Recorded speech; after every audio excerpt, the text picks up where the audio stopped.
everyone, it is good to be back, and welcome to the sequel of one of my favorite games ever, the Mermaid Mask. We're going to be getting started right away. Ooh, before I forget though.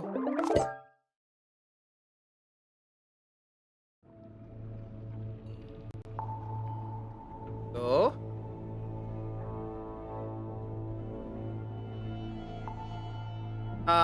Bro, hold on. Let me try this again. Alrighty. Sorry, it's been a long while. It's been like a week and a half since I last streamed.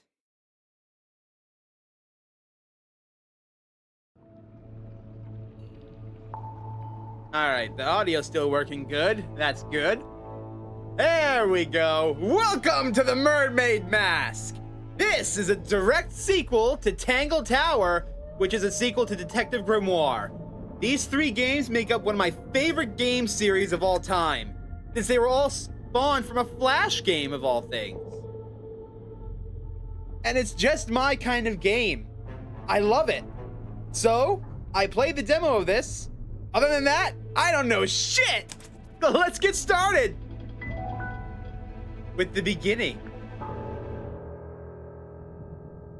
Eavesdrop what the stars are saying, earthly tether, slowly fraying, floating helpless from the worst of jealous hunger, selfish thirst. Take a moment, kneel and meet the flowers growing at your feet. So this game is basically brand new. Also, hi Dragon of Dojo Mama, welcome to the stream. Thanks for tuning in. I hope you stick around, as this game literally just came out like 3 days ago. I am so excited. Let's get started. Fishing trips on board the Dearest Selena. I'm guessing that's the name of the ship. This here is Detective Grimoire. He is our character. We're gonna be playing as him, and I'm so glad that this whole thing is voice acted. Because yay! I can rest my throat a little more. Inquire with Felicia Stonetop at the bar, or with Sylvia Seafoam at the harbor. It be a point and click, yes, but it's a detective game. It's the case file. The reason we're here. It was left for us right here on the bar.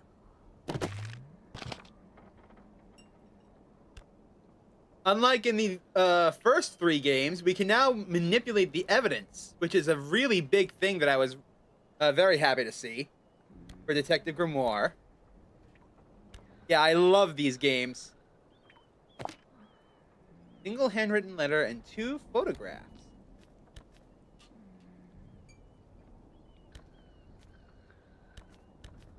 Good thing I don't have to read this. For Detective Grimoire. Murder victim, Captain Magnus Mortuga. Location, Illusion Theater, Mortuga submarine. Mortuga had locked himself in the room. It was later forced open and the body was discovered. Mortuga was found alone, laying on his back with a single cut across his throat. No bladed weapon of any kind was found in the room. The Illusion Theater is mostly empty, save for an ancient stone cauldron with a thick metal lid. The purpose of this cauldron is unknown. However, I am informed that it has never been unlocked before. It is now unlocked. It is now open. So now we have a classic lock room mystery with the added bonus of, oh hey, there's this mysterious cauldron that was never opened before, and now it's open. And the guy in charge of the whole thing is dead. Signed, Captain Seafoam, Captain of the Mortuga submarine. Captain Seafoam. As far as I know, that's who hired us. And who left the case file here in the inn.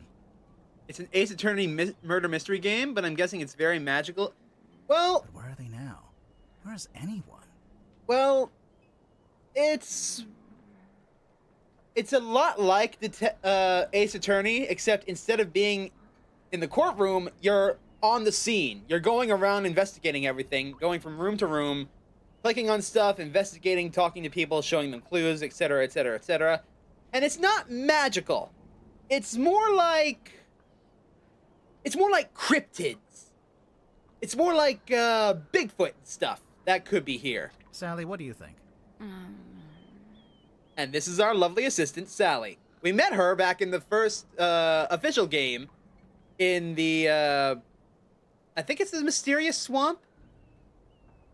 Either way, it's the second game in the series. The first game, one piece of it was a crime drama. Oh my lord.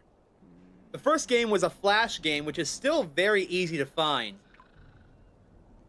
That's the more down-to-earth, there's no mysterious stuff going on, it's just a murder mystery.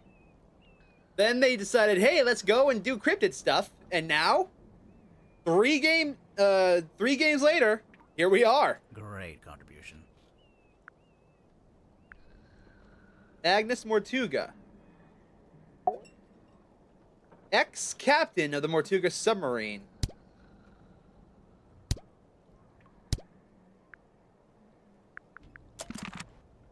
He is our murder victim. We can now open this at any time. What's this? It's some book Sally's been reading. She insisted that we bring it with us, although I'm not sure why. X of the Helmsman, J.D. Weirman.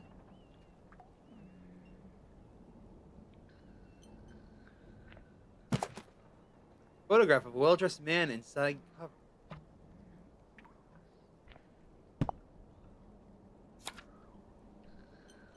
He's in his dreams. He sees it when he closes his eyes. He cannot escape. What is it? Renowned helmsman Marcus Mordoom is the man with a singular purpose. He will not rest until he uncovers the truth of what's really hiding beneath the waves. Yeah, no thanks. The ocean can keep its secrets. Hailing from a small fishing town named Silkworm on Sea, J.D. Weirman moved to the big city to write his first novel, and it's that novel that's already carving him out a place in the annals of history. As Weirman's mastery over the typewriter shines through in every beautifully crafted sentence. The only question I have is this. How can he possibly follow this up? For T.W. Ibis, for imparting upon me what it is to love the art of writing. Marcus Mordoom tightened his grip on the wheel and stared out across the bleak horizon. This morning, the familiar frigid air of the South Sea carried something within the salt spray as it whipped around his withered face. This morning, the familiar howling voice of the wind seemed to be in a duet with a much grander voice. A voice that spoke in language that Mordoom could not fully understand. Not yet. Okay. X of the Helmsman by J.D. Weirman. Looks like Sally's read through it a couple of times already. I wonder what's so interesting about it. Bar stools. The wood is rotting, so I've strategically chosen not to sit on them. Very wise. Lamps. They've stopped giving out light and taken up dust collecting. That's also what I plan to do when I retire. It's what remains of the Stone Top Inn. Looks like it's been closed for some time, although I don't have any point of reference. Maybe it looked like this when it was still open.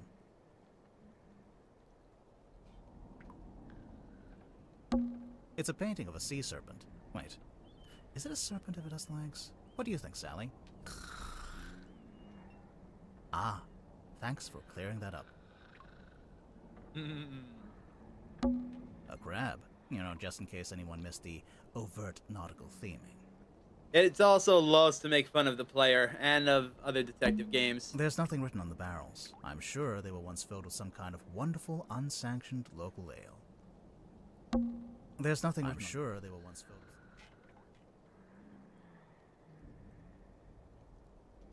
with. Nobody's cleaned the floor in a while. It's obviously a dragon. Perhaps a ever. sea dragon. Someone's done a pretty half-hearted job of boarding up the windows. Maybe they left in a hurry. Poke. It's Sally. She's fast asleep. To be fair, it is 4 in the morning. I agreed to stay awake and see if anyone shows up. So far, nothing. I thought I heard something outside. What? How can you see? How can you see it's got whiskers and say it's a sea serpent and what it looks like horns? Hello?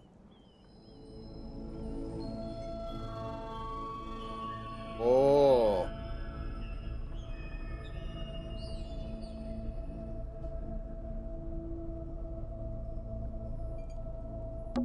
Sally, wake up. We have to go. Why? Because Because there's an eerie green light trying to lure us outside. Oh, that's a pretty good reason. I'll get up. It's a painting of a sea serpent. Is it a serpent if it has legs? I think it's time to go outside. To move around, use the map button in the bottom left. I'm gonna have to inside the history channel and say aliens. Aliens.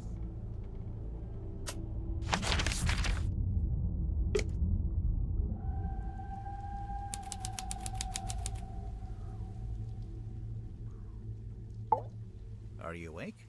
I thought I was, but maybe not. Maybe this is my dream. It's not a dream. That's exactly what Dream Grimoire would say. I just picked up Hotline Miami 1 and 2. It's probably the most fun I've had in an indie game in a while. Yeah, I need to play those.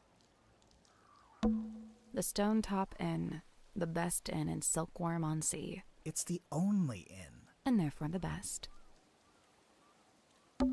A large stone statue on top of a fountain. It looks like a fisherman wrestling with some kind of dragon. It says right here, the silkworm serpent. It can't be a serpent. It has legs. Right? Another abandoned building.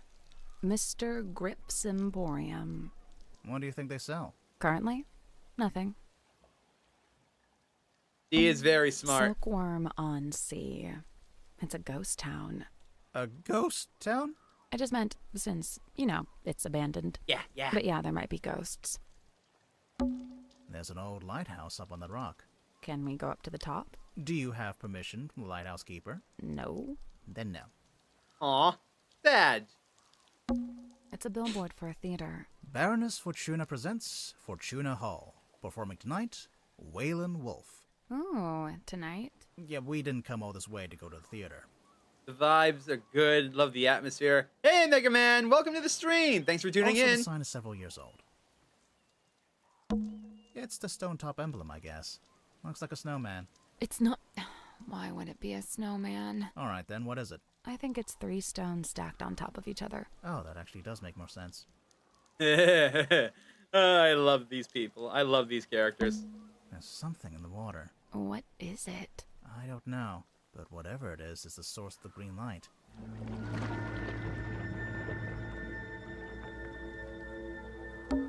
Is that? Hey, no worries, Mega Man. Welcome to one of my favorites. One of the sequels to one of my favorite A games. submarine. I think I can see someone standing on the deck. Maybe we should go take a look. There's nothing for us to do here, so away!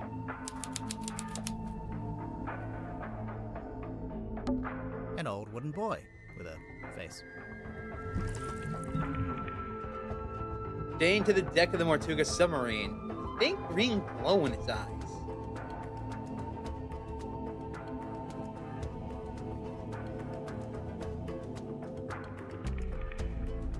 This is where the green light was coming from. I noticed it started to fade as soon as we stepped onto the deck. So it's a boy that doubles as a lighthouse? The opposite, really. A lighthouse warns you to stay away. But this thing lured us in.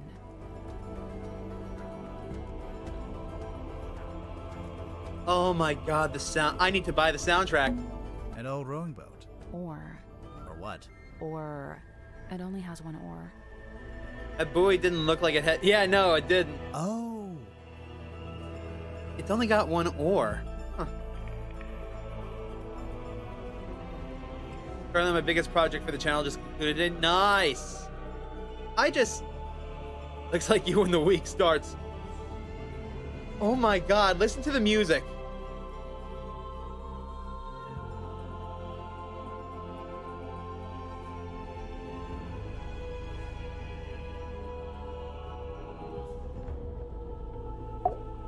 There's nobody here. The door's open, though. Somebody must have opened it after the submarine surfaced. Does that constitute an invitation? Ready, Sally?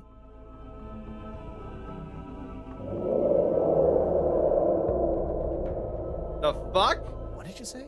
Huh? I didn't understand what you said. I didn't say anything. Oh. Weird. Are you okay? Yeah.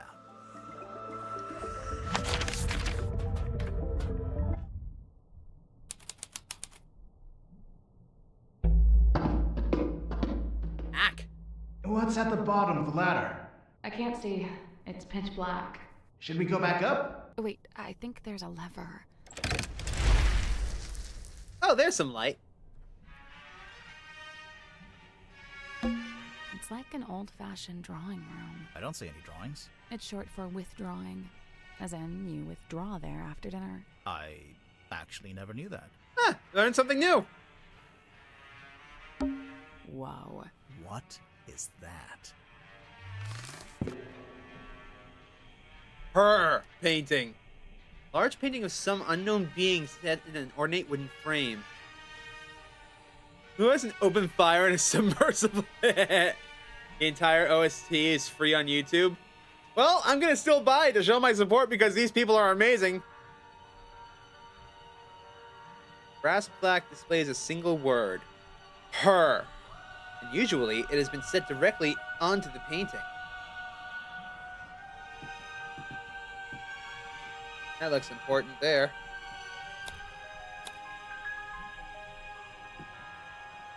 It looks exactly like the buoy.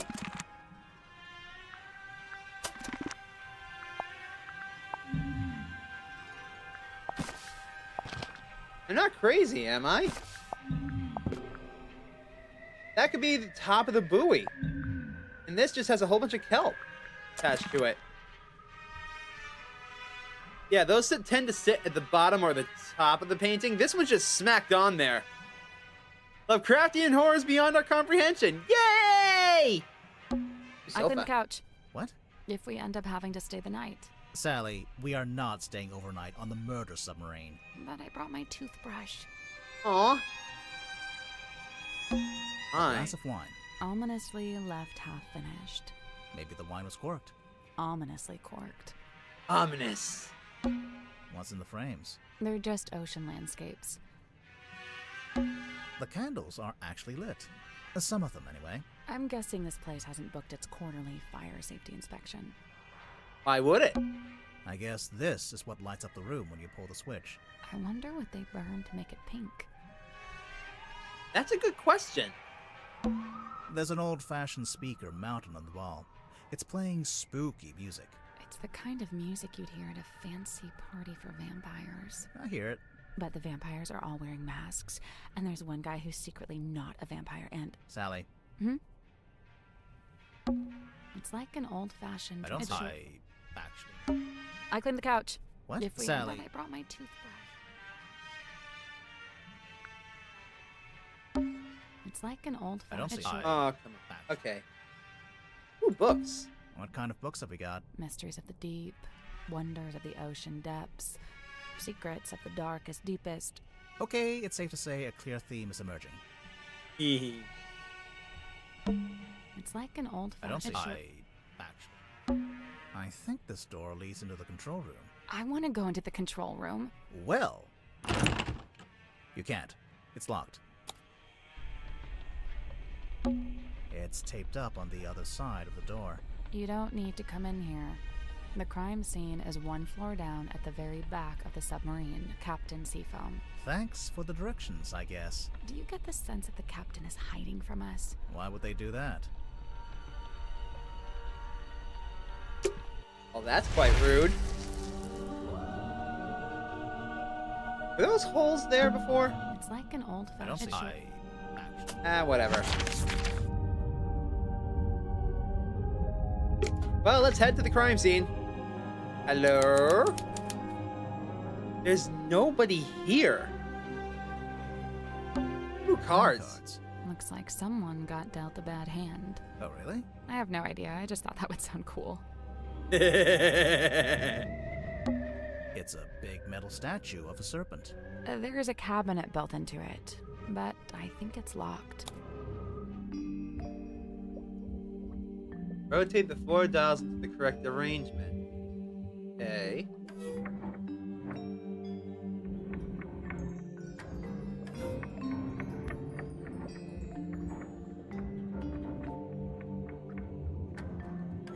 Hey.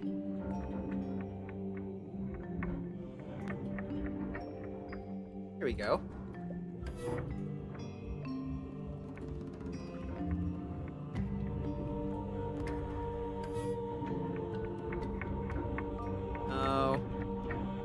we go. That should do it. I did it. Yay! Good job. The little cabinet opened. Anything in there?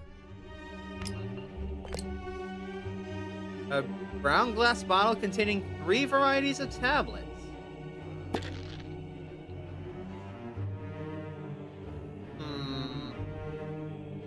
What's with the sun, though? Seasickness? 3 tables, arranged into a Z shape. It's actually more like an S from this angle. Oh, maybe they were trying to write my name, but they ran out of tables. Maybe. This looks like dead coral. Is coral ever alive? Coral are marine animals, dude. What? Yeah! Pufferfish lamp. Whatever happened to Mr. Puff? A timeless classic. Pots and pans for cooking. Hey, it's a kitchen. We didn't have one of those last time. What? Nothing. Wait a minute, she's right. There was no kitchen inside the Mystid Manor. Eh. A picture of a fish. Delightful. Pots and pans for cooking. It's a big metal We stack. opened the cabinet and found this.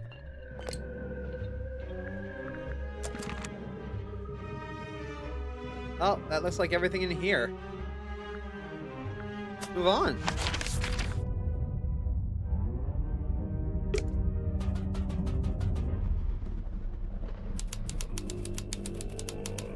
And here we have the crime scene. Oh, you played through Xenoblade Chronicles? Fantastic. I need to do that. Anyways, here's our crime scene. A trail of blood. Looks like it came from the wound in Mortuga's neck. It runs straight down the room towards the back of the submarine. No, it doesn't. Not immediately. It pulls out first, then changes its mind. Blood do that? Someone's taped a drawing to the wall, although it's upside down for some reason. I think it's supposed to be a poster.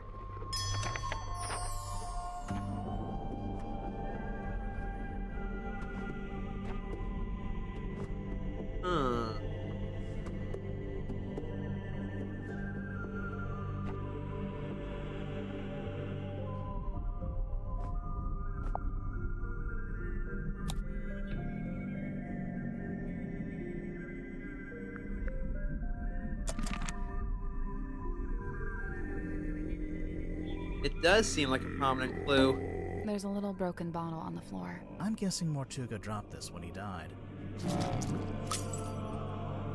Moon vial.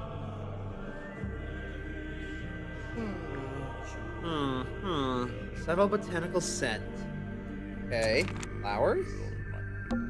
There's a cloth hanging up on the wall. Ragged square of thick sailcloth found hanging up on the wall in the Illusion Theater.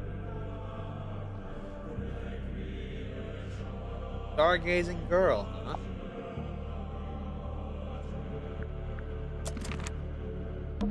Someone's hung up a banner with the words Illusion Theater painted on it. What's the illusion, I wonder? You know, I think this room's had some kind of rebranding. Rebranding from what? What was it before? Possibly nothing. A small room like this wouldn't normally have a name at all. There's a wooden panel on the wall here. Can you see anything through that little hole? No, it's too dark. Aww. Someone's hung up a curtain. It's tied to the wall right now, but looks like it could be drawn across the middle of the room. No, like a theater curtain. Finally, something to justify the name of the room. Eh. It's a little window and looks out into the endless, dark void of the ocean. Why did you phrase it like that? I don't know. Eh. This is the cauldron? Not quite what I was expecting. This ancient-looking stone cauldron. It was found in the Illusion Theater in front of Mortuga's body. Glittering interior of the cauldron is marked with several deep scratches. The exterior is spotted with algae and barnacles.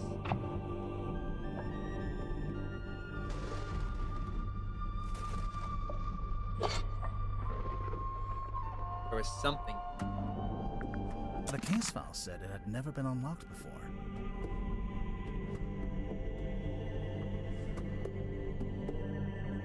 Something figuratively hatched, yeah. So, this is where Magnus Mortuga died. It's just like the case file said. He landed on his back with the cauldron at his feet. He was killed by getting cut across the neck, right?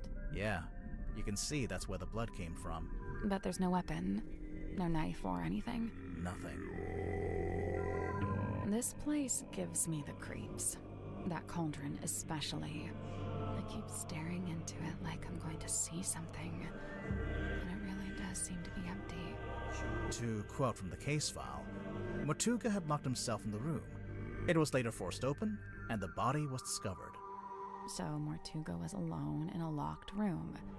A very small locked room. There really isn't anywhere for a murderer to hide. I'm not so sure. I think there is a hiding place.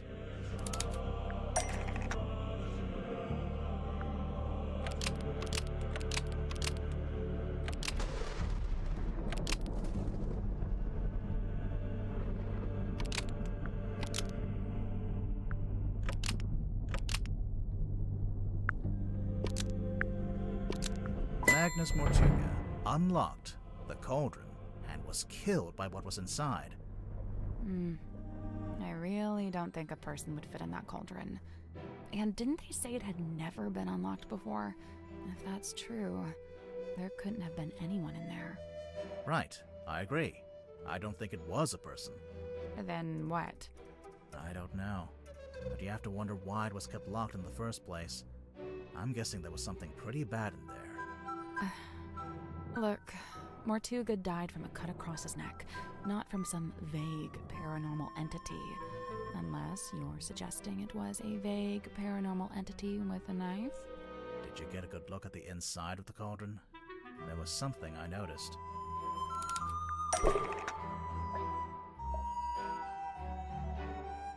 The scratch marks. And that is where the demo ended. From here on out, everything is blind. So, this is going to be fun. But I will be right back. I need to go get myself a drink because I just ran out. So, give me a second, folks. In the meantime, I will leave you with the amazing music.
I'm back, folks.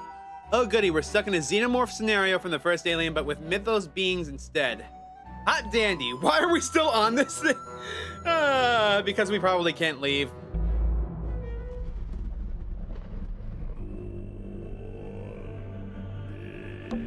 The stool's been knocked over. Interesting. Doesn't it look familiar to you? Sally, it's a standard wooden stool. I don't... It looks exactly like the bar stools in the Stone Top Inn. Is from the Stone Top Inn. There's a Can you see it? No, it's too dark. It's a heavy bulkhead door. Seems like you lock it by turning that big wheel. There's actually a wheel on both sides of the door. So I could lock it or unlock it from either side. If you were strong enough, maybe. Ouch. That's why I love Sally. She doesn't hesitate to poke fun at Grimoire. So here's what we got so far. Something was in the cauldron. We don't know what. Tortuga is dead from a knife wound across his throat. The blood suggests that it pooled here, and then started dripping away. There's a drain along the back of the room. It's actually not a drain. Not right now. It's closed up. But the blood... Blood does go into it.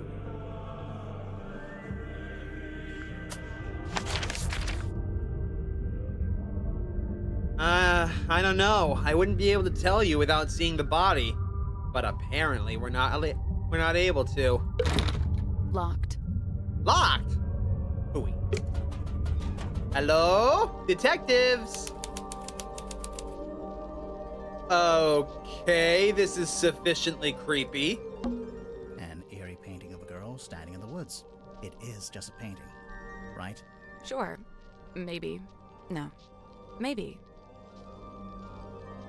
The last time we dealt with magical paintings, it did not end very well. It's a wooden chest. What's all this stuff on the top? Drag the 6 cards and 4 glass lenses into the correct arrangement. I think you're right. I think it is the girl from the poster.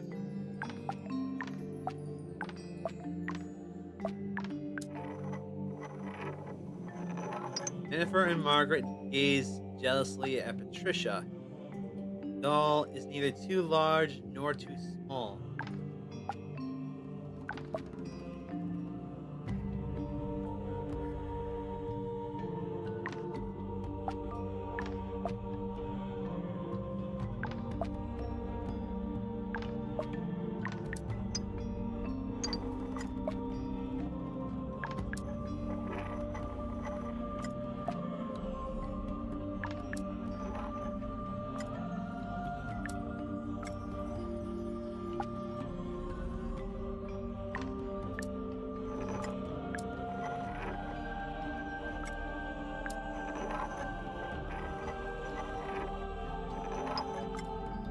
Nope.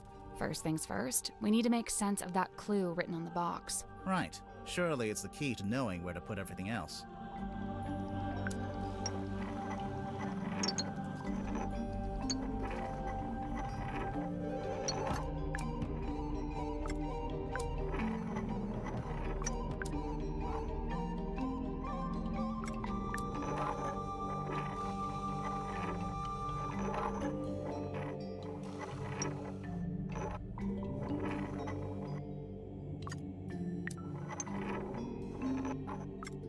That's not it. So, the 6 cards can be put in pairs to make 3 images of the same girl, and then the glass lenses change and warp those images.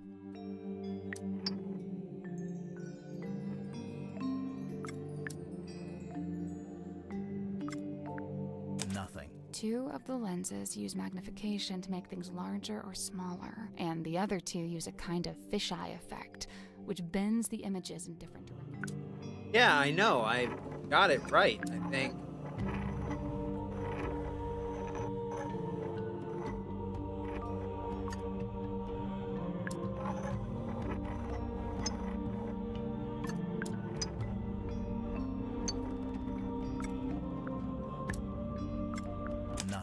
Two and the other two use Nothing. two and the other two use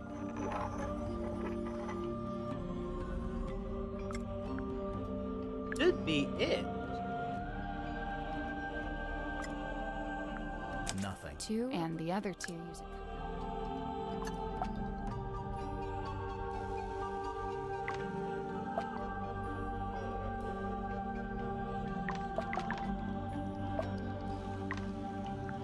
Nothing. two and the other two use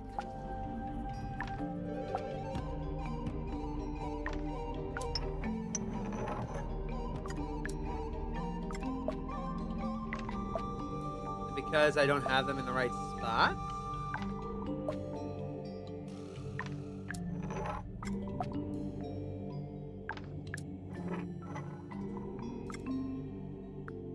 Go. Ah! Nice. It opened. What's in there? Let's see, let's see. It's a glass eye? Looks like there's a coin slot on the back.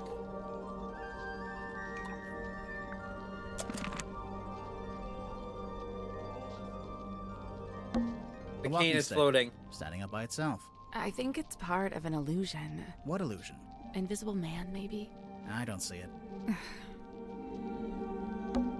An eerie painting. It is just. Sure, maybe. No, maybe. That painting blinked. I am not crazy, the painting just blinked. Aha! An eerie. It is. Sure, maybe. No, maybe. It's a model submarine. I think it's a doll's house. The lamp fell over. Wow, you really are a detective. A set of wooden drawers. Now, I heard if you cut a starfish in half, both halves regenerate into a new starfish. Yeah, I can do that too. Also, they have no brain and no blood. Yep, ditto. It's a seahorse rocking horse. Oh, can I ride it? I don't know. Are you a small Victorian child? Yes. Hey, look, Sally. It's a giant dice. Die. What did I do? Magician boxes. A page ripped out of a newspaper. Lady of the Looking Glass enchants audience. The young illusionist, who goes by Symmetry Silk Moth, because why not, begins the show with her signature act, in which she somehow holds parlance with her own reflection in a large antique mirror. Two symmetries, who seem to move independently of one another, speak upon their morbid anxieties and intrusive thoughts, which it transpires form the themes of the show at large. Even though I have my theories about how the trick is achieved, to a less cynical eye it would present a thoroughly convincing spectacle. Hey Natalie, welcome to the stream! Thanks for tuning in. Yeah, the music is going crazy. It's amazing.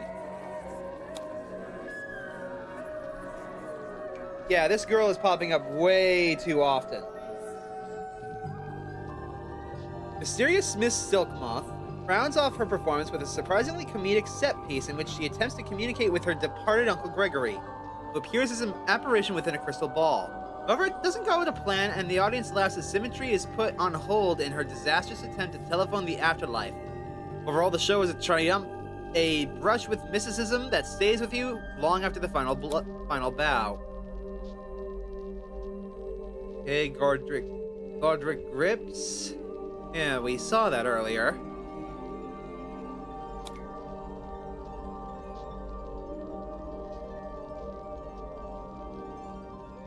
Yeah, she's either a main factor of the case, or a red herring, or something. I don't know. And I can hear you blinking in the background. Bookworm Spectator, editor T.W. Ibis. The witching hour, and the moon is out. Dearest Selena creaks into port. One's cheerful frame now seems burdened, heavy. There's a secret. A moment passes. What is this? Something is hauled up onto the slime-slick rocks beside the old silk harbor. A body, a creature. Its eyes are closed. Look again. It has no eyes. A serpent of a sort. But it has arms, so a dragon? No, that doesn't seem right. Serpent it is then.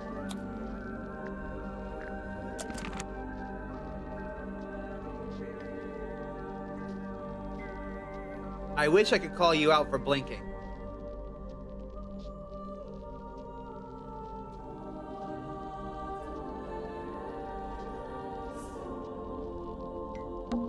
An eerie pity. Sure, yeah, maybe. Dragon. Yep. You reference. Anyone important in those photos? I don't think so. Good. Okay, I think that's everything we can do in here. Fish hanging from the ceiling. It's like we're underwater. We are underwater. Oh, yeah. Because guess what? We can't go back. We can't go outside right now.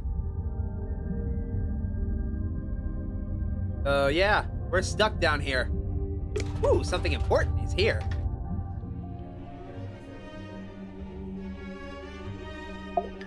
This is the weirdest submarine I've ever been on. And the first? And the first. Hello? Who solved the crime? We're doing it. Did you talk to Sim yet? Sim? Sim! Symmetry! Where is she? She'll be in the room nearest the Illusion Theater.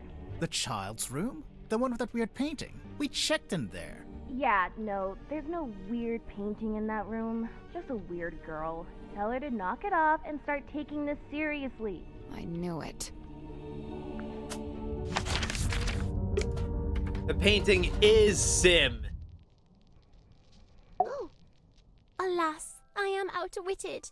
My paltry facade undone. I mean, yeah, I could see you blinking. We could hear you breathing a little bit too. Sorry. Bound are we by limitation of the flesh. Your symmetry, is that right? Symmetry Silk Moth, illusionist. And you? Are you not detectives both, in service to the captain? Pretty much, yeah. And should thou find me guilty, what punishment awaits? We don't really plan that far ahead, to be honest. Will we find you guilty? My heart is burdened heavy, true, but not from murderer's guilt. Okay, glad to hear it. Technically, she just said she isn't feeling guilty. She didn't say she wasn't guilty. Okay, our first suspect. So, we can talk to them about themselves, the submarine, missions. We can ask about the suspects. We can even show them the clues that we found. Oh. Right, that's a hint. I didn't What's know. this? How should I know? It was hung up on the wall in the Illusion Theater. The designs are very unique. I like Grimoire. Yeah, Grimoire's coat is amazing. I'm sad he doesn't have his hat, though. That was like the one thing in the first game that he was just sent into the swamp to find a creature. His hat is gone, and for the first half of the game, he's just looking for it. So, we thought maybe you were the stargazing girl. I am Symmetry Silk Moth. Yeah, I know. I'm not contesting that. Never mind. Alright, so let's ask about herself. So you're an illusionist. What kind of tricks do you do? My magic act is theatre-born and played upon a stage. Oh, like with big props? Smoke and mirrors kind of stuff? Smoke and mirror, crate and cage, doors and doubles both. How long have you been doing it? Since approximate 12. I'm now approximate 18. Approximate? My sum of years I cannot say. Time hath kept no count. Oh, okay. Do you only do big stage magic? You don't, by any chance, do any close-up stuff? Grimoire, she's not here to perform for you. Cast thine eyes upon this card. On its back an image clear, a duck or rabbit's form. Think hard and choose with steady mind, and I'll predict the course of fate.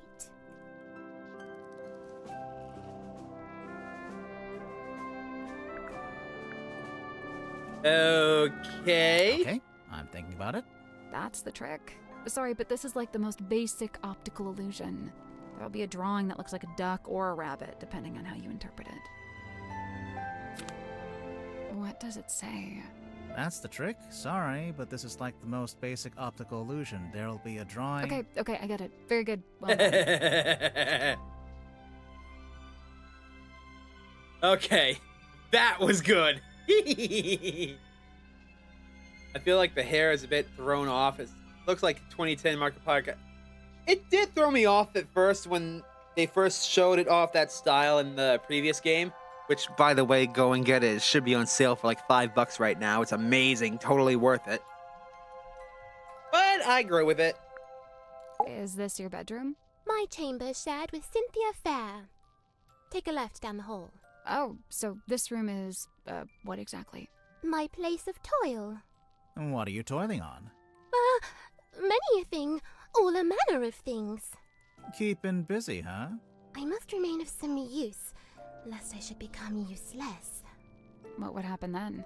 Surely I'll be tossed into the sea, where I will promptly perish. Uh, Thereupon my listless form becomes a meal for a passing sea turtle. Symmetry. But oh, the turtle finds me scant sustenance, and he too will perish, and we'll both be dead forever and ever. Symmetry! Scene opens. Submarine interior. Symmetry lies awake in bed. We're really doing it like this. She is restless, wrought with guilt. Guilt about what? A sudden movement of the submarine wakes Cynthia. Cynthia, noticing Symmetry. Oh, you were already awake. What is wrong? The two young women briefly talk to one another. Not gonna give us that bit? Cynthia, getting up. Oh, I must go and inspect the control room. Exit Cynthia. Symmetry lays in bed a little longer. Symmetry, getting up. Oh, I must return to the Illusion Theatre. I cannot bear it. Return? The Illusion Theatre. The door is already open. Symmetry sees Captain Mortuga laying dead on the ground. She screams. She also sees a large face passing by the window. What? A face outside the submarine. Possible. Enter Dansum and Worman. Dansum. Oh, my dude, this is crazy. Worman says nothing. Enter Madame Tadpole. In her wake, Mr. Grip, Cynthia, and Mariana. And after a short while, Dr. Zephyr. Madame Tadpole taking charge. Oh, which one of you is the murderer? Tell me now so that ye may be punished appropriately. I'm sure that's exactly what she said. Exit Cynthia and Symmetry. Cynthia, visibly nervous. Oh, but who will become captain now? Symmetry, pondering. Oh, do you think Mortuga wrote a will? Not a bad question. The two young women attempt to enter the captain's cabin, but the door is locked. They decide to visit the control room instead. Cynthia is now moving with urgency, and Symmetry is lagging behind. Cynthia emerges from the control room. She is holding several sheets of paper and the captain's logbook. Cynthia goes down the ladder. Symmetry follows behind. Outside Worman's bunk room, Symmetry noticing a piece of paper on the ground. Oh, surely this was dropped by Worman, as it is from his typewriter. I shall return it to whence it came. She places the paper back into the typewriter. Symmetry returns to her bedroom. Scene ends. Alright. Let's go and get all the other clues before we start showing this off. Sounds like we need to go here next.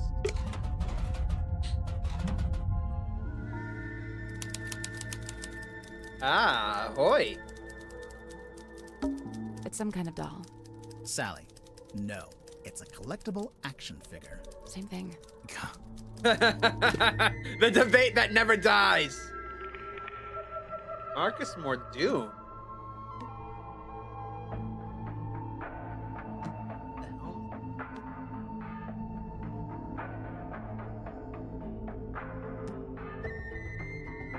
Huh. He sees it in his nightmares. He sees it from out of his eyes. He cannot escape from it. But what or who is it? Renowned helmsman Marcus Mordoom is a man on a singular mission. He won't rest until he discovers the truth of what's really hidden beneath the stormy sea.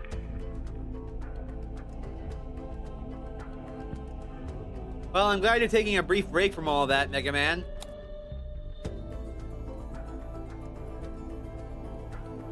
Enigmatic Sea Captain includes ship's compass and treasure map. Tormented Helmsman includes anchor, sword, and ship's wheel shield. The mysterious entity from beneath the waves includes the Reaper's Sight.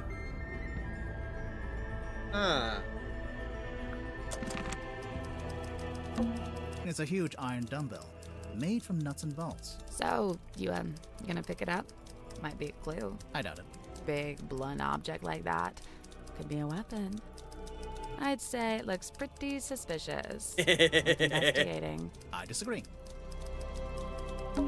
It's a suitcase. Clothes are neatly folded inside. It smells like men's aftershave. I'm getting bergamot, cedarwood. I have a feeling that with each person you meet who seems sus are gonna be a lot of red herrings to throw you off. Like someone's gonna be real sus, but they just something unrelated. Yeah, maybe. Nuts of citrus. You done sniffing the suitcase? One good thing about living in a submarine: every window has an ocean view. Yeah. It's a bunk room. It's pretty nice, honestly. I'd kill to have a bedroom this big. And what you kill? Oh, I just picked someone for my list. A bunch of discarded paper. There's something typed on it. Yeah, but I can barely make sense of it. Kinda looks like an attempt at the first chapter of a story. A bunch of discarded There's paper. something Yeah. kinda looks like an attempt. A bunch of discarded There's paper. something Yeah. kinda looks like an attempt at the Where's that? Let's at least talk to the guy before we put our grubby little hands all over his typewriter. That's fair. Aww. There, but aww. Notes stuck to the wall. Title ideas: Curse of the Captain, Scourge of the Sailor, Bane of the Bosun. All duds. There's a sink here with its own little mirror. Looks like someone's been using it to shave. Well, breaking terms of content going live this week. Ah, okay. It's a punching bag. Looks like it's been recently punched. What? Sir, if you have a minute, I'm Detective Grimoire, and this is Sal- Two detectives, one short, one tall. Tried and true. Hey, I'm really not that much shorter than But which of you is the funny one? I'd say it goes back and forth. You still haven't told us who you are. The name's Werman. J.D. Werman. He's an author. Author, journalist, let's see, what else? Famous, successful, some kind of genius, even. Oh, sure, that's why I got myself trapped in the murder submarine. I know who you are, Mr. Worman. I've read your book. Oh, joy, your fans. Of all the places. I never said I liked the book. Maybe I hated it. There's no way you hated it. The arcs are too tight. Each chapter leads to the next, beginning, middle, end, and bang, not a line wasted. Damn, he's right. Ah! Alright. So, Mr. Werman, you're a famous author. That's what they tell me. How did you end up on a submarine? I came of my own volition. Why? I wanted somewhere quiet to work on my next novel. Minimal distractions. Not saying it's worked, but You're writing a sequel? trying to. Hang on. A sequel to what? Grimoire, are you not paying attention? It's literally the Hex of the Helmsman book. Made by J.D. Werman. This one. There she is. Benefactor and burden both. Sally, how did you know to bring the book with you? Because Mr. Worman's local to the area. It says so right here. Hailing from a small fishing town named Silkworm on Sea, J.D. Werman moved to the big city to write his first novel. My publisher wrote that. It's quite true, but she made it sound so saccharine. So you're from the town, you moved away, and then you came back. Now, see, you've gone too far in the other direction. That's too utilitarian. I get going back to your hometown for peace and quiet, but then to end up on the submarine? How did you even find out about it? Did you already know Mortuga? Oh, I knew of him. He's a figure of some infamy, submarine included. In fact, it was good to finally put a face to the name after all those years. Okay. So, how'd you like living on the Mortuga submarine? I will say, as a writer, it's a boon to be aboard this thing. The whole place is dripping with human narrative stories practically leaking out of the walls. It's also a lot noisier than I thought it'd be. I couldn't have guessed Mortuga would basically be running a bed and breakfast down here. It was already busy when you arrived?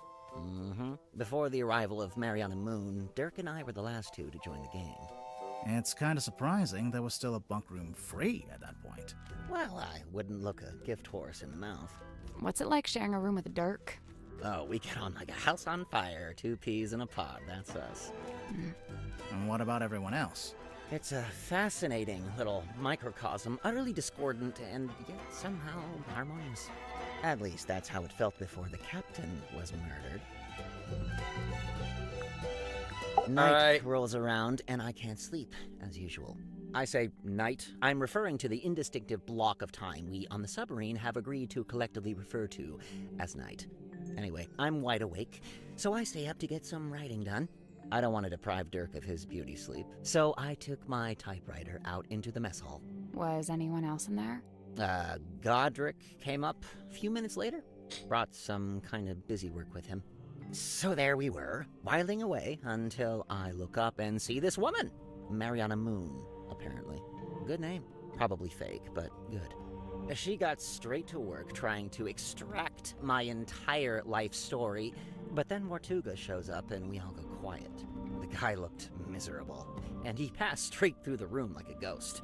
But before he leaves, he asks us to show Mariana around the submarine.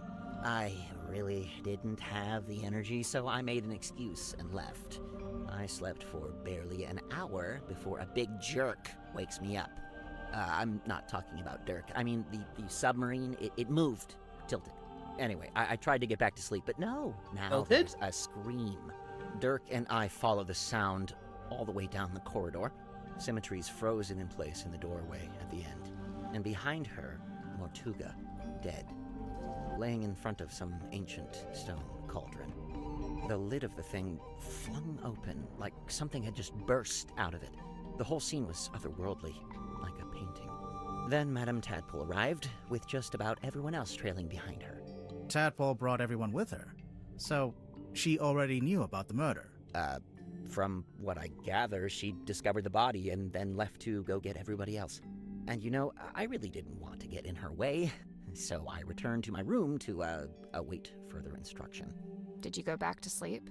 No, I couldn't. I went back to work. Figured I'd be better off keeping busy, you know.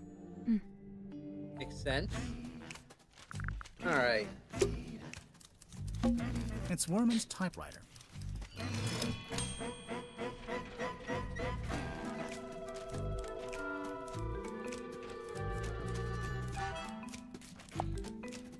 Gifted to the Silkworm on Sea Town Hall. A gesture of unity from Governor Faustus Fellow. Fellow? Oh god, not again. Why? Why are the fellows here? To Mayor Damien Dusk. That's not what I'm looking for. There's something strange about this typewriter. Did you notice the weird mechanism on the back?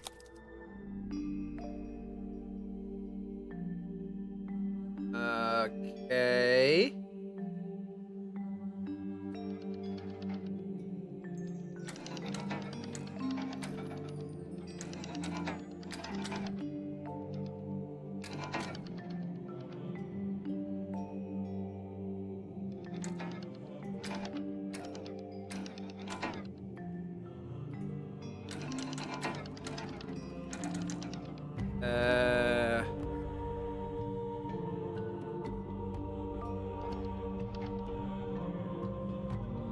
That's not it. There's 6 different things we can rotate. The 3 outer rings, the solution's something to do with how they all relate to each other.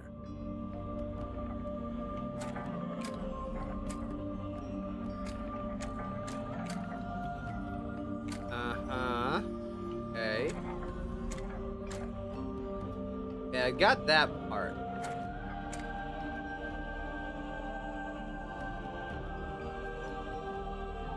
Okay.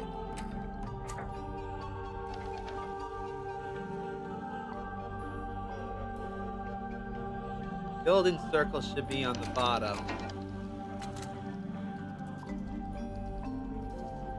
And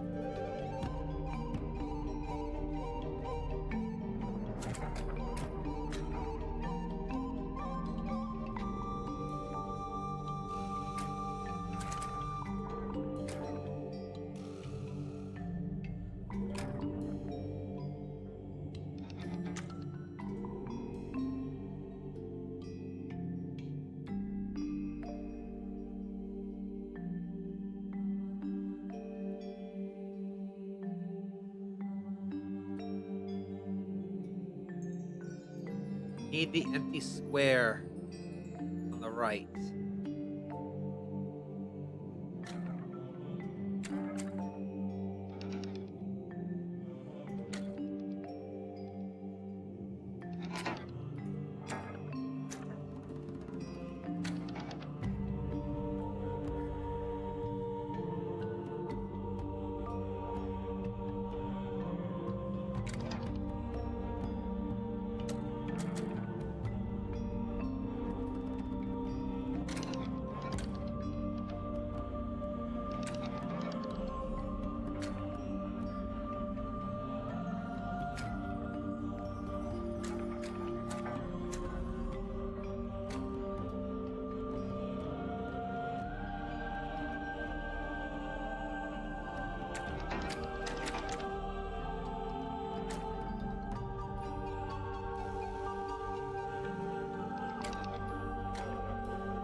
Okay.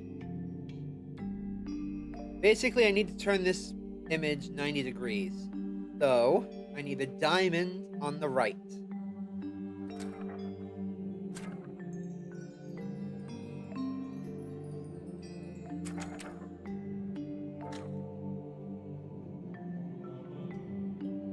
Circle, filled in, must be on the bottom.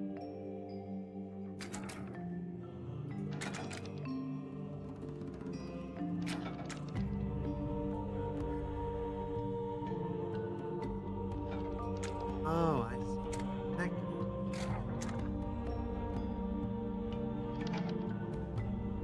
Yes, that's right.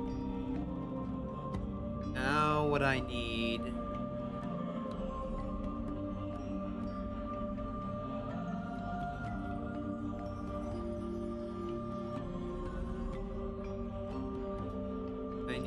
is the empty one.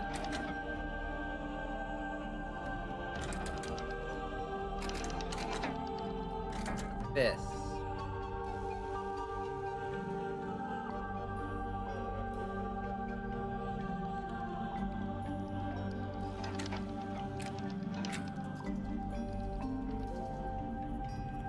Now...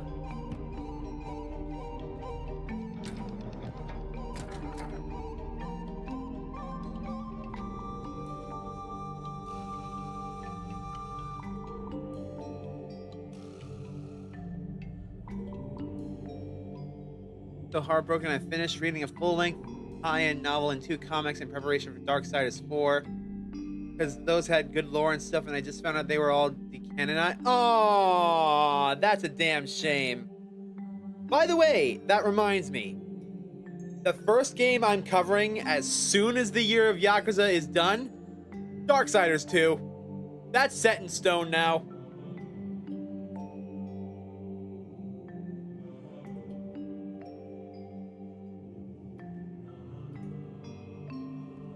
Okay, so...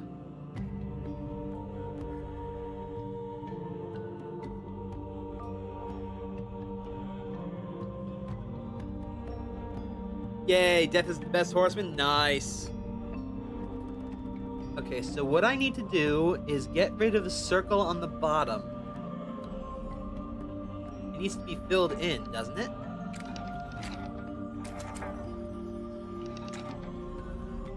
Yeah, that needs to be like that.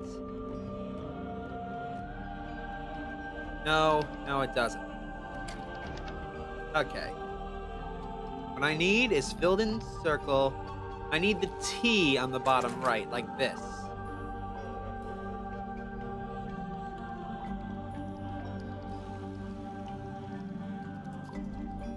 I can get that. Oh. Now, if I just do this... That's it! I did it. Yeah! Good job. The little hatch opened. Yippee! What's this? The letter? A letter in an envelope. Werman was keeping it hidden inside the typewriter. What is this thing? J.D. Werman, care of Kristen Kale Publishing. Dear James, I've just finished reading your novel. Indeed, some congratulations are in order, as I've been informed it is turning a tidy profit for you. However, as a fellow writer and fellow resident of Silkworm-on-Sea, I'm sorely disappointed in your lack of integrity regarding the socio-historical foundations of your story. As it stands, your narrative is only scratching the surface of the deeper mythos surrounding the cursed helmsman, Magnus Mortuga. Wait, the cursed helmsman is based on Magnus? I know you want to go deeper, so I'm here to help. Linked on the back of this letter are coordinates detailing how, when, and where to find the Mortuga submarine, mysterious underwater vessel in which Mortuga still resides. Good luck, T.W. Ibis. Wait, isn't Ibis...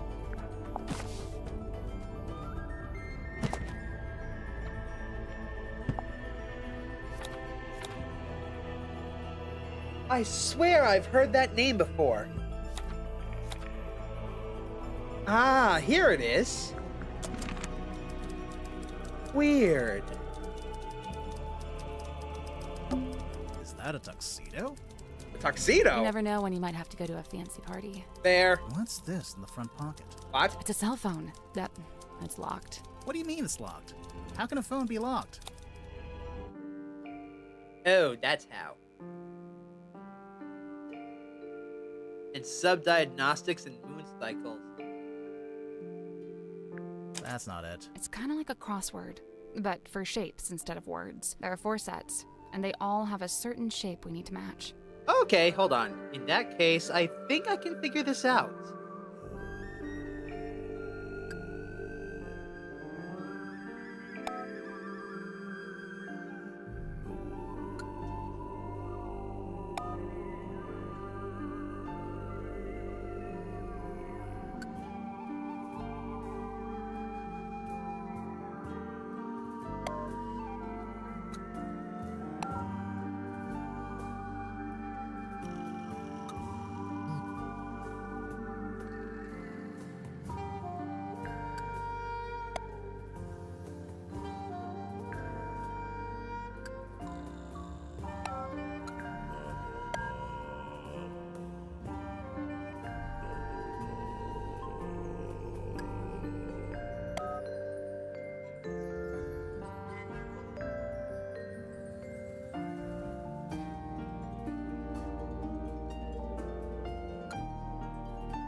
the one. Yay! Good job. It's unlocked. So now we can look at it? Cell phone with a lid that flips open. It was found inside the pocket of a tuxedo in the bunk room. M&M? That's a weird cell phone. Dirks. Ollie the accountant.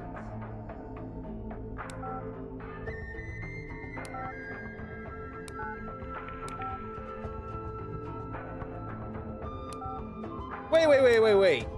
Vanderpeer? As in Vincent Vanderpeer? Oh. Wait a minute.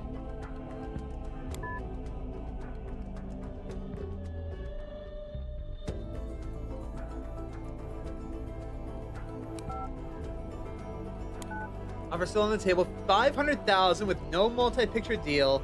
Sci-fi lasers, explosions, it's gonna be huge. Call me.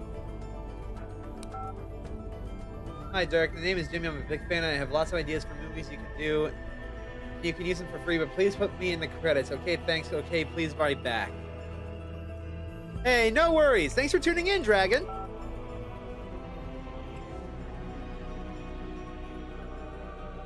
Eh.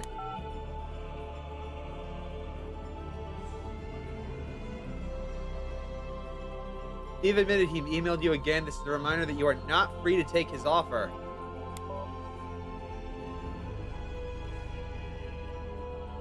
You're sending info to Vanderpeer.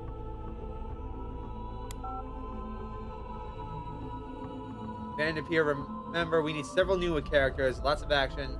Tell him to go big with the drama, romance, and sword fights.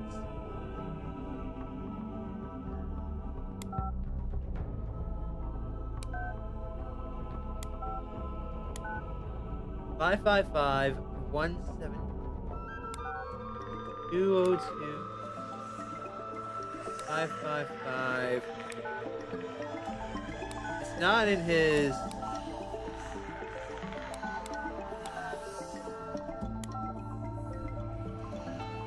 Huh.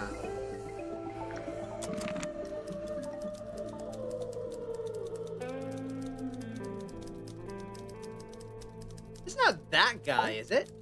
Hey, what's up? How's it going? It's going good, I think. Awesome. Yeah. I'm Dirk, by the way. Who are you guys? I'm Grimoire, and this is Sally. Oh, cool. So you're the detectives? Yeah, we're here to investigate the murder of Magnus Mortuga.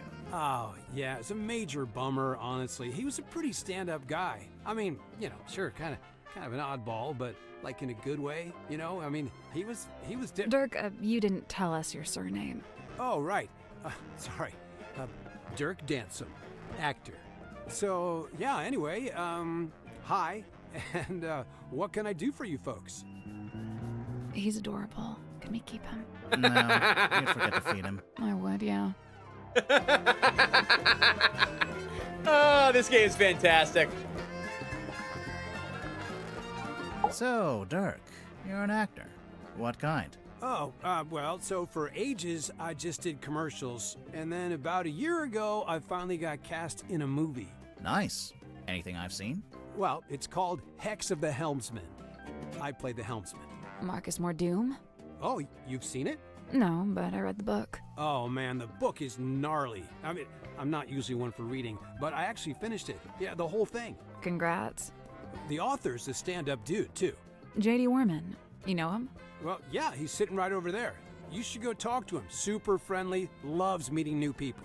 I bet. Was your movie a success, Dirk? Yeah, man, it's making megabucks. Are you going to make a sequel? Well, they want to move on that ASAP, but, we're not ready to start filming yet. And what? You're taking your vacation on a submarine while you wait? No, I'm just tagging along here with Worman. Yeah, he wanted to take a trip out here, and I figure, the more the merrier. I think they're waiting for him to finish the book before they make it into a movie, which makes sense. At least they're doing that and not going off to make their own shit. So tell us about the submarine. What do you make of the Mortuga submarine? Man, this place is wild. It's like something out of a weird old book. Nobody back home is gonna believe any of it. How do you like living here? Honestly, mixed bag. So I love meeting all the weirdos that ended up down here. All kinds of people I'd normally never rub shoulders with, But man, is it dark. I mean, there's no sun, no day, no night. You barely even feel the time passing. Listen, if you're not careful, it'll get you. No, for real. You seem to be holding out. Ha, well, thanks. So far so good. How long has it been? Worman and I arrived a couple of weeks ago. We're the most recent arrivals, aside from Mariana. It's lucky they still had this room free. You ended up with pretty nice living quarters. I guess. I never really thought about it. Dirk, you're basically just a passenger, am I right? You don't have a job here on the submarine? Well, I set myself personal goals. Like what? Like, I was trying to find out everyone's birthday. I got Cynthia's, Grip's, Tadpole's. Oh man, that one took some doing. Yeah, she does not like to share personal info, let me tell you. Mortuga, though, brick wall. He would not give me the goods. All right. And him being present kind of helps him learn for this. Yeah, that's what I like. I'm glad that they're waiting for the writer to actually, quiet down, applause. I'm trying to talk here. Thank you. I like that they're waiting for him to actually finish the damn book before they go on making the sequel without him. Because trust me, too many studios do that. Anyways, tell us where you were the night of the murder. I got woken up when the submarine did a weird kind of movement, like a sudden tilt. It woke Worman up too. So yeah, we were both sitting there, awake, not sure what's going on. At some point, I got curious what time it was, so I looked at my watch. But, as I was looking at it, it freaked out. Oh, the hands moving all over. What? Like they were trying to point in all directions at once, if that makes any sense. Anyway, I didn't have any more time to think about it since then we heard this scream. Yeah, Worman and I left our room, went through the mess hall and towards the storeroom at the end. It was unlocked. Sim was standing in the doorway. Mortuga was on the floor, totally dead.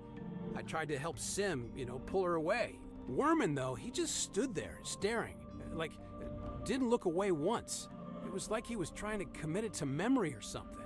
Although, I don't think he noticed the person outside. Sorry, what? Outside the submarine. Yeah, I saw someone swim down past the window. I couldn't tell who it was, though. Okay. What did you do next? I wasn't sure what to do, to be honest. Luckily, Tadpole showed up a short while later, and she kind of took charge. Grip and Cynthia showed up next, then Mariana, then Zephyr. Tadpole wanted to know what had happened, but nobody had any answers for her. It was bad vibes all around. Sim and Cynthia left first, then Worman, then me and Mariana. We left around the same time. So, yeah, I went back to my room. Worman was there already. He'd gone straight back to work. And, that's all I got. Can I stop talking now? Yeah, sure. I got a question for you. Night rolls around, and I say night. Anyway, I'm wide awake. I don't want to deprive Dirk of his beauty sleep. So I took my typewriter out into the mess hall. Was anyone else in there?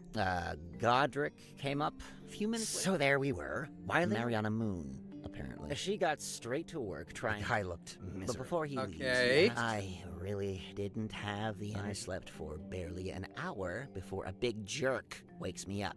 Okay. I thought that I thought he left, but he came back, so that appears to be everything. Okay, now I'm super curious about something. It's a little window that looks out into the endless dark void of the... Why did you... I don't know. As such, I bought the Ghost in the Shell manga, the whole collection. There's a freaking brick and a half. Yeah. Okay. There's 2 more rooms we have to explore. Let's go in here. What's this? Hello? What the hell is that? That guy is staring at us. He sure is. I think we'd better talk to him before we touch any of his stuff. Fine. Hello, sir? Two strangers, emissaries from the world above. Yeah, hi. I'm Detective Grimoire, and this is Sally. State your business, and speak only the truth. Well, we're here on the request of the captain. Impossible. The captain is dead. Unless you received a missive from beyond the veil. I should have foreseen this, but now that I'm faced with it, it seems inevitable. No, sorry, she meant the new captain. Captain Sifo. Cynthia? She's asked us to investigate the murder of Magnus Mortuga. We have to talk to all the suspects. Yeah. Speaking of, can I ask your name? Zacharias Zephyr, the Dream Doctor. A dream doctor? I don't think I've met one of those before. That is correct, you have not. I alone hold the title. Because you made it up? That is correct. Ah! Okay. So, Dr. Zephyr, what does a dream doctor do exactly? Yeah, tell He us. studies the parapsychological qualities of dreams. Parapsychological? Yeah, that's like psychics and telepathy and stuff, isn't it? How does that relate to dreams? Dreams are transmissions comprised of spirit energy from another dimension. Oh, sure. I mean, that's common knowledge. What kind of other dimension? Spirit energy originates in the spirit realm, of course. Like the afterlife? That is but one of many names. So, have you made any kind of discoveries or breakthroughs? Nothing I can meaningfully explain to you in your current state. What about all the stuff in here? What does it all do? Specialist instruments, most of them too complex or too subtle for you to comprehend. I don't know. It Eh? mostly looks like a bunch of old junk. It is an unrivaled collection of rare artifacts. All right. What's the rarest thing you've got? My rarest items are not for the viewing public. Okay, now I have to see what they are. The pull of the unknown. I realized I should have lied and showed you something of middling rarity to throw you off the scent. Lesson learned, huh? Alright, I just realized I need to take care of one little thing real quick. And there we go. Now back to the game. There we are. How come there's a room like this in the submarine anyway?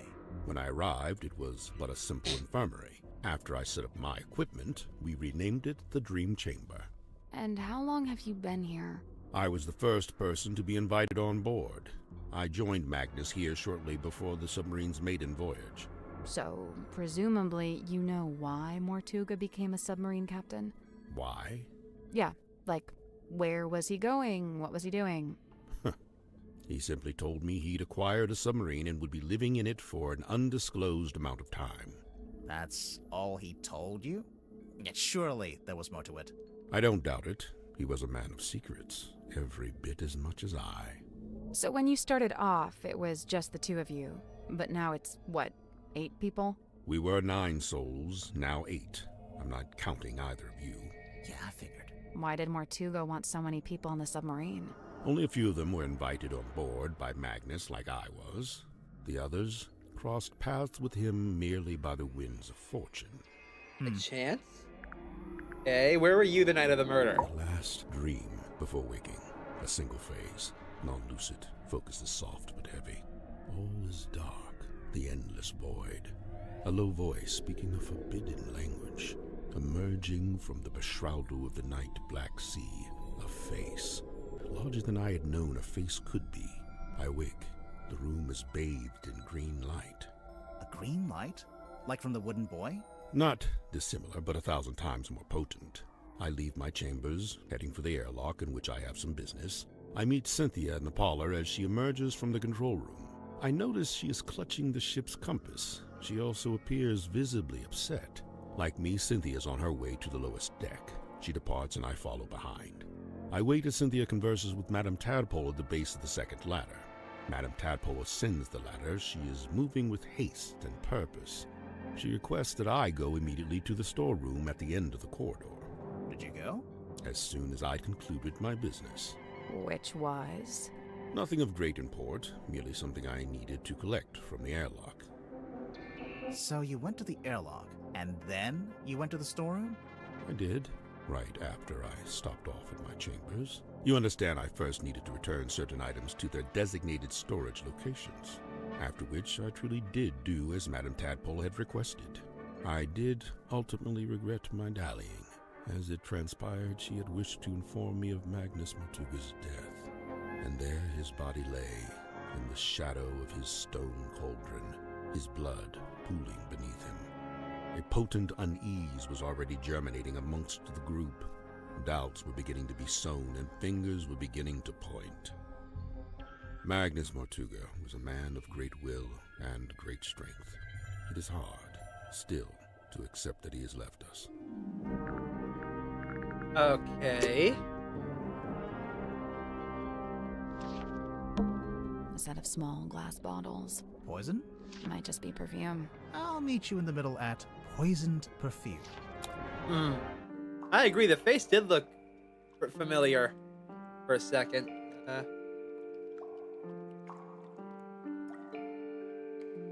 Red. Label is red for the moon. Odd.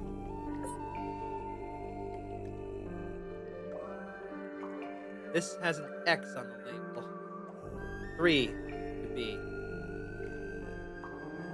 Gluttonous viscosity. Glutinous, not gluttonous.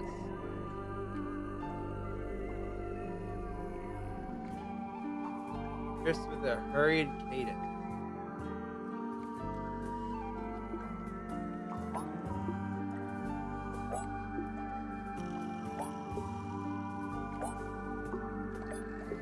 None of these let out a vapor.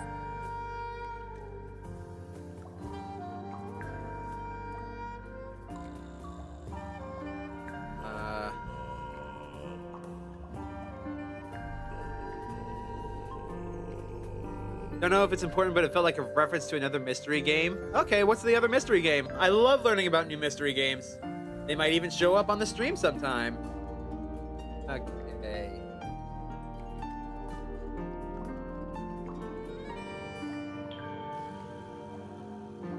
Do the bubbles mean it's aerated?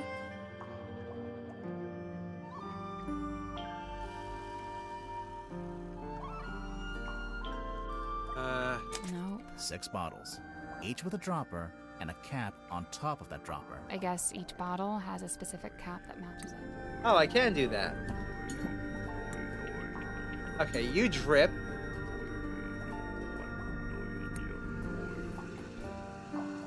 Get that off vapor. You drip quickly. You might be there. They're very viscous. Deja vu, it appeared in a ton of consoles. Okay, I'll have to look. Hey, Pod 5! It had to have been red herring! God, I haven't seen that cartoon in years. Okay. You are a gluttonous viscosity. So, that has to be this one.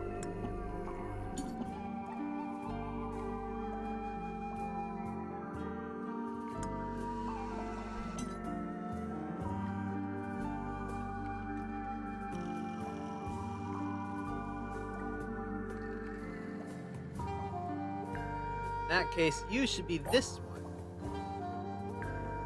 Basically, the face reminded me of the face up close to the main character whenever he thought about something.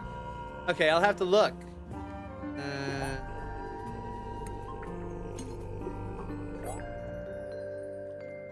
No, that can't be it.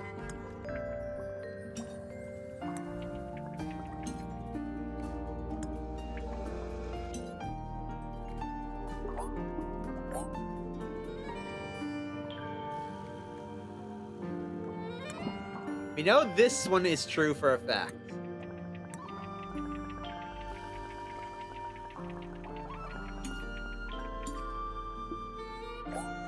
That could be right.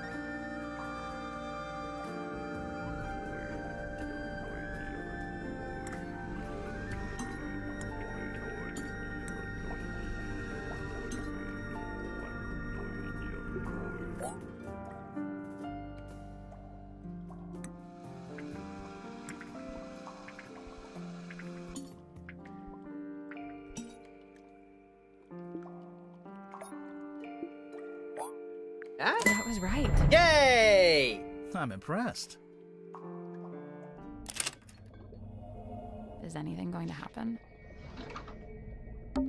The glass moved. Let's take a closer look at that bookshelf. Okay.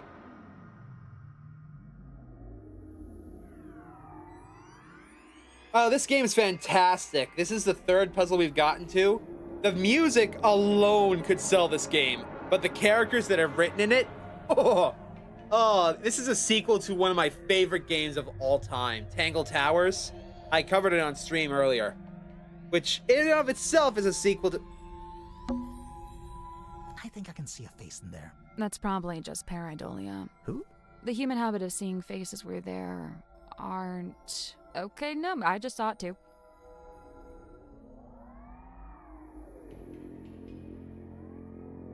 Yeah, that freaked me the fuck out. I think I can see That's who. probably... Okay, no, I just saw it too. Divine Exolinguistics by Mary Morala. Yeah, they really just... amazing. And this is me going in completely blind. I have no clue about anything past the demo. This is just... I'm so excited! Mary Morala. It's Zephyr's bookshelf. It is Speaking, If You Are Listening, by Carl Cavendish. The Seven Secrets of Onirology? The Seven Secrets of Onirology by Edward Edmonton. Damn, you didn't even play the demo? Nice! Prophecy from Parapsychology by Halcyon Hardwick. Plus the animation is crazy. Yep. A Ghost Rises Before Me by Joseph Jenkins. It might be The also... Magician of the Soul by Annabelle August. We already had callbacks to the previous games, by the way. Vincent Van de Peer is in this. A Dusty Old Cloth. This one's not really a book. Looks more like a magazine. Caretakers Collective, Quarterly Journal.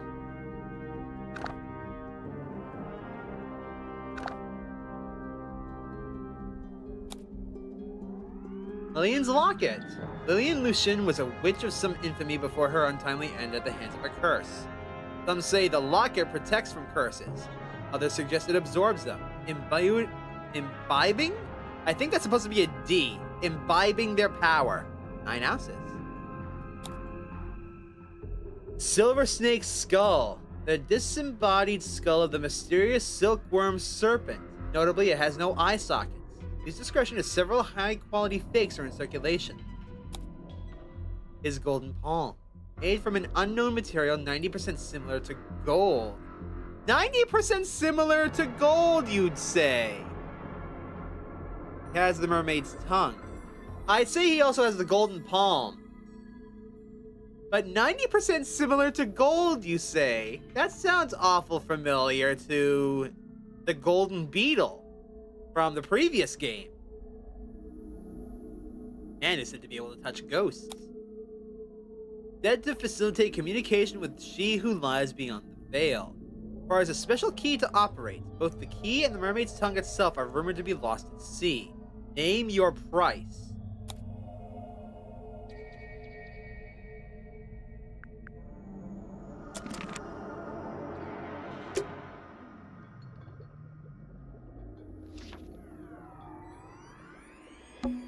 A dream? Looks more like an apothecary. A what? An old-timey potion shop. Thank you. The glass moved. Let's take a closer look at that. This one's not really a book. Looks more like a magazine. I already read all the... Hold on.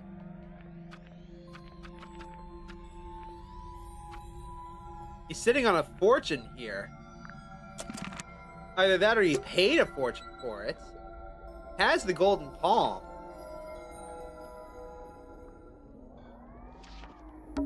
It's a weird glass bottle. It is the hex bottle. Yeah, I knew that. The hex bottle. What?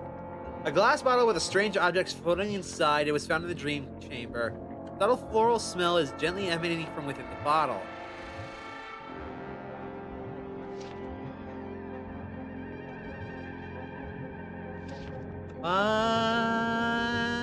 What is this thing?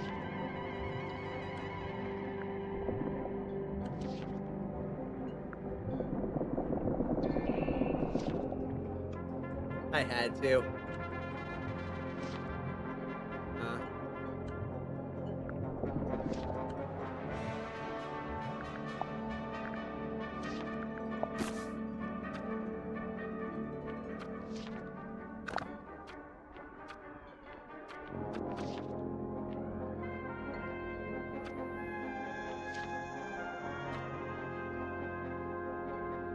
Ounces of what, though? Oh, Lillian's locket. That's on the top of the bottle, isn't it?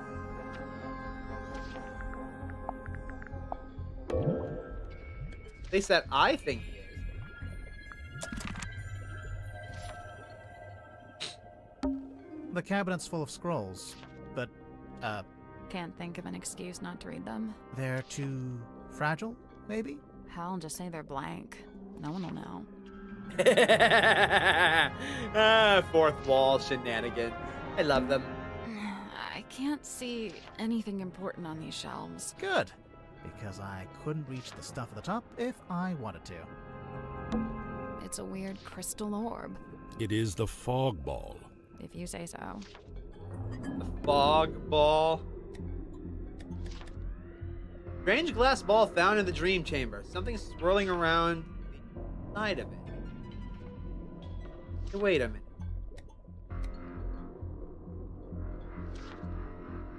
Only from the front, though.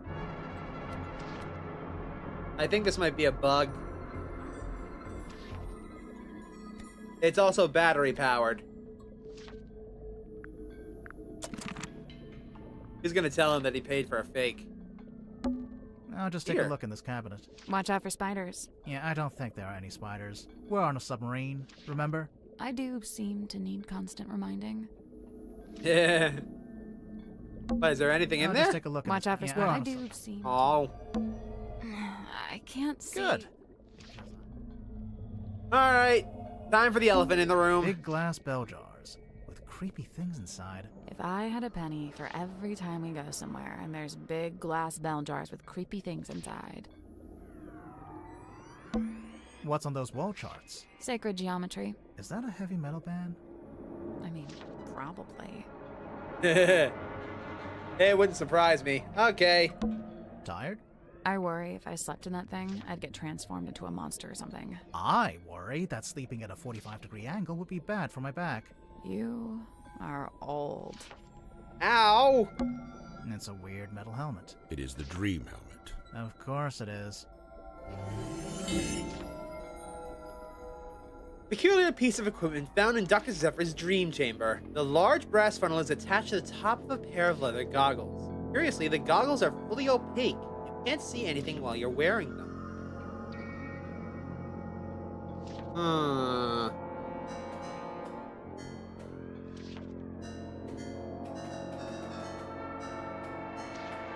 So what if I...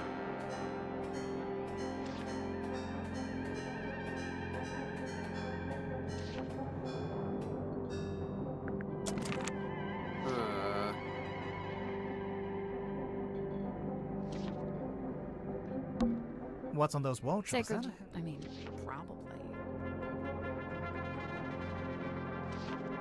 Alright, we'll come back.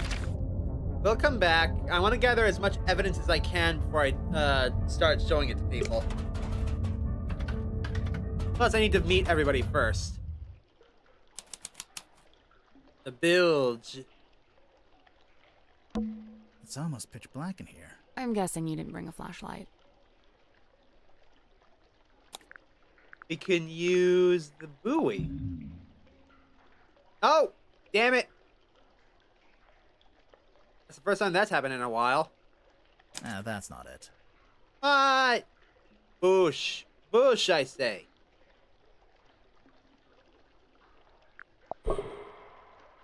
That's not it. We can use the cell phone? We can use Dirk's cell phone. Do you think he'll mind? Probably not.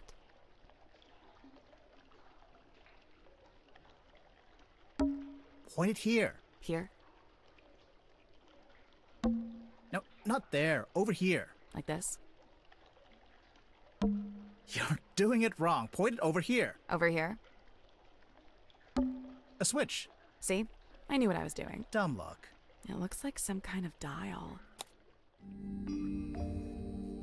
Rotate the 2 outer metal dials and 2 inner glass orbs. Do what?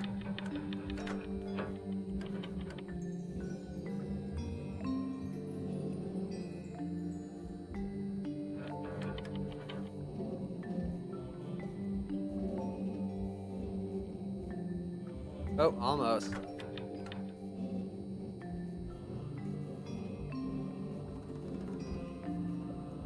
Okay, that one's done. Now I just need to figure out.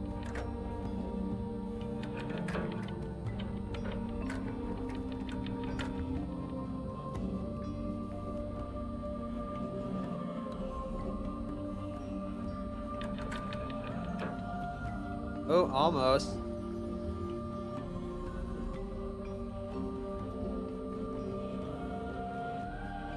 Oh. Oh, that'll do. Wait, no it won't. God damn it.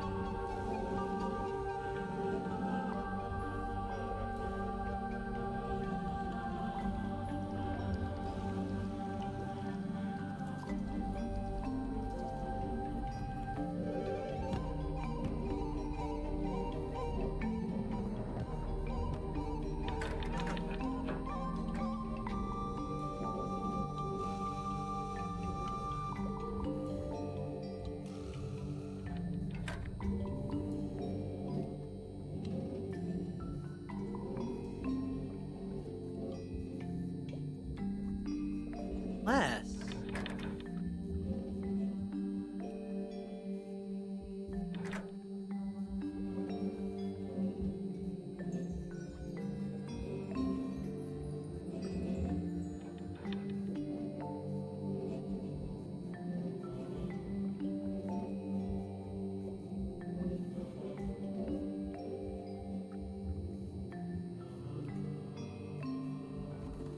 That's not it. So we can rotate. And we can turn the outer dials. I guess that's wrong. Looks like the solutions shown on this. I think either of the orbs could produce either of us. Yeah, I've got it right here, right?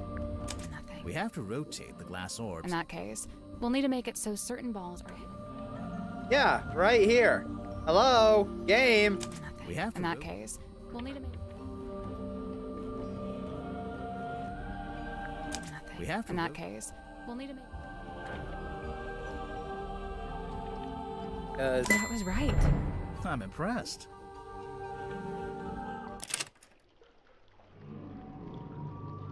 I know where we are. We're right below the cauldron.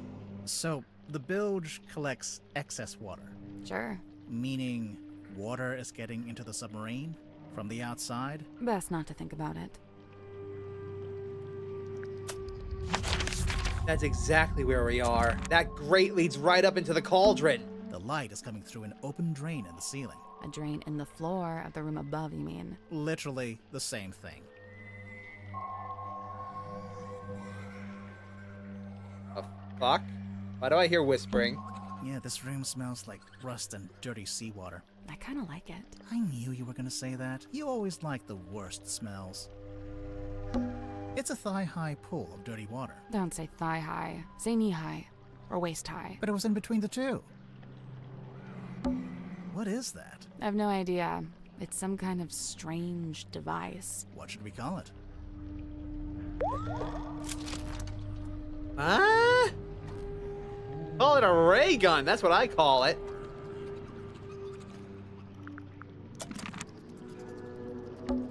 What's this? Diving license. Huh? License card that was being cut in half to tape back together. It was found in the bilge. Yeah, I thought it was a ray gun.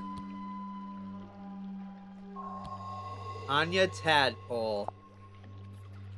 Ocean Rescue Divers Association. Free diving, reduced visibility, deep diving, high pressure, Tanya Tadpole. Alright, well, I'm here if you want to join in, Kane, because this is already getting interesting. Tanya's a diver. A glass bottle. It's just trash. And don't be so quick to dismiss it. One man's trash is another man's... Oh, yeah, no, it's just trash. Aww. Yeah, this room smells... I kind of like I it. knew you always liked the worst smell. The light is coming A drain through in- literally the same thing. That means the drain in the upper in here is open now, right?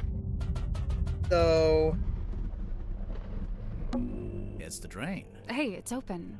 Wasn't it closed before? Yeah, we pulled that switch down in the bilge, remember?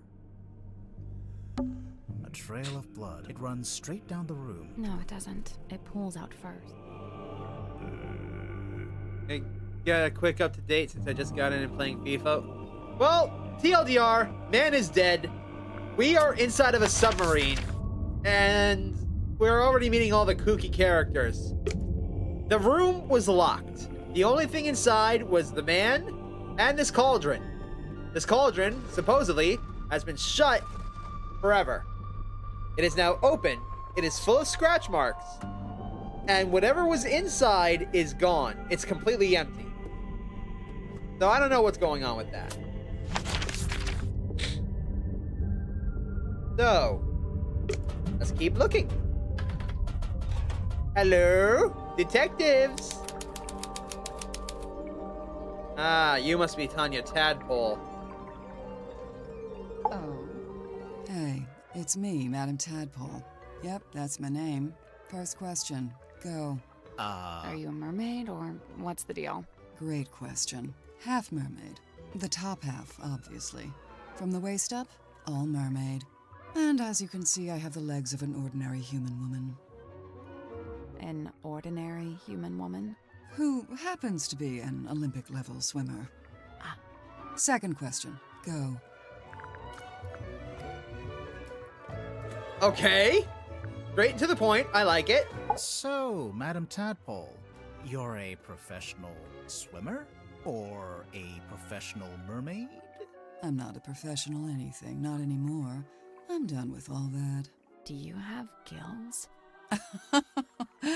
Nope, it's a tattoo. Sorry to disappoint. It's cool. Aww. Why'd you get it? I've always been real good at holding my breath underwater, like scary good. The other kids used to call me Fish Girl. Ah, kids can be mean. I'd say they had it right. How come you're here on the submarine? Okay, so I like to go diving. In the sea, deep. Oh, like with an oxygen tank and a mask? No. I don't use any of that stuff. Anyway, so one time I went too deep. I wasn't going to come back up. I was pretty much done for. Somehow Magnus found me, pulled me into a submarine. He brought me back. I owe him my life. Wait, so are you from Silkworm? Were you living in the town? Nope, I'm from far away. Then how come you were diving into this bit of ocean?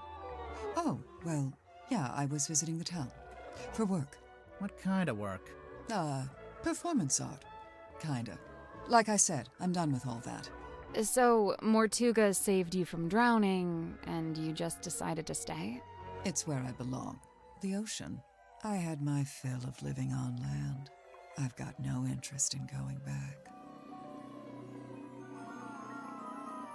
Okay.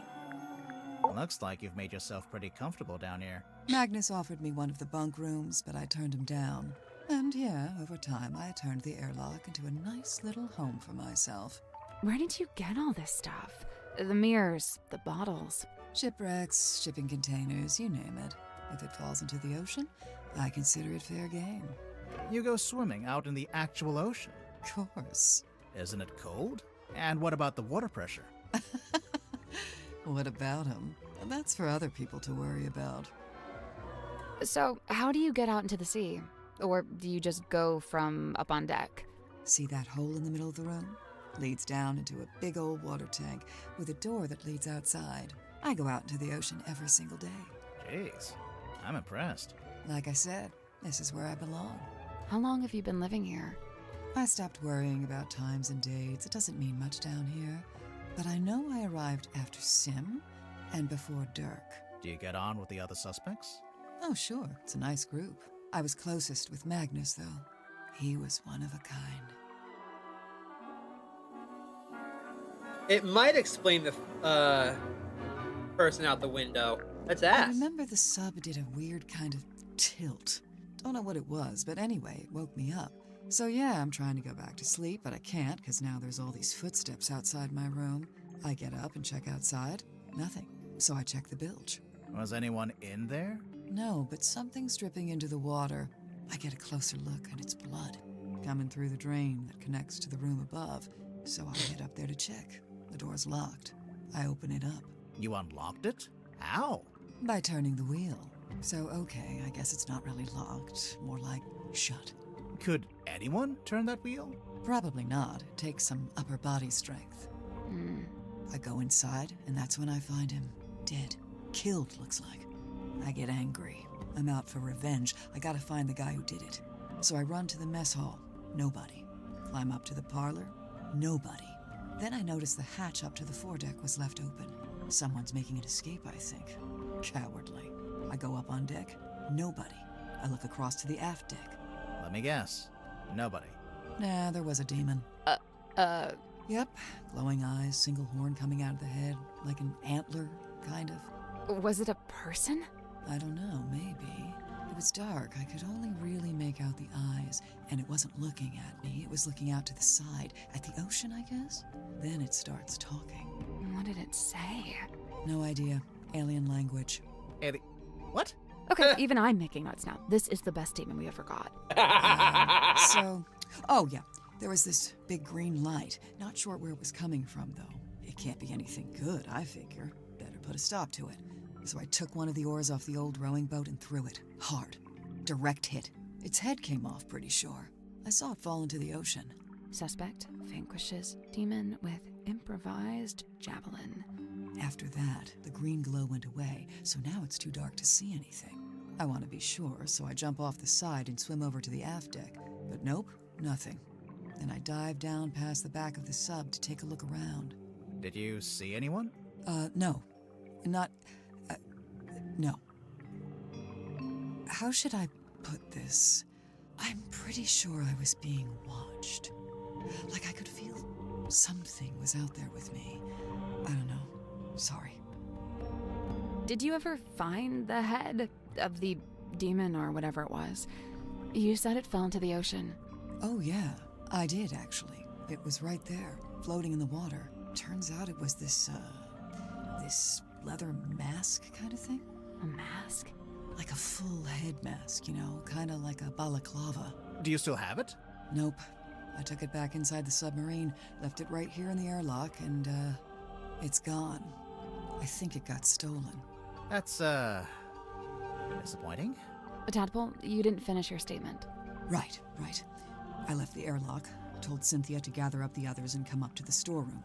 Zephyr was in the mess hall. I told him to come too. So I go to the storeroom. Dirk's there with Werman and Sim. Everyone else shows up shortly after. So, you all gathered at the crime scene. What happened? Nobody wanted to admit to murder, so it was a bit of a stalemate. Most of the others made excuses and scurried off. Zephyr, Grip, and I stayed behind. I guess we were the ones who knew Magnus best. That's it. Story's over. Get out of here.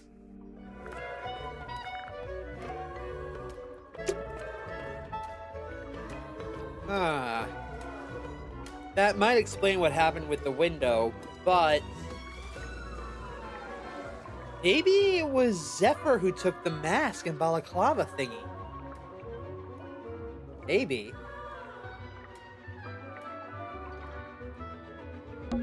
It's a diving helmet.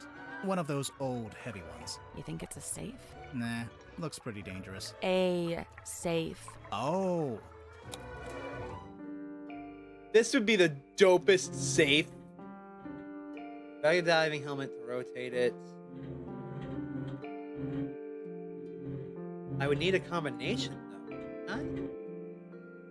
That's not it. There are 9 dials placed around the diving helmet, and each one can be set to one of 4 different angles.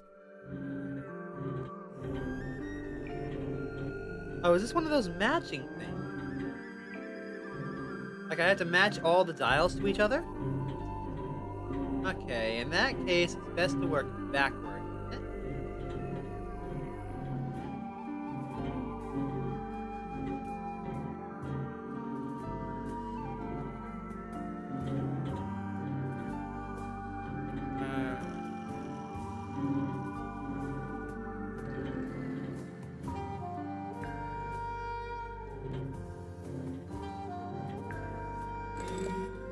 Oh yeah, the symbols are different on each one, so...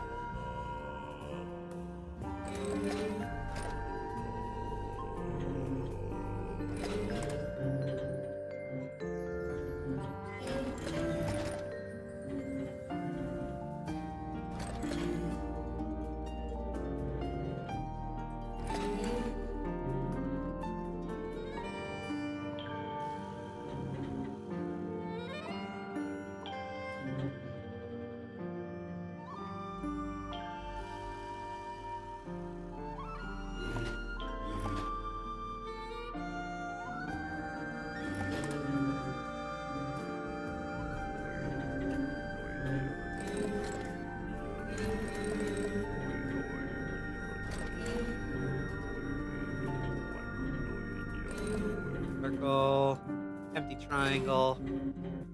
Yep, okay. Black diamond, and...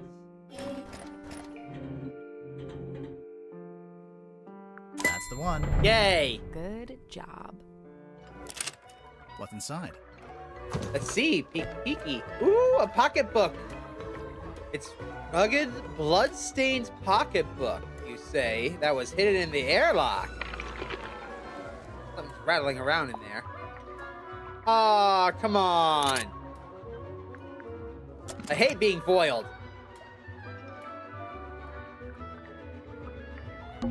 It's a collection of small mirrors. You know, it might be fun to start a mirror collection. I could really see myself doing that. But, actually, no. Better yet, I still have the... Ha ha ha ha! I figured out the button! Bottles? These shelves are grown from real coral. I thought coral only grew in the ocean. Well, there's a lot of salt and water in the air. Oh yeah, I can taste it. Lamb, lamb, lamb. Please stop. Old glass bottles. Looks like they've all been salvaged from the ocean. Hey, this one has a message inside. What?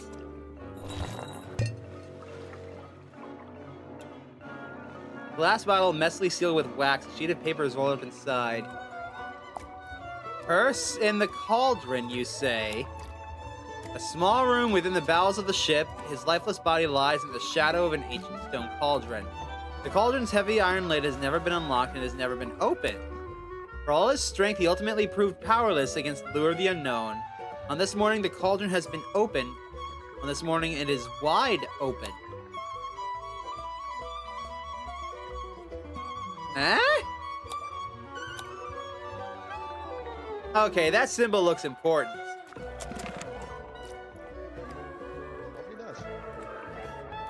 Oh, hi!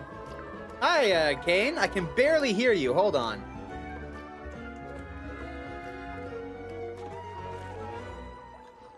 There we go. That should be better. Hello. Hello, friend. Welcome to the Mermaid Mask. We just opened that safe. We just had a look inside that bottle. There's the dead body and open cauldron. Yeah. Sally, how do you feel about... Interesting to say the least. Nope, not happening. Is that It's a treasure chest? We can't reach it while it's underwater. What a tease. It's not fair. Not fair, I say. Still. Alright. Got a couple more places to go. These two, then we're heading back here to talk to the captain. And then we can start piecing things together, I'd say. The engine room.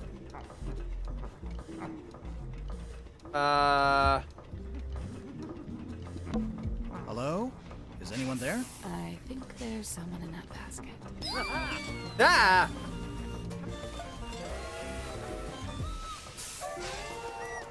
Why are you giving off wild thornberries vibes? What on earth are you doing? Ah, customers! Come in, and welcome to Mr. Grip's Emporium. Wait, what? I guess he's Mr. Grip. What's that? You'd like a succinct yet exhaustive rundown of our operational philosophy? I don't think I said that. Here at Mr. Grip's, we plot the unplottable, chart the unchartable, and measure the unmeasurable. Definitely No Nigel sea too Thornberry vast, vibes. No night too dark, no fog too thick.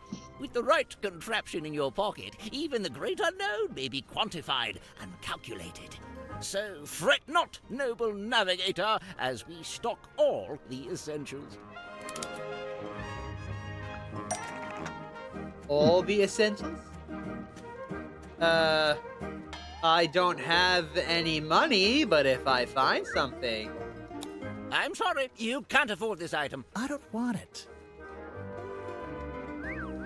Hey. Oh. Oi! Fine. I'm afraid you don't have enough money. I know! I'm not trying to buy anything. Apologies, you can't afford that one. Mr. Grip, we're not customers. We're detectives. We need to talk to you. Oh. Why didn't you say so? Now, what is it you wanted to know? These games. Best character designs. Holy shit. Alright, tell us about yourself, Mr. Grip. Can I get your full name? Godric Grip of Mr. Grip's Emporium. And that's this little shop you run down here in the engine room, for some reason. This is merely the newest branch. The flagship site is back in Circuum-on-Sea. Yeah, we saw it. It's all boarded up. As well, I can't make a living selling compasses to the ghosts in a ghost town, can I? So that's what you do? Sell compasses? Seems kind of niche. We buy, sell, and service all manner of nautical navigation equipment. What's that?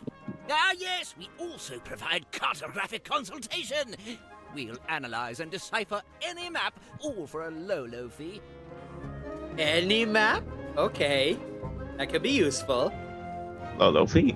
That's also pretty nice. Fee to be decided on a case-by-case basis. Sorry, did you just talk to your stick? You mean Cornelius Kane? And he's given it a name.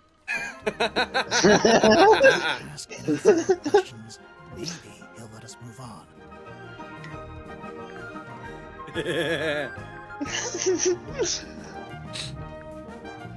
How'd you wind up here?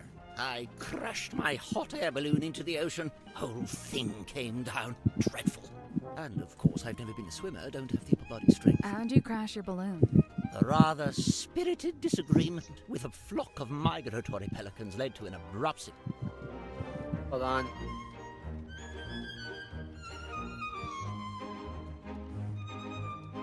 Sure, okay. And the actual reason? Storm. There we go. Wait, so you're an aeronaut? I thought you were a shopkeeper. Yes, well, you're quite right, of course. But I've been inspired to leave my shop behind and head out on a journey of discovery into the great unknown. That was the plan, at least. As you can see, I didn't make it very far at all. So there's a storm, the balloon crashes, you fall into the ocean, then what? Enter Captain Mortuga. He finds me adrift, fishes me out of the water, and promptly places me here. In the engine room? Was every other room taken? On the contrary, only Mortuga and Zephyr were living here when I arrived, so I rather had the run of the place. Cornelius and I just agreed this would be the best place to set up shop, as it were. Are you in a wind tunnel, my guy? No, that's my fan blowing into my mic like the earring. Hold on, let me just move real quick. Why did you set up your shop again? You just said Is you that were better? inspired to leave it behind. I believe so. I had to make myself useful somehow, didn't I?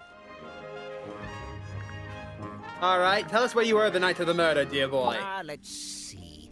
I'd taken Cornelius up to the mess hall. Poor fellow needed a little repair work, you see. Were you alone up there? Aside from Cornelius, I mean. No, Werman was there, working away on his typewriter. Then, all of a sudden, somebody new came down the ladder. A woman by the name of Mariana Moon. Werman and I conversed with her for a few minutes before Mortuga himself entered the room. He passed through towards the child's room and the storeroom, But before he left, he asked us to provide Mariana with a tour of the submarine. Werman feigned a sudden fatigue and slithered off back to his room, leaving me as the solitary tour guide. You do kinda look like a tour guide, to be honest. Yes, well, I won't bore you with a blow-by-blow. I'm sure Mariana will cover that in her statement. Suffice it to say, we ended up in the bilge at the very back of the submarine. And there we were, standing in the dark, when all of a sudden, a voice echoed down from above. Mortuga's voice? No, a young woman's, possibly two different women. The voices were followed by the sound of a blade, and finally a dull thud, like something hitting the ground. Interesting. Sounds like a murder to me. Yep, What did Mariana make of all this? Well, apparently satisfied by our impromptu eavesdropping session, she made her farewells and left. You didn't go with her? No, I stayed a little longer. Did you hear any other weird noises? I did. First, the sound of the storeroom door wrenching open and then closing again. Secondly, some kind of short, heavy scrape, mechanical. And finally, a dull thud, like something hitting the ground. Sorry, again? How many murders were there? I didn't really know what to do with myself after that, but an unexpected lurch of the submarine caused me to very nearly topple over into the bilge water. So I decided to take my leave and return to the safety of my engine room. You didn't want to go upstairs and see what was going on? I certainly thought about it. Ultimately, I think it came down to cowardice on my part. You didn't want to run to the murderer. So, let's see. I was sat there, feeling rather pathetic, when Cynthia appeared in my doorway. What did she want? Well, she had a compass she wanted me to fix. I agreed to take a look at it for her. But that wasn't the end of it. She then told me she'd been asked to bring me upstairs, along with everyone else. And so, after fetching Mariana from next door, the three of us went up to the storeroom. I saw Mortuga's body laying on the floor, saw the cut across his neck. The cowardice I'd felt before, compounded. Tadpole spoke to the room. She wanted a confession, or even just an explanation. It goes without saying that nobody was willing to offer one. Really, that's the end of it. After that, several things happened very quickly. Cynthia became captain, decided to bring in a detective. You two arrived, and here we are. Alright. Now we can have a look around the room. Dale. Sail on now. Can I buy something with my wages? We don't get paid until we solve the mystery. What if we don't solve it? Do I still get paid? Grimoire? that equals no payment. Who are these guys? Just some of my satisfied customers. He's lost it. It's a big compass. Yeah, no, he's cuckoo. The broken compass that's in process of being fixed. Broken? I wonder what's broken about it.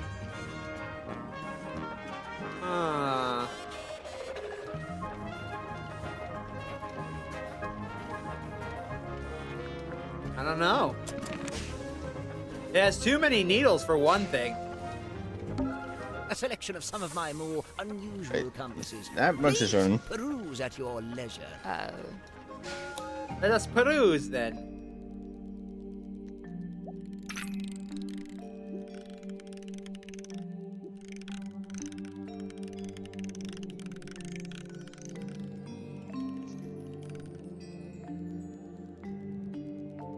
Compass doesn't want to solve this puzzle right now.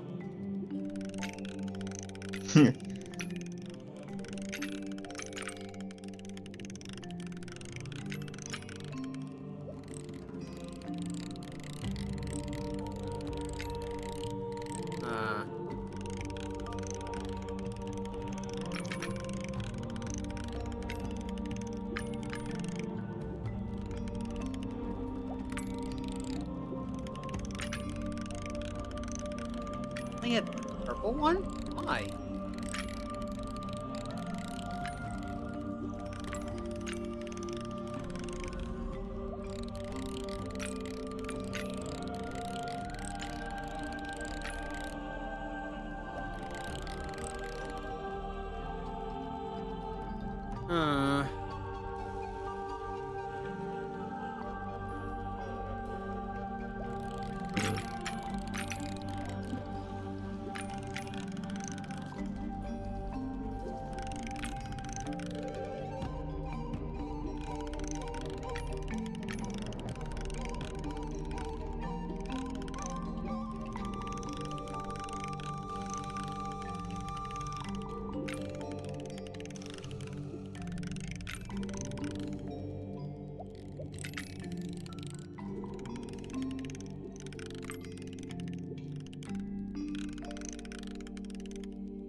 You're a clock, motherfucker.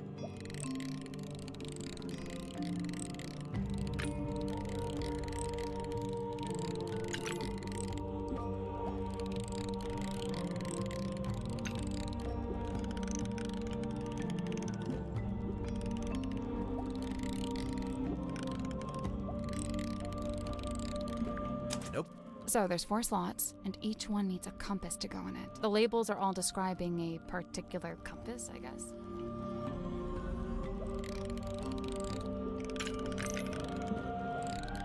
I guess that's wrong. I think we'd get more information about how each compass worked if we moved them around. And pay attention to the needles while you're doing it. No shit. Nothing. It's really all about the behavior of the needles. At least one of them doesn't seem to be a compass at all.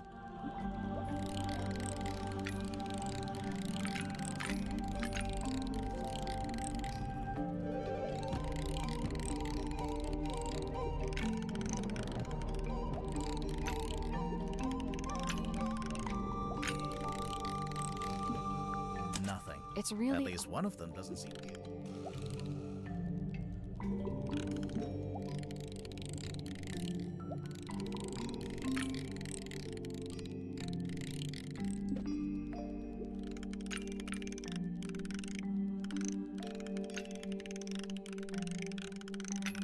Hey, you point away from all of them.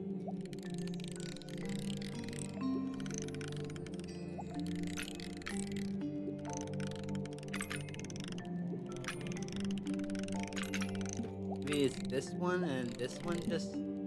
Nothing. It's really... At least one of them doesn't seem.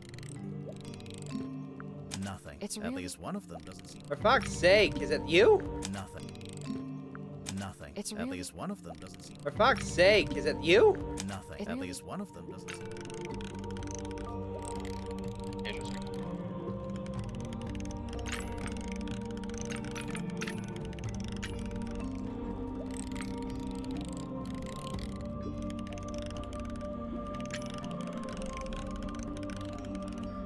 They're pointing away from all of them.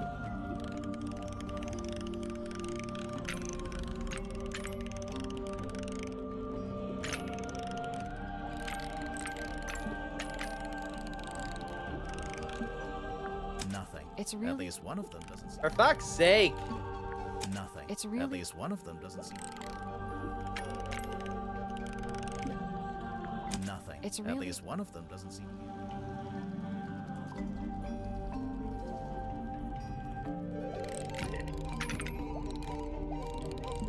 Nothing. It's At really... least one of them doesn't seem.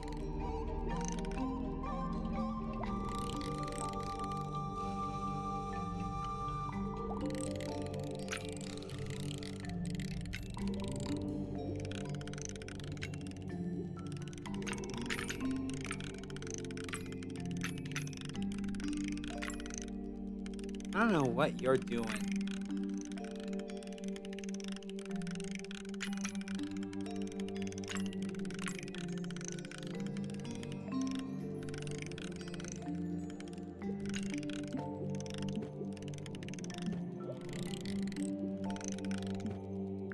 Nothing. It's At really... least one of them doesn't seem.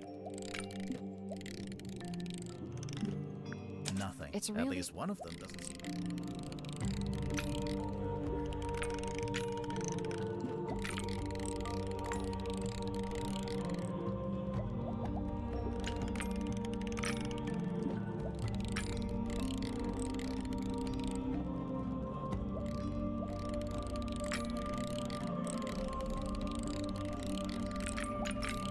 Are you the clock? Nothing. It's really... At least one of them doesn't seem. On. Nothing. It's At really... least one of them doesn't seem. Nothing. It's At really... least one of Oh my god. Xbox, please stop lagging so much when watching streams. them doesn't seem. Nothing. It's At really... least one of them doesn't seem.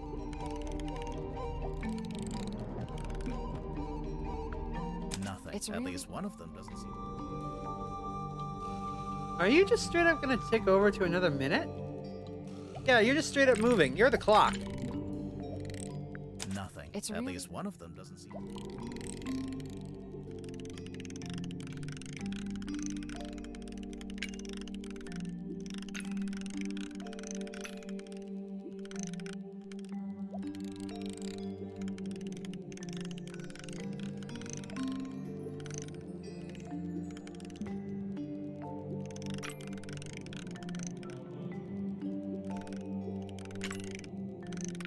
You're pointing at the clock. You're pointing away from everybody. Nothing. It's really- At least one of them doesn't seem. The ducks, at least. Nothing. It's At really- least one of them doesn't seem.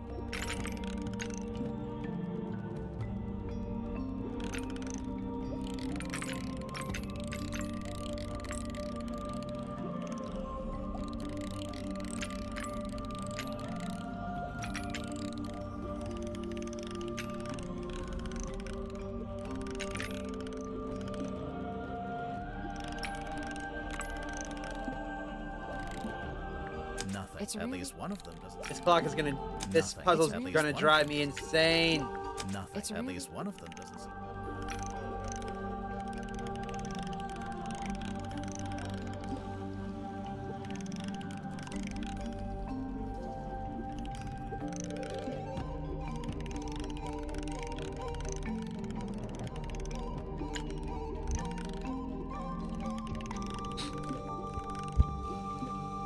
Nothing. It's At really- least one of them doesn't seem.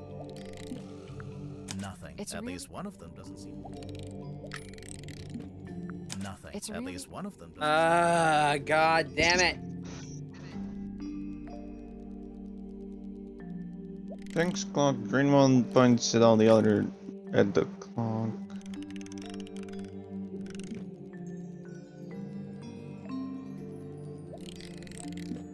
Nothing. It's At really- least one of them doesn't seem. Nothing. It's At really- least one of them doesn't seem. Nothing. It's At really- least one of them doesn't seem.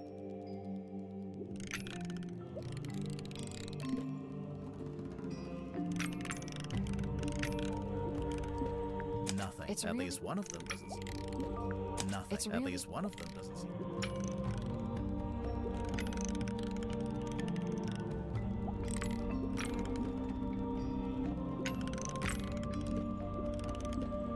Nothing. It's At really- least one of them doesn't seem.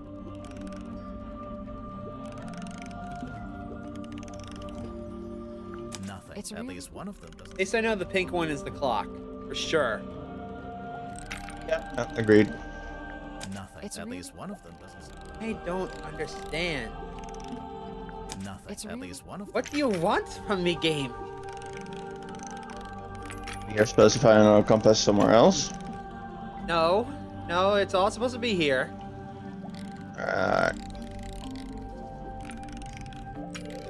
You? Nothing. It's At really- least one of them doesn't seem. You just straight up don't turn at all.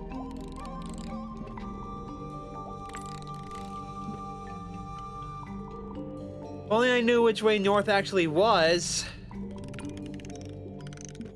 Nothing. It's At really- least one of them doesn't Maybe seem. not.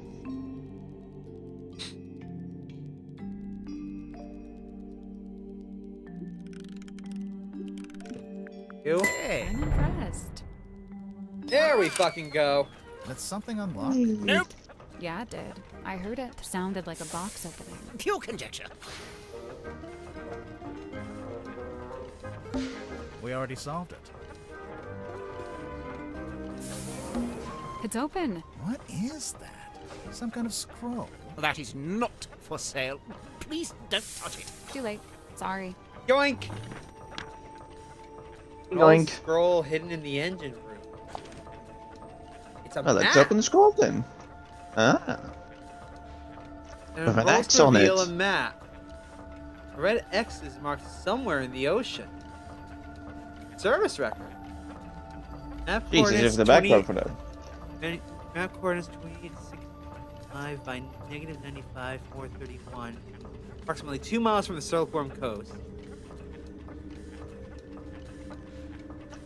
He waived the cost. And that means It means that the captain didn't pay for this map to be translated. What was he going there for?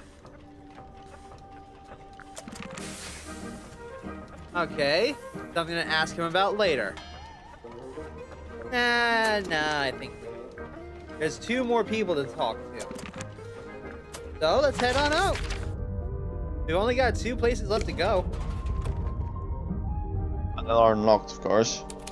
Yeah, for now. This is the cargo hold, huh? Oh. Hello. Weary travelers. Take a seat by the fire, shake out your boots. We're not weary travelers. Then why do you both look so haggard and trail-worn? Ouch.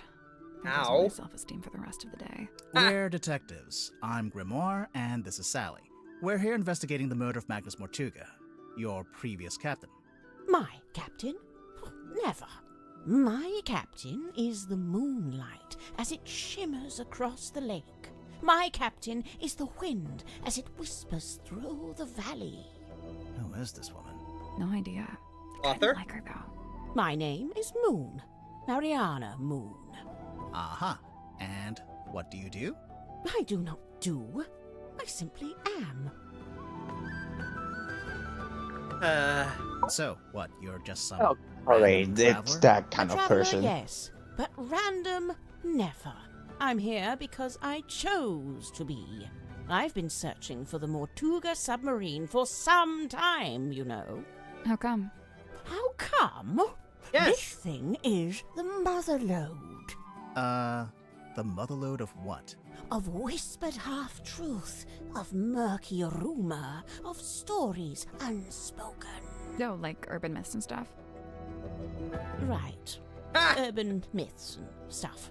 So, you're a historian. Historian, storyteller, rambler, ambler, fireside gambler. How long have you been here? Well, let's see. I arrived a few hours before the captain was murdered. Oh, dang. Really? Quite the story, isn't it? But you're just on the submarine because you find it interesting. Would that be such a crime? No. Murder's a crime, though, pretty sure.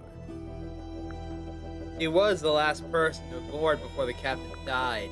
A merciless wind rattles the rotting wood of the old silkworm harbor, the shadow of a vessel lurking low in the night-black water.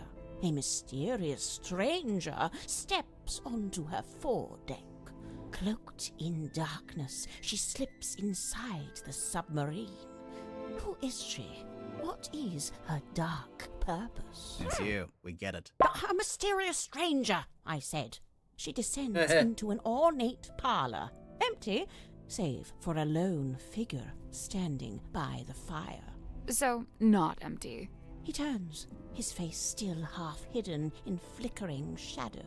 It is Captain Magnus Mortuga. What was he like? Nice guy. Stoic, but polite. Kind. He tells me to wait in the control room and then disappears off towards the back of the ship. After a little while, he comes back. But now, he's a slightly different man. What do you mean? Huh? The light is gone from his eyes. He seems sad, angry. He avoids my gaze as he crosses the room to take hold of the wheel. He tells me to head down the ladder towards the mess hall. Doing so, I encounter 2 gentlemen named Mr. Werman and Mr. Grip. Neither of them look like sailors, so I know they can't be crew. I assume they must be guests like me. And true enough, it transpires that Mr. Werman is a writer and Mr. Grip is, some kind of watch repairman. Captain Mortuga reappears, descending the ladder. Mr. Grip is Mr. He Grip. asks the 2 men to show me around the submarine and introduce me to the others. Then he disappears through the rear corridor. It's the last time I see him alive. Mr. Werman apologizes, explains he's too tired, and leaves through the opposite corridor. Mr. Grip, unable to come up with such an excuse, agrees to show me around.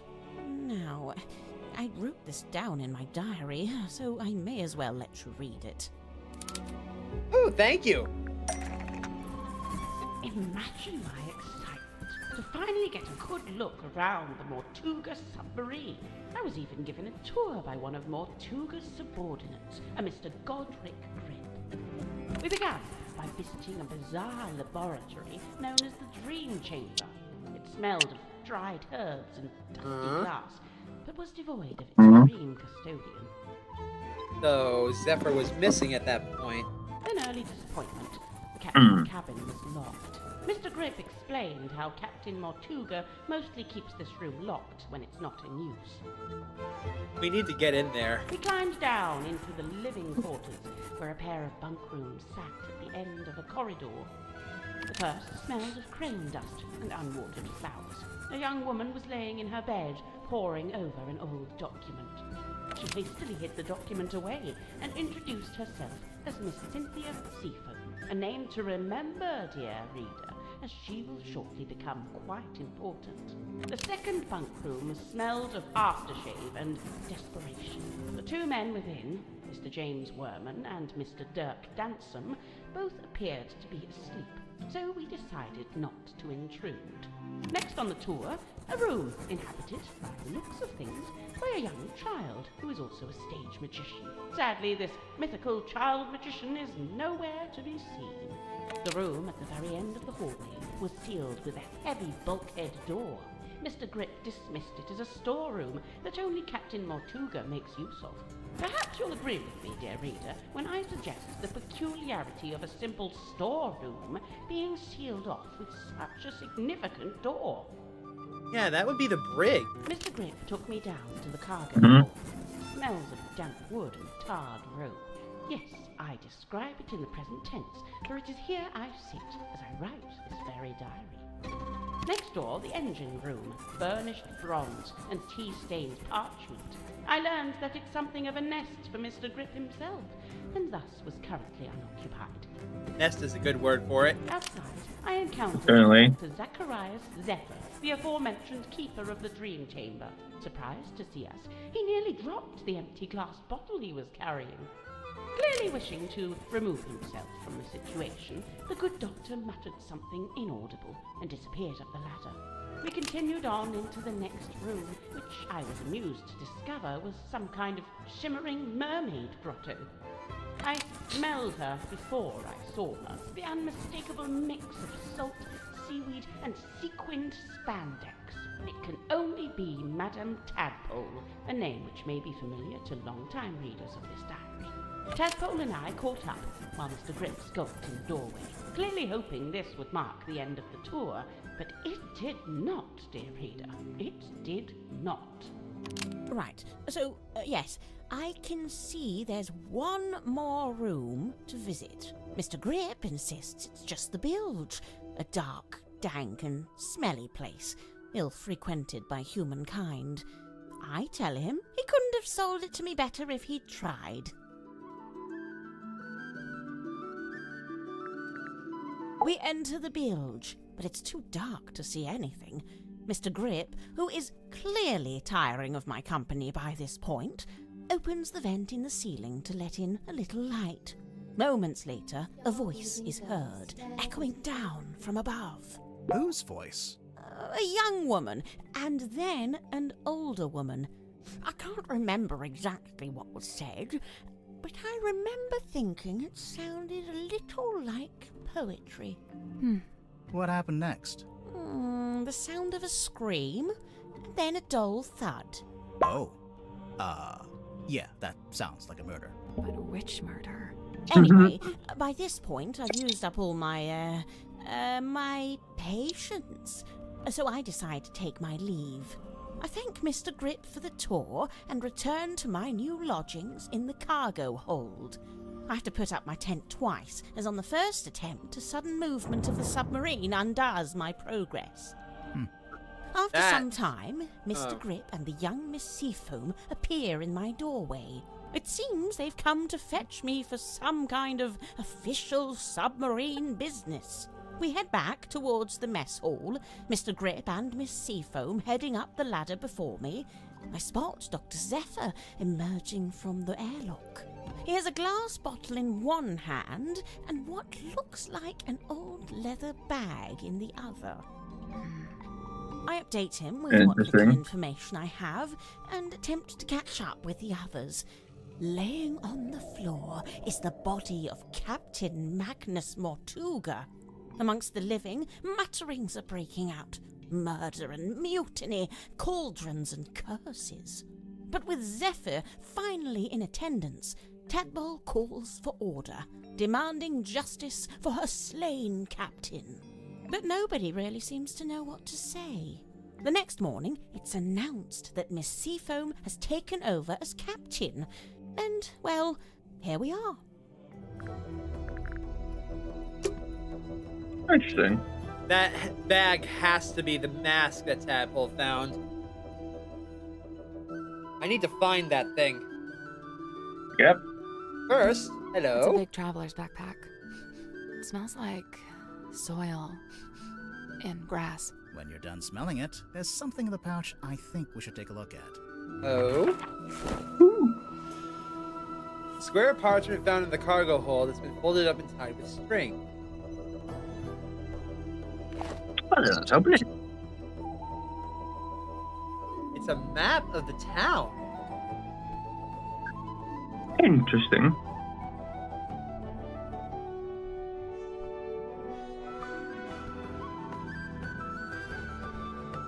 Oh. Fellow.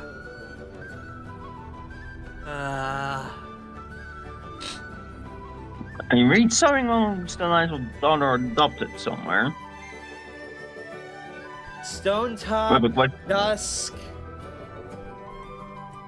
Yep, it's the fellows again. For those of you who have seen the previous game, the names Fellow and Stone Top should be jumping out at you. Especially Felix Fellow. Yep. This is a family tree.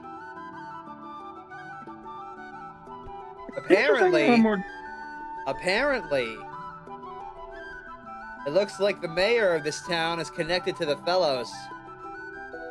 Yep. This is Press reach, maybe you can see a bit more there. Sorry. There we go.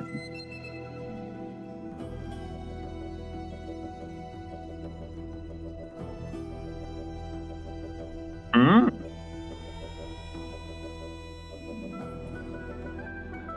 Alicia Stonetop. Magnus Mortuga's here. Yeah, for some reason he's here. Is he connected to the tree somehow? Potentially. Who knows?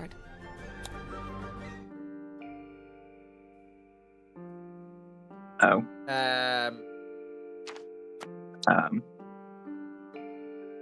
Nope. So, there's a drawing of each of the suspects, one of Mortuga, and one of us too. Each one needs to be moved to the right place on the board. Yeah, can I get a hint of where the right place on the board is? That's not it. Looks like the board's been divided. The shape looks familiar. Of course. Remember Mariana's diary? What is this?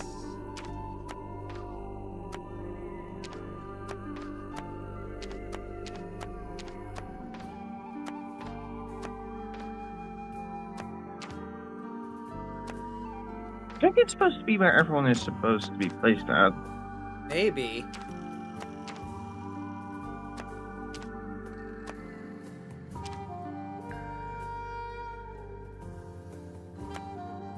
Nothing. I'd say me, you, and Mariana. Oh, and Mortuga probably shouldn't be in any of the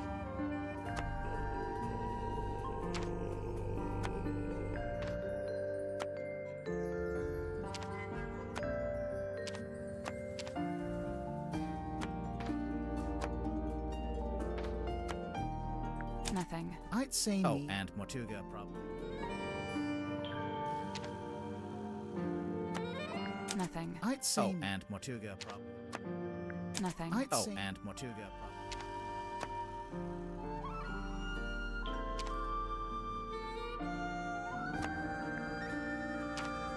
Yeah, I get that it's supposed to be their rooms, but the layout's all weird. Yeah. Nothing. anything. I'd say and Mortuga Hmm. This it? That was right. There it is. I'm impressed. There we go. Nothing happened. What were you expecting? Normally, when we complete a puzzle, something unlocks and we get a new clue. Yeah, we've been conditioned to expect that. If it's a clue you want, take a look on the back of the pinboard. What's this? Oh. Huh? Yes. What is this? Oh. Night of a full moon.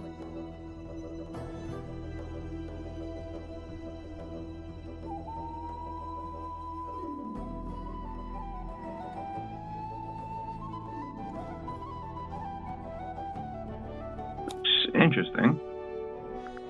WW Women Wolf. Hmm.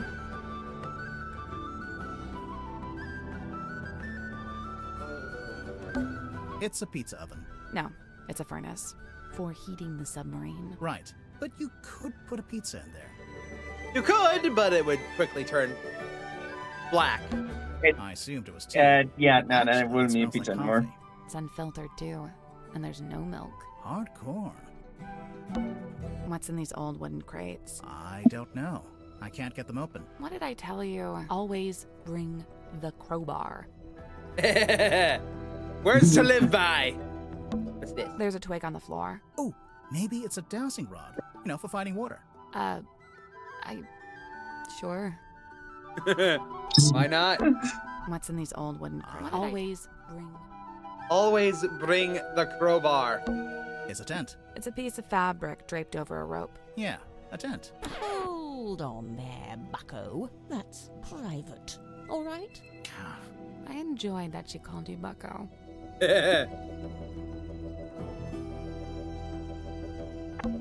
It's a little mirror. It could do with a polish. You could do with a polish.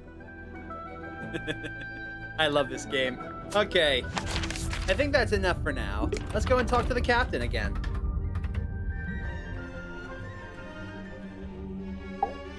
You spoke with Sim? Yeah. And? I'm not about to declare her innocent right here, right now, if that's what you were hoping for.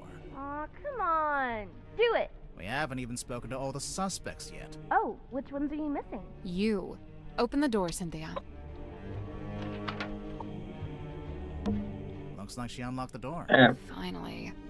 Yay! There we go.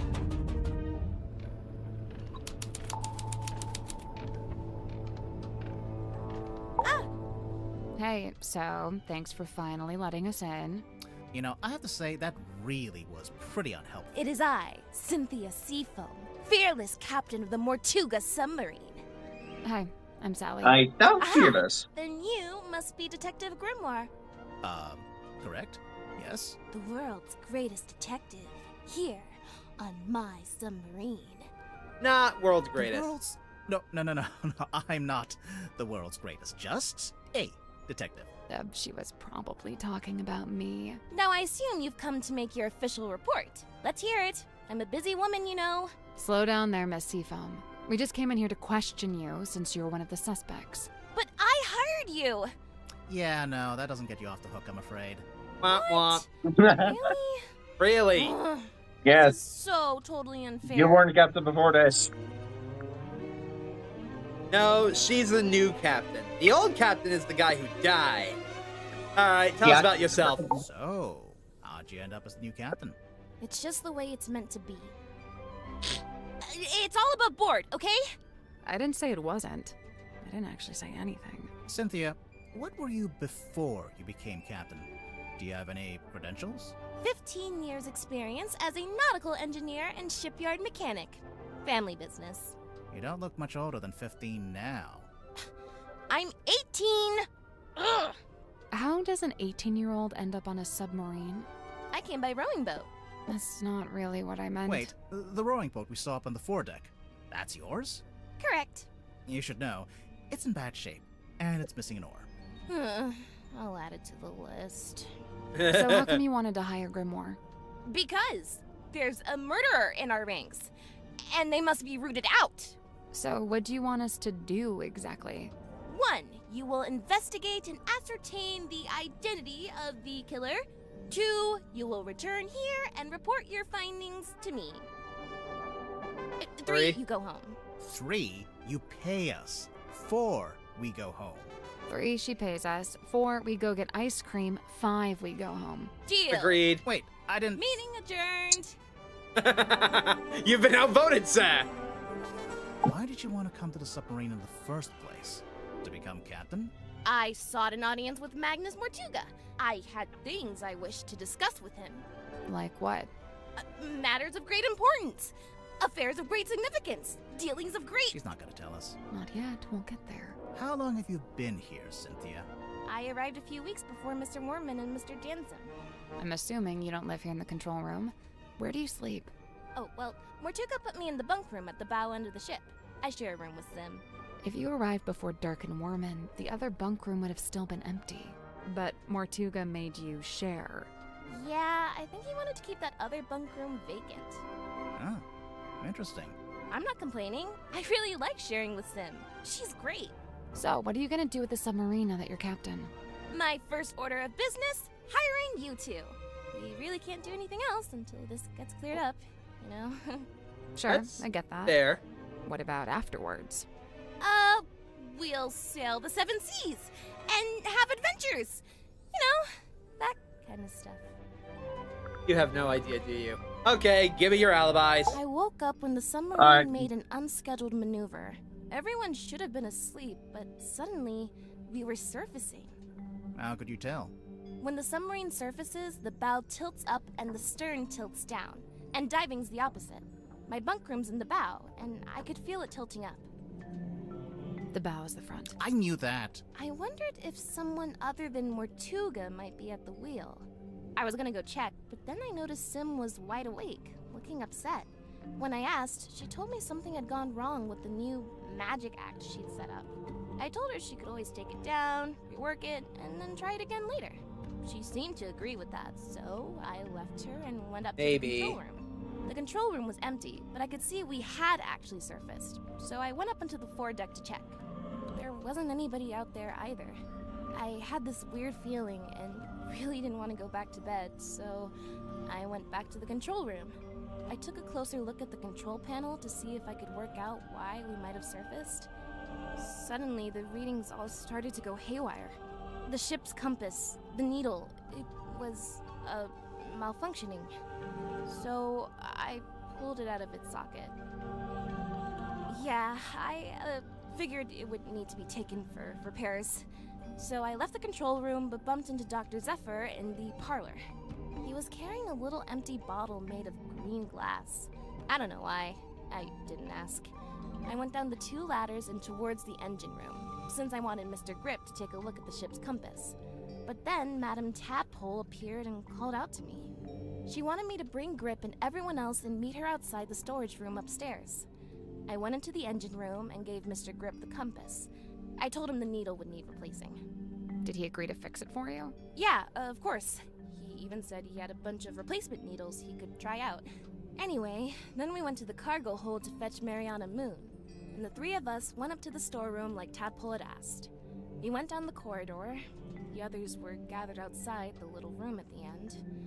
I looked through the crowd and saw Captain Mortuga laying on his back, dead. Everyone was trying to work out what had happened. Someone mentioned that Sim was the last person who'd seen Mortuga alive. I didn't like where the conversation was heading, so I took Sim and left. And yeah, that's about it. You went straight back to your room? No, I went back up to the control room first. For what reason? I was wondering if Mortuga had left any instructions or any paperwork. I wanted to read the captain's log too. Can we see it? Something tells me that's not the whole story. That's the whole statement, I swear. If you have any other specific questions, I'll, field them separately. Alright. We talked to all of the suspects. Time to look around here.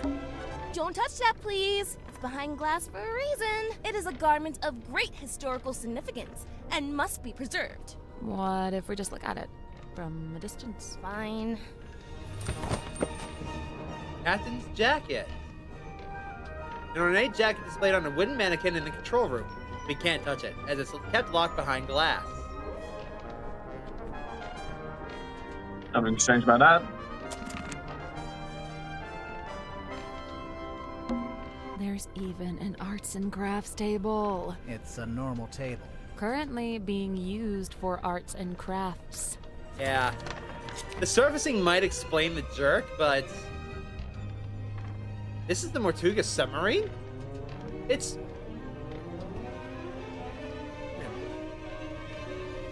It's being made out of parts of the old ship? That's incredibly dangerous! I love it! But incredibly stupid. Incredibly stupid and dangerous, aye. But you gotta admit. Can we look at the control panel? If you promise not to press any of the buttons. I will make no such promise. Press all of the buttons.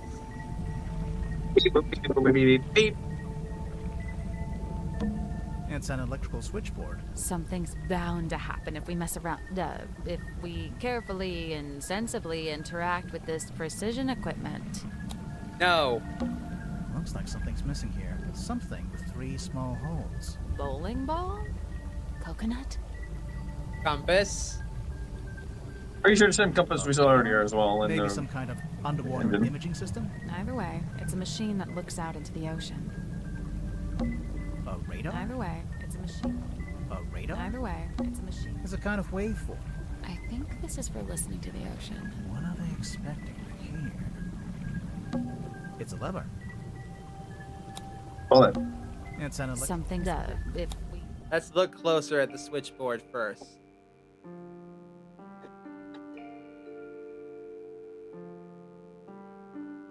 Okay.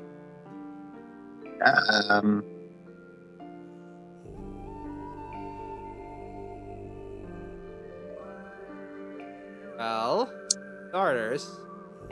I think I'm just as confused as you are. Nope. In that case, I would want...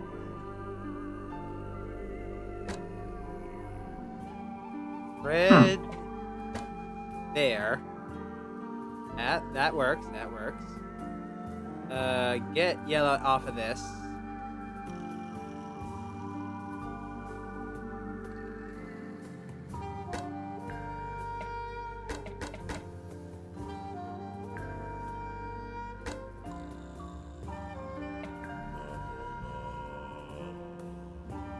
Yeah, I would need...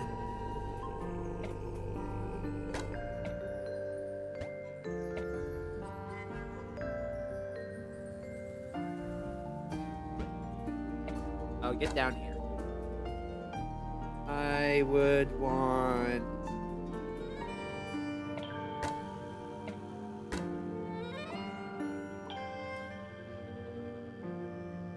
Oh, that looks good. Now I need... not that. But... 9. You need 1 and 9. Huh? Ah. No. No, wrong one. I'd like it almost. Here? Oh, maybe. Oh, yeah. And... here. Now what I need is... The side of red that's in 2 and the 1 and 9. I think that's it then. I need it... That looks good. That was right. Yeah! Impressed. Something unlocked. The hatch opened. It's a ring-bound book. Oh! The captain's log! Yay! We found it! Let's open it.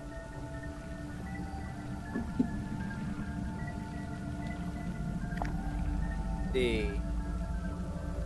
Burn something. Unknown on the last bit. Captain Mortuga found dead. Details unknown. Crew is tumultuous. Captain Seafoam assumes command. So these were the coordinates right when the captain was found. Interesting. Okay.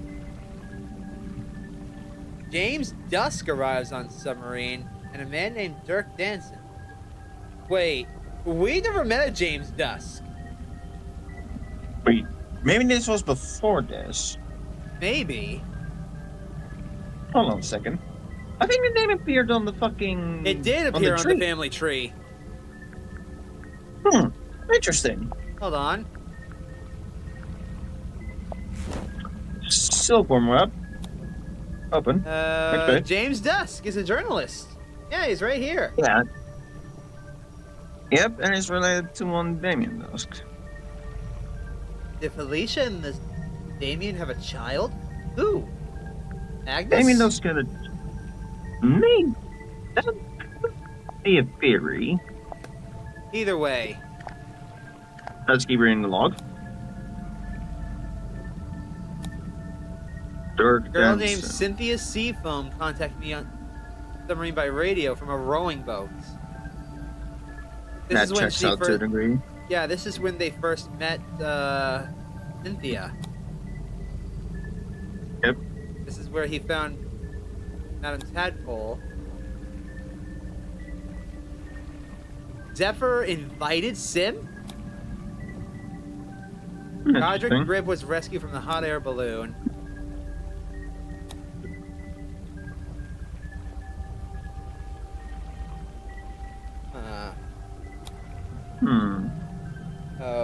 Okay, this is going to be important later, I can tell. Alright, how about we pull the lever? Oh, right. Can you look at Hold the on. I will make no such promise. It's a lever. A little card came out. It's got a bunch of numbers printed on it. Oh, I guess it shows the daily readings for the depth, the speedometer, and the heading. I wonder why you'd need that. Insurance purposes, maybe? To find your location on a map, you dumbass. A little card. It's got Oh, I wonder insurance purposes. it's a lever.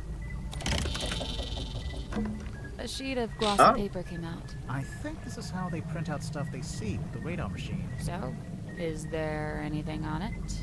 Did it see anything? No, nothing. A sheet of... Interesting.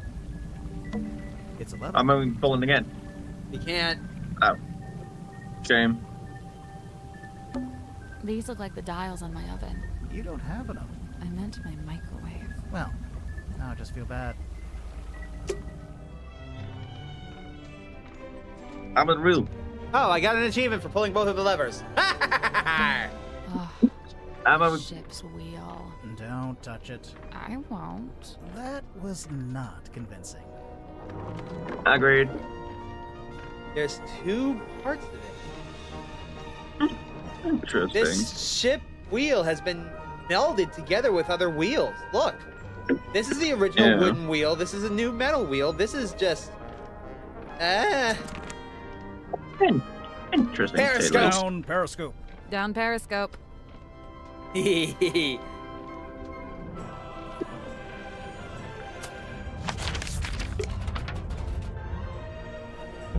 Oh, right, I almost forgot. We should be able to get into Sim and Cynthia's bunk room now.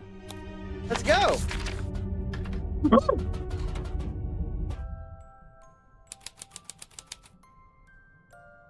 This is not what Same. A framed photo. It's been hung from the pipe, so you can see it from the bed.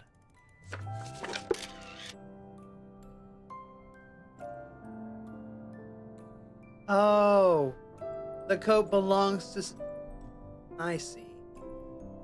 Wait, hold on. Look at what's in the background. That kind of looks like the original submarines thing. No. Am I stupid? That's Cynthia's mother. So that's who the Yeah, coat but behind belongs it. to.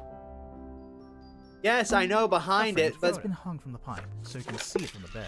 I don't recognize that person at all. Yeah, fair. But maybe, hold on.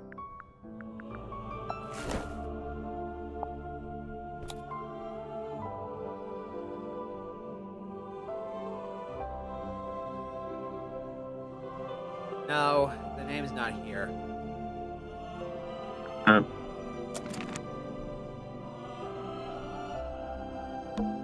little wooden box with art supplies inside. It's a mirror. Sally, you can use it to fix your hair. My hair is perfect and does not need fixing. It's a pig.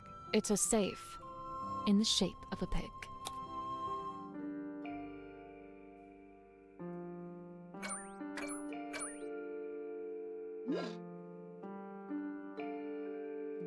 Huh? Oh. Oh god, no, not this thing. I hate these. Context. It's a magic square. Oh god. Good luck.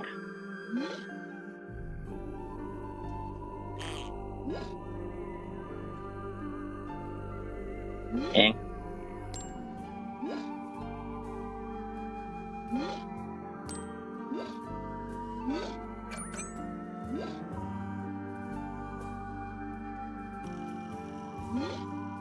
Then that can't be active.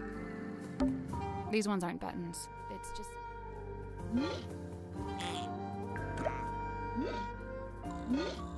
Eh.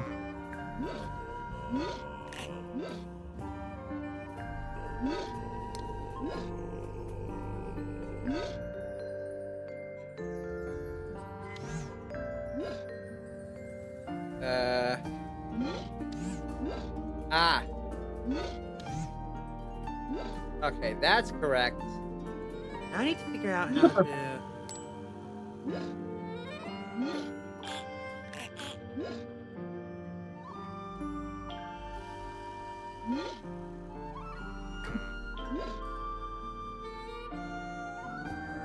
Seven, 9. That looks like There we it. go.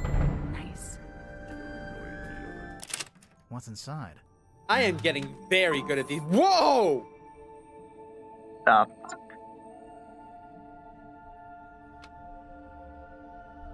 Okay. The hell is it? What is it? I don't know. Well, I guess we can start by asking Sim and Cynthia about it. Oh, cool. A board game. Want to play? We don't know the rules. You don't normally let that stop you. It's a magazine. True. Hey, this is pretty recent. Oh. Cinematique by Julie Janelle. Marks the spot. Cinematic magazine sits down with the stars of Vincent Van de Peer's latest film.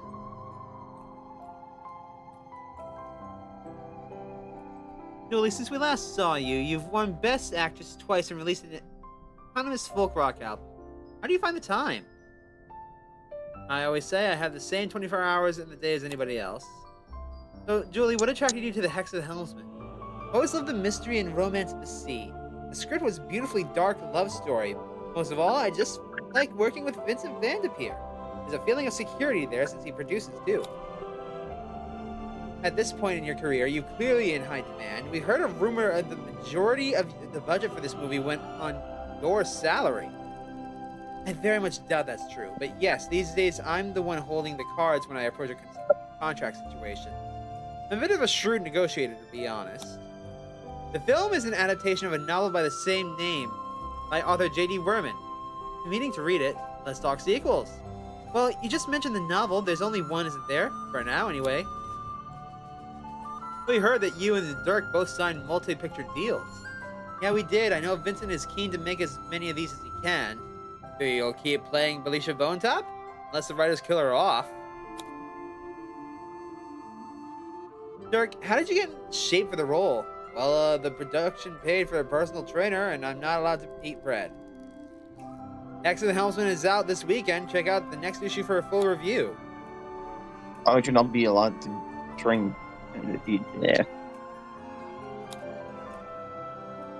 Wit and Whimsy Pictures presents a Vincent Van der Peer production, starring Julie Janelle as Belisha, introducing Dirk Dansom as Marcus, based on a book from Kristen Cale, original novel written by J.D. Werman.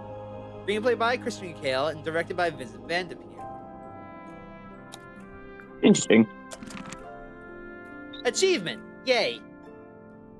Good. It's an origami bird. The movement of the submarine makes it look like it's blowing in the wind. It's a window. It must be a light, too, since we're underwater. They've taped yellow paper to it. So? I think they want it to look like the sun. Oh. Photos. Instant photos. The kind you have to shake. That's a myth, actually. You shouldn't shake them. It damages them. Well, that's my life turned upside down. Same! It's Sim and Cynthia's bunk room. It's pretty cozy. A few drawings. A mouse, a girl, a leaf. They're, not good. You're right. They're great. What flavor? Sun-ripened tomato. Dang. Sounds good. Old books. Mostly fairy tales for young children. They've been stacked up into a little tower. Look at that little wooden house. So Aw. cute. Looks like it'd be a nice place to live. Old books. They've been stacked up. Instant photos. That's that's my life. I think that's everything. It's Sim and It's Cynthia. pretty cozy. It's Cynthia's bed. How can you tell it's hers? Process of elimination. It's Sim's bed. How can you tell? It just has her energy. I do believe that is everything. It's Sim and It's Cynthia. pretty cozy.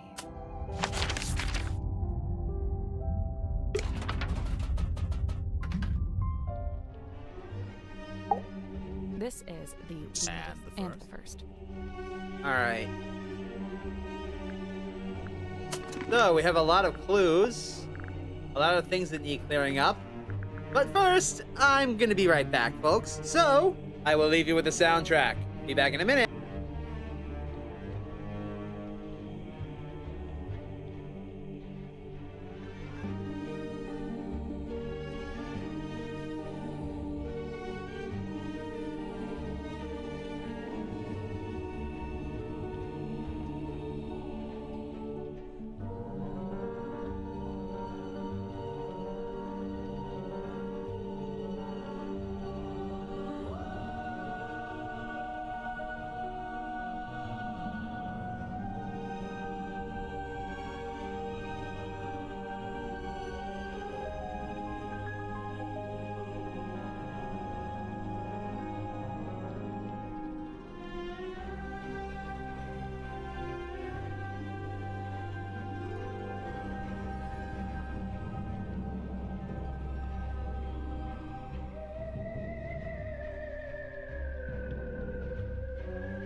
Alright, folks, I am back.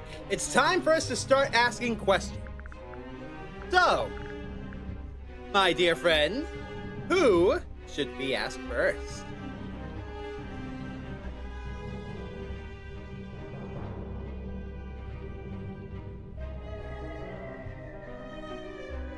Hey, you there? You must have left. Okay, in that case, I'm making the executive decision. We're gonna go talk to Dr. Zephyr first.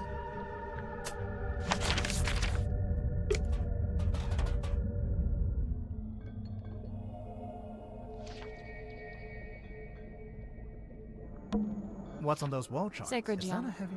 I mean, probably.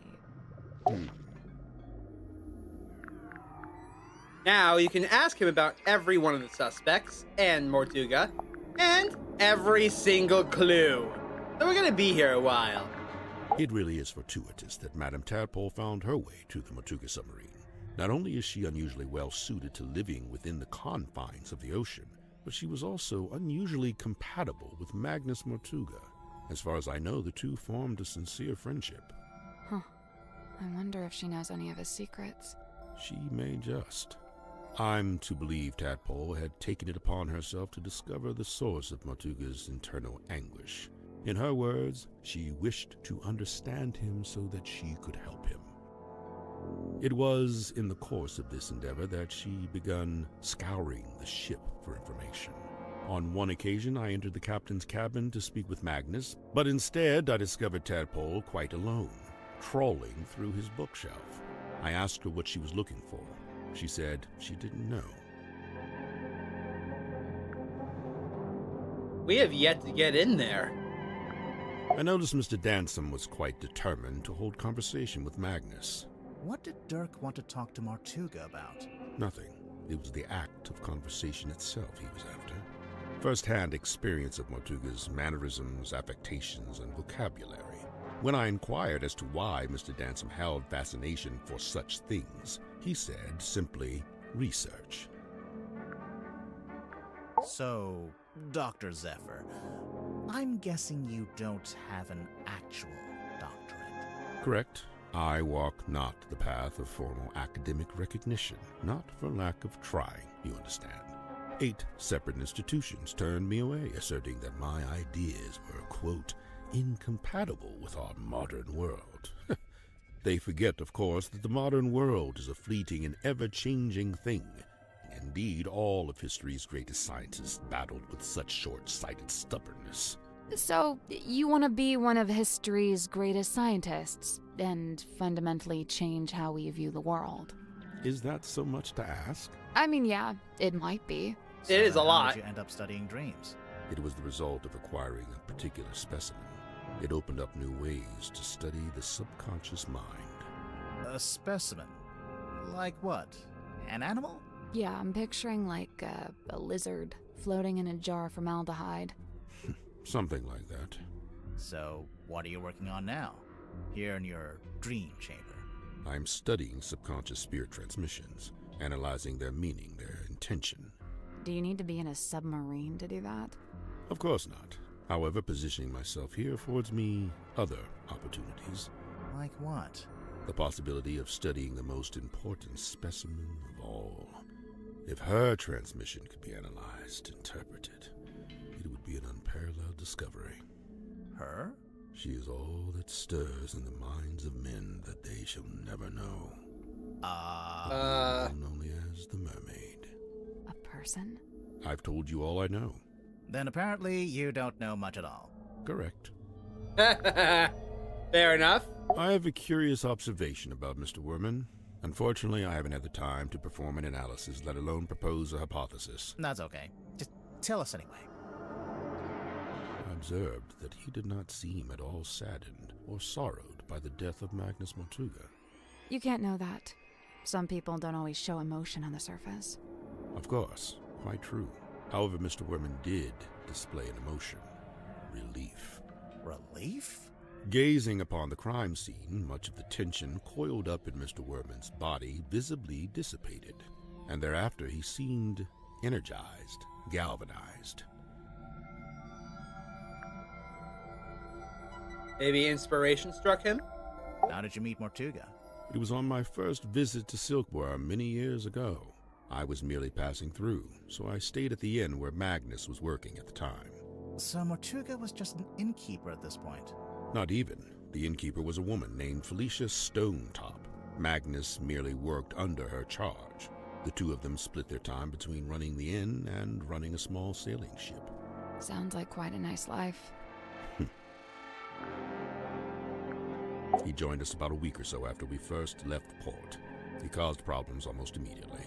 How come? Godric made some kind of official request, but Magnus had denied it. Their disagreement was something to do with navigation. For my own sake, I stayed out of it. Ah, smart. It is no mark against Cynthia's character. She is a sharp young woman and capable engineer. But I was wholly surprised to learn that she had become captain. Did she never say she wanted to be captain? On the contrary, I was aware she'd held such aspirations, initially. But I was under the impression that her campaign had ended in failure. Meaning? That Miss Seafoam had made her ambitions known to Magnus, but he had shut them down. Aye. It is hypothesized that Miss Moon was embroiled in some form of deal with Magnus Mortuga. What kind of deal? What would she give him? Money? His heart beat not for money and things. What did it beat for? People. Kinship. So, Mariana gave him a person? Maybe information about a person. Or how to find a person. Maybe. I first learned about Symmetry from a newspaper article detailing her residency at the Fortuna Hall Theater. On the surface, it was merely a review of a magic show, but I felt something behind it, something of great interest. To me, it spoke of someone with a close connection to the ethereal plane. Taking an excursion from the submarine, I attended the performance. Afterward, I requested an audience with Miss Silkmoth herself. And speaking with her for a scant few minutes, I learned two things. First, and most importantly, my instincts had been correct. She was indeed fascinated with the great unanswered questions of metaphysicality. She held a yearning to understand that which could not ordinarily be understood. A woman after my own heart. What was the other thing? You said you learned two things. That she was thoroughly unhappy with her lot at Fortuna Hall. The theater owner was a heartless woman who, among other indiscretions, did not compensate Symmetry for her work. But she had no family, nor any other connections. She had nowhere else to go. So you invited her to come live on the submarine? To put it simply. Did she bring all her props and stuff with her? Everything she could carry. Why? Was she gonna keep working as an illusionist on the submarine? No, Miss Silkmoth would be working with me here in the Dream Chamber. I notice she's not here anymore. Her tenure with me has come to an end. She has moved on to pastures anew. Well, time to start showing off the clues and stuff. Start with... A bit of light reading, It's a book about a hex. So I see. A charming pulp adventure by the looks of it. Is it the same kind of hex that's in your hex bottle? Let's see. No, they're quite different. The hex referred to here is merely an abstract form of curse that manifests, for the most part... Sorry, did you just read the entire book? Of course not. Just chapters 1 through 5. Speed reading! If it were an Olympic sport! Ha! It seems our collective fate hangs on the outcome of your investigation. I guess. This is a good thing. It is high time for a shifting of the tides. What do you mean? There are too many souls aboard this ship, many of them seeking things they shall not find. How long has this been chained to the foredeck? Do you know? Since the conception of the submarine, as far as I know. The conception of its current incarnation, I should say. The wider history of the vessel reaches back a good deal further, of course. Ah. I believe this to be a depiction of a being known as the Mermaid. However, I've nothing to compare it with, as it's the only depiction I know of. It doesn't look much like a mermaid. It doesn't look much like anything, really. Except for the fact it's got a face. At least, I think that's a face. Stories alluding to such a being were the reason I traveled to Silkworm in the first place. However, I was disappointed to discover that nobody in town seemed to know what I was talking about. It seems to be a secret held by only a very select few. Bottled sunlight. It appears somebody's looking to protect themselves from vampires. There's no vampire on board, is there? Of course not. What about Mortuga? I'll admit, it was a rumor for a time. As good as they were, it was not Miss Silkmoth's politricks that interested me. Rather, I was interested in the base mindset they were a symptom of. In particular, her ruminations upon the great unknowns of life and death. There are clues to it, right here. Look at the choice of words. Unfathomable, inconceivable. And on the reverse, you need only look at the chosen subject matter for her newest work. It's a Grim Reaper. I didn't even notice that. Dr. Zephyr, is this yours? I don't immediately recognize it. You sure? It really looks like something that had belonged to you. Of course, I do concede that I have many similar bottles here in my dream chamber, so it's wholly possible that it originated in my collection. Nice answer. Totally non-committal. It's the cloth that Magnus used to cover the cauldron. Why would he need to keep it covered? Either to keep it away from prying eyes, or perhaps he concealed it for his own benefit. Before we left port on the submarine's maiden voyage, Magnus asked a favor of me. He wished for me to venture into the Stonetop Inn, collect this cauldron, and bring it on board. Why couldn't he do it himself? He'd have been strong enough, surely. I'm not sure exactly. I was already preparing to bring a large amount of heavy equipment on board. I suppose Magnus considered it logical to fold the cauldron into that set. Was it shut and locked? Shut, locked, and covered with the sailcloth. Magnus never told me what he kept inside it, if that's what you're asking. That belonged to Magnus Mortuga, but I suppose it should pass along to Cynthia. Cynthia doesn't get all of Mortuga's stuff just because she took over as captain, surely? Of course not. However, I imagine at some point Cynthia may wish to unlock the captain's cabin. She'd need a glass eyeball to do that? Naturally. While it holds the pretense of being an eyeball, in truth, it is a key. It's a key? That's weird, but whatever. This is where I first learned about Miss Silkmoth and her residence at the Fortuna Hall Theater. This was after you'd started living in the submarine. Correct. So Mortuga had the newspaper on board with him? Only this solitary page. It's gonna pop that sucker open. I know, it's so weird. Why is it still encased in polypropylene? Makes it more valuable to a collector. Surely you get it. You're a kind of collector, aren't you? I collect only one-of-a-kind items, and only those with significant provenance. Technically, this does have significant provenance, since it's owned by Dirk, and he's the actor who plays the character. Oh, yeah. We should ask him about that. That's odd. This doesn't look like Magnus's handwriting at all. It's not written by Mortuga. It's from a guy named Ibis. I saw the diagrams pertaining to the location of the Mortuga submarine, and I assume Magnus must have written it, for who else would know such things? I have no interest in such a device. It is merely the debris of an exoteric society. It holds no energy. Sure it does. It says right there. Battery, 23%. What is this, anyway? It is what it says it is, a quarterly journal of listings and inquiries. I noticed the prices are listed as ounces, and that's gold, I'm pretty sure. These numbers are merely a way to ascribe a universal value. Most transactions take the form of a trade, exchanging items of equivalent worth. Oh, wait, so are these things that people have and they want to sell? Or is it stuff people want to buy? Both. What about that last one? The mermaid's tongue. Likely the most contentious item ever to be listed in the journal. Desperately coveted by those who believe, and disdained by those who don't. Those who believe what? That such a thing could even exist.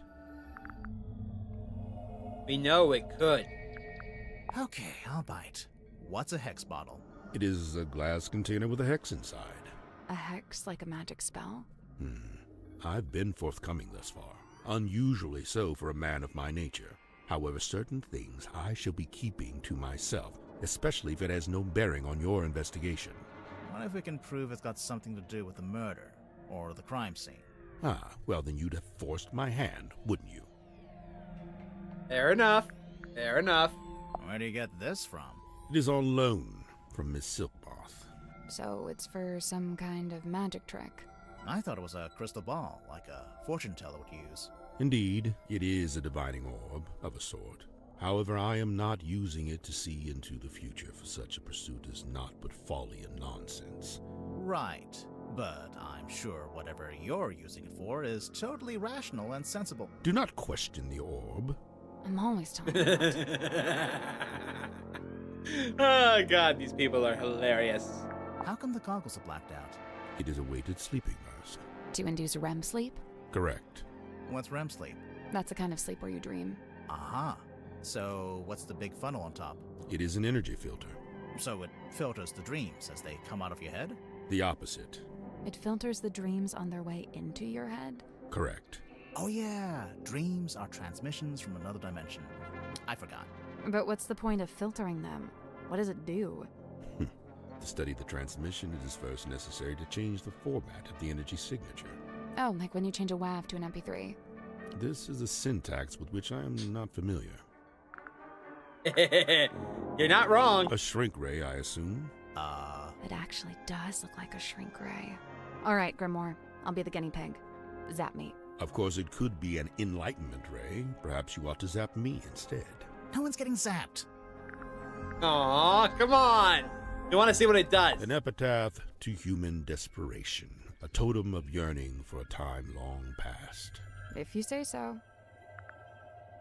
It seems I'm not the only curiosity collector on board. This book, if it is indeed a book, has clearly got a story to tell. It's an incantation sealed in a glass bottle. Traditionally, you might bury such a thing under the floorboards of your house to protect from black magic. What about if you threw it into the ocean? Would that do anything? Likely it would have no effect. The ocean is simply too large to be held to account in this way. The ship's compass. I witnessed Cynthia carrying this from the control room the night Magnus was murdered. Yeah, I think it broke. She was taking it to get fixed. Odd, it's never broken before. There must be a connection. If only it hadn't been torn in two, then I could be sure. Of what? The branch of red coral at the base of the map. I'm wondering if that's the treasure you'd find if you traveled to the X marked in the center. Ah, maybe. Somebody's been trying to piece together Silkworm's history by the looks of it. We noticed Mortuga's on there, but his name's not connected to anyone else. Did he ever talk about his family? Or where he came from? He never spoke of his heritage, no. A photograph of a divine moon ritual.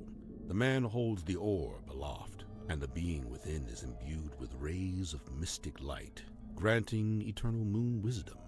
Eternal moon wisdom, huh? I skipped the ritual, though. I was just born with it. Impressive. Also, I can shoot moon lasers out of my eyes. Now you're just being ridiculous. It's a fine garment, is it not? Has it been in the control room the whole time? From the moment I first entered the submarine. Hey, Dragon, welcome back. But it doesn't belong to Mortuga. It does not. Belongs to Cynthia's mother. You know, Magnus never liked the name Mortuga Submarine. Surely he was the one who chose that name. I believe it was something that just happened. He didn't have a willing hand in it. All told, Magnus was rather dismissive of the notion that the submarine should bear his moniker. But it was his submarine. He was dismissive of that notion, too. Magnus was fairly averse to record-keeping. He can't have been that against it if he bothered to write in the captain's log. However, standard protocol would be for the captain to keep a record of every single day, whereas Magnus only filed a handful of these log cards in his entire tenure. Has the wheel always looked like that? Like what? With one side broken off and replaced with a different material. It's never been my job to steer the ship, so I've never really taken any notice. There. This seems to be a personal item of Cynthia's. As such, it is not my place to make a comment. The face from the ether. It must be... What's that? Tell me, where did you find this? It was locked in a safe. Was it now? Would you mind if I took it off your hands? It's not ours to give. No, of course. This magazine emanates a peculiar energy. Jealousy, frustration, even greed.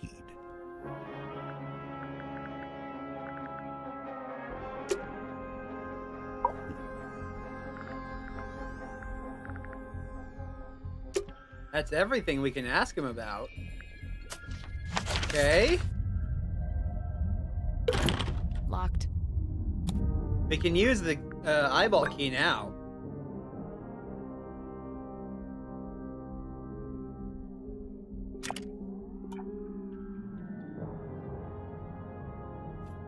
That's the one. We can go inside at last. To the captain's cabin. It's a treasure chest. Someone's peeking out from inside. Hello? It's a radio.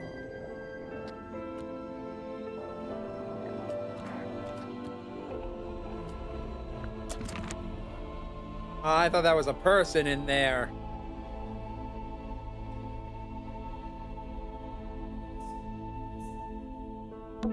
It's an old bird cage. Minus the bird. Storage boxes. Why keep them in here, I wonder? Where else would they be? A storage room? It's a painting. It's beautiful. Probably haunted, but beautiful. Her.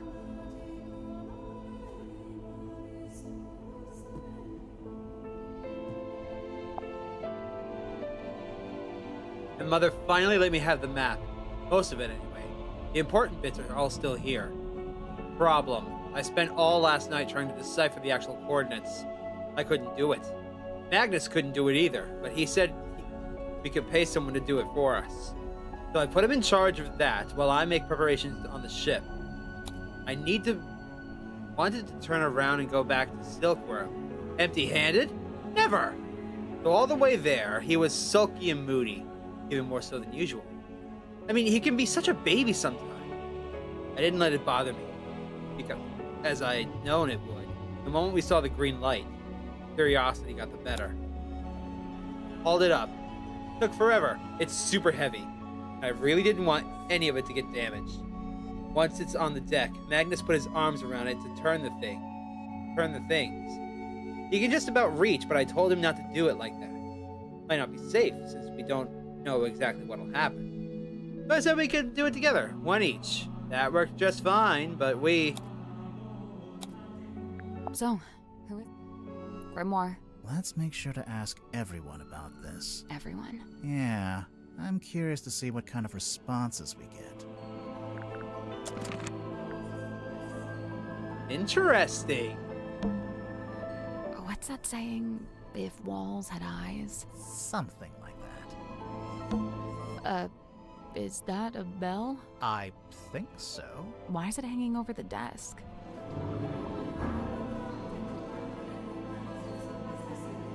That's the key to the cauldron!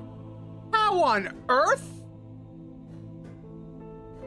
That thing's massive! It's a ship in a bottle. Really? What ship is it? Wooden model ship in a glass bottle. It was on Mortuga's desk in the captain's cabin.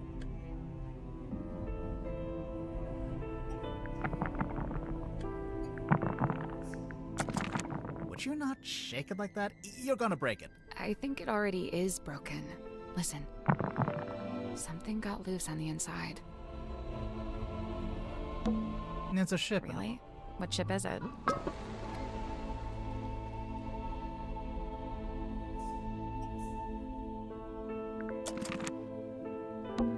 It's a globe. with all 7 seas.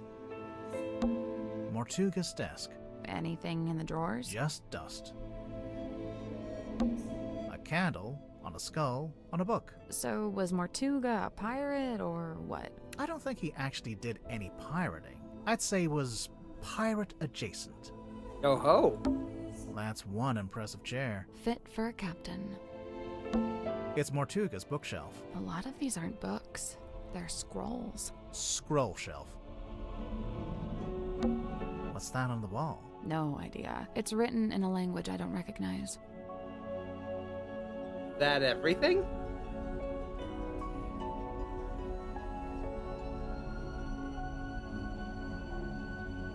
It looks to be everything. That's an interesting development. Let's go and talk to him about it.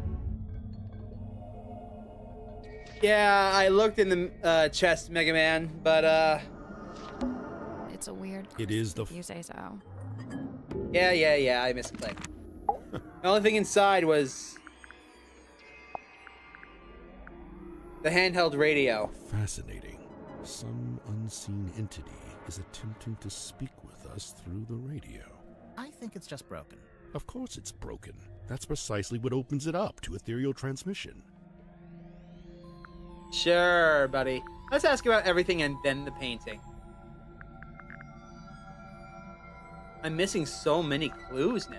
Magnus and I installed this in the captain's cabin shortly after we left port for the first time. It is exceptionally heavy. Did Mortuga tell you why he wanted a big iron bell hanging over his desk? He merely said it was an object of great importance and that he'd like to keep it close by. Do you have any idea what it is? He referred to it as a bell, Detective. Yeah, just going by the shape. But it doesn't ring, so we're not sure. You may be more correct than you know. Personally, I believe it is a bell. Not in the musical sense, but rather a diving bell, which is to say it's designed to be lowered to the ocean floor. With a person inside? I doubt it. It's not really big enough. AB. Did Mortuga make this himself? Of course, much like his model town, it is specific to his life and his memories. So he made the model ship and the model town at around the same time. I A believe model so. town. Interesting. Hold on. What model town? Did I miss something in the captain's quarters?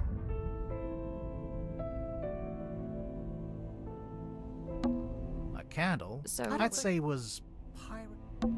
It's an old rug. It's old, but it's not quite as dusty as the rest of the room.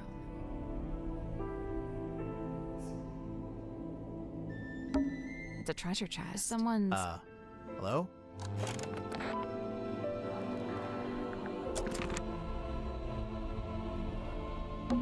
It's Mortuga's book lot of these are- scroll shelf. I didn't see no model town. We can't go outside right now. I guess I'll have to keep an eye out for it. Anyways, you might be interested in this, my friend. I believe this is a painting of Magnus's old boss and landlord. Is that who she is? Felicia, her name was. And you met her? I laid eyes on her briefly when I first visited Silkworm. What happened to her? I couldn't say. Mortuga never told you? No. Maybe he didn't know either.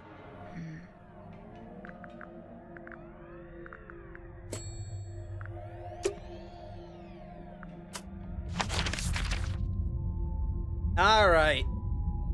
So, who do we want to talk to next? Actually, I have a pretty good idea what I want to do next. Sally, how do you feel Nope, about... not happening. It's a treasure chest. What a tease. It's the airlock hole.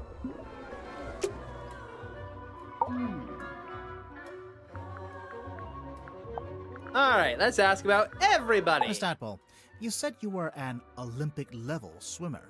Oh, sure. They never let me compete, though. I got banned way back when I used to swim in regionals. Why? What did you do? Nothing. They just decided I had certain physical abnormalities that made it unfair to the other swimmers. That kind of sucks. It's whatever. I never really cared about competing anyway. So what did you do after you got banned?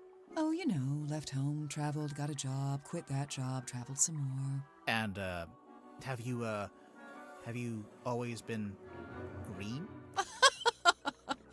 Oh, you finally built up the courage to ask, huh? No, it was a reaction to some chemicals we used in a little water tank I used to swim in. The doctor said it's reversible, but I couldn't afford the treatment, so yeah, I'm green. Huh.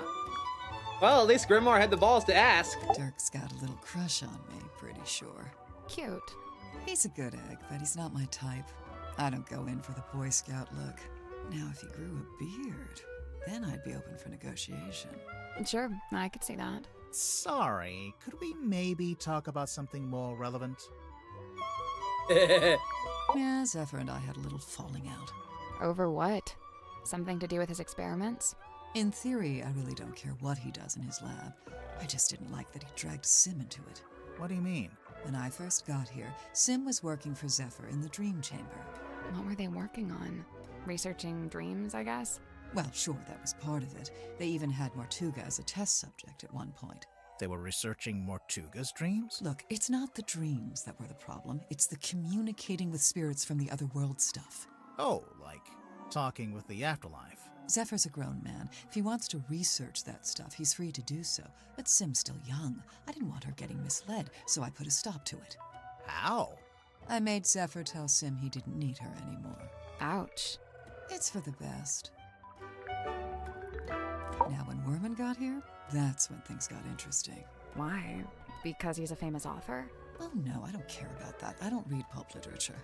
Oh, right. Then what's so interesting? Okay, so, Werman's from Silkworm, just like Mortuga.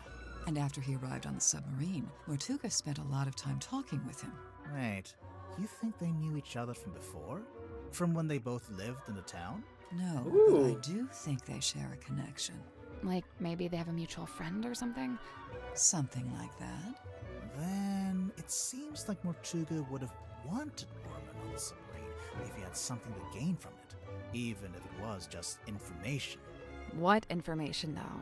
What was Mortuga trying to find out? Where she went, perhaps? I really liked him. He wasn't like anyone else I've met. What did you like about him? He was this great combination of super introverted and super proactive. Like you'd be complaining that you had a headache or whatever, and he wouldn't say a word. But then the next morning, you'd wake up and find painkillers beside your bed. Aww. Oh.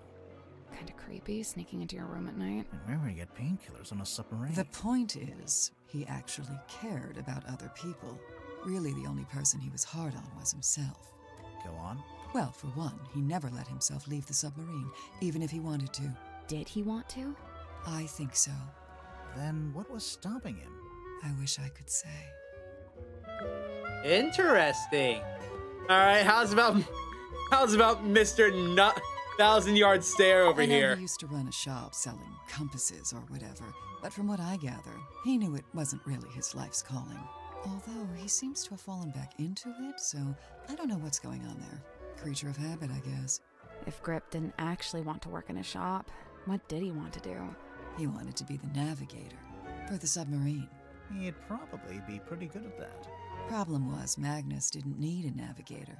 Didn't want one. What? It's just, now that Mortuga's dead and there's a new captain. You're thinking Grip might finally get to be navigator? Under Cynthia? Maybe. I don't know. I don't think Grip wants to be Cynthia's navigator. Hold on. I need to take a screenshot of this.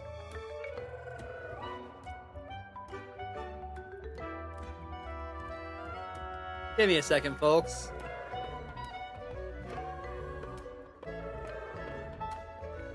Wait a minute. Red Wolf, how long have you been here? I just got here. Oh, okay. I thought you'd been here for like 20 minutes or something. Anyways, there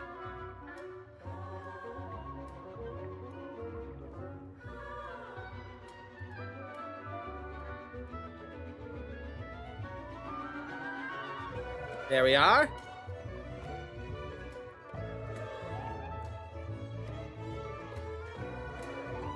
Perfect. All right.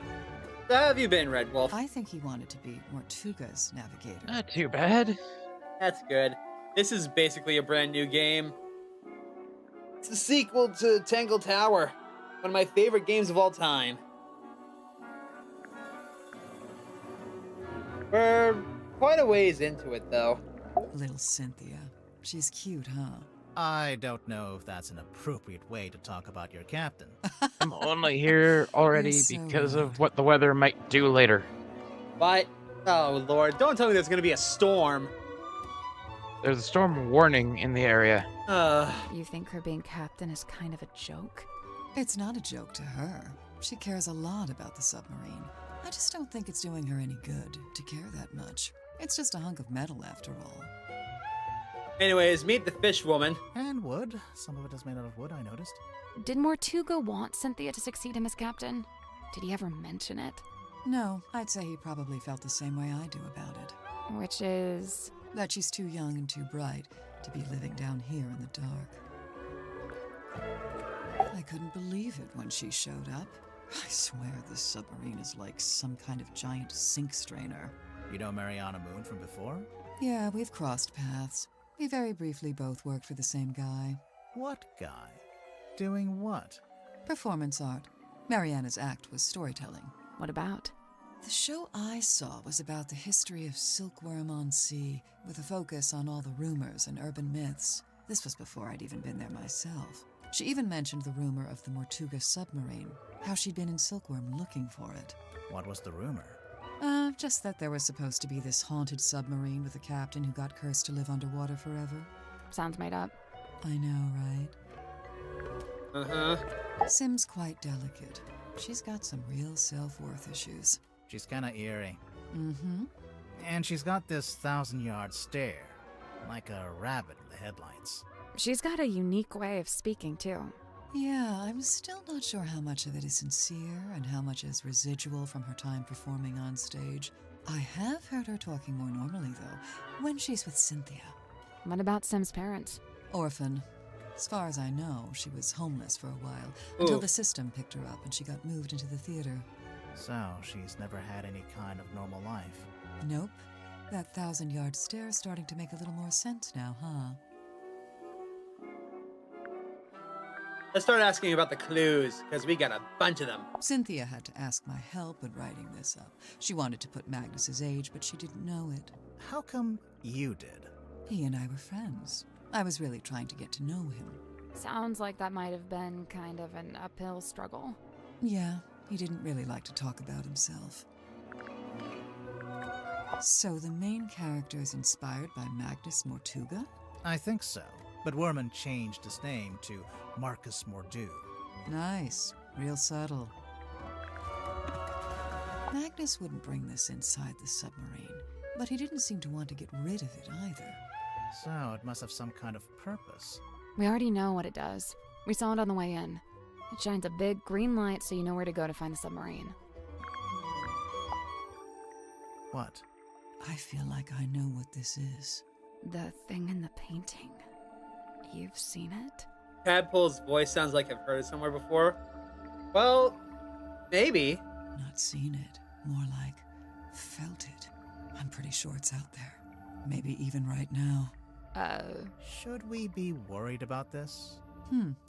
That's up to you. Okay, ominous. Turk tried to get me to take these. He's convinced we've all got a vitamin D deficiency. Oh. He said that's why everyone on the submarine is, in his words, moody and weird. But why are there 3 different tablets then? I saw posters just like this up on the walls in Fortuna Hall. You went to see Symmetry's show? No, by the time I came through the town, she'd already left. But her posters were still up. Yeah, the owner was scrambling to find something new. I don't think she wanted to admit she'd lost her star act.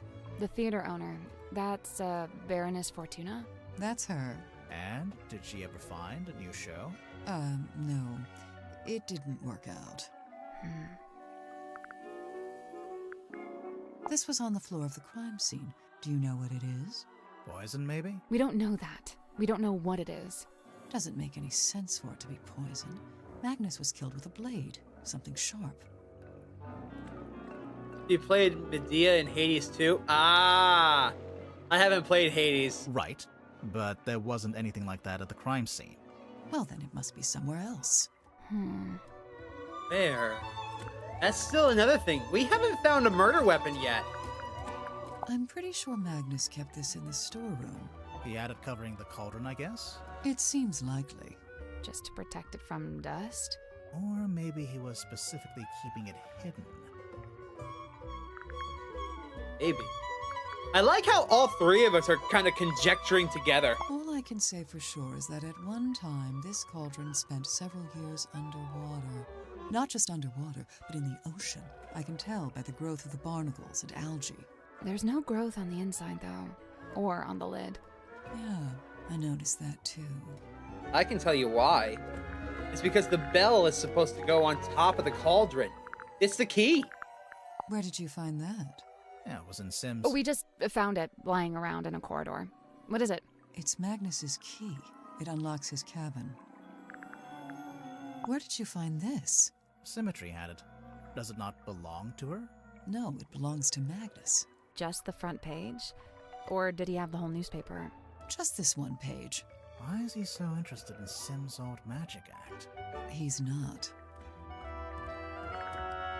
Not? You know, I think I'd make a pretty good action figure. Maybe a bath toy with little legs that kick when you wind me up. I'd buy it. I'd buy it. I really don't know why Werman brought that bulky old thing with him. That's no way to talk about Dark. Maybe the typewriter's got some kind of sentimental value. It must do. Otherwise, he'd upgrade to something more modern. I don't doubt he could afford it. Oh, I don't know anything about that. You sure? Never seen it before. What? Nothing. I kinda wish Dirk hadn't brought that onto the submarine. Why? Feels like it breaks some unspoken rule, having contact with the outside world. There. Do you recognize any of these objects? The mermaid's tongue, rumored to be lost at sea. You've heard of it? Tadpole? Oh, no, not by name. Maybe Zephyr was trying to get hold of it. Yeah, maybe he was. Any idea what Zephyr's keeping in this bottle? Whatever it is, he dumps it into the ocean every single night. What? What do you mean?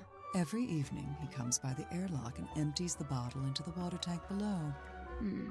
And the water tank leads out into the ocean. Yeah, and then each morning he comes by with the empty bottle and fills it back up again. Why? What's he doing? I've never managed to work it out. That belongs to Sim, I'm pretty sure. It's something to do with her old magic act. You might be right, but we found it in Zephyr's dream chamber. Still? I told him to give all her stuff back. I'll have to have a word with him. This pattern looks a bit like a dream catcher. What's a dream catcher? It's something you hang in your bedroom window when you're a teenage girl. Oi! I still have 2 of them. You shut your mouth. Bingo. I see. Believe it or not, I fully believe those things actually work. I haven't had a bad dream since I got it. Now, what can you tell me about this thing that looks like a ray gun? Looks broken. Does it? How can you tell? I just assumed it was waterlogged from the bilge water. How did you know we found it in the bilge? Because it smells, and it's still wet. Oh, yeah. Ew. Sally, you take it. I don't want it. You keep it. Hey, where did you, Does this belong to you? We found it in the bilge. You dropped it, maybe? Ocean Rescue Divers Association. Is this an organization you used to work for? Maybe. It brings up her. Let's not ask about it for now. Hands off. It's mine. What's this symbol on the front? Looks like someone scratched it in with a claw or something. None of your business. How do you get it open? You don't. You don't know the code? Oh, I know it. But you don't. Is it your phone number? Your birthday? Name of your childhood pet? Sally, it's a number. Oh, yeah. WW. I just realized. Okay, I'll have to have a look at that later. Where did you get this bottle from? I found it in the ocean, like everything else in here. When? Recently? Yeah, this morning. Was it near the submarine? Of course, I never go too far out. Are you gonna open it up? No way, it's a message in a bottle. If I opened it, it'd just be a message and a bottle. Not nearly as interesting. Uh-huh. Fair, fair. Cynthia mentioned the ship's compass broke. Looks like Grip's in the middle of fixing it. Did Cynthia say exactly how it broke, or what was wrong with it? She just said it was acting erratically. Some kind of massive electrical, magnetic charge, I'm thinking. Because it said that the whole thing was spinning uncontrollably. That drawing of the coral, it looks familiar. Oh, it's just a generic piece of red coral, isn't it? It reminds me of a piece I found in the ocean recently. Can I see it? Do you still have it? No. Great. Damn it. Silkworm on sea. Let's see. Magnus, Grip, Worman, Cynthia. Oh, and Sim. Those 5 are from the town. Or they lived there for a while at least. You think they all knew each other from before the submarine? Magnus and Grip knew each other, I think. They lived opposite, see? Oh, yeah. Is that you in the photo, Miss Tadpole? No, I'm not that buff, and my beard isn't that thick. The woman in the glass ball. She looks just like you. Except she has long hair. And a mermaid tail. It's a fake tail. I don't wear it anymore. It actually slowed me down. Not that I could really swim in that little ball anyway. So who's the guy? Just some guy. Not important. Okay. It's custom made. See the S emblem on the epaulets? And on the back? S for what? Seafoam, obviously. So why isn't Cynthia wearing it? I guess she'd rather keep it preserved. It belongs to Cynthia's mother. I guess now that Cynthia's captain, she wants an up-to-date blueprint of the submarine. Why was there an out-of-date blueprint? The ship has kind of a complex history. She's been through a few different phases, lived through a few rough patches. Fair enough. Magnus really wasn't one for record-keeping. Well, yeah. Make a few entries, though.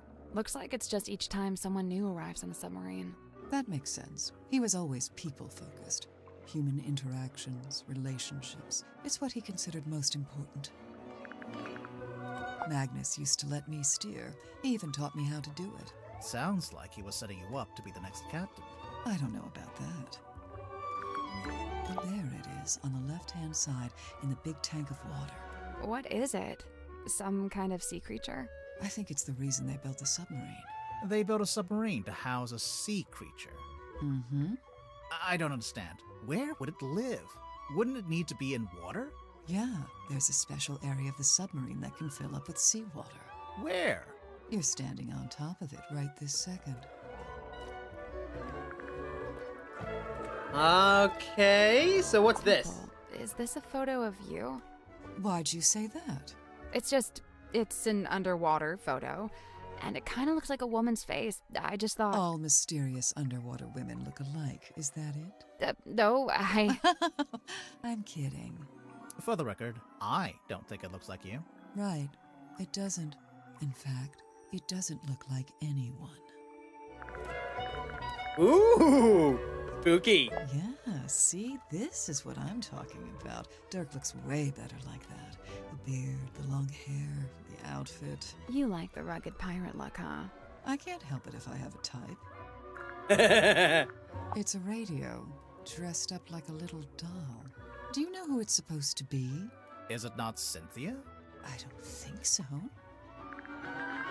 You know, I think this painting is the answer. To what? Everything. Magnus Mortuga, what he was doing, what he was thinking, even maybe how and why he died. I swear, there's always a painting with a secret in it. Yep. Oh, this thing weighs a ton. Reckon you could pick it up? You're pretty strong, right? I could maybe get my arms around it, just about. What about Mortuga? Probably, but he had real big arms, like me. But for anyone else, it'd be a two-person job. Yeah, I think so. I'm pretty sure Magnus carved this himself. No idea how he got it into the bottle, though. Trick of the trade, I guess. I know one way you could get it out of the bottle. That's a last resort. Very much so, yes, indeed. We're still missing a bunch of clues, though. Tadpole didn't give us the code for the pocketbook. I noticed. So what now? Maybe someone else will know it. Yeah, I doubt it. How about this? If we ask everyone and nobody knows it, we can break it open. I don't think I will ever have the patience to build a ship in a bottle. Oh God, no. Probably not I me. knew that would cheer you up. I do kind of want to see what's on that piece of paper. We can read it just fine. Unless I But build what the if there's Lego something ship in in the a bottle. That would be much easier, I'd say. So what? Yeah, you wanna build break the it ship first and then build the bottle around it. Yeah. Maybe, yeah. Hey, I don't go around breaking your stuff. I want to check something. Where is it? There it is. Wailing Wolf. Maybe it's 0872 or 8723.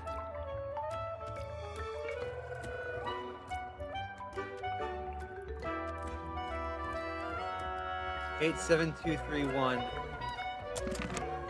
Oh, okay. Where is it?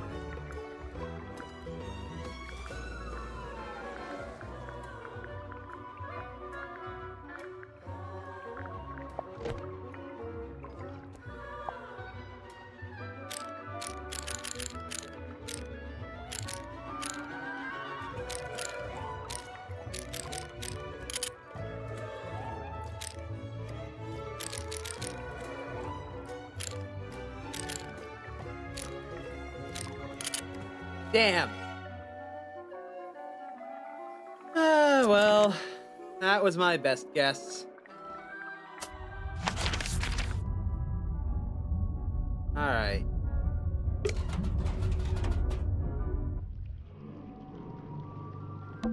It's a thigh-high pool, Don't say knee but it high. was in between the.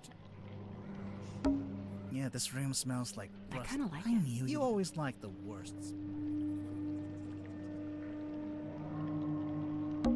A glass bottle. It's just trash. And don't be so quick to dismiss it. Yeah, no, it's just trash. The switch is over here. We already used it to open the drain. Yeah, this room smells. You always liked the worst. Yeah, this room smells. You always liked the worst.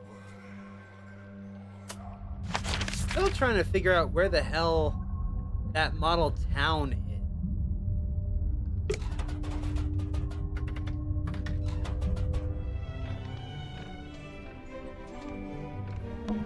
You can see out into the ocean. Anything out there? Uh-huh. What is it? Whole lot of water. Yeah, whole lot of water.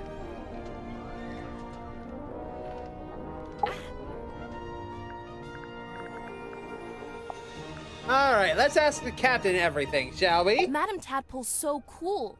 She's super strong and she can swim super fast. I bet. She knows all about the different kinds of fish. Wow. And she can hold her breath underwater for like ages. Of course. Also, she's traveled the world, she's had all these different jobs, met all these different people. I haven't done any of that stuff. Yeah. Well, she's a bit older than you. Yeah, I guess. Just means you got time to catch up. Dirk's okay, I guess. I've not got a lot in common with him. He grew up in a big sunny city. I grew up in a little gray fishing town where it literally never stops raining. I guess he's pretty wealthy now, too. From his movie. I don't know. I heard he didn't get paid that much at all. Really? Something about his contract, his agent. I'll get my violin out. I'm sure he's doing just fine. Let's change the subject. I prefer to not speak ill of my crew behind their backs. I think Cynthia just remembered she's supposed to be the captain. I'm probably gonna have to draw up some rules on keeping pets. It's not that I want to ban them, but, you know, maybe a rule about not keeping them secret. And, what's this got to do with Zephyr? Oh, I'm pretty sure he's keeping an animal in there, in his dream chamber. But you've not actually seen it. No, I heard him talking to it, though, a few times. What kind of pet do you think it is? It could be anything. Dr. Zephyr's into some pretty weird stuff, and he's got, like, black market connections. Sim was telling me about it. Black market? Oh, wait, she told me not to tell anyone else. Forget I said that. And Sure thing. I can see you writing it down. and then we keep writing. Mr. Warman? I usually just try to stay out of his way. He's kinda grouchy. Did you know him before the submarine? No. He did grow up in Silkworm, but he lived uptown in a big fancy house. And I, didn't. Born with a silver spoon in his mouth, huh? Come to think of it, I don't actually think Warman was born in Silkworm. And, I think he might have mentioned something about disclaiming his inheritance.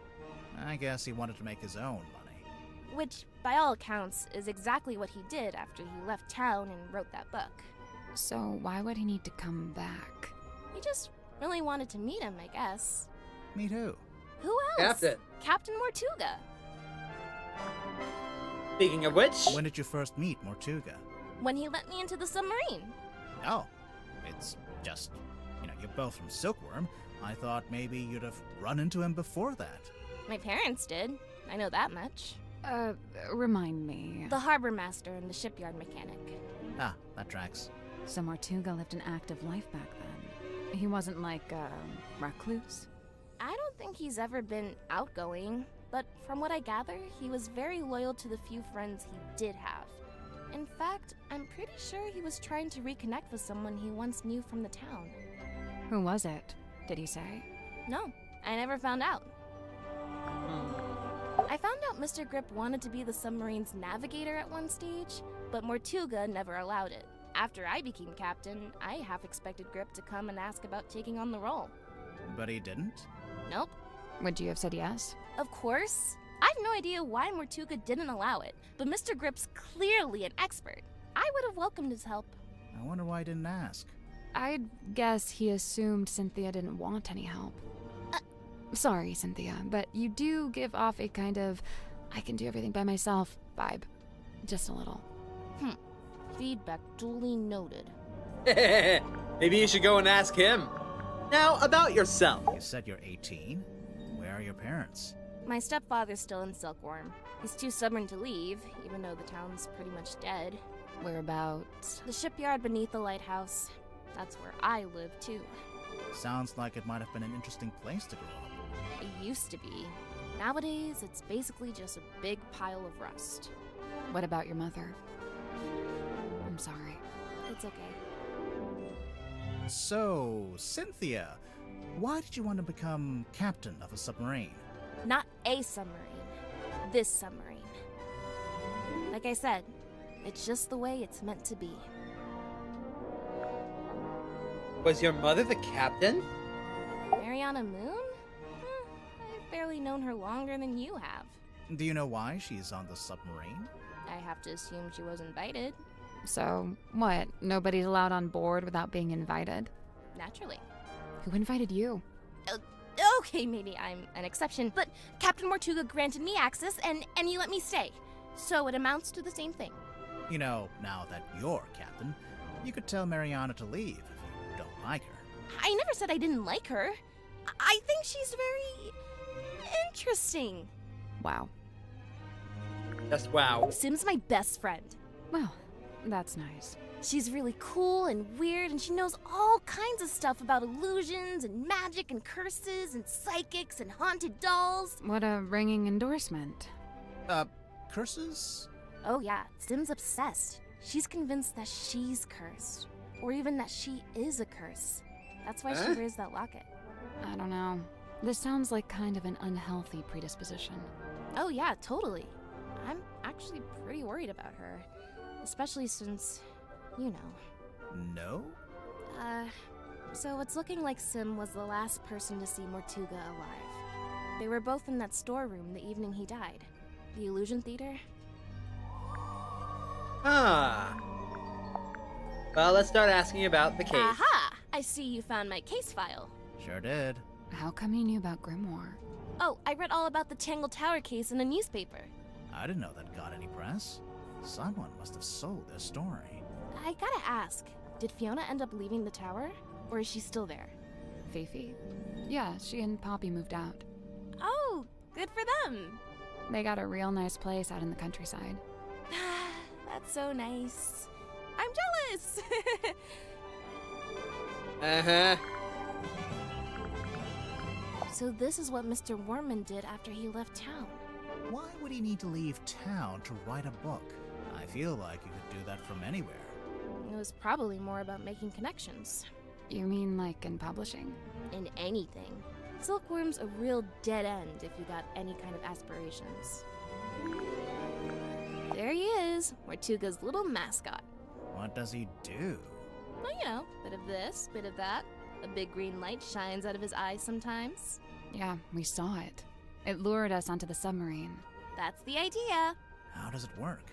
Do you activate it from in here? Nope, it just kind of happens.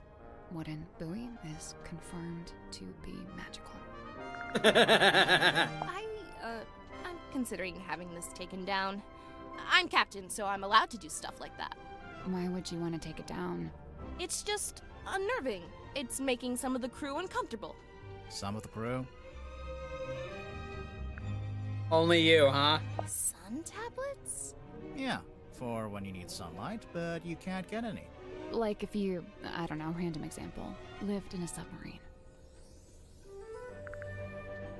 Baroness Fortuna. Who is she? She's the theater owner who adopted Sim. Did Sim like living with her? In the theater? Sim's reluctant to speak ill of her elders, but I get the sense that Fortuna wasn't very nice to her. You know, if this is poison, then surely it's a red herring. How so? Mortuga didn't die from poisoning. Right. So you think someone put it there as a false lead? I don't know. It's not a very good false lead. Do you know what the stargazing girl is all about? No, Sim didn't tell me the details. She didn't want to, for some reason. She seemed to regret the whole thing. In the case file, you said the cauldron had never been unlocked before. And nobody knew how to unlock it, except, presumably, Mortuga himself. So you think it got opened in the course of the murder? I see 3 possibilities. 1, the cauldron was opened before the murder. 2, someone opened the cauldron after the murder. Someone other than Mortuga. Naturally. And 3, the cauldron was opened during the murder.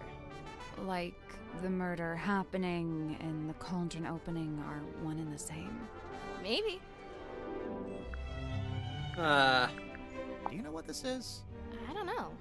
Does it belong to Madame Tadpole? Oh? Seems like the kind of thing she might have fished out of the sea. I remember this. My mom had a copy framed and put it up on our hallway. That's her in the photo. Yeah. Who's the other woman? That's her best friend. They were always going on little adventures together. And one time, they came back with a sea serpent. The silver snake. Also known as the silkworm serpent. Why'd they take it out of the ocean anyway? It was injured? They wanted to look after it until it recovered. Does it not have eyes? Nope, no eyes. And its skin was rock hard, but shiny, like a gemstone. Where'd you keep it? In the shipyard? Yeah. Mom wanted to take it back into the sea, but she didn't want to leave it. She wanted to go with it. She wanted all of us to go. To go and live in the ocean. Mm-hmm. That's why the submarine was built. Okay. What's with that wheel? It looks kind of like a shield. Does he have that in the movie? He has a wheel in the book, but it mostly stays attached to his ship, apart from one time it breaks off in a big storm. Mr. Worman's typewriter? It's a mess. The keys are all in the wrong place. I could fix it for him, no problem. Or Mr. Grip could do it, I bet. I don't think Worman wants anyone to fix it. Oh. Weird. Weird indeed. The stamp. That's Governor Fellow, the guy who owns Silkworm on Sea. I didn't know you could own a town. Well, he acted like he did. Putting himself on the stamps was the least of it. Oh boy! I can sense hatred from that. Cynthia, is this the phone you used to call us? No, I used one in the town when I went to drop off the case file. I never actually had my own cell phone. Do they all have flashlights like this? Oh wait, that's a flashlight? Could be useful. It gets pretty dark down here. I know about this one. The silver snake. What do you know about it? Well, I know it's a big sea serpent that my mom and her best friend fished out of the ocean. Your mother found it? Mm-hmm. What happened to it? Did she keep it? For a while. Eventually, some men came and took it away. Where is it now? I don't know. Hey, it's that bottle I saw Dr. Zephyr carrying around the submarine. Smells kind of like flowers or something. Weird.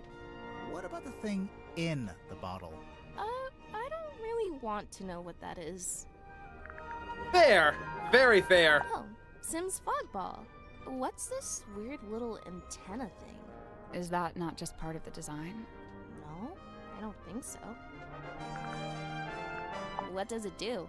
We're not sure. My money's on nothing. Give us your professional opinion. Laser gun? Shrink ray? Intergalactic hair dryer. It's an antenna. A really weird antenna, but yeah. Also, it's damaged. It's starting to rust, and there's sediment in the joints. Seawater can really do a number on electronics. You gotta be careful. An antenna? For what? Ocean Rescue Divers Association. Ugh, they'd never let me in. I can barely even swim. But you live right by the sea.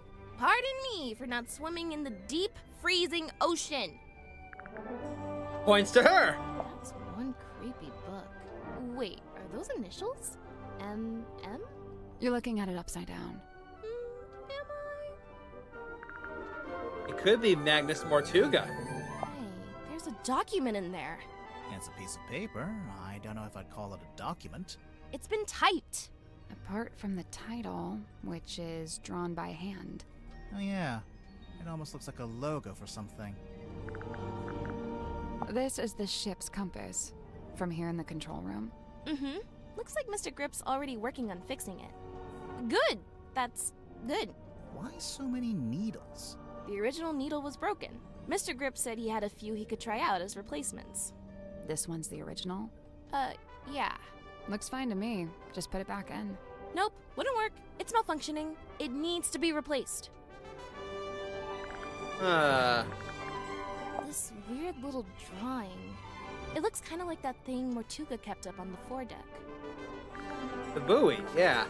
Cynthia, this map's got your surname on it, and the S from your signature. Oh yeah, Seafoam Harbor. I mean, nobody ever really called it that, but my mom was the harbor master, so yeah. Night of a full moon. My mom taught me how you can use the moon to work out where you are. Like, if you're sailing on the ocean and you can see the moon, you can work out which way's north, I think. What if it's too cloudy? Then you'd use a compass, like a normal person. Uh-huh. So, I noticed you're the captain, but you're not wearing the captain's jacket. I have my own jacket. This one stays behind glass. It's just the way it's meant to be. Okay, so what about your jacket? It's based on the one Mortuga had. See? The epaulets are kind of the same. Oh, I've been wanting to ask someone about this. How come Mortuga's jacket is like half a jacket? Apparently he didn't want to wear anything on his right shoulder. Some kind of pain from an old injury, I think. Ah, I didn't even notice. It's a work in progress, okay? What are you trying to do, exactly? I'm trying to get a handle on the exact form of the submarine. Is that difficult? Given its messy history, yes it is. Oh, you found the captain's log. Sure did. How does it work? So, at the end of every day, you're supposed to print out one of these little cards with readings from the submarine's movements in the last 24 hours. Then, the captain signs it and writes about anything noteworthy that happened. So, the card on the top, that's from the day Mortuga died? Yeah, I figured we should have a record of it. You took over as captain that same night? What of it? Nothing, just asking. How come there's two different wheels? The big wooden ones for steering left and right. The smaller ones for diving and surfacing. Speaking of, what does the S stand for? Seafoam. Yeah, figured. That's your mom? Yeah, she was the harbor master. That's a pretty fancy jacket for a harbor master. Looks more like a naval officer. Yeah, well, she had a lot of big ideas. She was super ambitious, always making plans. My dad could barely keep up. That's your dad on the right? Yeah, stepdad, but yeah. Are you too close? Not really. We kind of drifted apart after a while. I locked it in the safe. I didn't think... What is it? The night of the murder, when I was in the control room by myself, it was right around the time the ship's compass was freaking out. You used the underwater imaging system? I don't know why. I couldn't resist. But then this came out. I wish I hadn't done it. I put it in the safe so I wouldn't have to think about it. I can understand that. Really? Yeah. Sometimes you gotta compartmentalize. One thing at a time, you know? That's true. You know, this article's kind of unfair to Dirk. It barely mentions him. Probably because it was written before the movie came out, so he wasn't famous yet. Oh yeah, true. The movie was a hit, right? So Dirk's famous now? I guess he must be. He told me he's getting all kinds of offers from other studios. Lucky him. He must be thrilled.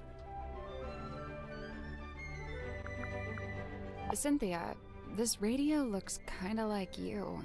Aw, you really think so? Why did you take that as a compliment? Does it belong to you? Of course, I brought it with me. That's how I first contacted the submarine from the outside. You used the radio to contact Mortuga, and you asked him to let you into the submarine? Yep. Wait, so there's a receiver in the control room? No. Well, kinda. So, you know what, never mind. I remember one time I went into Mortuga's cabin and he was standing in front of this painting, and he had his hand held up to it, like he was touching it. Maybe it got knocked and he was straightening it. No, he wasn't touching the frame, he was touching the painting itself. Okay, well, he is within his right to do that. I don't know. Might be worth a second look. What do you know about this bell? That's no bell. It's got a fluted drive tip. A what?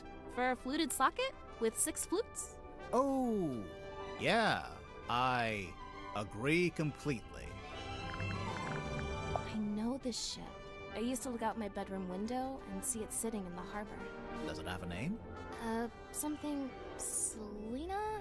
Precious Selena?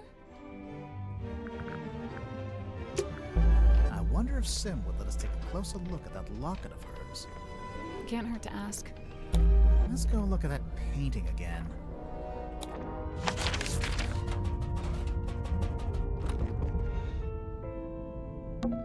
Maybe we should take another look at this. I got an achievement for Tangle Tower.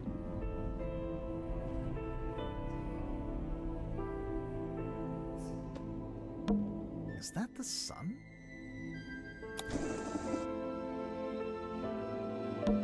The sun was upside down. Do you hear something? A ladder. That's it? What? It's just going to hang in the middle of the room? You can reach it, can't you? Yeah, but... Then I don't see the problem. Air?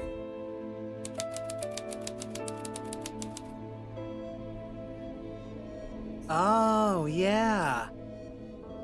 We never found his bed. Okay. There's an old curtain hanging up here. Wanna take a look behind it? Most of the room is made of wood, but this door is made of thick metal. I can see an old wooden deck. It looks a bit like a pirate ship. Yeah, I bet. I can see an... Yeah, I bet. I can see an old... Yeah, I bet. Caution. Pressure seal. I mean, that's a good thing, right? Yeah. The submarine must be pressurized on the inside to offset the external water pressure. Otherwise, it would implode. And what would happen if it had the wrong pressure? The door would burst open. Well, I imagine the glass would break at least.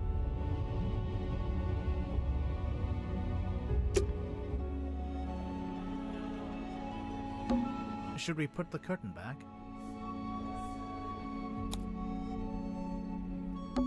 A lantern. It's been a while since it was lit. What's that on the bed? Some kind of box. Can you get it open? See?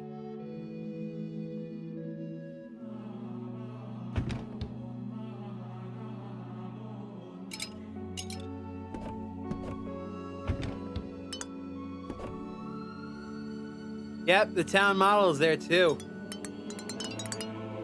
There's no way to open it. Seems that way. At least not yet. Well, that was disappointing. Yeah.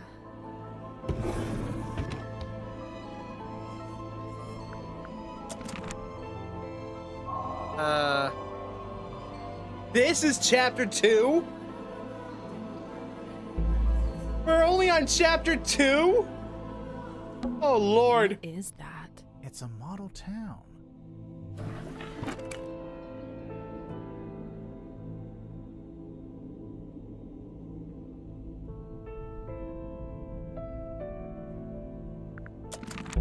Hey, there's a panel at the front, and it slides out. I guess that's the ocean. You can put the little model boats on it. Huh.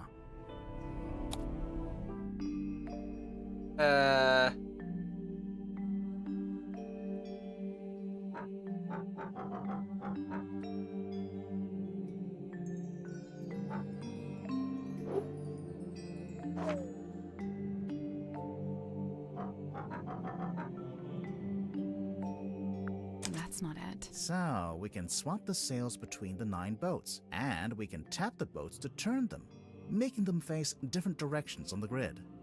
Okay. I guess that's wrong. I think it's supposed to be a sequence, like a journey. The start point is the arrow tile on the left side, and the end point is the red X. It seems like the boats can only point in straight lines or diagonals.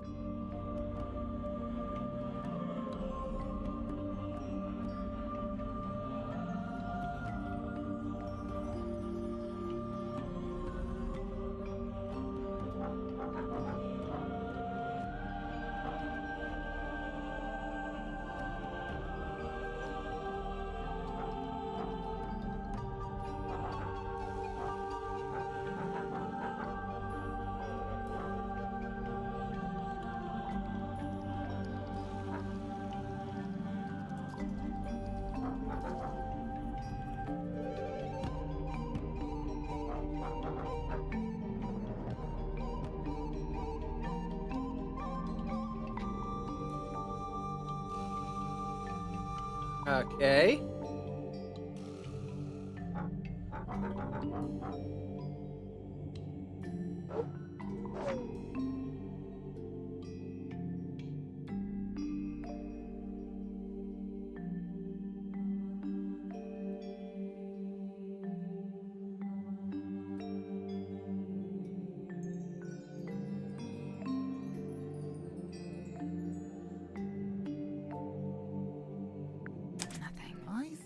numbers on the sails, and the angle of each boat represents the direction of that movement. So we need to plot a journey from boat to boat, going from the start point to the end point. Okay, I get it. This is pointing up 1, 2, 3, perhaps? 2, 2, 1, 2, 3, 4, 5, 6, 7. 1, 2, 5. 2. 1, 2, 3, 4. 2, 2, 3, 4, 5. That should do it. There we go. Nice. The little lighthouse. It opened up. And there's something in there.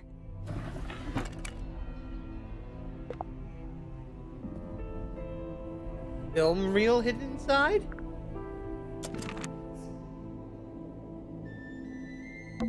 It's a dressing table. Say it. Like a woman would have in her bedroom? Mm-hmm. I can't get the drawers open. Locked?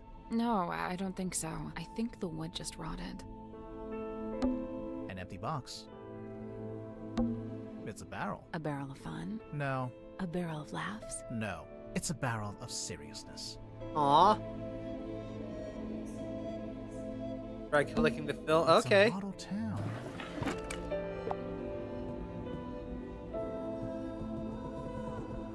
Can't do that. Cushions. Most of the room is made. This door is made of thick metal.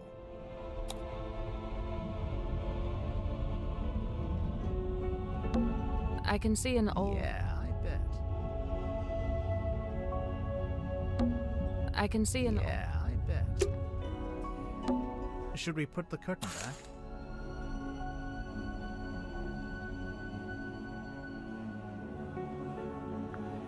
We can always come back here, I guess.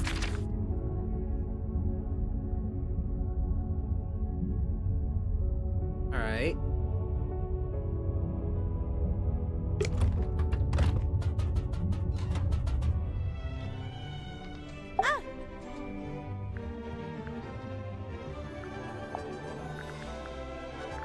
Wow, there they are.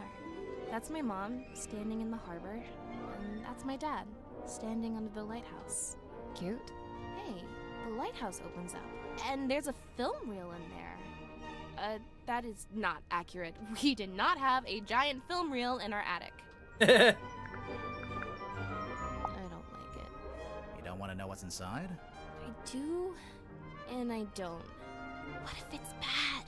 Bad like how? Like, what if it's something we didn't want to see? I think I'd still rather know.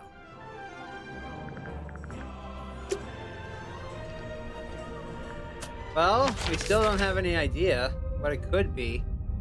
So, back to Dr. Zephyr. Doctor! That reminds me. 1, 2, 3, 4, 5, 6, 7, 8 clues remain. Yeah, I suspect family stuff, maybe.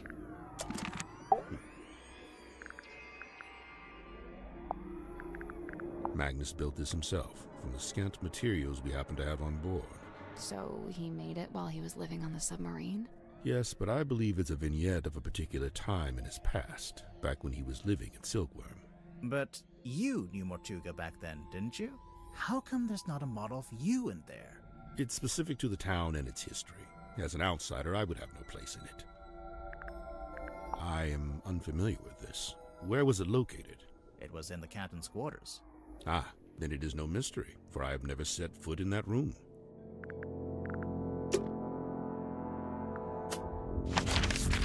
Okay. Let's go talk to Tadpole.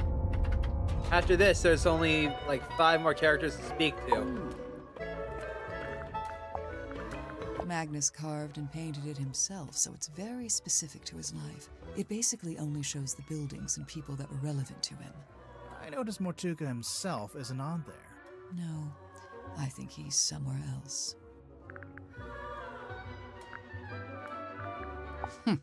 Do you know what's inside? No. It must have been something, though. There's no way all this kicked off over an empty box. What do you mean? As far as I know, that box is a very recent addition to the submarine. I think it may have been the catalyst that led to Mortuga's murder. Now I really want to know what's inside. Can we break it open? No? Aw, game, you take all the fun out of it. Okay, who do we go talk to now? I suppose.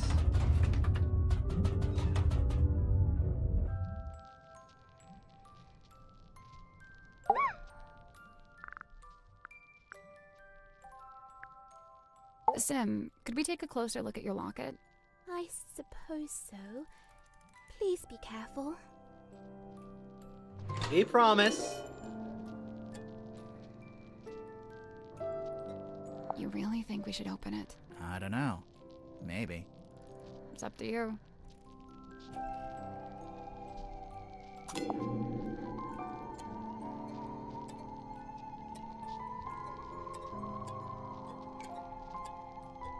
Ugh.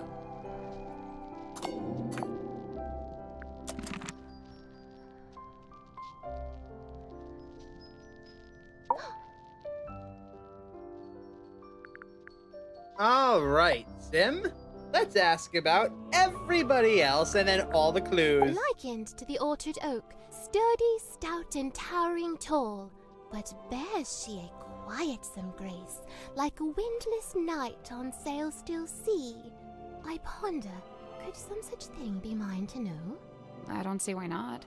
Maybe I should cut my hair short and dye it green. Maybe that'll do it.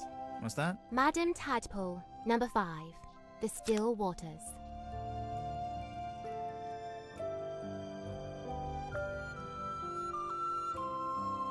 Tranquility.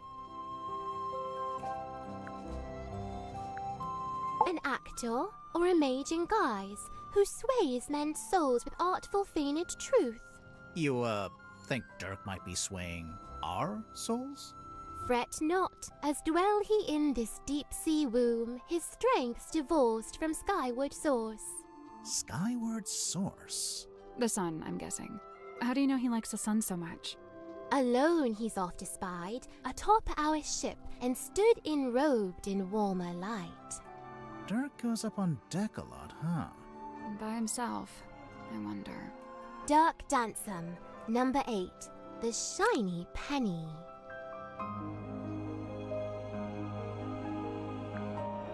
A fresh start. His life's long hope to pierce the veil and breach those blackest bounds. Solitary once, no more, for help is found in frightened form of fair and freckled face. She means herself. I'm following. A time bespent in chamber dream and chained to lofty quest. Then lo, a shock! Dismissed, bespurned, rejected. My lonesome purpose lost. Why'd he do that? Zachariah Zephyr, number 3. The Entangled Dream.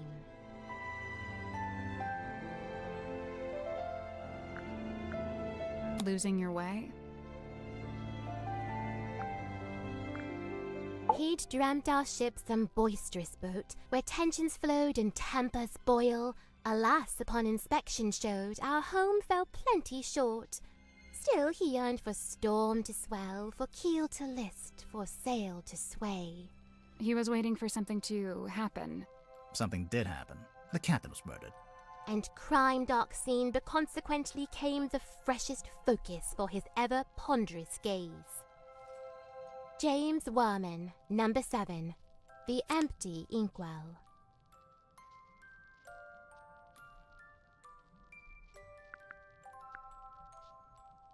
Evidence of hard work?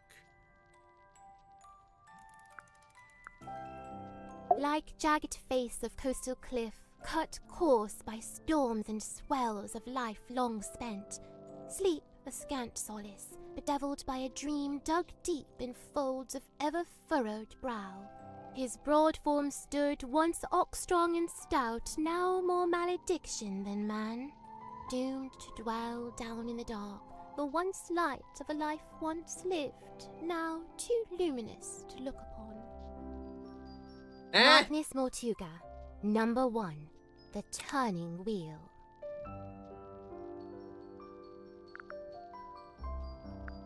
Taking control? Despite all his whims and wayward ways, his heart beats hopeful, kind, and keen. His whims, like how he talks to a wooden stick. When first we met, when first I came, he had not yet his cane beclaimed. So, where'd he get it from? The cane. Wrought it he by his own hand, composed of cast-off scrap and scrounge. Really? Did Grip live down in the engine room, even back then? Verily, he seeks it out, that engine's heart, for clank and clamour calm his core.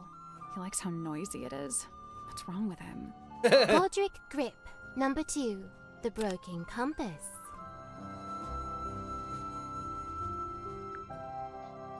The dismissal of guidance? Maybe? I don't know. Fair Cynthia, O truest friend, my steadfast fealty's won. You're both from Silkworm, and you're the same age. Do you know her from before? Though kindred bred neath sullen skies, now we met out with this sunken silver shell. You really never ran into each other in the town? She is bloomed from deepest silken soil, whilst I mere wandering weed by a wild wind blown. Ah, of course. You make a friend, and then she ends up as the new captain. Must have been, a nice, unexpected bonus. 'Twas no sudden thing. Full well she plotted thus her course of fate, to helm this vessel next by rightful claim, for she in law and title holds its name. Is that so? Cynthia Seafoam, number 6, the Leaden Crown. A heavy burden. A heavy burden? Still estranged, this moon and I, but she and me befind ourselves in newfound kinship joined. What kind of kinship would that be? The kinship of wearing a big yellow locket around your neck. We may need to workshop the name. Mariana's moon necklace? That's a locket? Must be. I've seen her open it up and peer concernedly at its internals. Huh. Mariana Moon, number 9, the half-hidden moon. Reclusiveness? You look kind of pale. Are you getting enough to eat? Alas, by flesh and frame and bone and blood I set but little store. Yeah, that's what I thought. So what do you set store by? Oh, like, what are my interests? Yeah. Enwrapped, enthralled, of cloth-in dolls, of effigies, of twins. Okay, sure. Of glass and gleam, of mirrored eyes, of phantoms falsely cast. Fine. Mirrors, okay. Oh! Of what, if aught, doth lay beyond this fleeting form of flesh? The afterlife. Huh. Symmetry Silk Moth, number 4, the unblinking eye.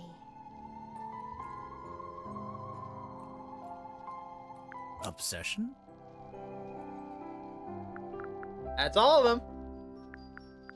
Alright, let's start with the case file. The letter in fair Cynthia's hand, a plan devised by her and her alone. The plan being... Why, to hire a sleuth to seek the truth. That's us. Couple of sleuths seeking the truth. I implore, unravel swift this tangled tale, and name the knave ere further harm befall. Further harm befall who? With former captain slain, I feared the new be target too. Oh, I'm reading this myself. Oh, cool. Hey, did you like the bit where... I am but midway through. Prithee, spoil it not. Right, sorry. Spoil it and we throw you off the ship. What's this? The fate awaiting guilty hearts once they are condemned. What? You get turned into a weird little wooden goblin head? Nay, bound in chains upon the deck and pulled along beside the ship. Oh, jeez. She's not serious. I don't think. I find it hard to look away. Her flicker flame doth draw me in, and I am merest moth. What is it? Some kind of monster from the bottom of the ocean? No, not of the sea.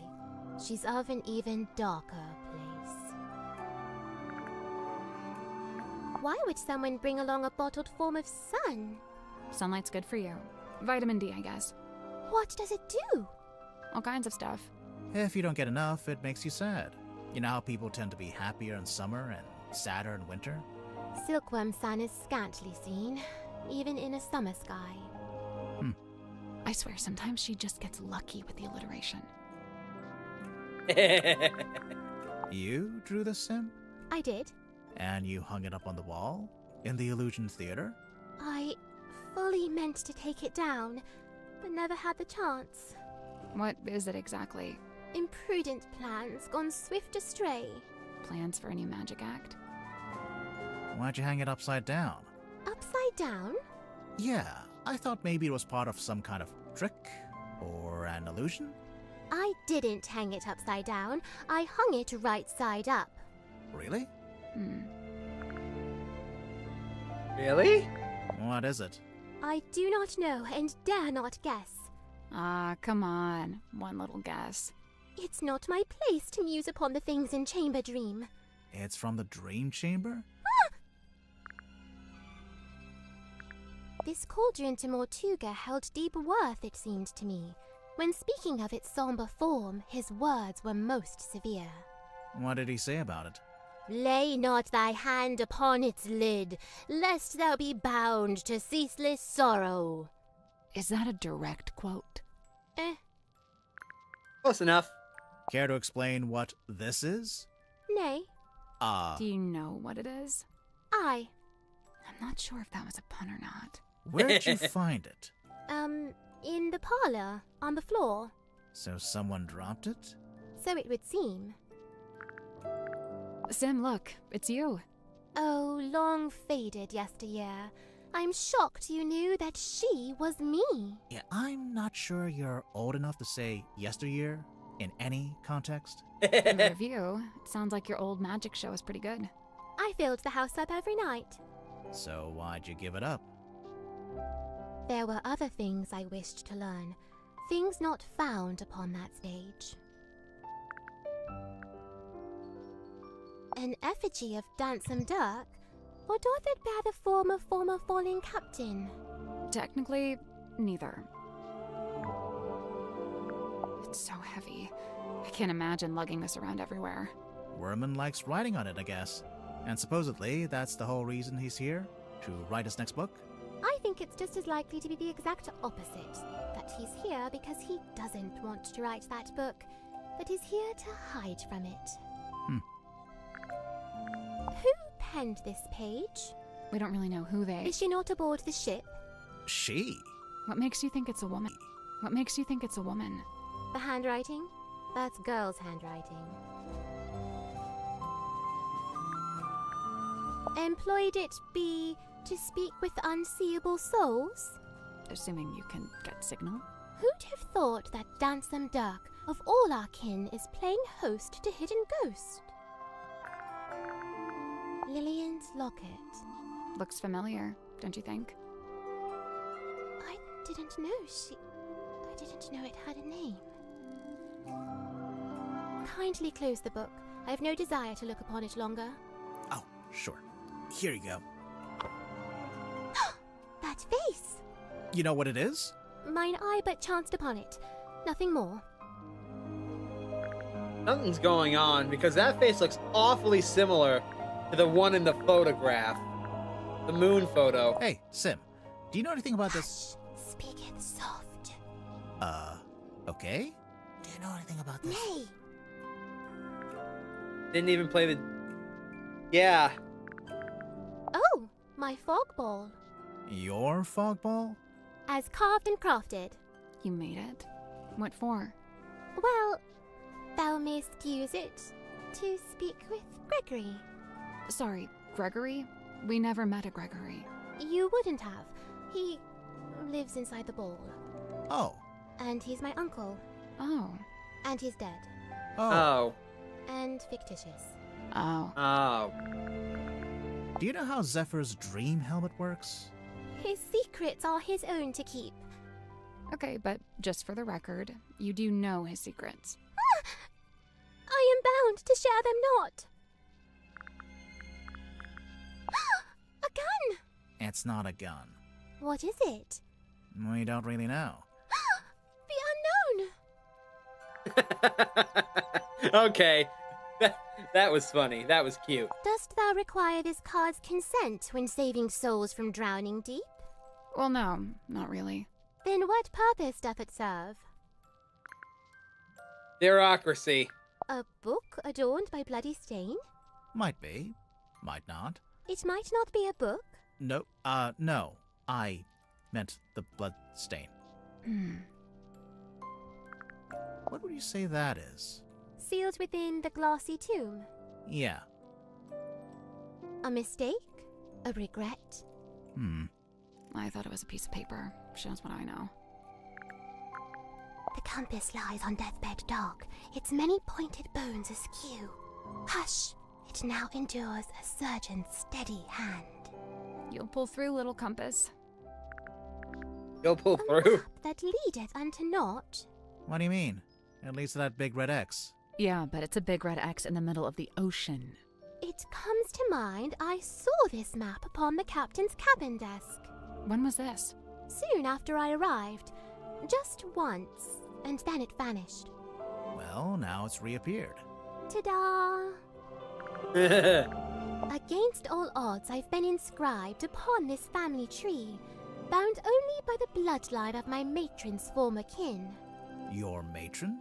That's Fortuna Fellow. No longer tied to fellow name, she styles herself as Baroness. Whatever that's supposed to mean. Sim, look, you've got 2 half-brothers. Kinda. Only in the faintest terms, but there they are, Flint and Felix. Felix Fellow? That's from the previous game. We've actually met Felix. Would you believe that? No. Oh, well, we did. A werewolf? Or some hellborn fiend? Yeah, I think it's just a guy. But his eyes, they burn of wicked flame. Well, it's either wicked flame, or it's just red eye from using a flash in low light. Both she and I have mothers lost, and both a token keep. Unlike you, though, Cynthia's not wearing hers. Cynthia's already got a cool jacket. One that actually fits her, too. Yeah. And stitched it I, at her request, with mine own hand. Really? When did she make this request? Some long while ago.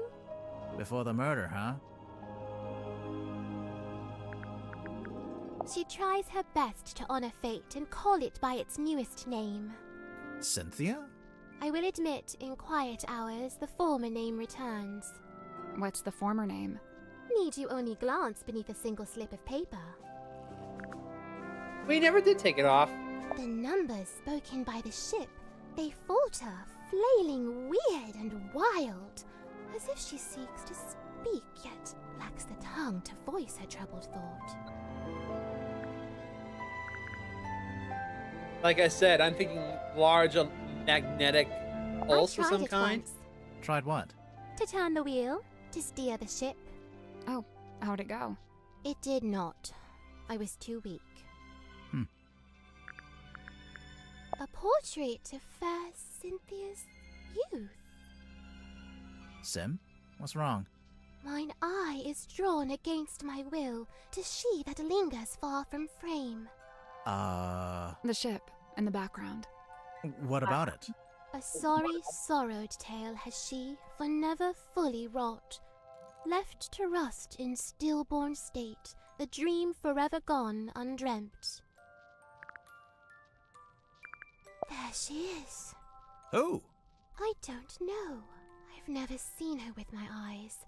I've only ever heard her voice. When? At night, when half asleep. Half asleep or asleep? What did she say? I wish I knew. Oh, how I wish I knew. Okay. You've never seen her. How'd you recognize her from the photo? I cannot say. May I ask where you found it? Actually, it was in your bedroom. Oh, this is what Cynthia was hiding under her mattress? No, we found it in a safe. Oh. But now I feel like we should check on Cynthia's mattress. Yeah, same. And this is Dirk's, I'm guessing. You guess correct. Kind of him to lend it to you. Yeah, I'd imagine it's kind of precious to him. Au contraire, he spoke of it with sulk and scorn. Glad was he to see it gone. How it blinks and flickers so. It's just broken. I think it's turning itself on and off. As if it sought to speak with kin. It's a radio. I'm not sure it has kin. A yearning stirred along by grief to seek to find a path, a bridge to cross that dark divide. Grief? I assume she's dead, this woman? Why? The crosses in the background. Oh. I think they're just ship masts. Like she's standing by the harbor. To dwell beneath a heavy iron-casted thing, ever poised for rope to snap, ever set to fall. Tortuga? You didn't dwell beneath it. Not really.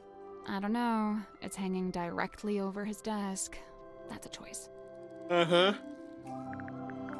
Do you know anything about Mortuga's model ship? Yet another weight upon his ever-troubled mind.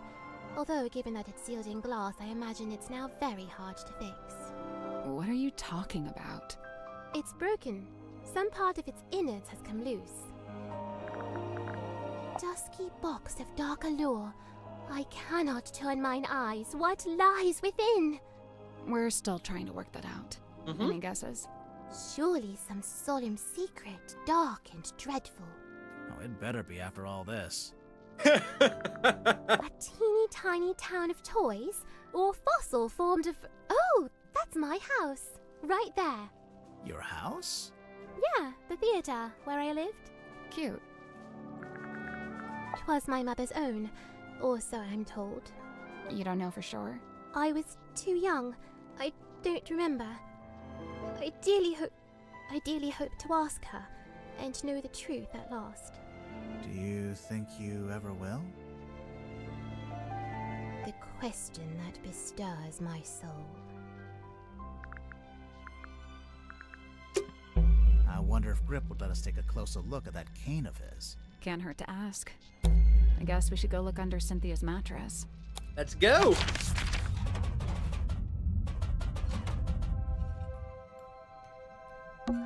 It's Sim's bed. How can you tell? It just has her energy.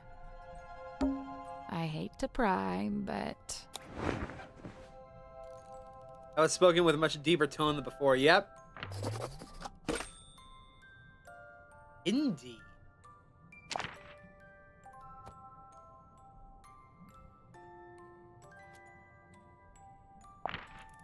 This document, originally handwritten by Solomon Stonetop, may be presented as proof to ownership of the property in Silkworm on Sea, known as the Stonetop Inn. Following individual is now registered as the Stonetop Inn certified proprietor and landowner. Nina Stonetop, Felicia Stonetop, Magnus Mortuga. Who the hell is Don Drummond? Dear Magnus, I've come to see you before I leave, but you're asleep. I don't want to wake you up, as I know you need to recover after what happened. Marks you left on your shoulder hasn't faded, though I think it might be permanent. Luckily, I think it looks quite heroic. I am leaving my cabin key with you as well, so I can always keep an eye on you. But no, you won't actually need to use it. Nobody will. I'm having the dearest Selena decommissioned. It's over at the Drummond shipyard, and they're going to take it apart. I told Don he could strip it for parts if he wanted. As for our cargo, the bell and the buoy are in my room, and I've returned the Mermaid's tongue to its resting place.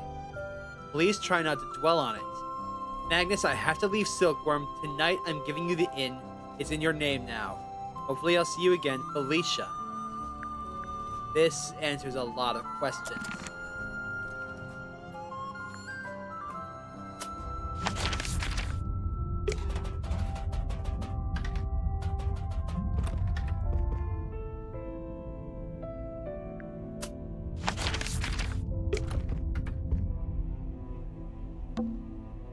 What's that saying? Something like that.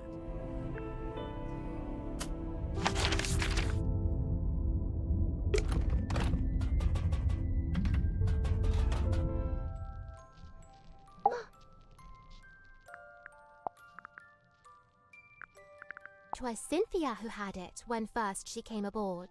Something in it holds great weight, for her at least it seems. But you don't know what exactly? With certain mind I cannot say.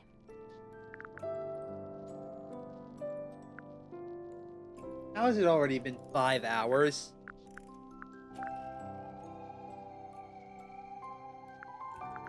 I don't know how many chapters this game has, but we're only on chapter 2!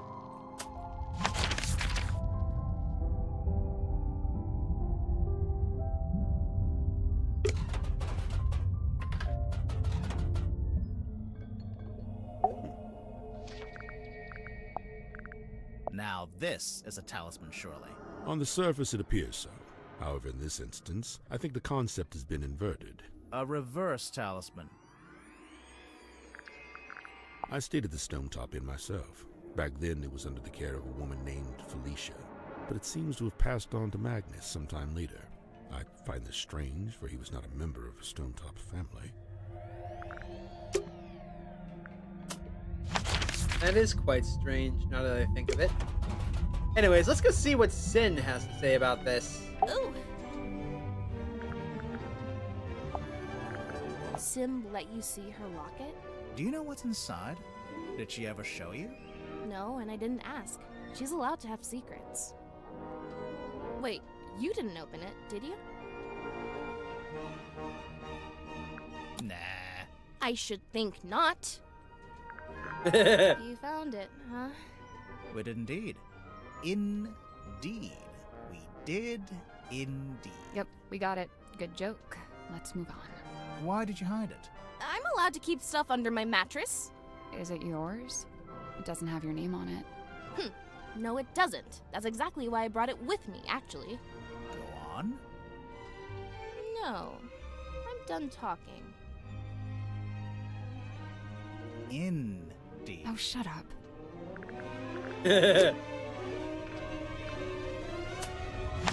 I love how each and every room has its own musical theme. Anyways, we're running out of people to talk to.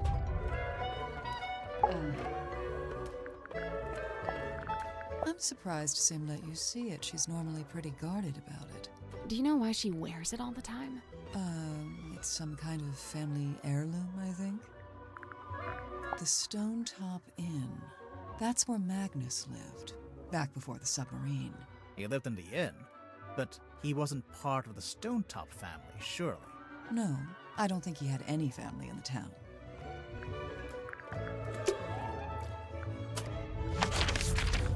This is driving me crazy, We can't too. get in there right now. We can't go outside right now. I wanna! Alright, let's bite the bullet.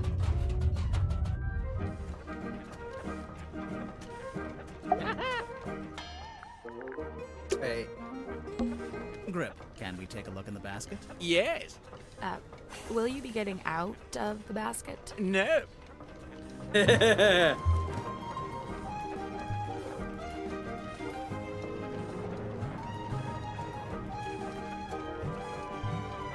Ah, looks like the old wheels part's in there, huh?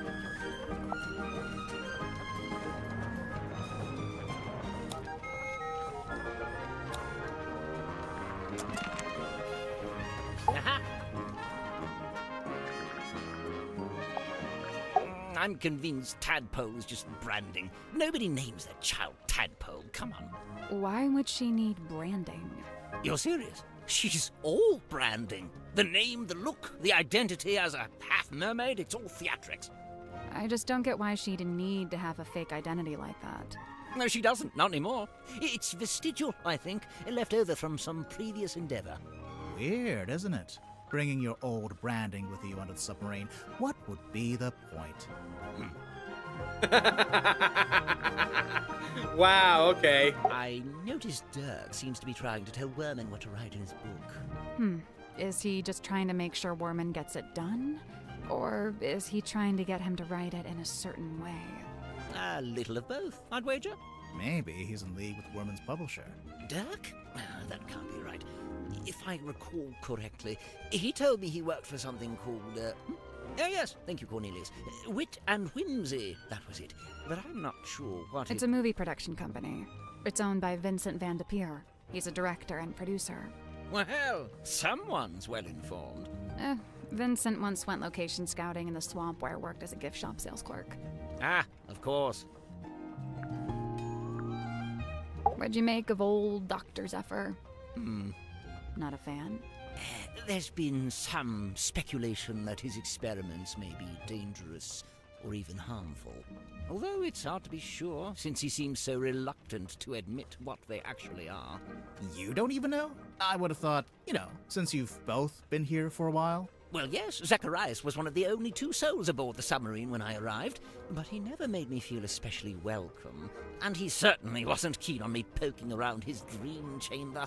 In fact, he always seemed somewhat wary of me, like my arrival was going to scupper his plans in some way. I guess Zephyr and Mortuga weren't expecting anyone else to show up. I never got the details out of either of them, so I can't confirm this. But I believe Werman was invited onto the submarine by Mortuga himself. Really? Why? It's very strange. I can't for the life of me imagine why Mortuga would bring a journalist on board. Werman's an author, not a journalist. Well, he used to be a journalist. He wrote for the local newspaper. And I will say he doesn't seem to have lost the instinct to always be on the lookout for a story. He used to be a journalist? As in...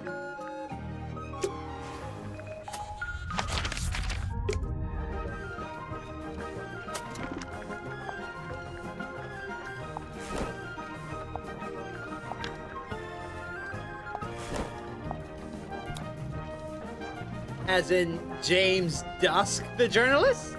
Perhaps?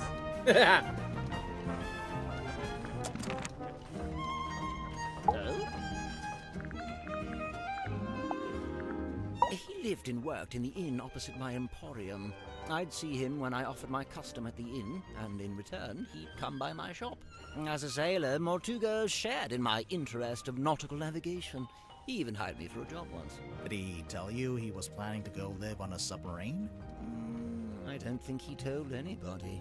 After his disappearance, all I had was several largely unsatisfactory rumors. They said he disappeared into the sea, whatever that was supposed to mean.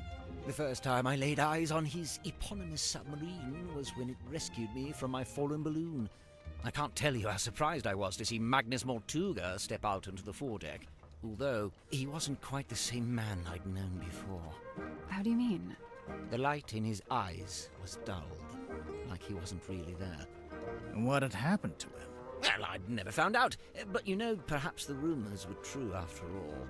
Perhaps he had disappeared into the sea. Before this thrilling little jaunt on the Mortuga submarine, I'd lived in Silkworm all my life. I worked for my father and eventually inherited his business. Gorman Grip's nautical and aeronautical precision measurement and navigation instruments. Snappy title. I eventually trimmed the name down to just Mr. Grip's Emporium. That was around the same time I hired young Cornelius here as a much-needed second pair of hands. He's a stick. He does not have hands. Yes, running that business was my whole life for many years. Slow, sometimes tedious work, but I was extremely good at it. I especially relished in the task of deciphering and restoring old maps. The more decrepit they were, the more I enjoyed it. And now you live in the engine room of a submarine. Must be a big change. Yes and no. Young Cynthia seems quite convinced that she should be the new captain in the wake of Mortuga's death. Sounds like you don't agree. Well, now, I didn't say that. It's just... You don't think she's up to the task? On the contrary, from what I've seen, Cynthia is a remarkably bright and capable young woman. So much so that I bemoan seeing her spend her best years hidden away down here in the dark. No, it doesn't have to be permanent. She could be captain for a little while and then go do something else. I don't think that'll happen. You know, there was something I noticed while giving Mariana a tour of the submarine. Soon after we entered the bilge, she whipped out her tobacco pipe with a strange kind of urgency. Did she smoke it? Well, she put it in her mouth, but she didn't light it. What's that, Cornelius? You've never seen her light it? Well, now you mention it. Yeah, probably not a good idea to smoke inside a submarine anyway. Yes, and Mariana seems like such a stickler for health and safety regulations. That's a good point. We never seen her light the thing. I will say, in the last day or so, the symmetry does seem particularly somber. Because of Mortuga's death? Yes, the problem seems to be that she considers herself a kind of catalyst. Does she? Why? Well, I believe she'd been working on some new project, and shortly before Mortuga died, Symmetry shared this project with him. And? And then he dies. It's probably just bad timing. What kind of project was it? I really have no idea. What's that? Oh, yes. Cornelius tells me he saw Symmetry drawing something while in the mess hall. A poster, apparently? Well, let's get to asking. No bladed weapon of any kind was found in the room. Yes, I noticed that too. The missing murder weapon. Classic. Yep. Any idea where it might be, or what? Not yet. Let's see here. Nope. Doesn't say it anywhere. No based on, no inspired by. Inspired by what? True events. Then again, I suppose it is largely imaginary and mostly guesswork. I'd imagine that gets him off the hook. Wonderful, isn't it? Cornelius thinks it might be his great-grandmother. For all I know, he may be right. It belonged to Mortuga, I assume? Yes, and to me it sits right alongside that iron bell in his office and that stone cauldron in the storeroom. Together, they form Mortuga's collection of inexplicably cursed-looking nautical artifacts. Maybe they do form a set. Maybe they do. Ah, yes. Can't really miss it, can you? It's creeping me out, but I really want to know what it is. I wouldn't lose sleep over it if I were you. Okay, that's ominous. Is that a sun? Probably. Although it could be a wheel. Oh, yes, wheel tablets. Cornelius tells me he spotted Miss Silk Moth drawing this while she was in the mess hall. What's it a drawing of, exactly? Let's have a look, shall we? That symmetry, I assume. And she's sitting on the cauldron, facing a window. Maybe. We think Mortuga might have dropped this when he was killed. You can think that all you like. Personally, I think it came from somewhere else. If it wasn't dropped by Mortuga, perhaps it was dropped by the culprit? Might have been neither. You're suggesting this bottle made its own way into the crime scene? Maybe. This is from a ship's sail? I think so. Did you sell sails? In your shop? No, ship parts like that fell within the remit of the Drummond shipyard, a few doors down. So what's the deal with this cauldron? I've no idea. Really? I figured you've been here a while. Surely Mortuga would have mentioned it? He never did. Seems like he was keeping it secret. From who? From everyone. Why would it need to be a secret? Maybe he just wanted it all for himself. Yeah, whatever was in there, I mean. It wasn't really Mortuga's modus operandi to be selfish like that. Quite honestly, it's more likely to be the exact opposite. What, so keeping it secret was him being selfless, somehow? Like if it was dangerous. He kept it hidden as a way of keeping you all safe. Maybe. Where on earth did you find this? It was just lying around. Do you know what it is? What I do know is that it belonged to Mortuga. But you don't know what it was actually for. I couldn't say with any academic certainty. Godric Grip's nautical and aeronautical precision measurement and navigation instruments. Great name. As well, this was shortly before the rebrand. Why'd you decide to rebrand the shop? You see, the news about the silkworm serpent put the town in a particular sort of mood. Interest in all things nautical adventure was on the rise, you know. They put up that statue, we get tourists even. So you capitalized on the zeitgeist. Look at you, using the vocabulary. That's the captain, is it? And her accessories are a compass and a map. So? So they made her the navigator and the captain. Typical navigator erasure. Werman's still attempting to wrestle his grand opus into existence, is he? I rather thought he'd be done by now. Ink on the back of this letter or code is detailing how when and where to find a magic submarine. This Ibis person claiming to have information on Mortuga. You know who that is? No, Mortuga never mentioned anyone by that name. Not to me, anyway. I don't really deal in anything post-industrial revolution. Try Cynthia. Oh? Teenage girl, cell phone. Just seems like a natural fit, wouldn't you say? Fair enough. Good heavens. Something catch your eye? Rumored to be lost at sea. Requires a special key. Is that right? The mermaid's tongue? Do you know anything about it? No, can't say I do. Based on this, I wonder if it may not even be real. After all, there isn't even a photograph. That's just a drawing. There's some kind of pattern. It almost looks pictorial. Does it mean something? It might do.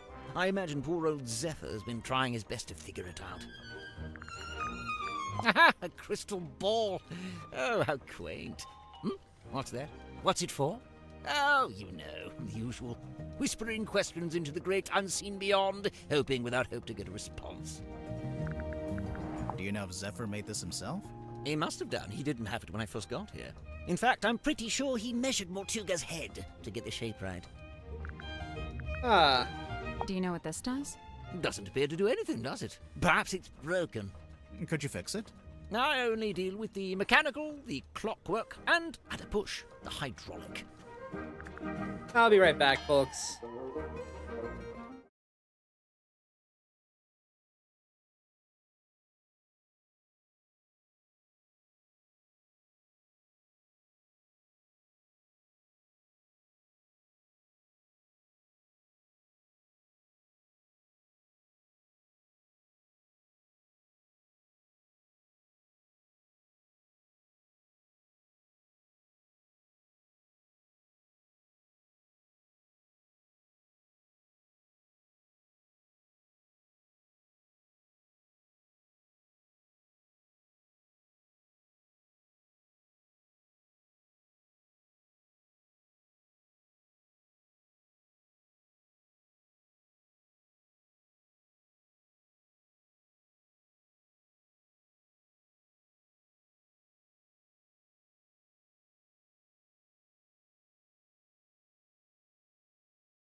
Right, back to it. Let's see here. Tonya Tapdale. Ah, there you go. Sorry. Oh, I don't know. She probably did it to reduce drag, you know, like an aerodynamics thing. Hydrodynamics, I guess, if that's a thing. He'll just have an entire conversation by himself, huh? Who does this belong to? Wilfred Winterbottom? Who's that? I just made him up. Oh, then no. And what do you make of this? A message in a bottle? There's a little drawing, too. Some kind of symbol? To me, it looks like a diagram. Where did this bottle come from? I'm pretty sure Tadpole fished it out of the ocean. That's how she got all the stuff in her room, I think. Well, that's a delightful little habit, isn't it? Someone needs to know where that bottle came from. What's with all the needles and cogs and stuff? It looks like Grip's halfway through fixing it. That's what I figured, anyway. Ah, thank heavens! That's what I was hoping for. Sorry, what? Perhaps I should explain. You see, Miss Seafoam came to me with a compass she needed fixing. I went to put the needle back on, but Cynthia stopped me. No, she said. The whole thing is broken. You'll have to take a look at the insides. You'll have to replace the needle. For some reason, she seemed to need it to be true. She needed the compass to be broken. I told her I had various spare needles I could try out as replacements, and here we are. And you left it out so Cynthia would see it? So she'd think you were actually fixing it? That's the idea, yes. So if you kindly put it back where you found it. Wait, so is it fixed or not? How much for this one? It's not for sale. Oh, too rare? Too valuable? It's from my personal collection. I really hadn't intended for you to see it. Well, we did see it. What's it a map to, anyway? What's at the red X? Now that's the question, isn't it? You don't know? Unfortunately, not. Remarkable! There we are! Cornelius, look!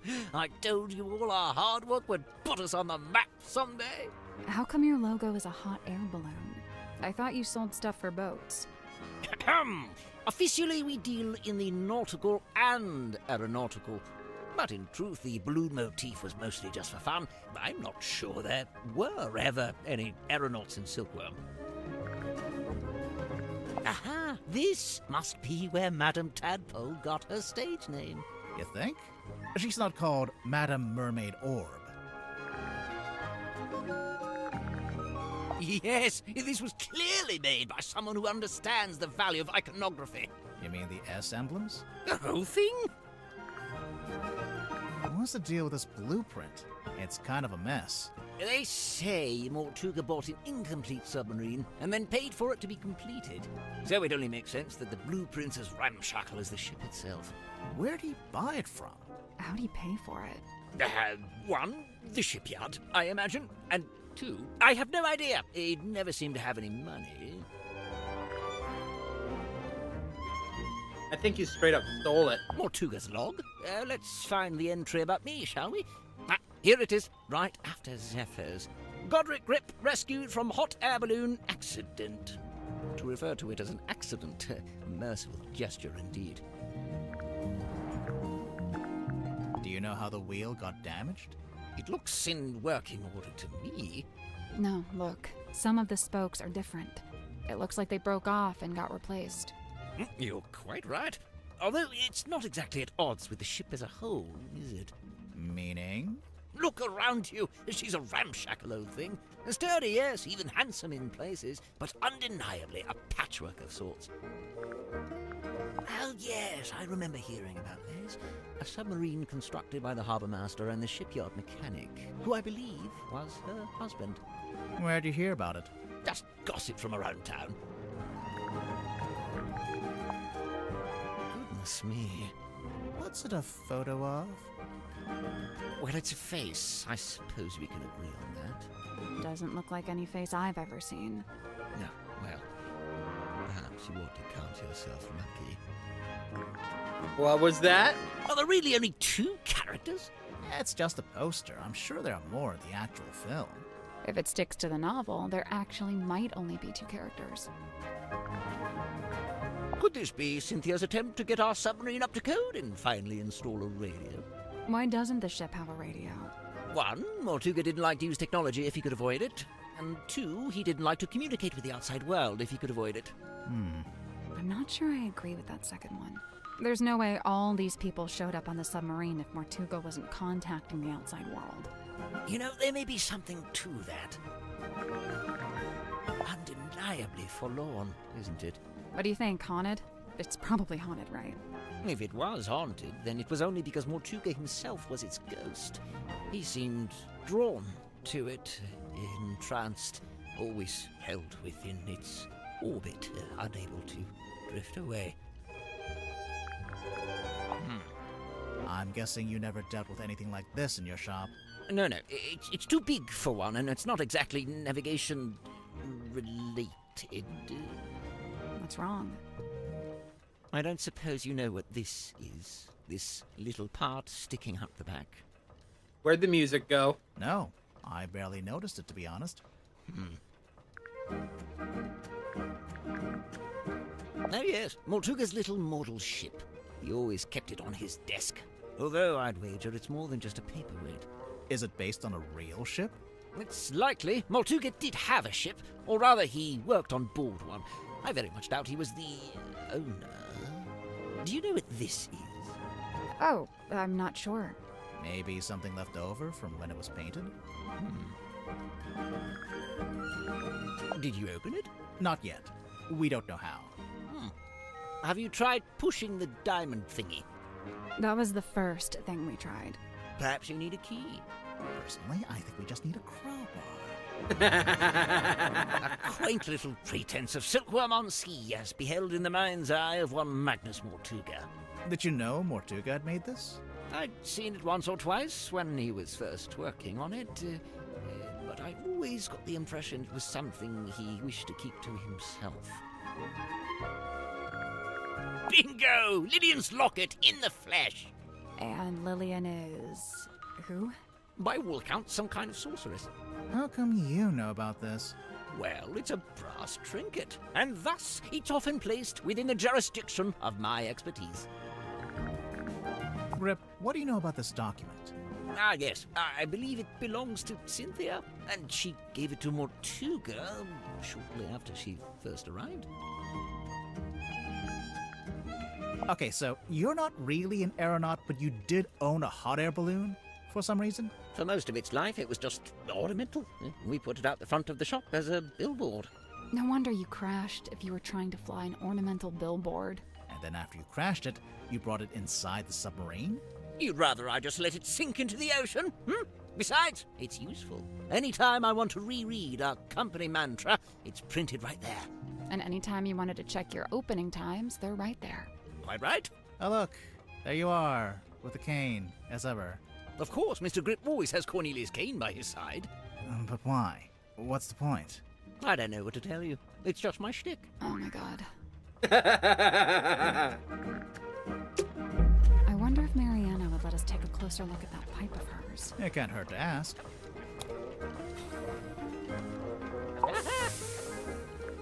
You wish to converse with Cornelius? He'll be thrilled.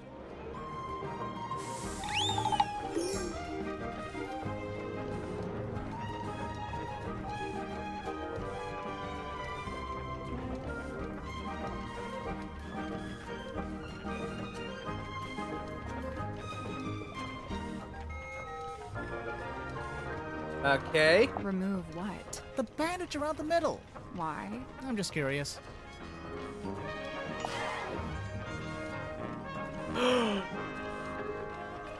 It's broken.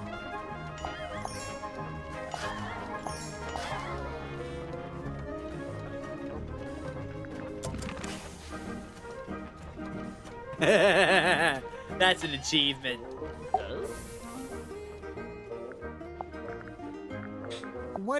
Why does it have a bandage around the middle? Cornelius? Oh, he fell down the stairs. The clumsy old thing.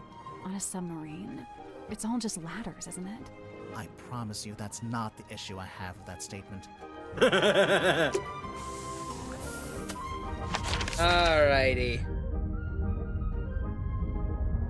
After her, it's only these two. That's basically everybody.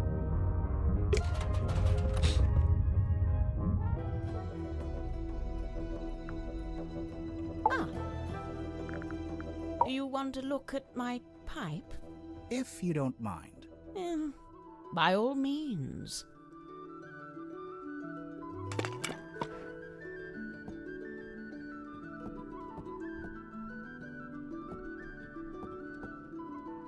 It's...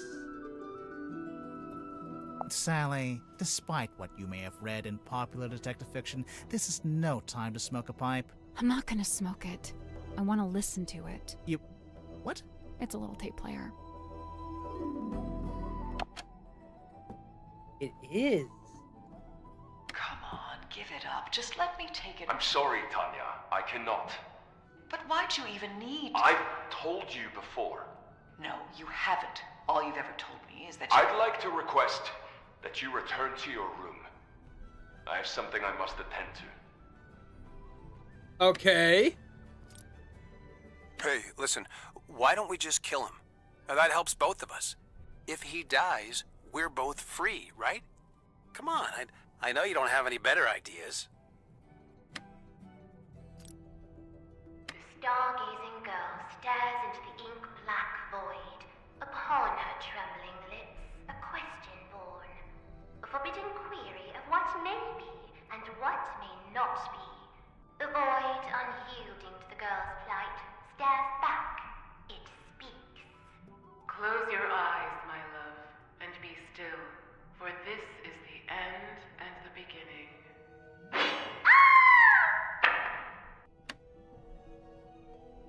Okay.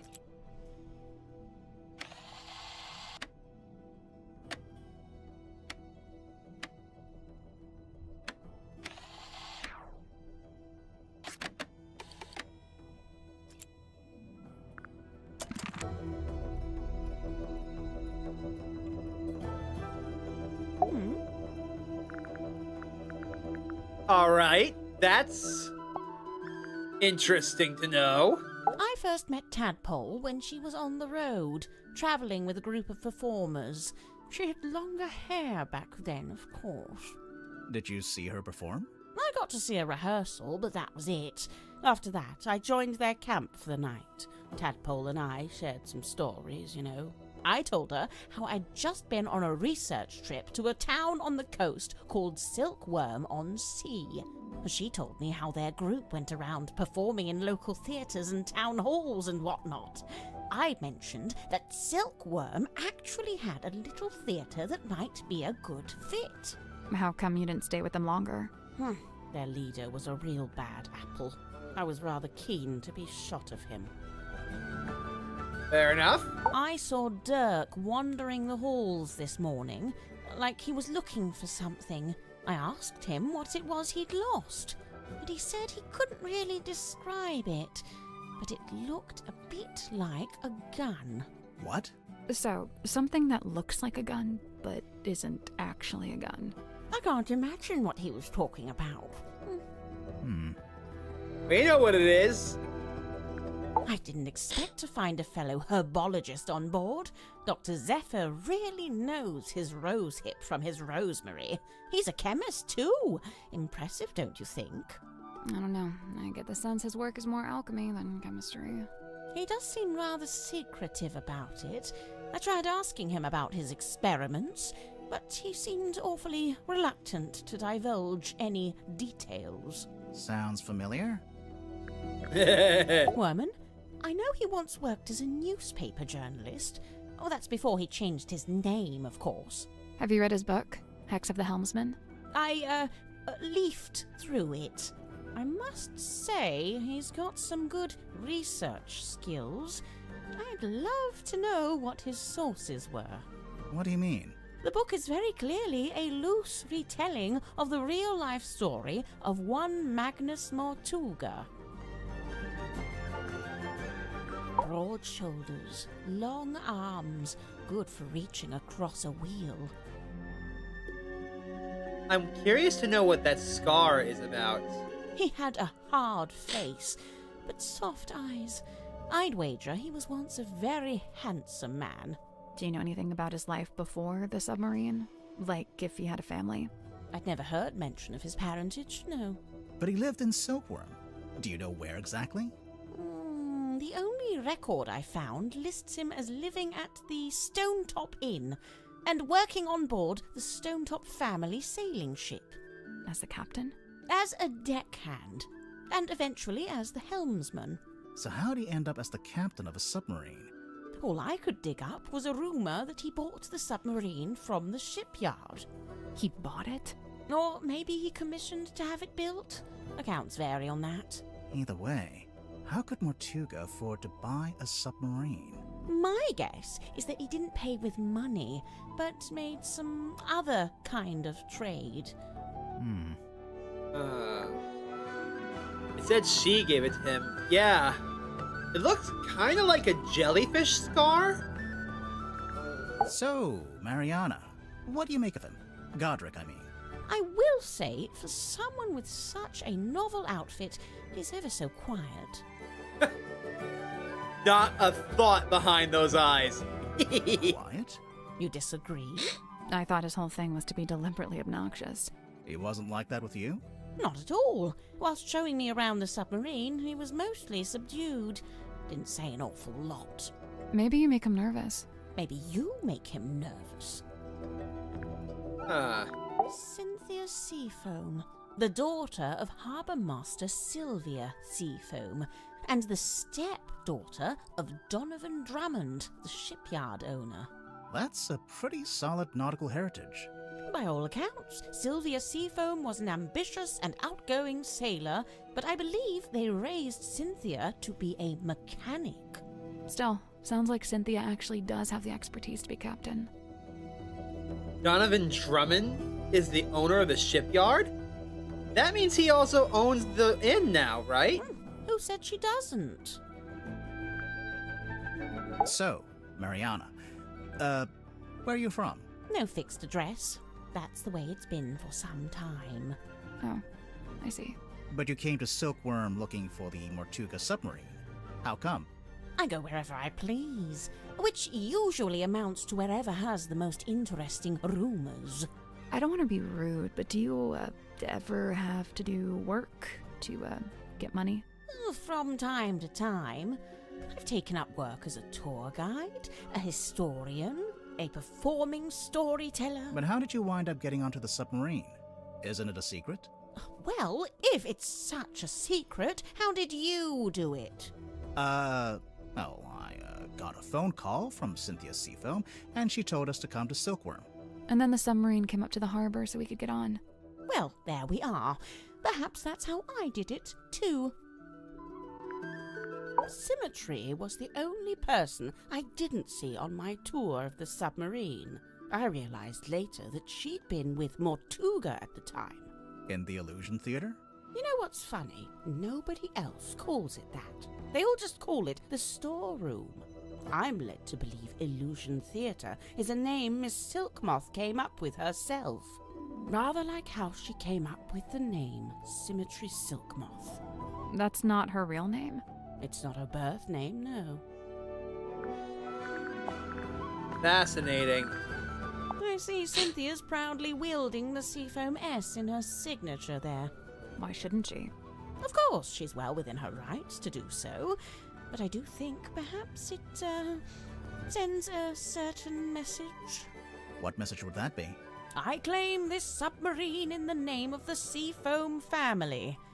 Something like that, don't you think? Wait, what flashed Sally briefly? What?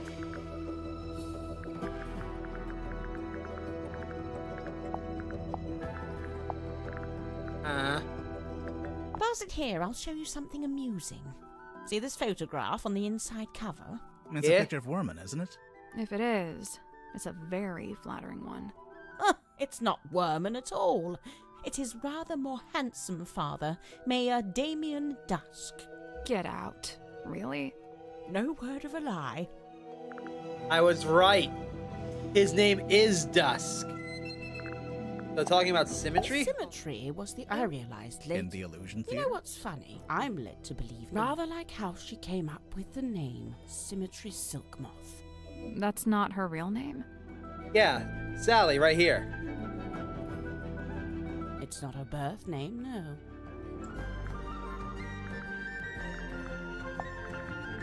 I believe Mortuga used its lights to alert others to the location of the submarine. On the rare occasions when he wished to do such a thing, of course. That's how it happened with us. Although I guess it was Cynthia, not Mortuga. You know, for some time now, I've heard stories of sailors seeing a green light in the ocean at night. Well, I guess you have your explanation. The problem is, several of the stories predate the Mortuga submarine. Ooh, spooky! Ah, now we're getting to it. The reason all of us are here, really. How so? The Silver Snake, the Mortuga submarine. Did you ever stop and wonder, why here? Why this particular part of the coast? It all stems from a single truth. There's something hiding in the water. Something big. Now, it wasn't my intent to cause you any lasting unease. Look, we three, we're merely tourists here, passers-by. Take my advice. Keep your distance from all this, so you can still walk away at the end. We can't do that. Mariana, can you tell us what these tablets are? It's rather more difficult when it's something synthetic like this. Some kind of vitamin supplement, I believe. All three of them? Yes, the 3 tablets seem largely to be the same thing. Okay. Mariana, you visited Silkworm before, didn't you? Was Sim's magic show in the theater back then? No, when I passed through, the theatre wasn't showing anything. This very poster was up on the walls, but they'd covered it with a banner that said cancelled. So that must have been after Sim left, but before the theater had booked a new act. Do you recognize this, Mariana? Should I? Well, we just figured since there's a moon drawn on the label. So because my name is Moon, all moon-related things must belong to me, Even if it's not yours, do you have any idea what it is? It's a herbal compound of some kind. Valerian, skullcap, chamomile, and seawater. So, not poison. Maybe it's medicine. Would those herbs do anything in particular? I suppose it could be a sleep aid, like a mild sedative. Interesting. It's a piece of an old sail, roughly cut into a square. Okay. There's only one thing more mysterious than a locked box, and that's an unlocked box that's been emptied of its contents. Did you ever come across the cauldron in your research? No, it really does seem to be something Mortuga's been keeping to himself. What do you make of those scratch marks? I'm not sure. They don't really look like anything made by an animal. That's a relief. Wait, is it? I don't know. It carries something of the cadaver about it. Might be the smell, rust and stagnant seawater. Perhaps it came from the ocean. Have you asked Madame Tadpole about it? This marks a pivotal moment in Silkworm's history, the day the silver snake was discovered. It also shows the 2 women who found it, Felicia Stonetop, that's her on the left, and Sylvia Seafoam on the right. Felicia Stonetop found it? Interesting. Hang on. We saw a statue about this in the town square, but on the statue, the serpent was shown being wrestled by a male fisherman. Yes, well, that's history for you. Sorry, Felicia Bonetop. Yeah, that's what she's called in the book, too. Marcus Mordoom's captain/love interest. Flying a little close to the sun with that name, aren't they? Sorry, Felicia Bonetop.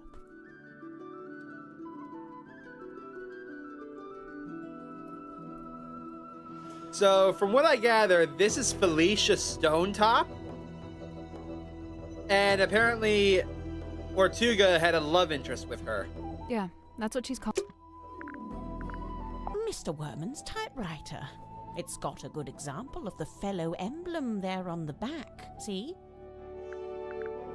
These diagrams, they're detailing the time and place to find the Mortuga submarine. Of course, it would be possible just to write it out in words, but this has been done with astronomy and lunar phases. Why? My guess is that it's intended to incite curiosity in the recipient. It's more effective than if they'd just written, "Come to this place at this time." It feels less like a trap this way. A ZX5. Nice piece of kit. Polycarbonate shell, tactile interface, unusually good battery life. I mean, it's a cell phone. Whose is it? Dirk Danson. I suppose that makes the most sense. After all, Mortuga really didn't seem like the cell phone type. Now, where did you find this? Zephyr had it. Did he now?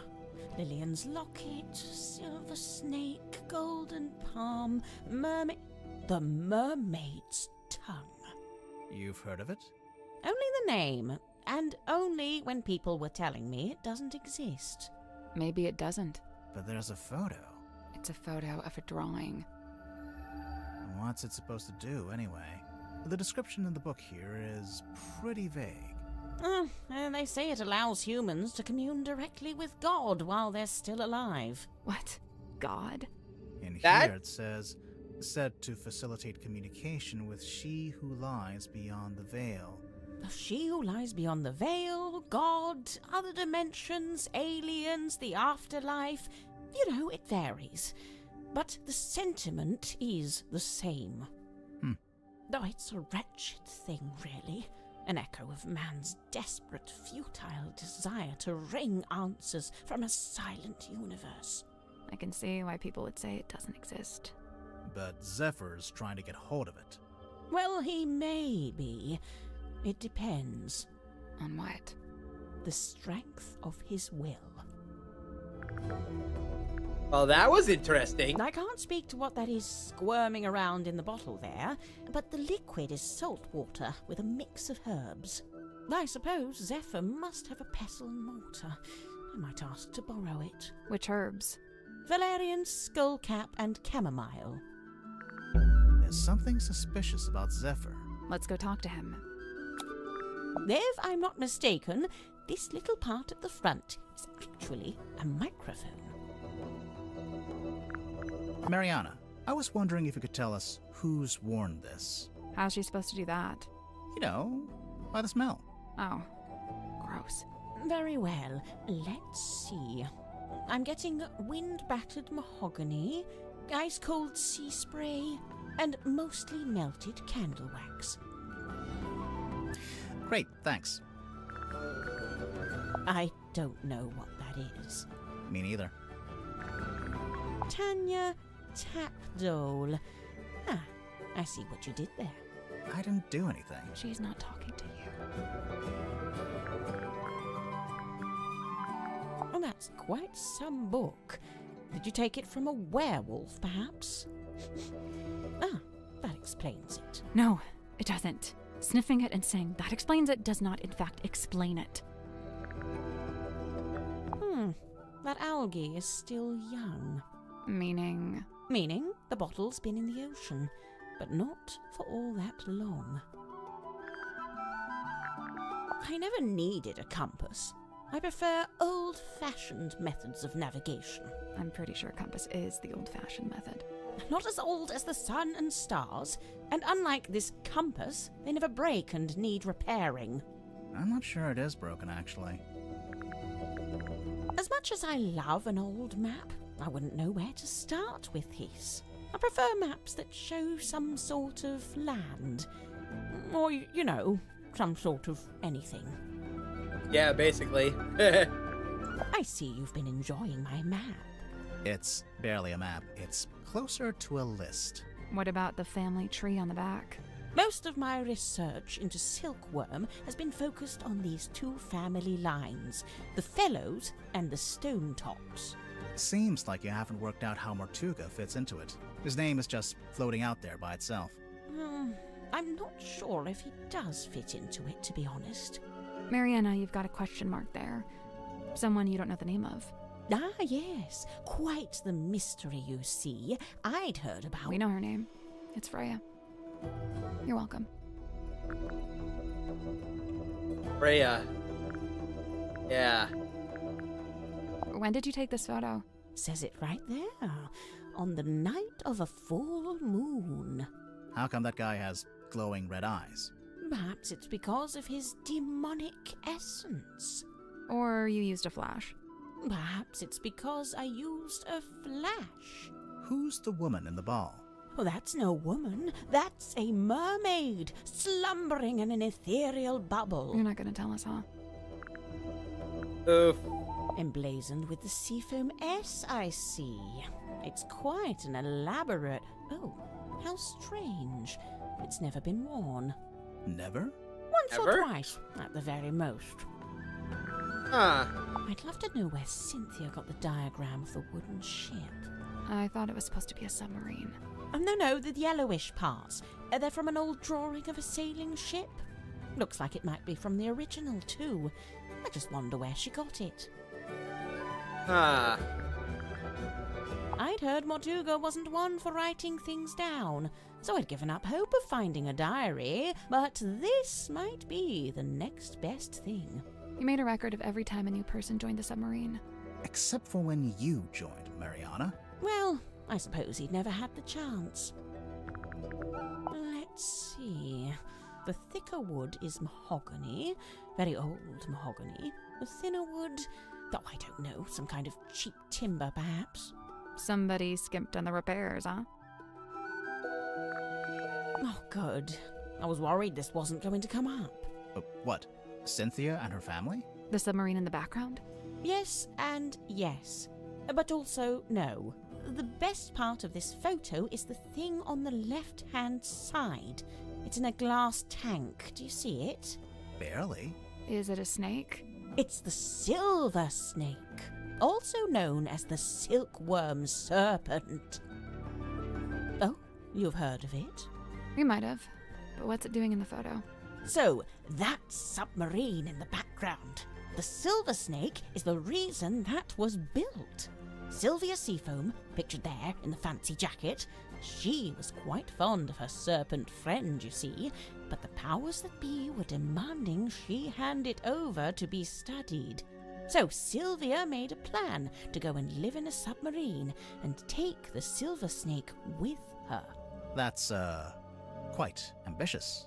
Wait, so the sea serpent would also be living in the submarine? Well, I don't have all the details. It's something I'm still researching. Interesting. So what about this? Well, that has to be a face, but it's not. It doesn't look like anyone. When was this taken? Pretty recently, I think. I see. So she's probably still out there. Listen, don't worry about it. Seriously. Too late. Where'd you get that? The dentist's waiting room? There's a poster on the back cover. It's for Dirk's movie. Oh, yes. Look at that. They've given her the wrong type of necklace. The sword looks about right, though. What's that? Just thinking out loud. Wrong type of necklace? I thought the submarine didn't have a radio. I don't think it does. This is more like a child's walkie-talkie. Oh, yes. You're quite right. Probably has a short range, too. If it's a Maybe. walkie-talkie, then what happened to the other one? Good question. It might be the face being her. We're not sure. This here. That's the Stonetop emblem. Oh yeah, we saw it on the sign outside the Stonetop Inn. Do you remember, Sally? No, but I was basically still asleep at that point. What are those letters above it? Initials. SS. Stonetop C? Secret Stone? Selena Stonetop. The owner of the painting? The painter herself.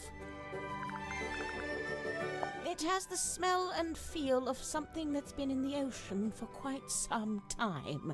Only there's no evidence of it on the surface. No barnacles, no algae. Maybe it's a type of metal that resists that kind of stuff. Or maybe someone just cleaned it. You know, if and when I make a mysterious observation, I'm not necessarily looking for immediate logical explanations. Sorry. Sorry. Now, I'd have to assume this is the Stonetop family ship, the Dearest Selena. How do you know it's that ship? Is there a photo of it? It's evident by the selection of little wooden people on board.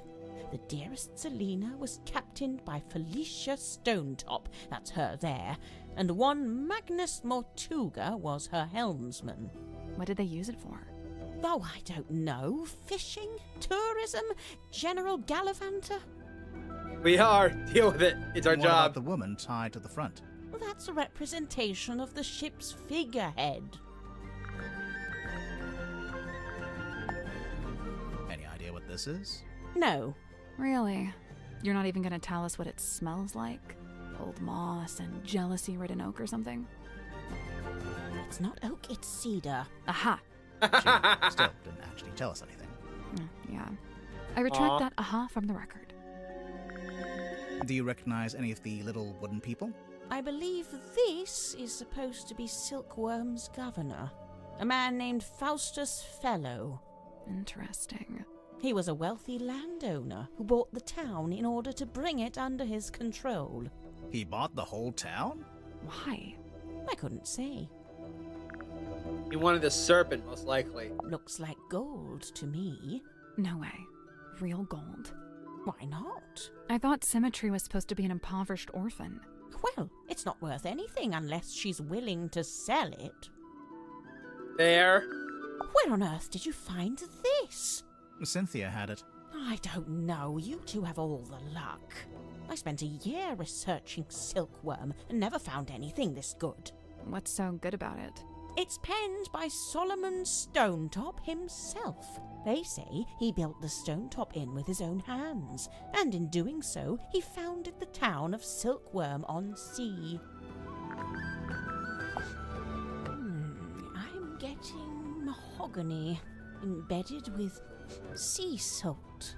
Maybe from when Grip crashed his balloon into the ocean? No, the basket is made from wicker and carbon fibre.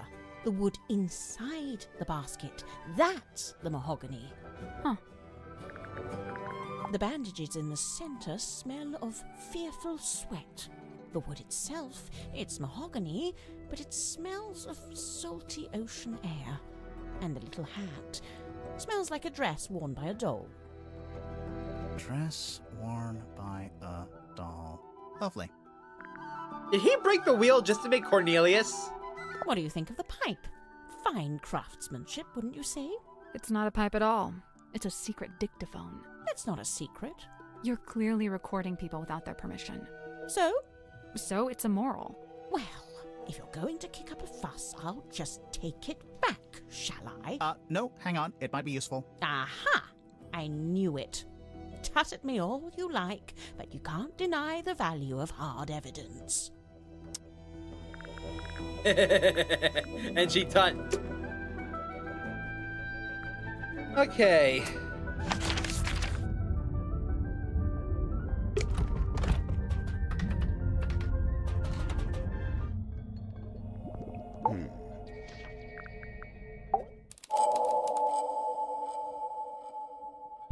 All right, Zephyr. Zephyr, can you tell us more about the work you do as a dream doctor? I'm looking for specifics here. I've told you all I think you could understand. To be blunt, it's not a line of inquiry that should concern you. That is to say, my experiments have no connection with the murder. You say that, but we found something at the crime scene that we think belongs to you. Specifically, something we think is related to your little dream experiments.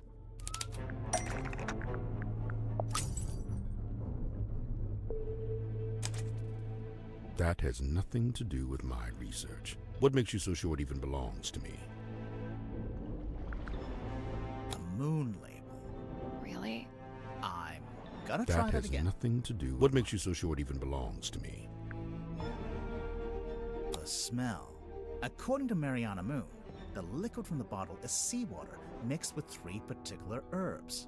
Mariana Moon's sense of smell knows no bounds, but I fail to see how this information connects it to me.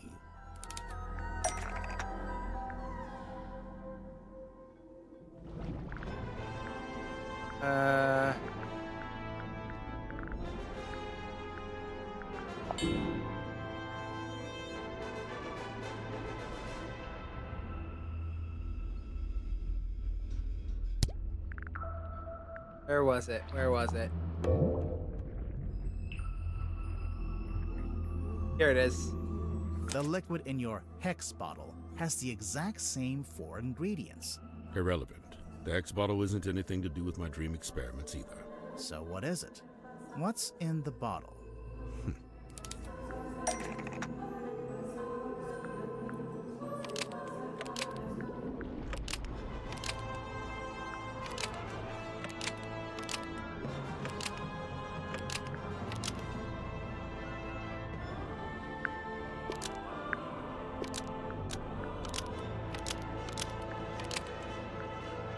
The hex bottle contains a sea creature, and it's asleep.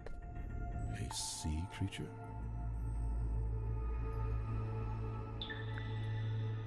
An octopus. On second thought, A maybe sea creature?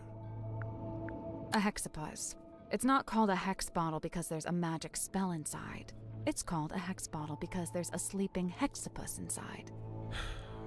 His name is Hex. I've had him since I was a young boy. Not to be rude, but that must have been quite some time ago. A normal octopus would live only a couple years, wouldn't it? Hex is a singular specimen with a number of special properties. Do you ever let him out of that little bottle? Of course I do. Hex swims freely in the ocean at night, and during the day he returns to me and sleeps in the bottle. So he's asleep right now. I knew he was related to your dream experiments. Who said anything about dreams? Nobody. But just looking at him, I think I know one of Hex's special properties, and it would explain why you'd be interested in the first place.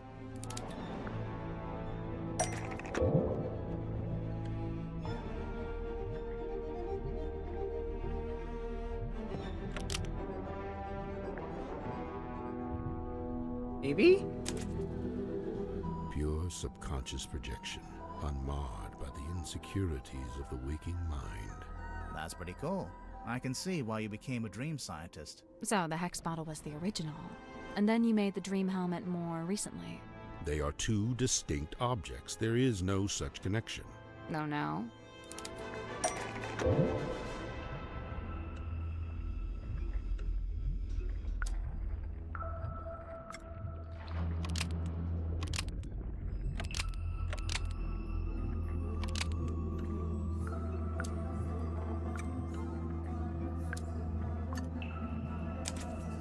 Right. The dream helmet's clearly just a scaled-up version of the Hex bottle, specifically scaled up to human size.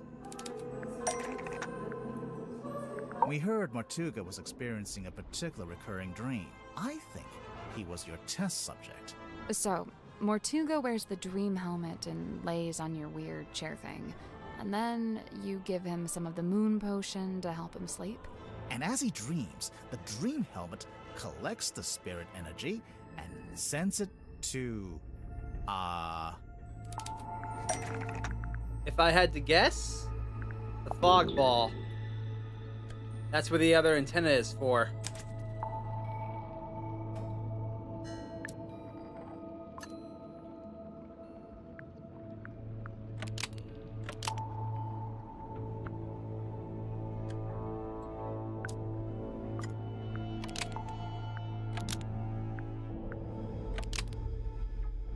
This antenna wirelessly transmits to this antenna, and the fog ball receives the dream energy. Do not think I cannot hear your mocking tone. It may surprise you to learn that I have indeed had some success in this area. I did once successfully filter something into the fog ball, and I witnessed a face inside the glass, however briefly. A face? No doubt the visage of someone from beyond the veil. Unfortunately, I have been unable to consistently replicate it. Did you make a record of it? I thought I did, but I can't remember where. I had to make my best guess.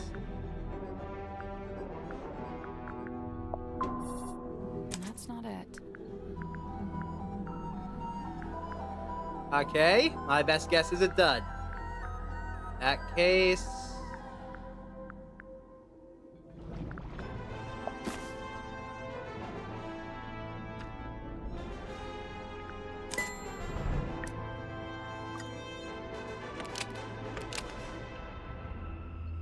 There it is, irrefutable evidence. Sorry to burst your bubble, Zephyr, but, The fog ball was designed to show that exact face. What do you mean?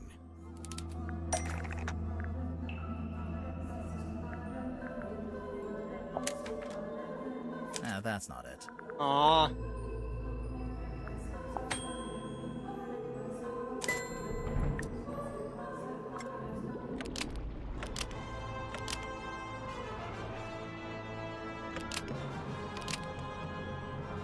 What's the connection? What causes the face to appear? A certain voice. The fog ball's designed to show the face when it hears Sim's voice. That's how the original trick worked anyway. See how in the photograph she's talking to it through the telephone? I demand that we test this theory. Send for symmetry at once. Wait, we don't have to.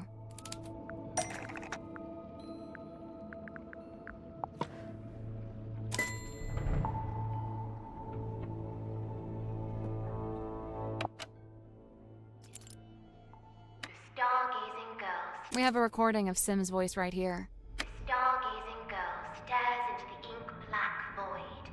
Upon her trembling lips, a question born.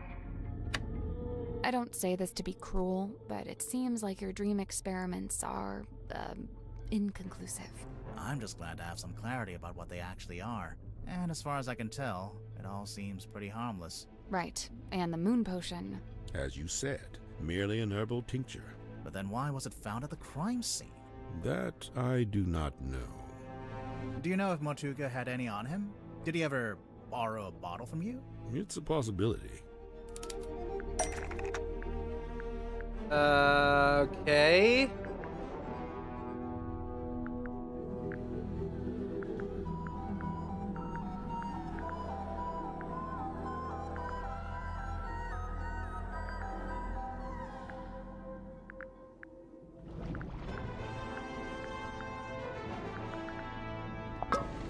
Right!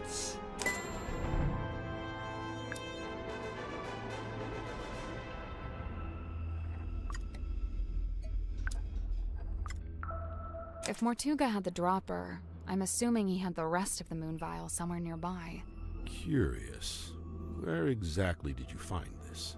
It was on his desk, in the captain's cabin. And yet, the moon vial was discovered at the scene of the crime, 1 floor below.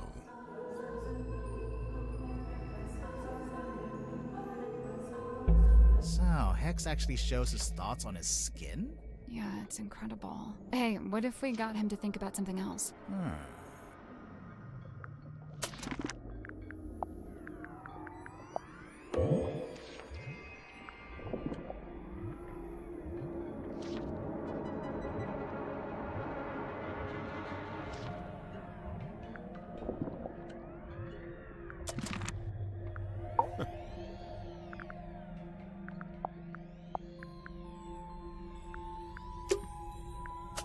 Oh? Now what? The only place we've got left to go is here. Let's go talk to them.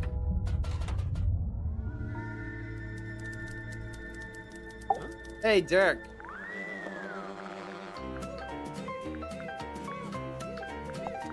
Tadpole? Oh, she's awesome. Got all kinds of stories. Takes some work to get them out of her, but it's totally worth it. Like, get this. I found out she used to be a rescue diver, but they banned her for being too good. How can you be too good at that? I don't know. She'd go too deep, stay under too long, break all the guidelines, you know? Huh. I gotta say, no disrespect to Cynthia, but I'm disappointed Tadpole didn't become the new captain. What, did Tadpole say she wanted to be captain? No, I just think she'd be really good at it. I mean, she's smart, brave, plus she knows all about the ocean. I mean, come on. Dirk Dansom, 6'2", blonde, athletic, passionate, adaptable, amenable. Okay, you're hired. Please stop. How long have you been an actor? Oh man, I've been trying to break into it for like forever, but I was getting nowhere until Mr. Vanderpeer said he wanted to hire an unknown for his new project, Hex of the Helmsman. It's kind of a fantasy horror adventure. I play mysterious anti-hero Marcus Mordoom. He's pretty much the main guy. So you went from getting no work to getting the lead in a big movie. Crazy, right? So you're rich and famous now? Well, I mean, yeah, right? I mean, hello? Hello. Hey, what's Hi. up? Dr. Z. Oh man, love this guy. Hey, did he show you his curiosity collection? I don't think so. Dude has some seriously rad stuff in there. Plus, like, it's all real, you know? Worth a lot of money, you think? Oh, totally. The guy's sitting on a gold mine. There was this one thing. It was behind glass, like this spooky mask kind of thing. I wish I could remember what it was called. Anyway, Dr. Z said it was priceless. So, obviously, I asked what that meant, and get this. It means it's worth a lot of money. He had the mask? Worman's my good buddy. Yeah, he's like the cranky older brother I never had. How did you become friends? Oh, it was mandated by the film studio. What? Well, I played the lead in the movie version of Worman's book, so the studio figured we needed to be friends.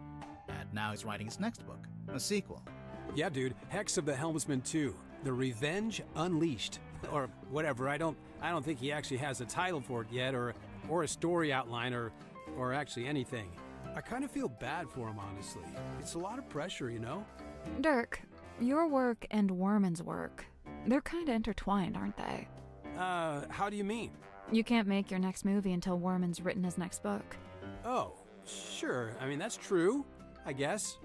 Interesting. Listen, I heard the dude died because of a curse. Is that true? No, there's no evidence of a curse. Oh, still. Did you get to know Mortuga before he died? Man, I tried. Dude was not much for conversation. You know, I tried explaining how I'm an actor playing a character that's kind of similar to him. Figured he'd be stoked. Let me guess. He was not, in fact, stoked. Actually, I tell a lie. There was one thing Mortuga wanted to talk to me about. Oh, yeah? He was super curious about contracts. Like the legal documents? Yeah, he wanted to know how they work. Like, how they can be used to make people do stuff, or not do stuff. Weird. That's odd. Do you know why Grip's running a shop down in the engine room? I don't know, he's just doing what he's good at. Which is what? You know, fixing compasses and stuff. It's kind of a niche skill set. You say that, but I heard he ran a pretty successful business back in the town. Yeah, we saw it on our way here. It's boarded up now, like everything else. Dirk, did he ever mention why he closed it down? From what I gather, it was making him money, but it wasn't making him happy. You know, he wanted to put all those navigation skills to use and actually head out on an adventure. I heard Cynthia's captain now just because of some contract she signed. What's the problem? Huh. You can't always trust a contract. No, and I doubt she had it reviewed by an independent third party. I mean, she seems to want to be captain. I don't think she's being forced into it. No, it's not always as simple as all that. I mean, Cynthia's still so young. Who's looking out for her best interests? She's an adult, isn't she? She's only 18. She should be, I don't know, outside in the sun, picking berries, having picnics, that kind of stuff. What an idyllic little picture you've painted for us there, Dirk. I'm serious. Mariana? Man, she's really living out the escapist fantasy. I gotta say, I'm impressed. That's if you believe what she says. I think she might be making some of it up. Little bit, it's maybe. Funny you say that. I did notice something the other day. Oh? Well, she's supposed to be all like old-timey and stuff, right? But she was really curious about my cell phone. Curious how? Well, she was asking what make it was, what model number, you know, like really specific stuff. Huh. What do you know about Sim? Well, she left the theater she used to work at to come onto the submarine, you know? Then for a while, she worked with Dr. Zephyr in his lab. But not anymore. Nope, she's working on something by herself now, in that room that looks like an old-timey kid's bedroom. Do you know what it is she's working on? Not exactly, but get this. One time I looked into that room, and there were 2 of them. What? 2 symmetry silk moths.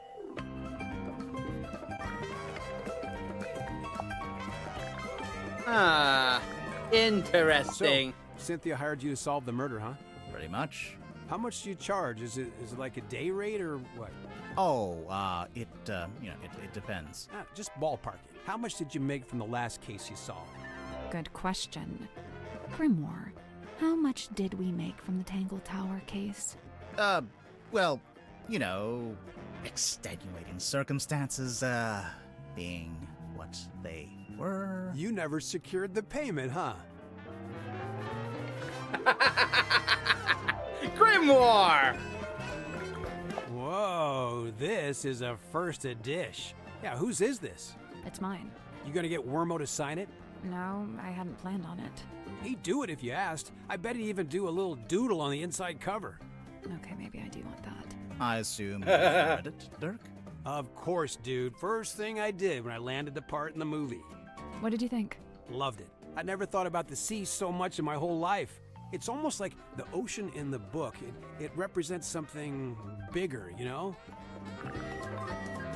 I've seen this chained up on the foredeck. It's kind of intimidating, huh? It's a little bit. For real? Huh. It has long hair, so I always figured it was a girl. Her. Deliberately vague title. Love it. Oh, you found my tablets. What are they? Vitamin D, all 3 types. That's the one you get from sunlight. Yeah, I gotta take it while I'm down here, since I'm not getting natural light, you know? How come you left them in the mess hall? I figured the others might benefit from them. Not sure I had any takers, though.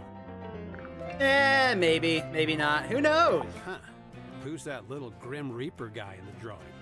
I'm not sure. You recognize it? It does seem kind of familiar for some reason. Someone dropped their perfume? A bummer, that stuff can get expensive. Oh, he's precious. What's the deal with those holes along the sides? They're from when it was a sail. Why would a submarine need a sail?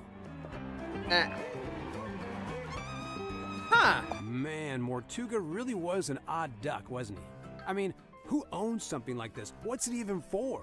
It used to be locked, so I think he kept something inside it. Oh, what? And it got stolen? The thing? Whatever it was? Maybe, yeah. Whoa, I wonder where it is now. Hard to say, since we don't know what we're looking for. But somewhere on the submarine, I guess. Not necessarily. Someone could have thrown it into the ocean. Oh, great. That'd be impossible to find then. Someone lose an eye? It's not real. Oh. It's got a weird smell. So?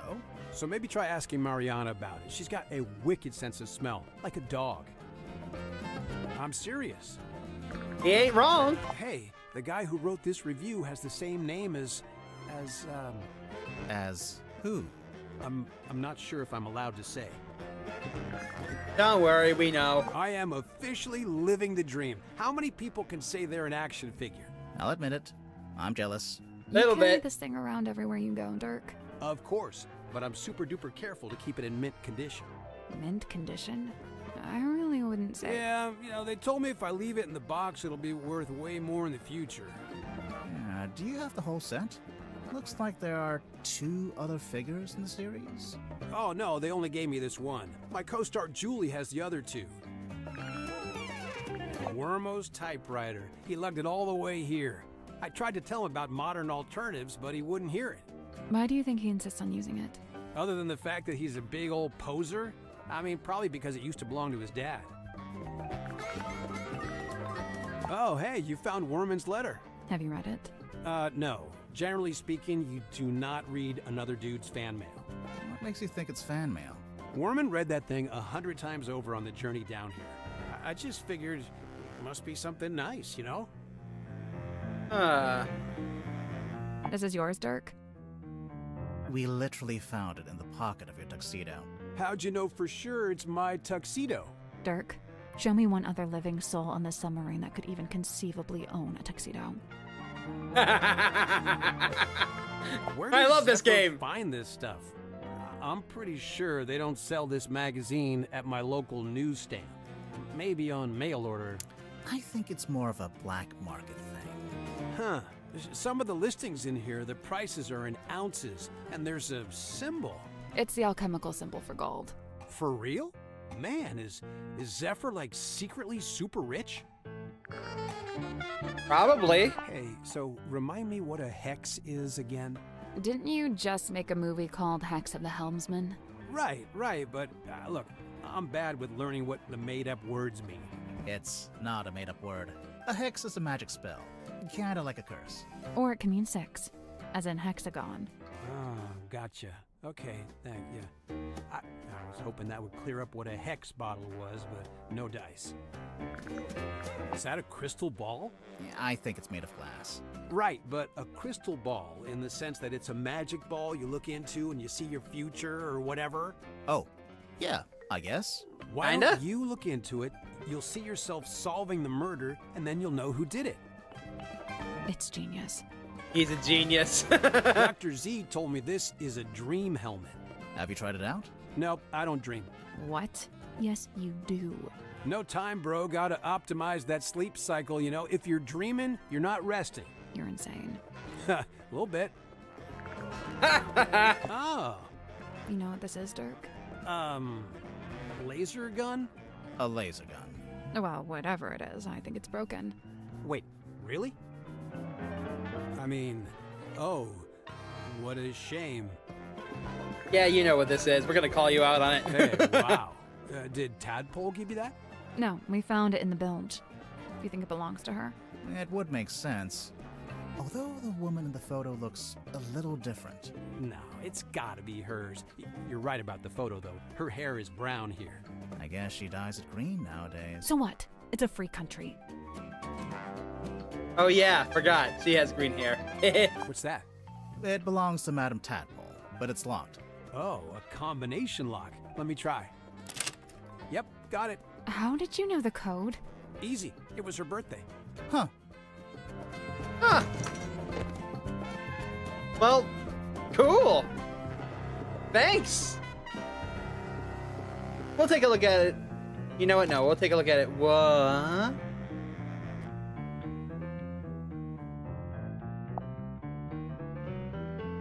He did ask her.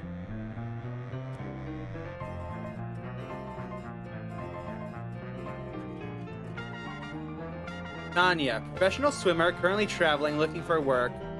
We'll have to think of an angle, but I think it'll work. She's tough, doesn't complain, could be a keeper. Moon, caught her snooping, taking photos. She said that she's on the trail of a werewolf. She's a pain in the neck, but she's a natural storyteller, might be able to put her to use. Her theater's soon seen better days, but still the best spot in town to set up. I tried to cut a deal, but she's being tight-fisted. Might be a problem, hopefully not for her sake.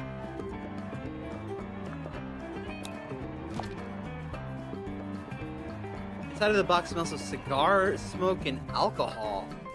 I didn't take Tanya for a smoker. Whose is this? There's something suspicious about Mariana. Let's go talk to her. There's something suspicious about Tadpole. Let's go talk to her. Later. We're not done with Dirk. That's my bottle. What? Really? Wait, what? Yeah, that's one of my non-alcoholic beers. Of course, someone's waxed up the top and put a whole bunch of green stuff on the bottom. Oh. It's not his message then. Okay. Grip must have really steady hands working with all those small parts, huh? I could never. Oh, sweet. Treasure map. Yeah, it doesn't specifically say it's a treasure map.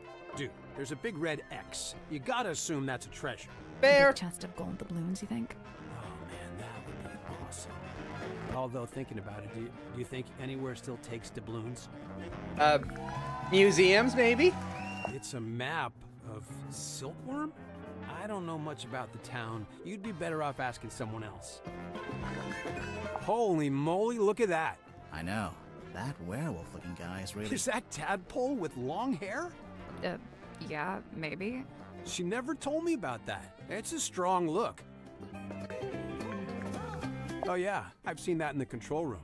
I thought maybe Cynthia was gonna wear it, like after she became captain. I think it might be too big for her. And also too sentimental. I'm glad Cynthia took my advice. What advice? She was looking super tense, so I told her to pick up a hobby. Arts and crafts is a good choice. Huh, that's kind of weird. What? He doesn't have a signature, Mortuga. Yeah, he writes his name differently every time. Yeah. I wonder if it's on purpose. Maybe he just never bothered to decide on one. Right.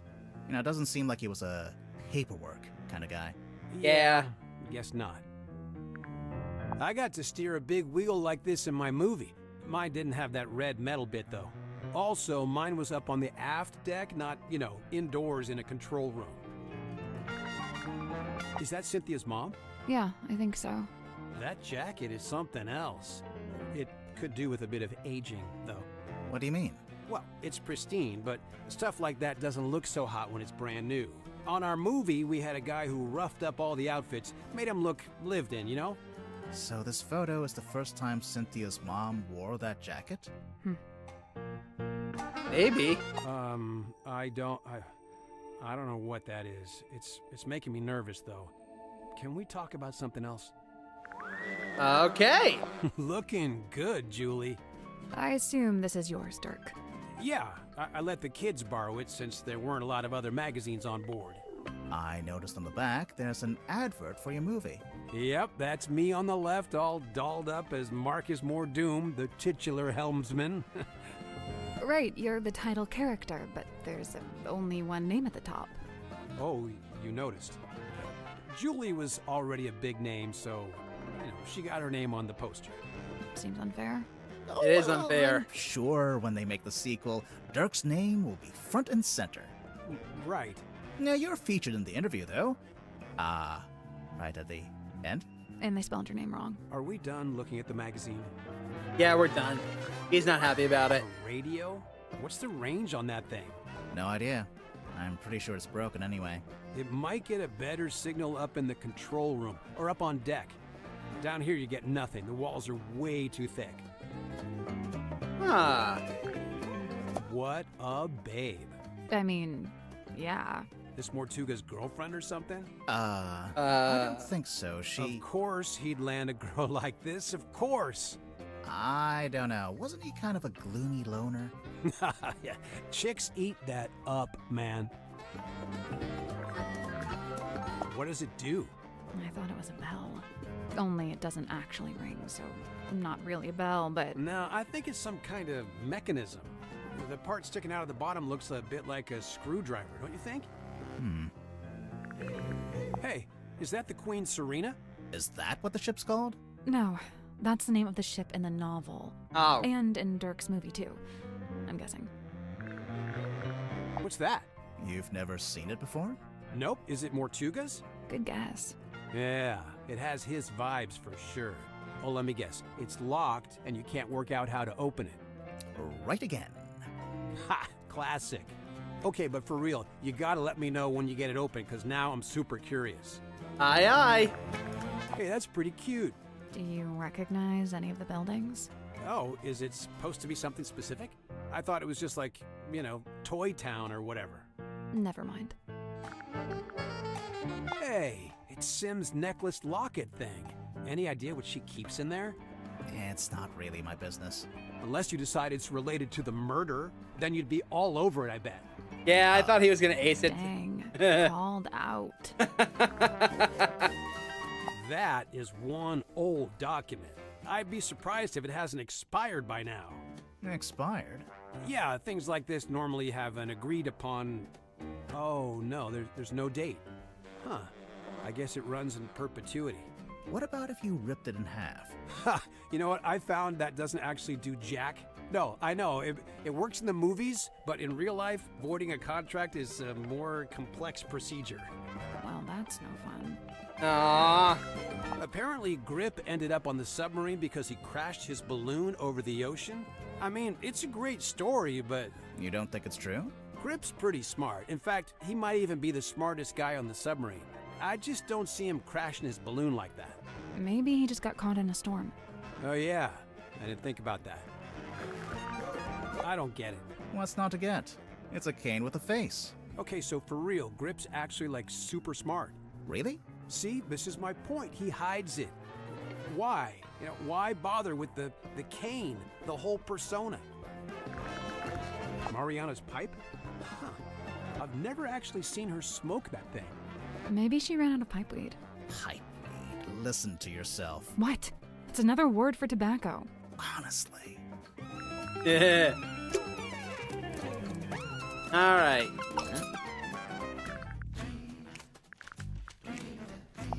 This is the last person. Then we can go and talk to Mariana again. Madam Tadpole. Simultaneously the most laid-back and most terrifying individual I've ever met. Terrifying? You don't feel it?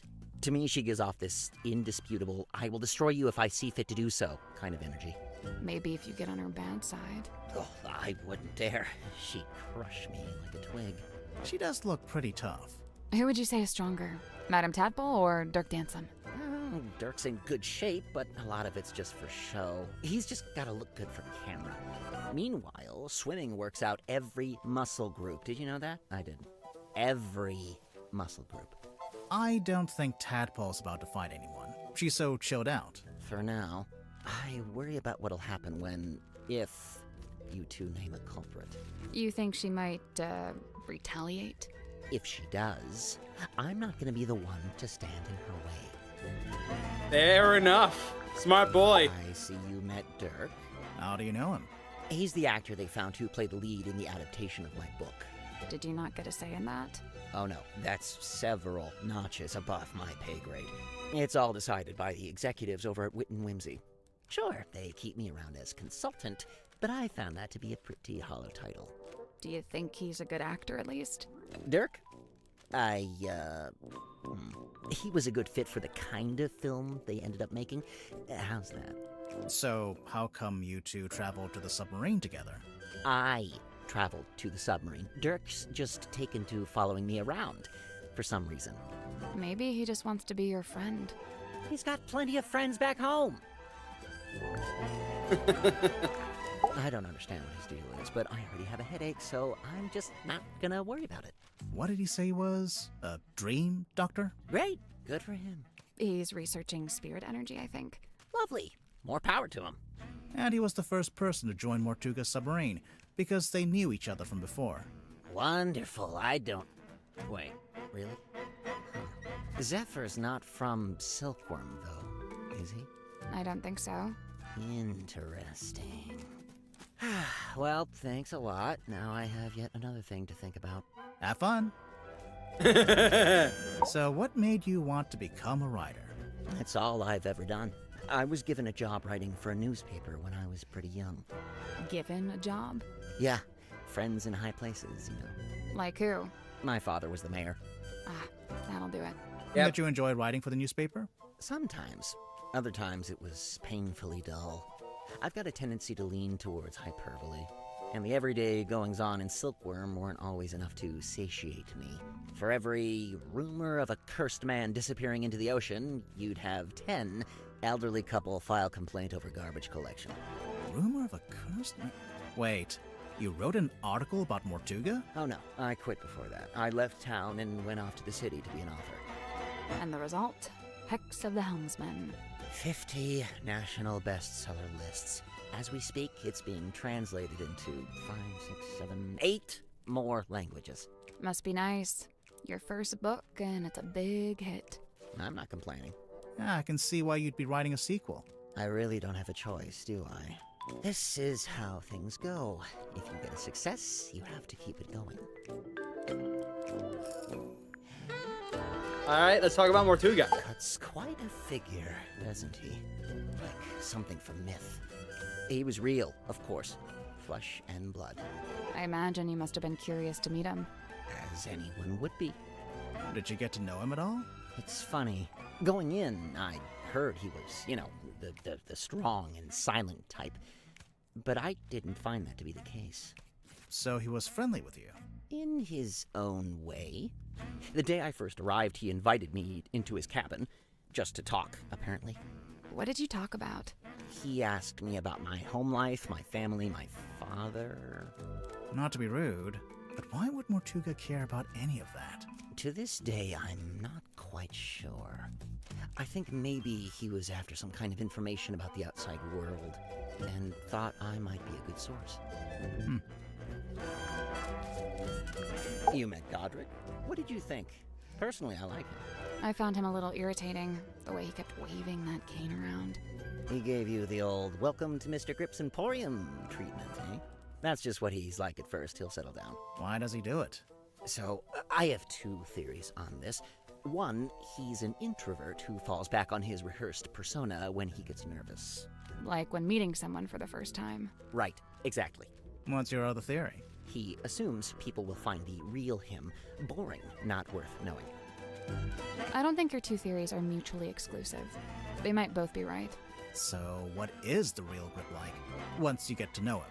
I don't know. He's kind of like one of those savants, you know, kind of odd, but seriously gifted. In his case with cartography, I guess? Navigation. Yeah, that tracks. Cynthia. Quite honestly, I give her about a week. A week until what? Until she cracks, packs it in. The pressure's already getting to her. I know the signs, believe me. You think Cynthia's gonna quit being captain? It's only a matter of time. And you know what? Good. She deserves her freedom. She's still young. No need to take on a burden like that. Nobody's even paying her, for goodness sake. But then who'll be the captain of the submarine? Nobody. Let it float loose like a piece of driftwood, that's what I say. It's not like we were going anywhere anyway, even when Mortuga was in charge. Maybe Cynthia does want to take the submarine somewhere. If she does, she's never mentioned it.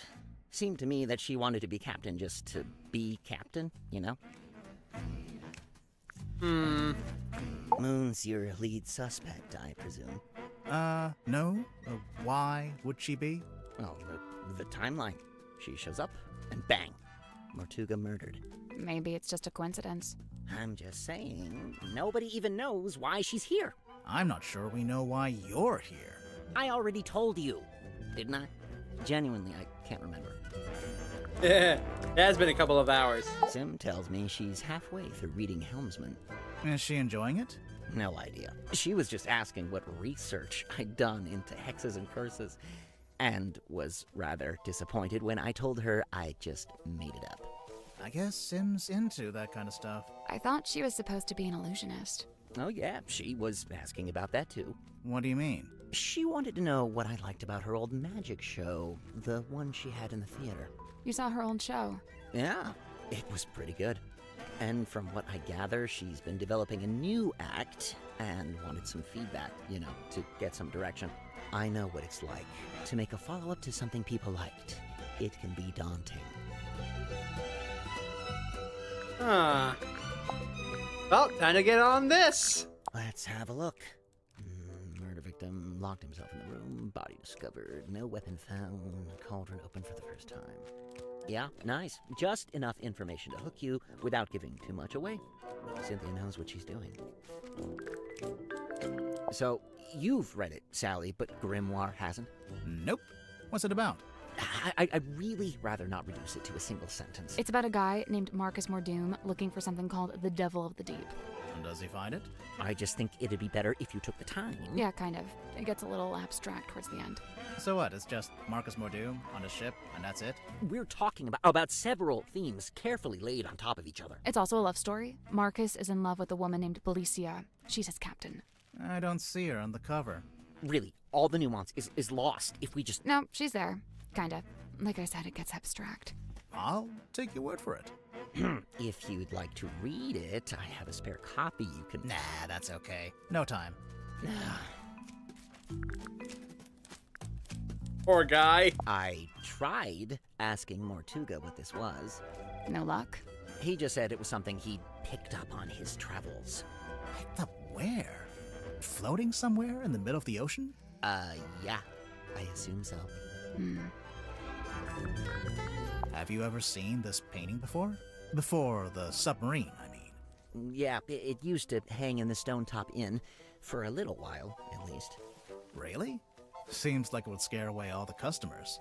Nah, old sailor types love stuff like this. It's a conversation piece, isn't it? A little bit, yeah. How I wish I'd remembered to bring painkillers. Are any of these painkillers? Unfortunately, no. They're just supplements. And nice, harmless, organic ones, too. They wouldn't even take the edge off a headache. Oof. Great pull quotes. That's some strong marketing for a small-town theater. Did you ever see the show? Yeah, I did, as part of my old newspaper job. Why is it called Lady of the Looking Glass? The central trick was Symmetry talking to herself in a mirror, only sometimes the reflection didn't move with her. How did she do it?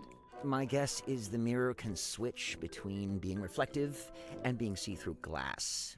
You know, looking through to a second Symmetry on the other side. An identical twin, maybe? Probably just a very good dummy. Picture of a moon. Tried asking Mariana Moon? Wow, never would have thought of that. Occam's razor, my dear. Who? I don't think we've met him yet. Oh, Grimoire, come on. You're a detective. You should know Occam's razor. The Stargazing Girl. Sounds like a good title for something. Like a book? Or a film? A one-woman play, surely.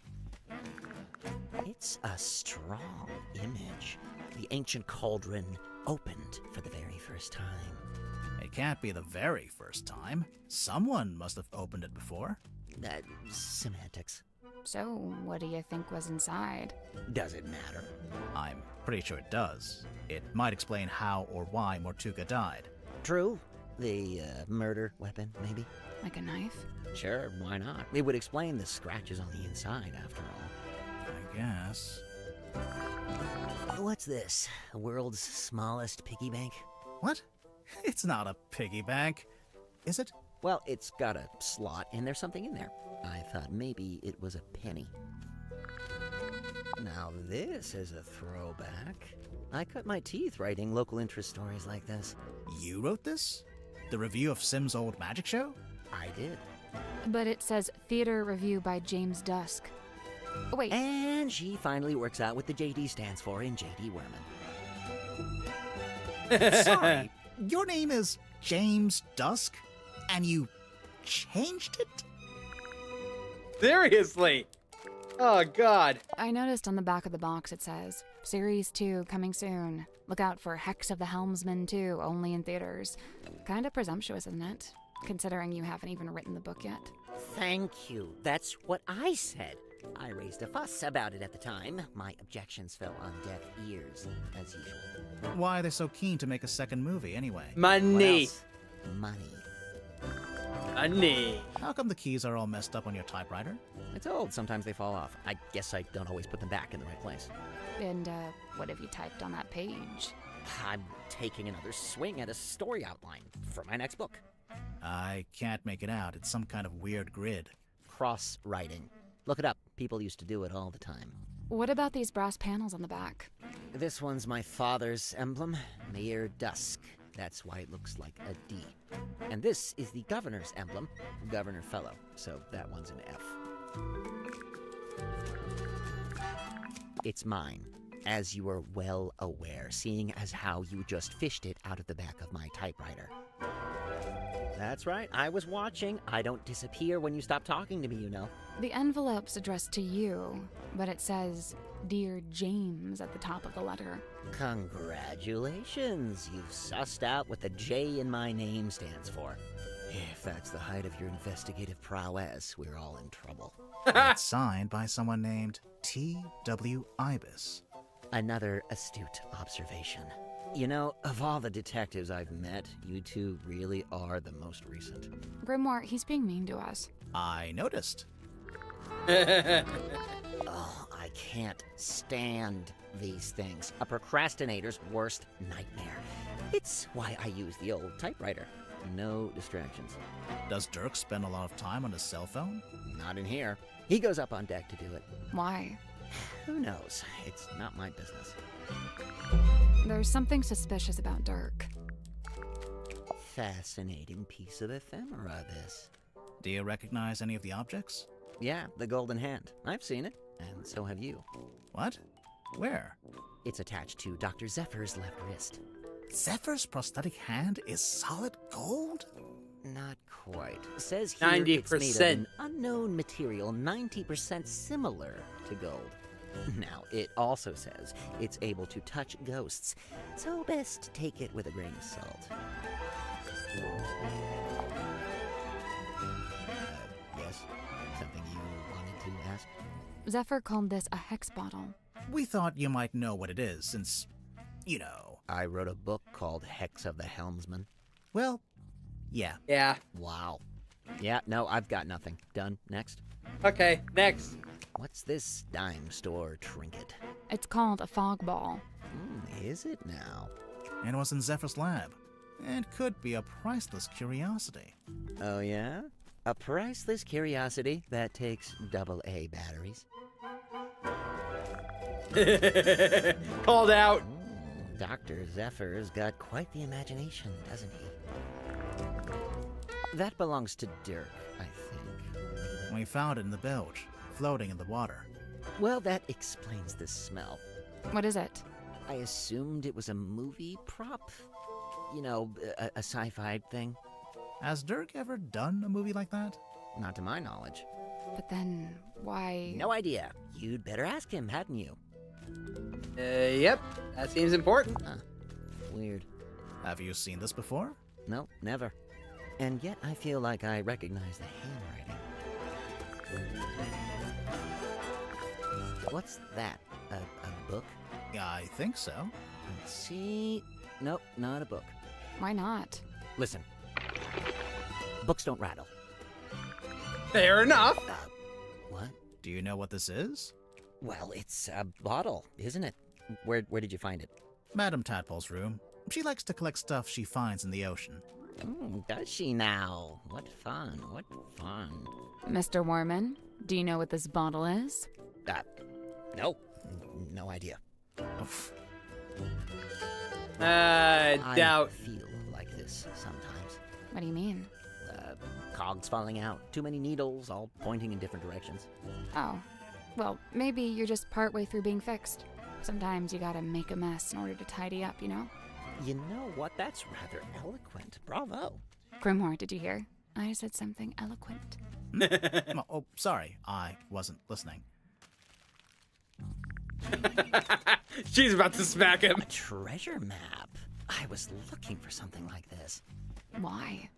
So I was really banking on Mortuga having some kind of exciting secret mission. Something that justified the whole submarine thing, you know? But he didn't? No. In fact, he was weirdly aimless. Like he didn't even want to be here. Okay, let's see. The symbol on the top left, next to Governor's Manor, that's the fellow emblem. Oh, you knew that already? Kinda, but keep going. Oh, that's my father's emblem on the top right, the one next to Town Hall. D for Dusk. Mayor Dusk. Your dad was the mayor and you grew up in the town hall? Must have been nice. Yeah, sure. Hang on.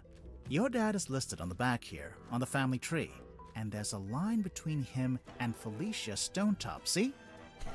It's a stretch to call this a family tree. More like a tree of speculative conjecture. The Freya fellow is real. What's this? A little painting? It's a photo. A photo of a mermaid floating in a crystalline orb, held aloft by a muscular demon werewolf. Yeah? If you say so. Ow! It's gaudy, sure, but when I first saw it, I thought, good! Mortuga will be a man of melodrama and romance. Just what I'm looking for. But nope, he never wore it, never even looked at it. We used to keep records like this in the town hall.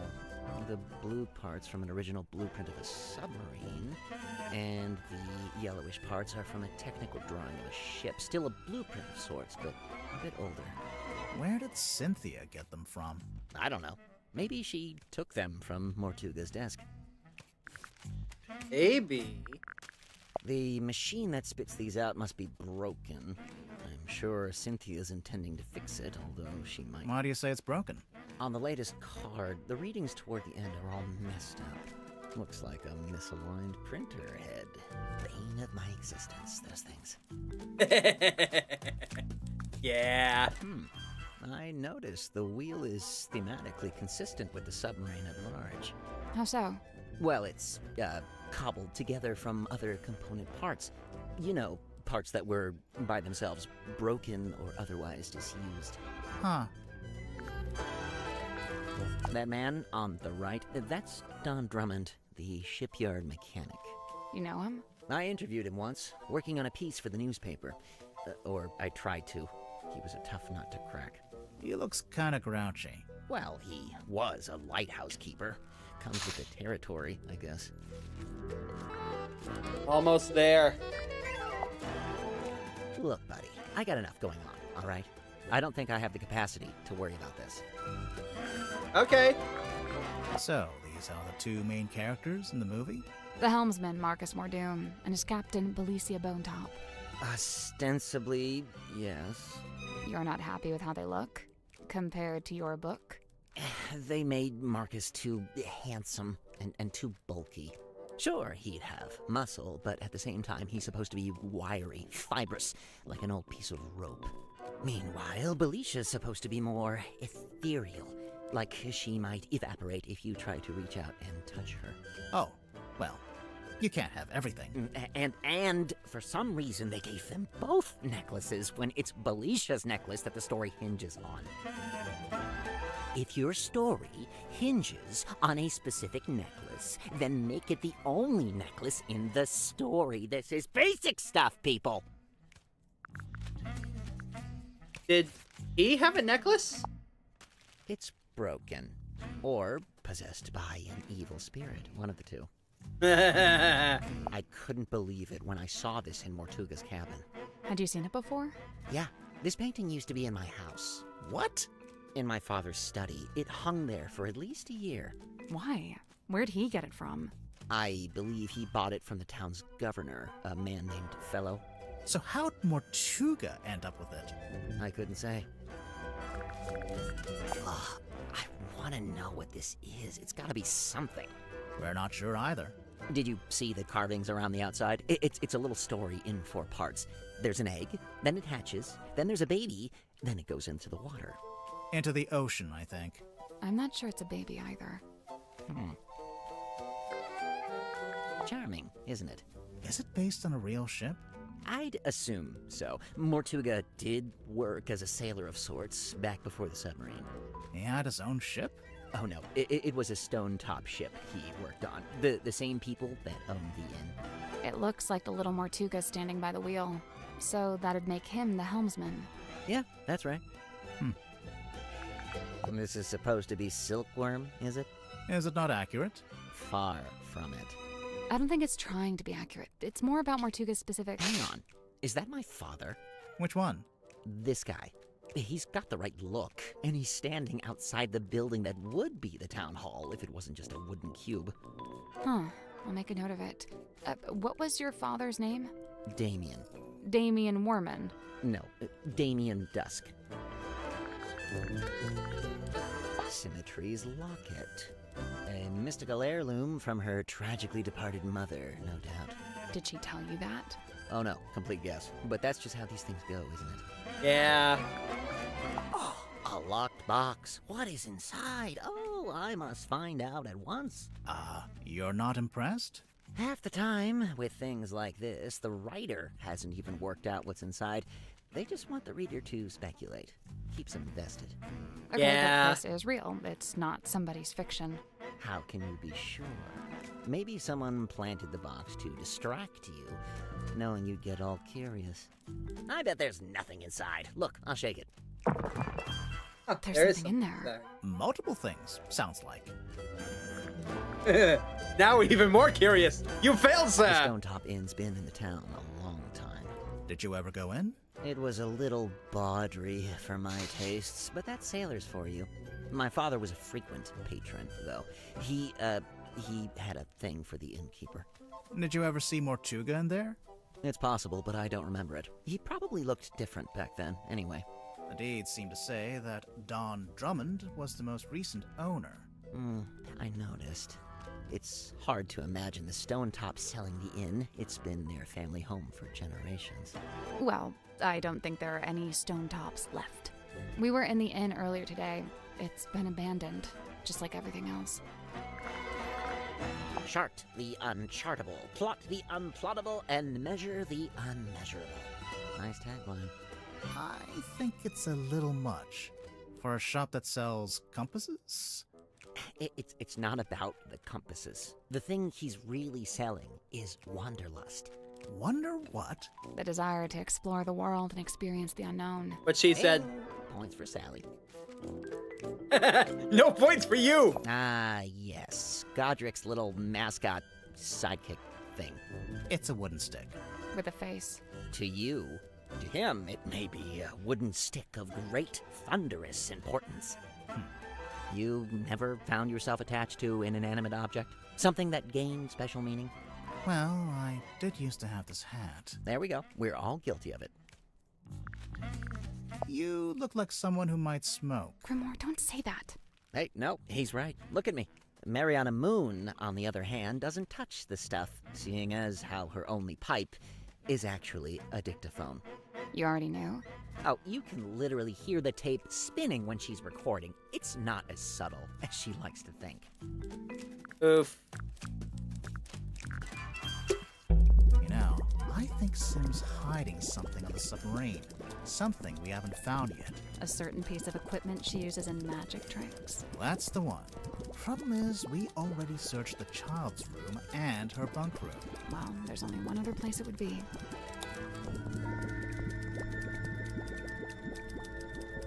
Oh, we got an achievement for talking to all the suspects about her. Oh.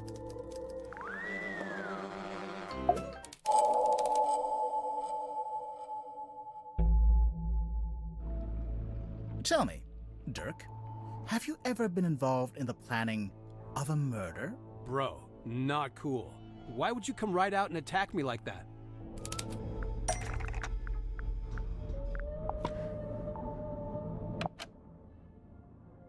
Come on, give it up. Hey, listen, why don't we just kill him? That helps both of us. Hey, listen, why don't we just kill him? That helps both of us. If he dies, we're both free, right?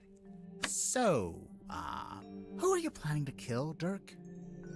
Sorry, but I can't tell you. I know that sounds mondo suspicious, but I just flat out can't say any more about it. If you're not going to elaborate, we might just have to assume this is a recording of you planning to kill Magnus Mortuga. Come on, man, that's way off. Why would I want to kill Mortuga? I admire the guy. He's fascinating. I came to the submarine to meet him, not murder him. Hang on. I thought you only came to the submarine because you were tagging along with Worman. I mean, yeah, it was Worman who wanted to come to Silk Worm and, find the submarine, but I figured if I came with him, I could meet this real guy, the real Mortuga, for research. Oh, wait, I'm falling behind. Dirk, why would you want to research Mortuga?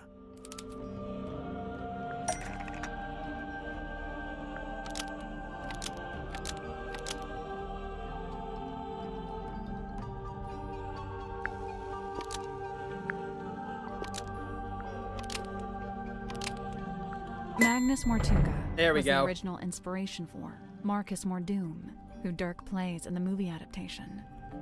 Right, so, look, I had this idea. I figured surely meeting the real Mortuga would help with my portrayal of Mordoom in the next movie. Like I said, research.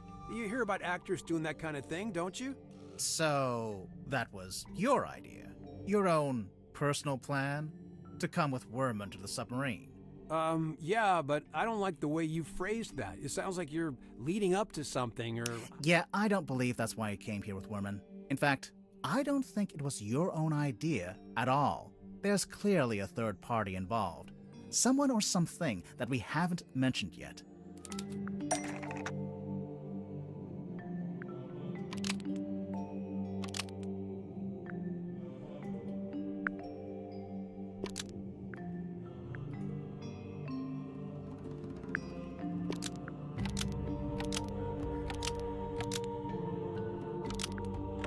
The movie producer asked Dirk to spy on J.D. Worman and report back. It seems like you're basically here as an informant for the Wit and Whimsy production company. You know, those guys who pay your salary. Spy on Worman? No way, you got it all wrong. Besides, how am I supposed to report back to Wit and Whimsy? They're hundreds of miles away, and we're floating out here in the middle of the ocean. You can't be serious, my guy. This is your cell phone, right? Yeah, but it doesn't get any signal out here, not even standing on deck. It's quickly running out of battery, too. No battery and no signal. What if I said you had a way around both of those problems?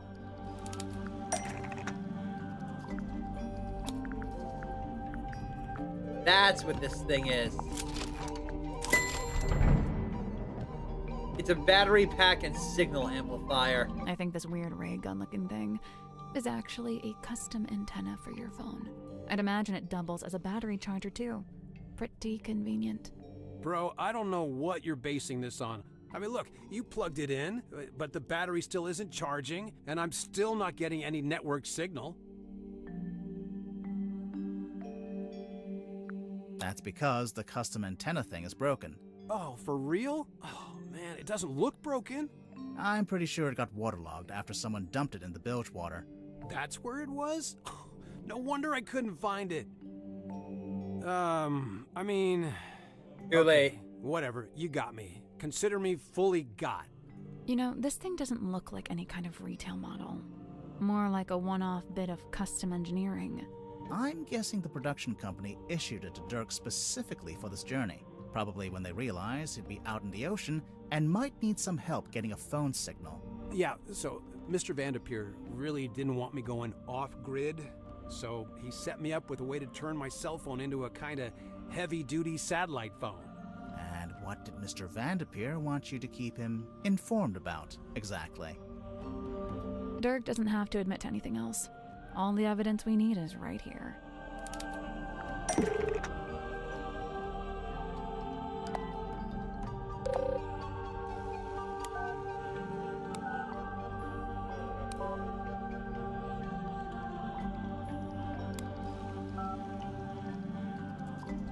There's a handful of outgoing messages from you to Vincent Vanderpeer. Specifically, they're all updates on Werman's progress with his novel. Look, the studio was worried Werman was just gonna disappear without ever finishing the book. So they sent me to keep an eye on him, maybe even steer him in the right direction a little bit. The right direction, in terms of the story. Yeah, so the movie studio has this grand plan. They want to make 3 more Marcus Mordoom movies, at least. And so they really need Werman to have his books play out to support that plan. 3 more movies, huh? Sounds like quite a commitment. Yeah, I mean, yeah, it is. It would take years. Interesting. I think we may have finally looped back around to the question at hand. Let's listen to this again, shall we? The heat's fine, Moss. Also, hi, welcome to the stream. Thanks for tuning in. Hey, listen, why don't we just kill him? Now, that helps both of us. If he dies, we're both free, right? Come on, I know you don't have any better ideas. Dirk, I think I finally worked out who you wanted to kill.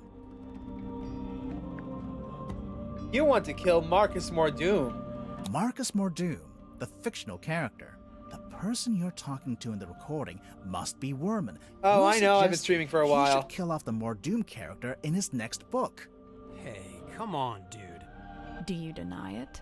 Why would I want to kill off Mordoom? That's my character, my job.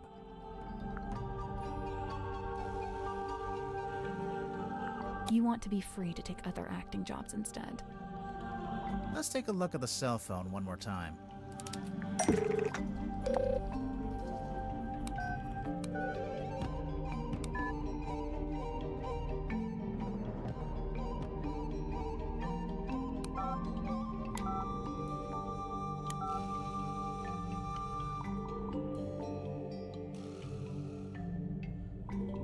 There's an email in here offering you a big role in an upcoming movie, and another email from your agent reminding you that you're not free to take it, and won't be for several years. From what I gather, you signed a pretty lousy contract with Wit and Whimsy, and now you... Okay, hang on, sorry, but how would you know anything about my contract? Well, I don't know the fine details, but I did get a general sense of it.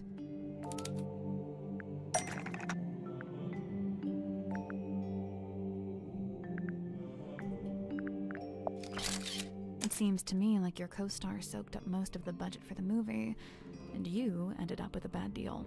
Possibly because you were too keen to sign whatever contract they gave you. Possibly just because you didn't have much negotiating power, since you weren't famous yet. You know, a little from column A, a little from column B. You said yourself the studio wanted to make at least 3 more Marcus Mordoom movies. So you're stuck in that lousy contract for several years. Unless you can somehow ensure the next movie is the last one. So, if Werman kills off the character in the books, that would stop the studio making more movies? I'm not convinced that would actually work, but okay. The point is, now that I'm a known actor, I could be making more money with a different studio. A lot more. But I can't let it get out that I wanted the Mordoom character to be killed off. Everyone's gonna take it the wrong way. They'll call me greedy and ungrateful. Look, you gotta understand, killing off Mordoom isn't just about me. I was also trying to help Werman. He's been looking for a way out too. A way out? He's not enjoying writing the books anymore. The whole thing became just this awful burden. I'm sure he'd be happier if he could just be done with it. Hey, besides, you know, maybe killing the main character would actually make for an interesting story. Did you ever consider that?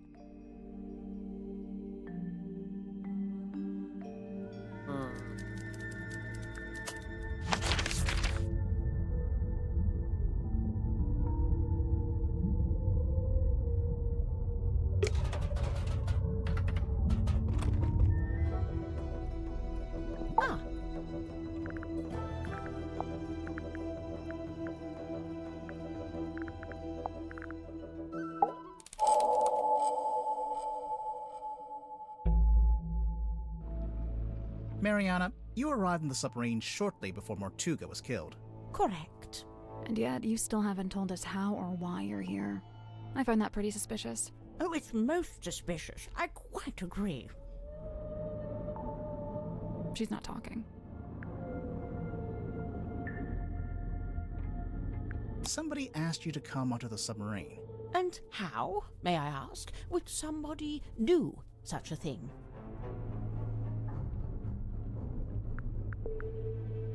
They sent you a letter. Kidding, obviously. Now for the Somebody actual asked you to come. And how, may I ask? They visited your house. Wait, really? You know what? Let's try that again. Somebody asked you to... how, may I ask? They called your phone. A phone, you say? Well, not me. Oh, no. I'm no good with technology. Huh. I'm not sure that's entirely true, is it?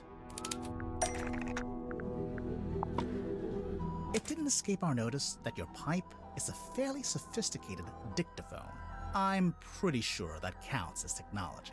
Yeah. A dictaphone, yes, but not a telephone. But you do have a phone. Or at least you did at one point.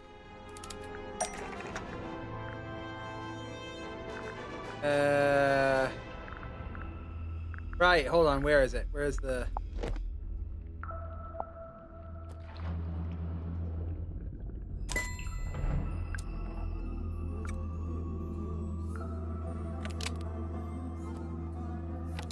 For whatever reason, there's a photo of you in this pocketbook, and beneath it, a phone number. I assume it's your number. Of course it is. But you... Are you watching? I'm only going to show you this once. Ready? Moon phone. Nice, isn't it? Moon phone? Custom made. Can we look? No, you can't look at it. The battery's perished. I haven't used it in several days. But Dad. if your number is written down in the pocketbook, then anyone on the submarine could have called you, back when you still had battery. They'd have the number, but how would they call me from the submarine? There's nothing resembling a phone or a radio hooked up in the control room.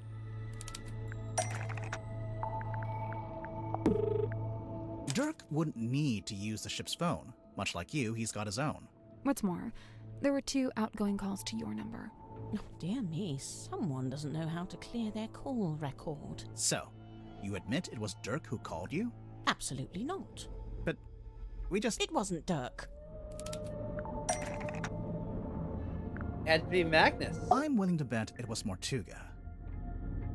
Do you deny it? No. I just need to be careful what I say next. Well, with this in mind, I think I can say why you're here on the submarine.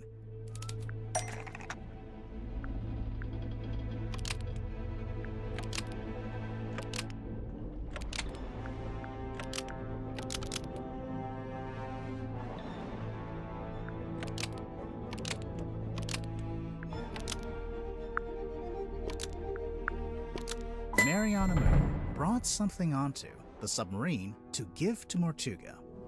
You brought something onto the submarine. What was it, Mariana? I can't say.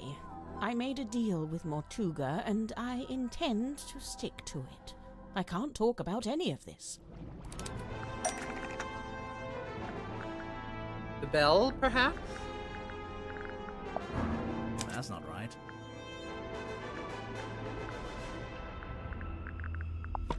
Height? That's not it. Oh, the box. We found this box in Mortuga's quarters. You don't happen to know how to open it, do you? I can't say. Sorry. Thus confirming that this is what you brought on board for Mortuga. Otherwise, you'd be free to talk about it. Damn. So, you're only on the submarine because Mortuga asked you to bring him this box. What did you get in return? Money? The answer was right there in your question. In return, Mortuga gave you access to the submarine. Couldn't believe my luck. I'd been looking for the Mortuga submarine for some time, unsuccessfully, of course. Why? For a lifelong purveyor of local legends and urban folklore, this place is the Holy Grail. So, I'm guessing you won't tell us what's in the box? Correct. I shan't be doing that. Or where it came from. Or that. No. So don't even ask.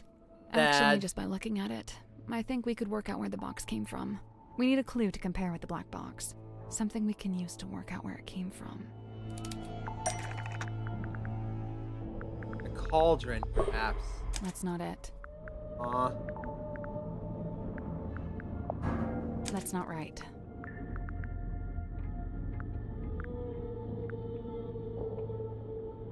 A map to compare with the box? Well... Nope.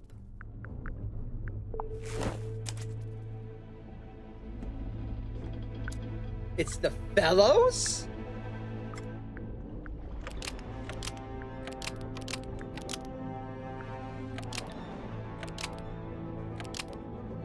This F emblem is the same as this F emblem, suggesting the box is from Fellow Manor. That's what I get for diligently labeling my map, I see. Lovely. Wait, so Mortuga called you up and asked you to get this box from Fellow Manor. What did he... No, he didn't mention the box. Then what? He did ask me to go to Fellow Manor, but what he wanted was information. Oh wait, why couldn't he go himself? An excellent question. I'm still pondering that one myself. So what kind of information did he ask you to get? Can't tell you. Sorry. But the information Mortuga wanted, whatever it was in the box. I believe so. How would you know? Did you open it? She must have done. And when you gave it to Mortuga, he must have opened it too, to check it had the information he wanted. As I've said, I came on board the submarine via the foredeck, and Mortuga met me in the parlour. He took the box and told me to wait in the control room while he went down the hall into his cabin. So I waited in the control room. I was the only one in there, but, What? I could hear Mortuga opening the box. How? I've no idea. He was on the other side of the ship, but I could hear him quite clearly. Although it was quite a thin sound, rather like it was coming through a telephone. I wonder... There's another radio on board. We found this radio hidden in Mortuga's cabin. It's kind of busted.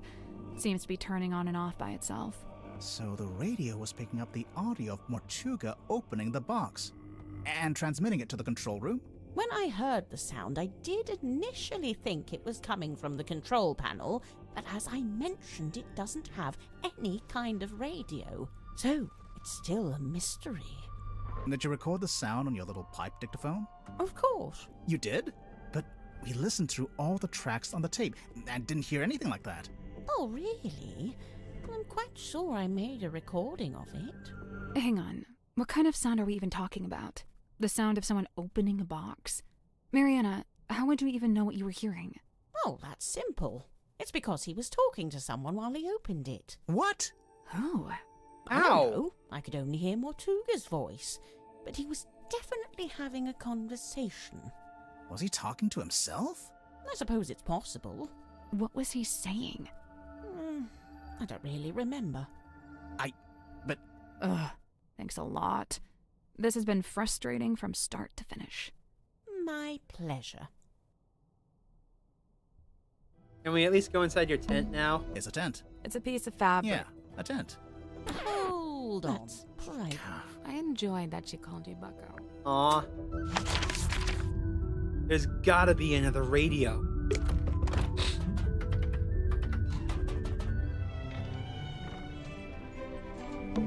Can we look at the control? If you promise. I will make no such promise.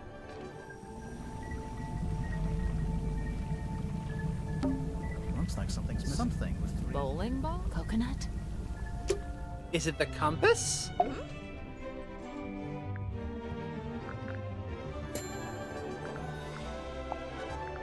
My parents used to shop here from time to time. They'd complain that Mr. Grip would charge them full price, even though they were locals. Heh. Grip's not one to give out discounts, huh? I'm sure I saw a picture of this recently, but it looked different. Where did you see this picture? Somewhere in the engine room? Wait, so it's a cassette player for listening to music?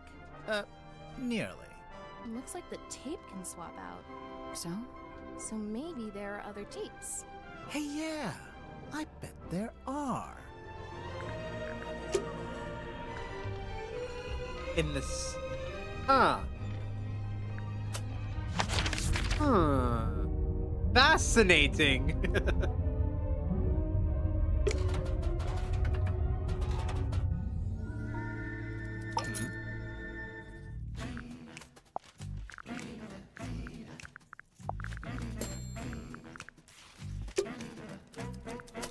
Something in the control room that I missed, apparently. Ow. Careful not to trip on those wires. I won't. You won't be careful? There's There's a whole raised dais here. What's that symbol in the middle of the floor? An 8? No, it's an S. It's a throne. It's not a throne. Oh, well, what is it? Well, it's, the captain's control chair. There's a label taped to the back. Maybe it says what kind of chair it is. That's not a label. It's a whole document. a document that was taped to the back of the cabins during the control room. There are 2 handwritten signatures at the bottom of the last page. This contract represents an agreement between the 2 individuals in contention over the ownership and command of the Mortuga submarine. For their own safety and privacy, these 2 people shall only be referred to as Party A and Party B. Previously, Party A has been considered the legal owner of the Mortuga submarine and thus its rightful commander. However, a recent development has exposed that Party B is in fact the legal owner of this vessel. This proves that Party B is the rightful commander of this vessel in all its operations. Magnus Mortuga and Cynthia Seafoam. Huh! That's interesting.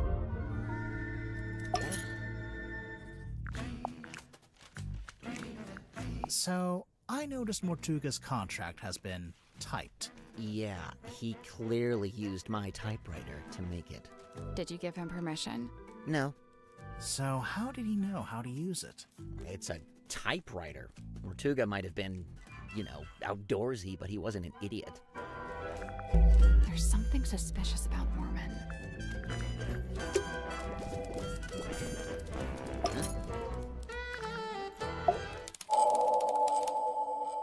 Yeah, we're gonna be going through this entire game today. Fuck it. We gotta be getting close.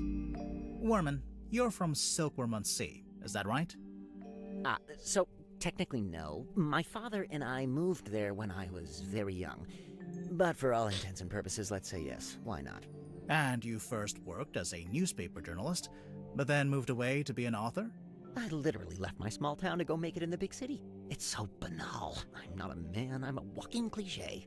But then, right as your writing career was peaking, you came back. And now you're here on Mortuga's submarine. Remind me why you're here again. 2 words. Writing retreat. I've been trying to write this accursed book, but I couldn't focus with my publisher breathing down my neck. That kind of pressure is not conducive to one's creative process. Surely there is something specific that made you come back to the town and seek out the submarine. Something specific?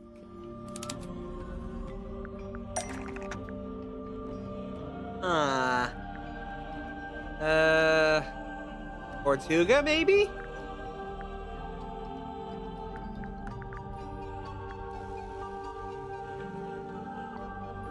I don't freaking know. This So you got this letter from someone called T.W. Ibis, who says... Ibis? Never heard of him. Oh, it's a him.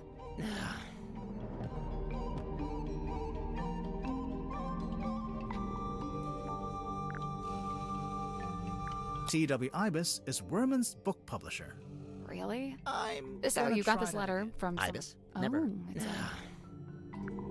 T.W. Ibis is Werman's real father. Sure about that? Not really. So you got this letter... Ibis? Oh. T.W. Ibis is Werman's old boss. And, what gives you that idea?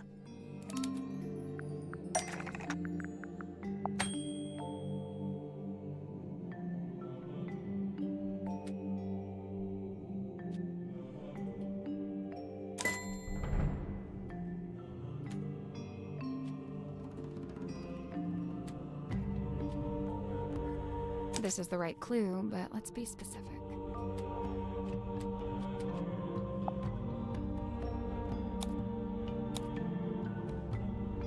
Oh, look at you guys doing a little investigative journalism of your own, huh? So this Ibis guy, this is someone you really looked up to, like a mentor. Steady now. He was just my boss. Let's not get all schmaltzy with this.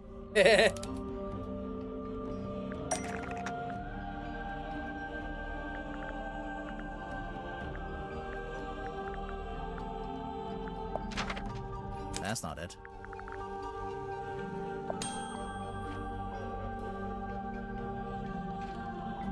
Nope. Okay.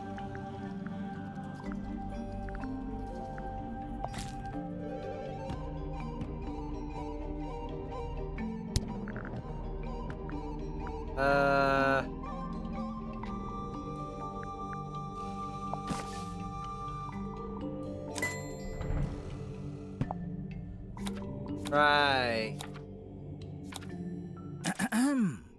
For T.W. Ibis, who imparted upon me what it is to love the art of I'm aware of what it says, all right? Can we just settle down?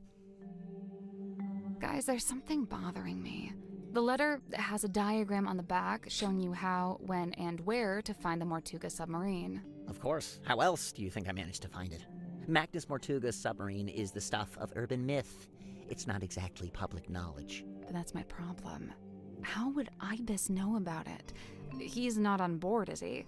No, and as far as I know, he never was. He's not even living in the town anymore. But then how... Yeah, no, I have no idea. FYI, I've officially decided not to worry about it. Looking at the actual letter, he first insults your integrity as an author, and then presents a solution. Basically offering you the chance to get onto the submarine and find Mortuga yourself. A chance to meet Mortuga. So that's what convinced you to come back here.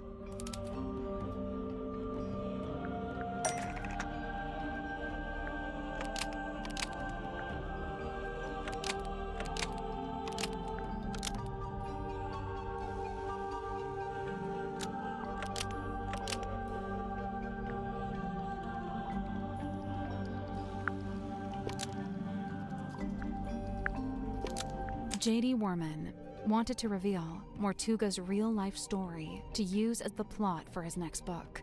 Almost.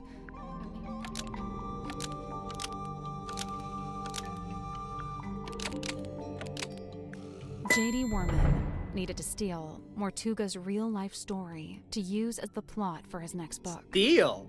I noticed you went straight for my sense of self-worth there. The main character of your book, Marcus Mordoom, he's based on Mortuga, isn't he? Loosely inspired by. That's an important legal distinction. And you're currently in the process of writing a sequel. I've said as much. And how's that going? Nowhere. Look, I don't plan on stealing Mortuga's real-life story any more than I have already. I assure you, I am working on my own book, on my own terms, with my own ideas. But you came back to... Other than the fact that I happen to be on his submarine, do you have any evidence that I'm stealing Mortuga's real story for my next book?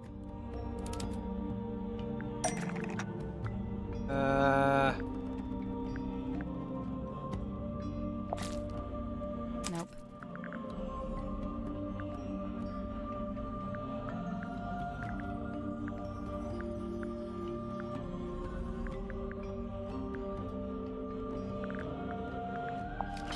Nope. Maybe... That's not it. And I have no idea. Nope. We've already talked about that. Oh. That's not it.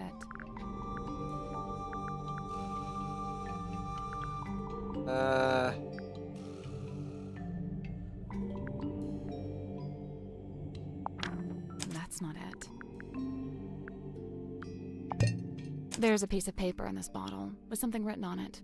In fact, it's a little typed story that details the circumstances of Mortuga's real life, death. A story? I don't know. It reads more like an arcane incantation. Why don't you ask Symmetry about it, or Zephyr? Just look at that symbol. What is that? Some kind of sacred geometry? Really not my wheelhouse at all.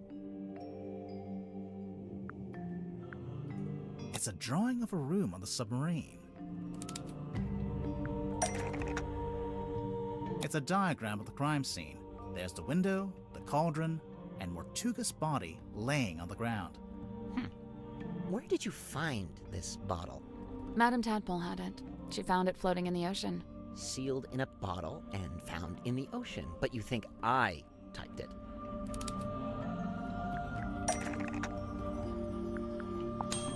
The piece of paper in the bottle matches the paper you use in your typewriter, which also matches the sheets from the command contract, and we know these were typed on your typewriter because you told us. Well, you've really done your homework, kids. I'm impressed. You admit you typed the story? It's not a story, it's just record keeping. After Mortuga died, I thought someone should write an account of what happened. Nice try. But just looking at it, I can tell it's supposed to be a plan for your next novel. We need a clue to compare with the message in the bottle. Something to prove it's a story outline for Worman's next novel. Oh, that's easy. Just use the old one.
The Curse in the Cauldron title is the real meaning behind the Hex of the Helmsman title because it's a plan for the next book. Almost. Maybe just change.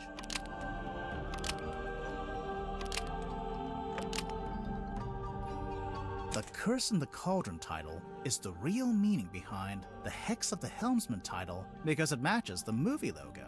That's not right.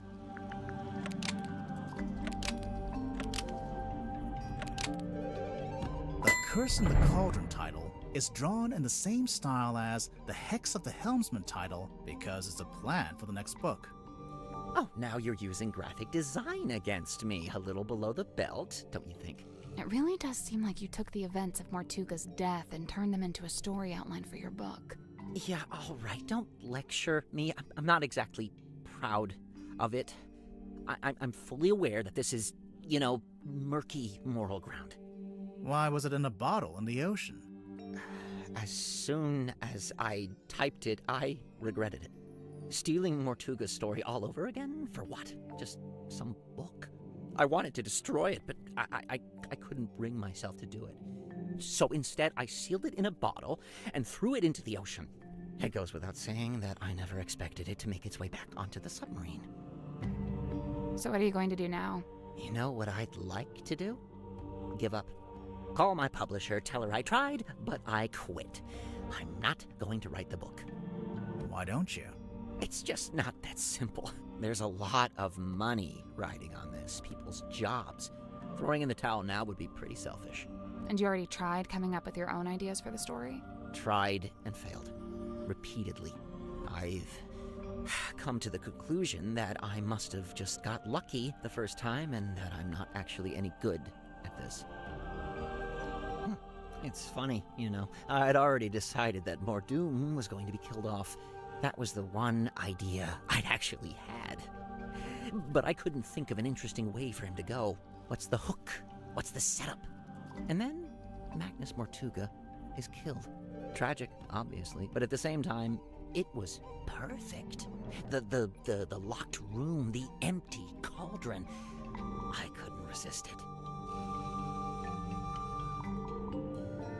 Wait, Mormon, I had a question. Another one? You'd not met Mortuga before you arrived here in the submarine, is that right? Yeah, never met him. That's why the offer in the letter was so tempting. Right. But then, where'd you get the information about him to inspire your first book? The first one? Oh, I just asked my father. Your father knew Mortuga? You never mentioned that. He didn't, but they had a mutual friend.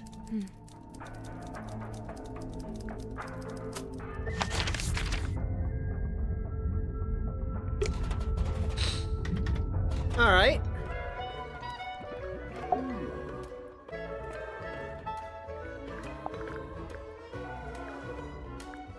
Grip's got his brand figured out, huh? Kind of an 18th century vaudeville aeronaut vibe? Even just the Yeah, that's my best guess too. If you watch him closely, Grip holds this tighter whenever he gets sad or nervous, and only lets go of it when he's totally at ease. Sounds like you've really been staring at him. Yeah, well, you can learn a lot watching someone's involuntary movements. Okay, do me. You're tired, achy. You only got an hour of sleep on a hard surface. Wow, I feel so seen. Mariana's like a little mole digging around for worms, except the worms are other people's secrets. Oh, I can't imagine what you'd get on me. I don't have any secrets. What about your first name? What about your second name? Let's change the subject. Looks like Mortuga chose to use a typewriter for this. To make it more official, maybe? It's more that he didn't like writing by hand. He'd even sometimes ask me to write things for him. Like what? Oh, just little notes, you know. I'm missing 2 clues.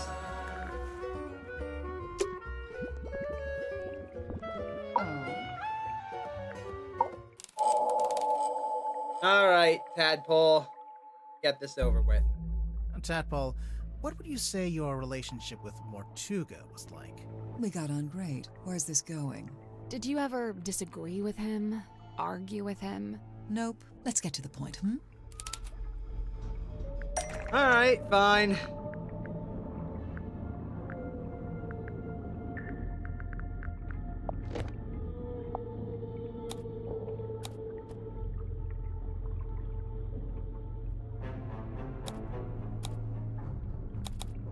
We'll get to this later. Okay, later. Got it. That's not it.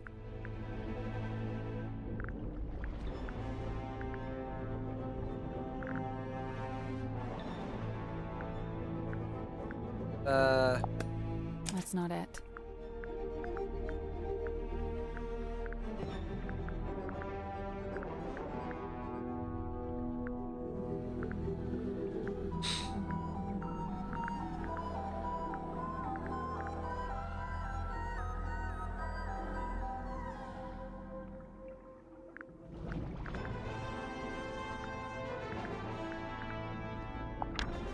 Nope. That's not it. Can't be the photo. That's not it.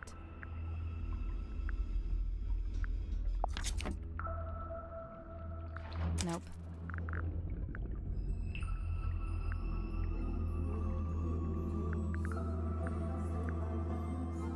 I don't friggin' know.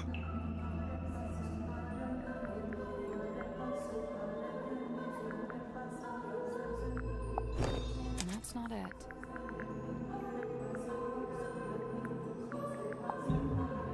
Nope. That's not it. Oh, for God's sake. What is it then? That's not it.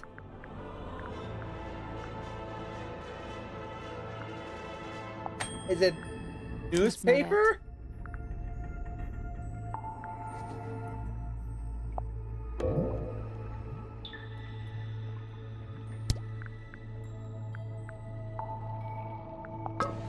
That's not right.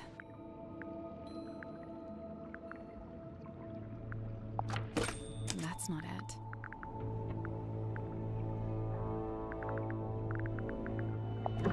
That's not it.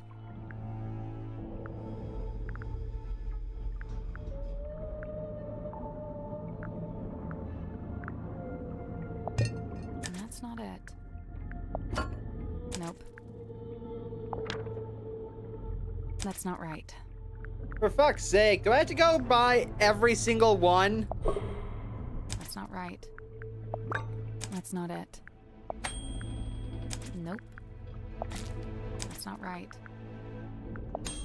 That's not it.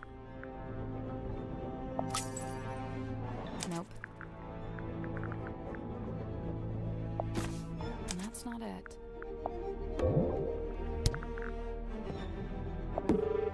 That's not it. That's not it. That's not right. That's not it.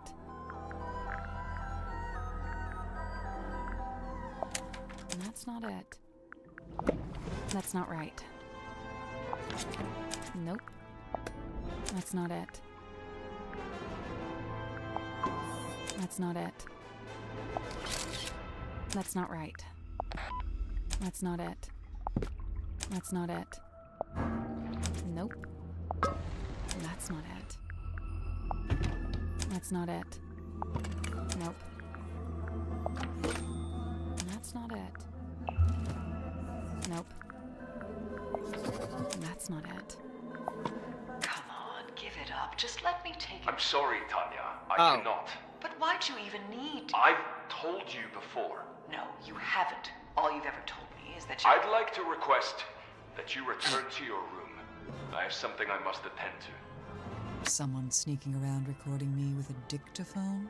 Seems like it. It may have been recorded without permission, but it's still a record of a conversation you had with Mortuga. It sounds like you're trying to get something from him. Some kind of object he was keeping from you? An object? Nope. So then what were you talking about?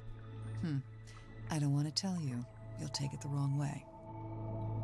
It's just, you were seen rummaging through Mortuga's bookcase. The one in this cabin. Someone sneaking around watching me rummage through bookcases? I thought maybe you were looking for this.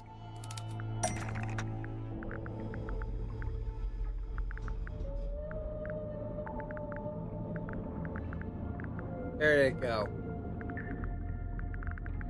Where did...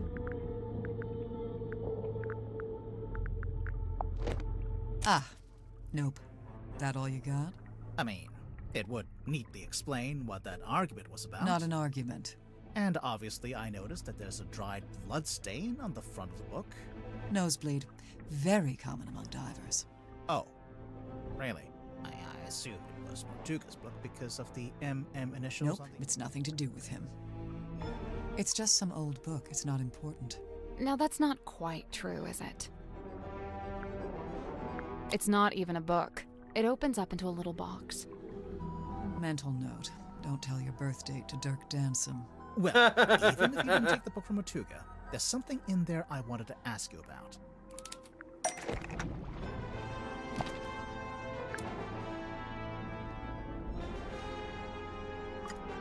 Do you know who this is? Sure, Tanya. Says it right there on the back.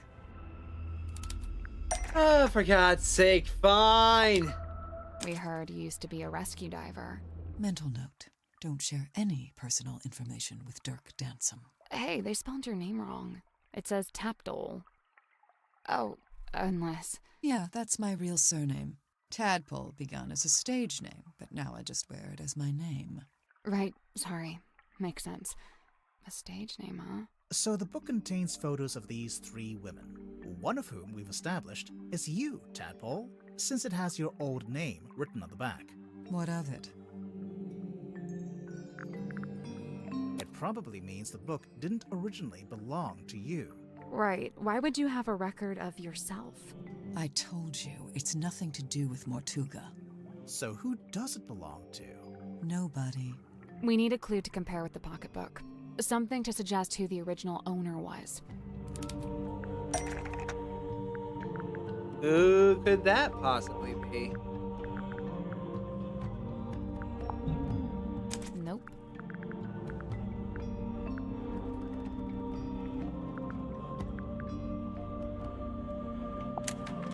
Die? Or that works.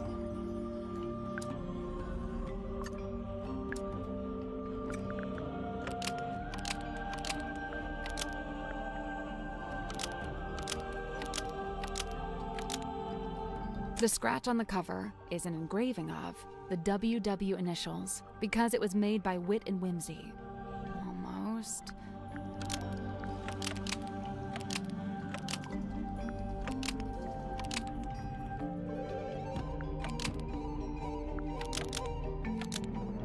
The scratch on the cover is an engraving of the WW initials because it was made by Waylon Wolf.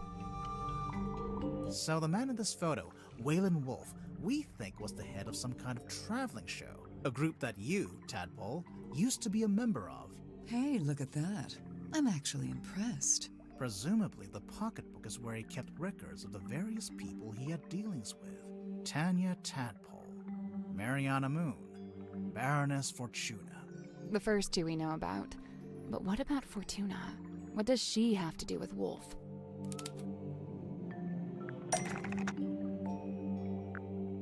Well...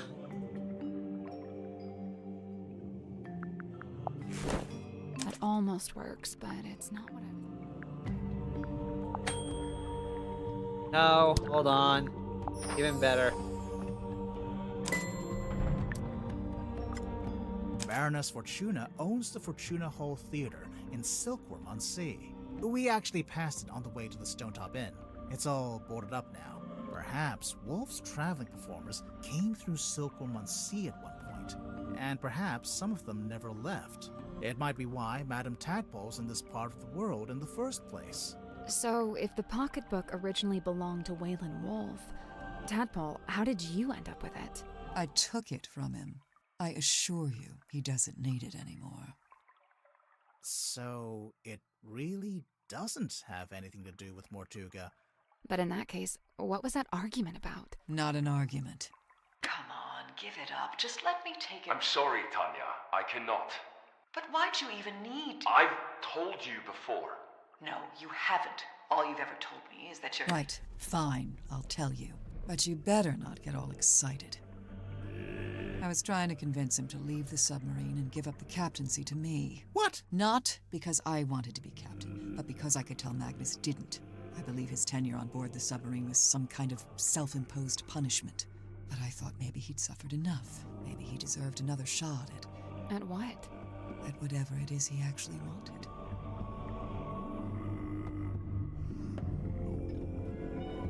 Well...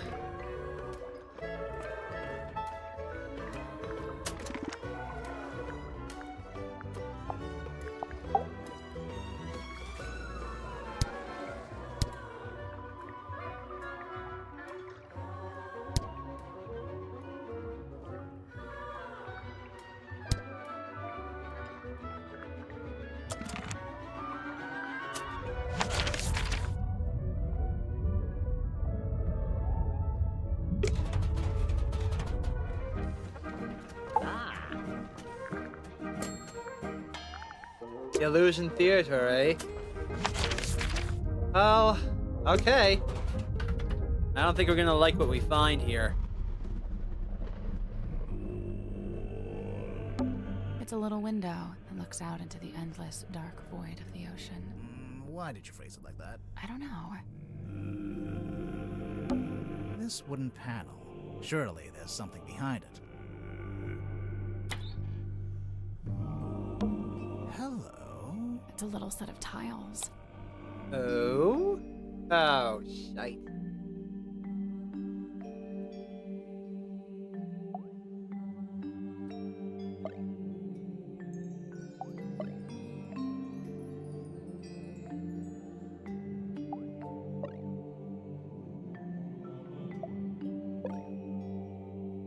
Upside down heart. Okay. Up.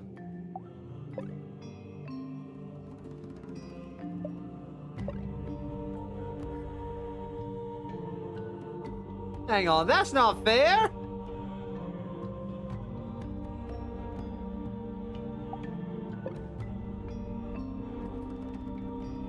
Now, how is that fair?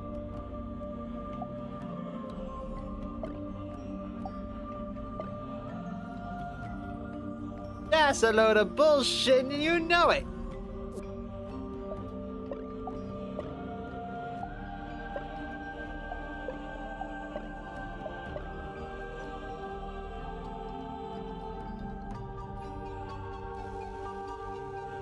Okay,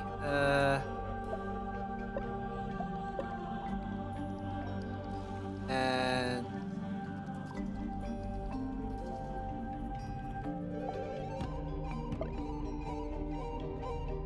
club's pointing down.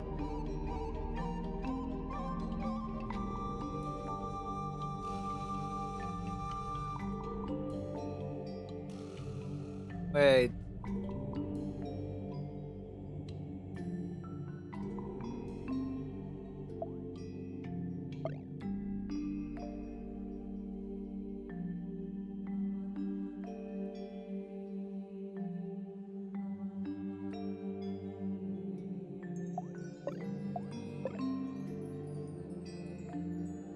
Wait, where is it?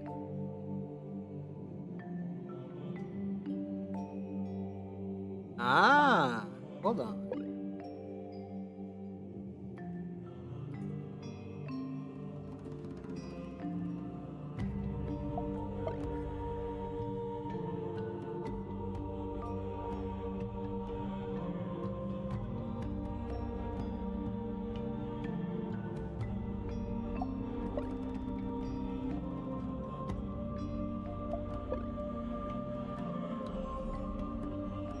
I might be finishing this in one stream. I don't know. Bloody hell.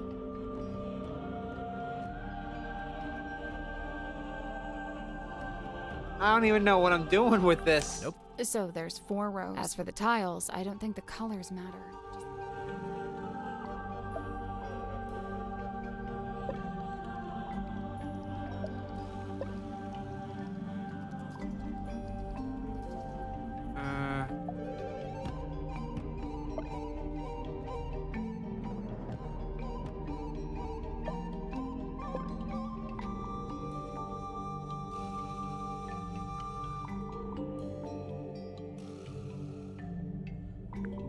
Go. Oh, cool. Got it. Nice.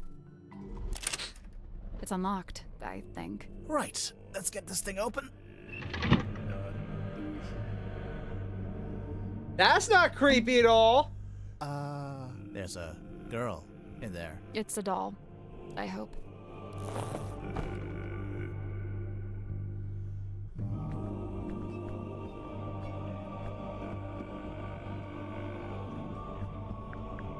So it's a life-size doll that looks like symmetry. Well, yeah, but I think there's more to it than that.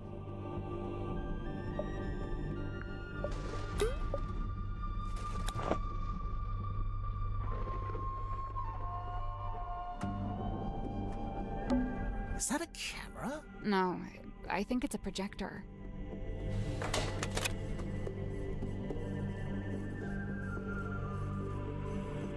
Sorry, why was there a projector hidden inside the doll? Safekeeping? We've got all the clues, at the very least. We must be getting closer.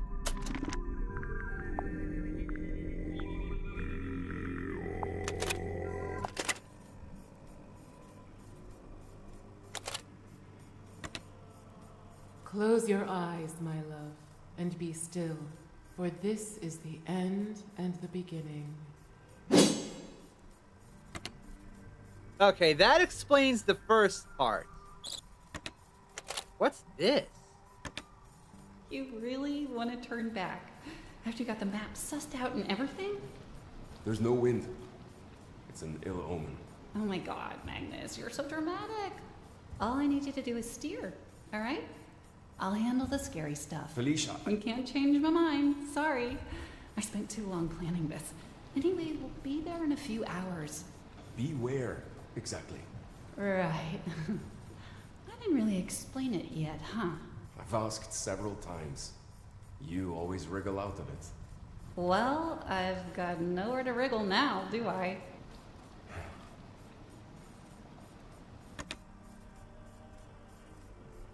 Huh.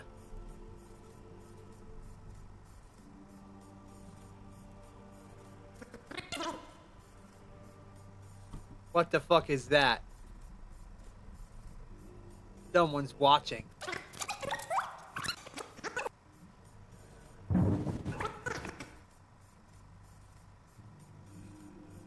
This is what was in the lighthouse, yeah. Who the fuck is watching? There's something suspicious about Grip. Let's go talk to him.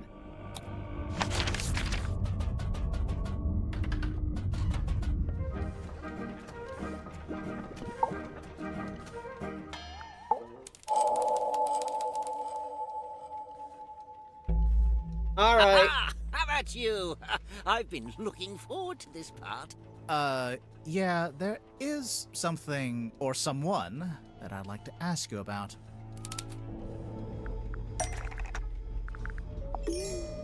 Cornelius? What about him? His appearance. I don't think he looks quite like he's supposed to. What a thing to say! You've only just met him! The wheel. That's not right. That's not it. Right, the,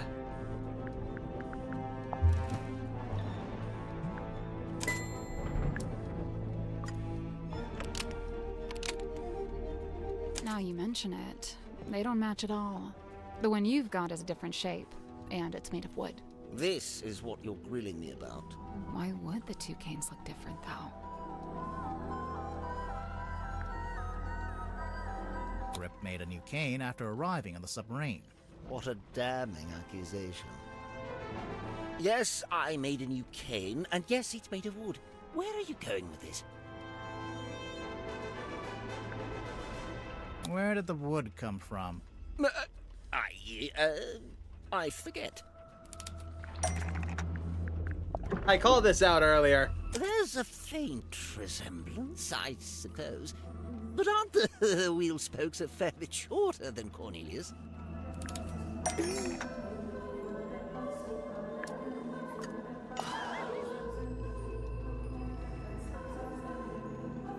Remarkable! This is quite the revelation. Oh wait, you're saying you didn't know the wood came from the wheel? Of course I didn't. Why would I know anything about that? Because you've also got the rest of the broken wheel pieces. Inside your basket, good sir.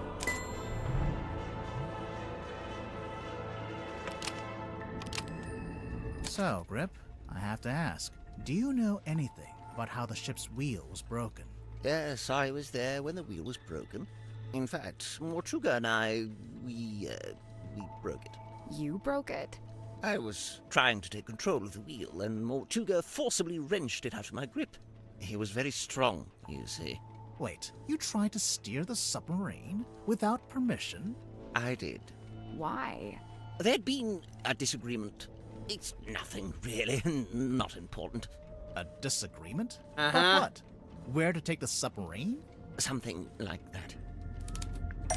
You want to go here on the map, don't you? Oh, right. I'd forgotten you'd seen that.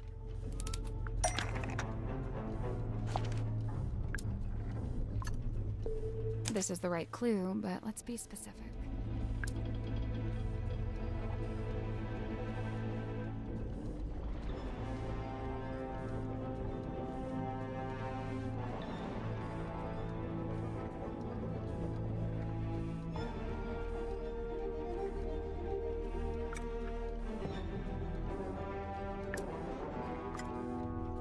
interpreted by Godric Grip. For customer, Magnus Mortuga. It's a record of service from your shop. Not the one here in the submarine, but the real one in the town. It's all there in black and white, I suppose. Yes, indeed. Some time ago, Mortuga came into my shop. He showed me the map and asked if I'd be able to interpret it for some voyage he was planning. Interpret it? It's marked with an X, but there's nothing in the way of coordinates, nor are there any apparent landmarks, given that it's just describing an area of ocean. So, how did you work it out? By employing every ounce of my skill, by working harder than I'd ever worked. Something about that map, the mystery of it, the feeling of chasing down the unknown. It grabbed me, and it didn't let go. For 2 weeks, it was all I thought about. I was so focused on it, I barely slept. Easily the most thrilling job I'd ever taken on. I even waived the payment. I couldn't in good conscience charge for something I'd enjoyed so much. The problem was, afterwards, all my other work suddenly seemed banal. I began to daydream of that thrilling feeling, that pursuit of the unknown. It led me to eventually close up shop and head out in my balloon, on a voyage of my own, which, as you know, ended rather abruptly. Right. But to be pulled from the ocean by Magnus Mortuga himself, and to find that very same map laying on his desk. I asked him at once if he'd ever followed the map to the coordinates, and he said he hadn't. I was disappointed at first, but then I realized we had the submarine. We could still go, right now. But Mortuga told me we would be doing no such thing. In fact, we weren't to be navigating anywhere. Instead, he seemed insistent in hovering near the Silkworm Coast, like something was keeping him tethered to it. So, you tried steering the submarine yourself? I'd convinced myself it was what Mortuga secretly wanted, even if he was refusing to admit it. I thought a little nudge might be just what he needed. Get him out of his comfort zone, you know. But as I've already admitted, it didn't go to plan.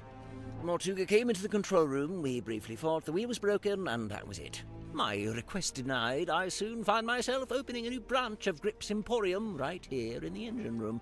Which, of course, necessitated the construction of a new Cornelius cane. There's one thing I don't understand. If Mortuga didn't intend to use the map, why did he keep it around? I don't suppose we'll ever find out. I think I know. You do? You do? There's a good reason why Mortuga didn't want to follow the map. He decided it was too dangerous. You sure about that? No, not really. There's a good reason why Mortuga didn't want to follow the map. He'd already followed it. What makes you say that?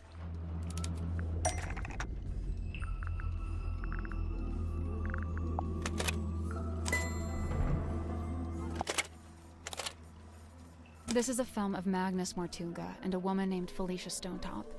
They're talking about their plans to follow the map. Remarkable. Wait, was that filmed here on the submarine? No, in fact, it's not a submarine at all.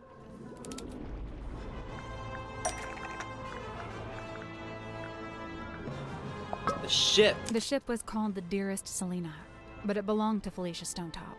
She was the captain and Mortuga was her helmsman. See, he's at the top there, manning the wheel. You know, that's been on his desk since I arrived, and I never once thought to ask him about it. So, okay, we know they intended to follow the map, but do we know if they actually managed it? Good point. Making plans is one thing, but a successful expedition is quite another. I can't be sure, but there was something we found here in the submarine. Something that suggests to me Mortuga actually did reach the center of the map. The cauldron, perhaps? I'm pretty sure we'll circle around to that later. Okay, Bell? We'll get to that in a minute. Box? Nope. Picture? That's not it. That's not right. Nope. Blast! That's not right. That's not right.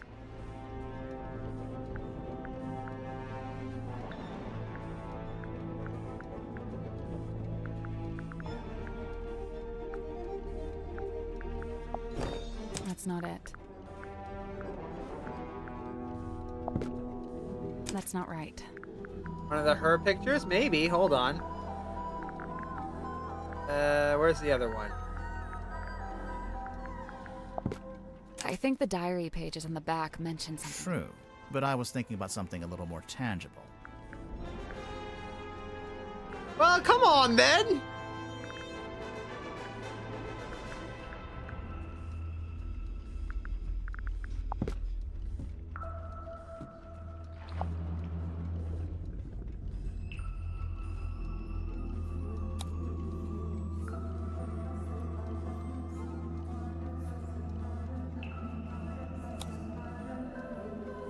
Green light.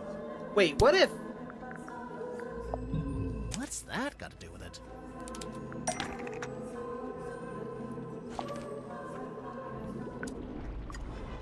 Oh yeah, look at that.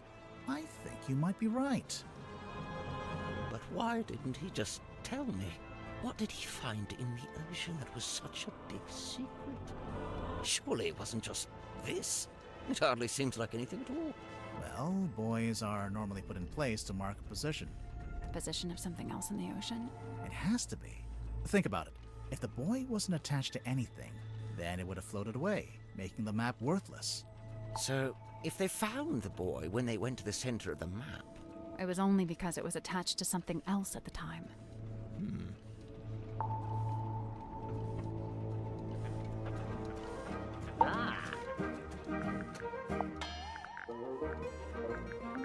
We never got back around to the cauldron. That's it! Mariana's pipe! She let you see it? She did. And? Did you discover anything? We did. Well, all right then. End of conversation, apparently. It's nice to be on the other end of that.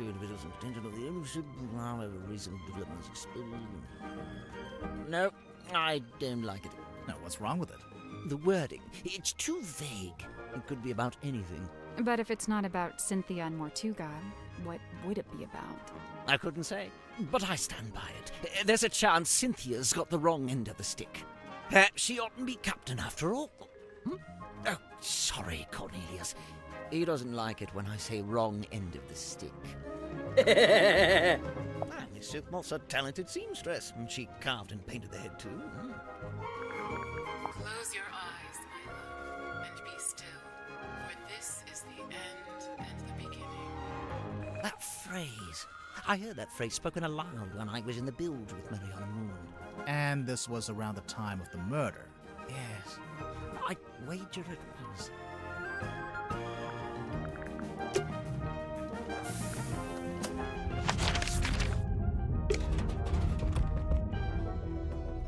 Oh?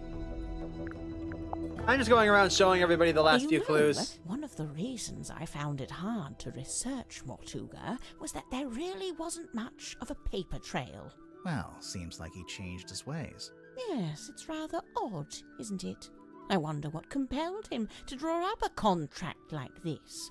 I can't help but feel like the idea must have come from someone else. So does everyone on this submarine keep a life-size doll of themselves, or...? I'm pretty sure it's just Sim. I swear, if we find a room somewhere with dolls of everyone else, I'm going to freak out. Close your eyes, my love, and be still, for this is the end and the beginning. That voice. Well, that's the voice I heard when I was down in the bilge. At least I think it is. Sounds a little different without all the echo.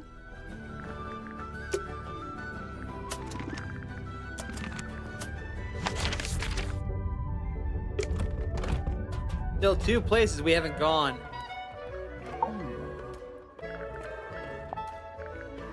I never had dolls as a child. What did you have instead? Nothing. We were super poor. The closest thing I had were frogs I'd catch from a pond. I'd give them names and try to make friends with them. The best things in life are free.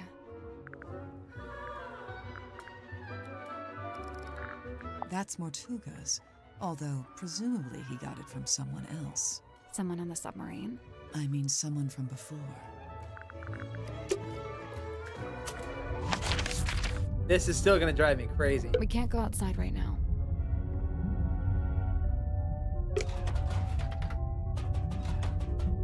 Gentlemen. Whoa, wait, this is the contract Cynthia signed to become captain? Seems that way. What's the problem? No, I don't like this at all. She shouldn't have signed it. Why not? You think she misread it? No, it's not that. Or what? Mortuga forced her to sign it? I don't really see the problem. Cynthia wanted to be captain, and now she's captain. I guess. Hey, I didn't know Sim had a stunt dummy. It's not a stunt? She's planning to do a scene where she falls off a cliff into a crocodile-infested river. When the stunt is that dangerous and the stunt guy refuses to do it, you use the dummy. Dirk, you're a movie kind of guy. Is this your projector? Nope, not my... that is, though. The film reel? Yep, I thought I'd lost it. I guess I did, huh? Where'd you get it from? It was a gift from the studio. A little souvenir. What's on it? Oh, it's just like, yeah, a bit of a scene. A daily, you know. No? Where did you lose it? I don't know. Mess hall, probably. Where did you find it? It was in the hollowed-out stomach of a dog. It was in a cabinet. Normal cabinet. Oh, okay, cool. So, can I have it back? No, sorry, important. Huh. I didn't know she was still using it. Sim? Yeah, I figured she would have gotten rid of it by now. What did she used to use it for? This is the Lady of the Looking Glass herself. It's a body double. Kind of like having a twin, but you don't have to pay it anything. Where did you find that? The crime scene. In a cabinet, hidden off to the side. Oh, of course there's a hidden cabinet. Oh, it's just too good. I don't know if it has anything to do with the murder, though. Details. I'm still curious to know who was peeking out of that door. I can only think of one person it could be. Cynthia. It would be her mother's ship. You could have stowed away. Now then.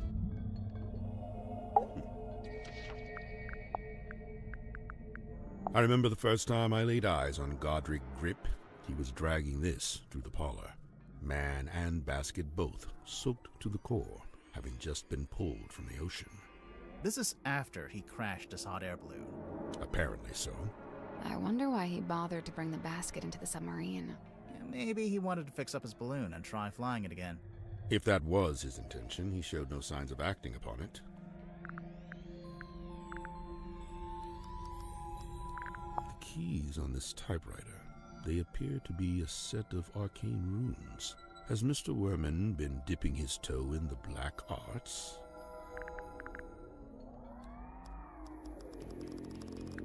Godric Grip's hand-carved talisman. You think everything's a talisman. I thought it was just a part of the branding for his shop. It may well be. Nonetheless, I conclude that it is imbued with energy, and its primary function is to be an anchor. It's not heavy enough to be an anchor. I'm pretty sure it would float. He means an emotional anchor. Uh-huh. Right.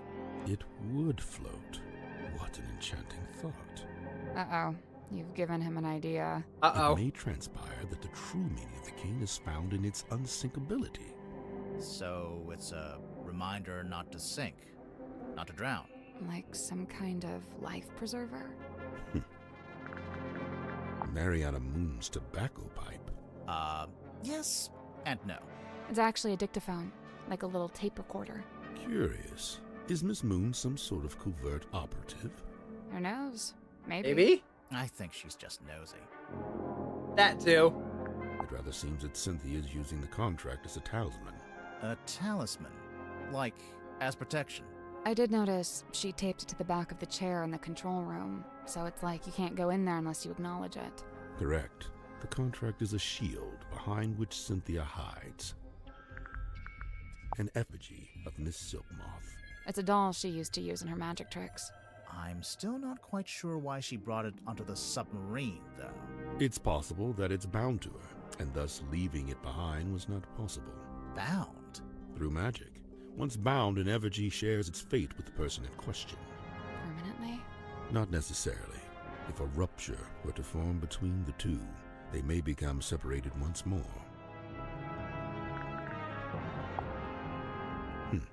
An apparition of death. Intriguing. But it's a woman. Wow. Death could be a woman. You don't know. You don't know.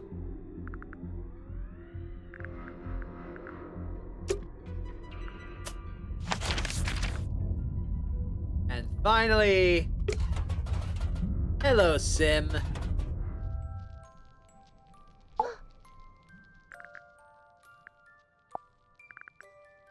You're not gonna like what we have to ask about. Let's leave those for the end. Ah, there lies the picture of the cane, the perched upon by Little Hat. I used to be perched upon by a little hat. 'Tis quaint indeed. But wait, is it of a one with that in current Godric's grasp?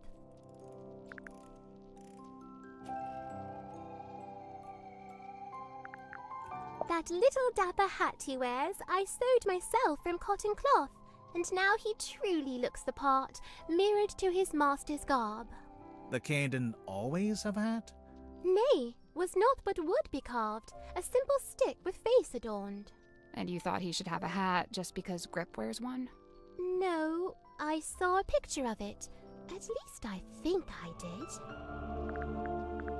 A tobacco pipe? Yeah, sure. No, it's not. Oh, I know this game. One always tells the truth and the other always lies. No, that's not what's happening. Yes, it is. Do you remember when Cynthia first got hold of this? I saw her running from the bridge, all pages clasped in hand. Where was she taking it? In a hurried hurry haste, she was bedchamber bound. Wait, all pages clasped in hand? Yeah. Both pages, surely. But mere semantics, sir. Is this yours? No, not mine. Merely borrowed from Magnus Mortuga. Mortuga owned a projector? What for? Projecting a film, I guess? Not this film. What did you want it for? Projecting this film. We found your doll. She's not talking. You didn't ask her anything. All right, fine. What's up with the doll? Okay, now she's not talking. Speaking of, Sim, can the doll talk? Like, does it have a little speaker inside? She is ever silent. I speak for us both. I just thought, there's a string on the back. I thought it was like a pull string. It is a pull string.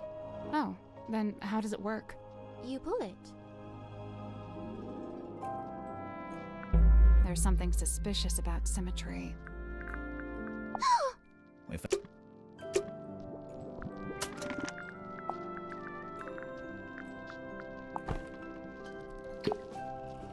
Head comes right off. Interesting part of the trick, eh? Alright.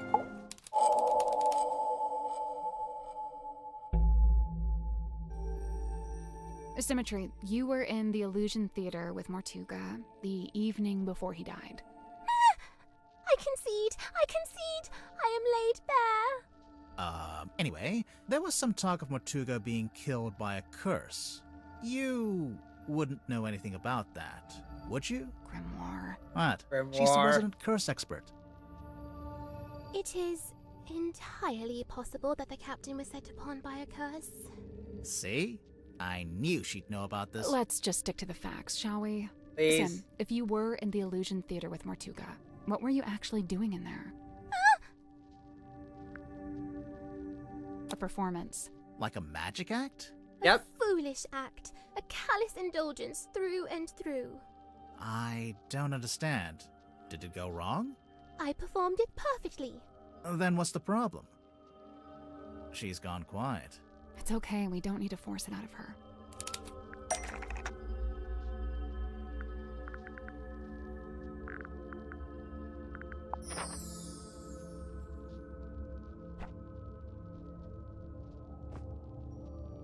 It's a poster for a magic act, or a rough layout for a poster anyway. Oh, we found something else too.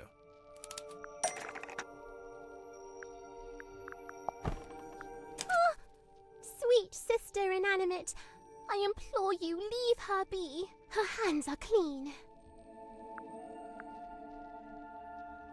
The doll is a prop used in magic tricks. What kind of magic trick would need a life-size doll? Any trick where you need a double, obviously.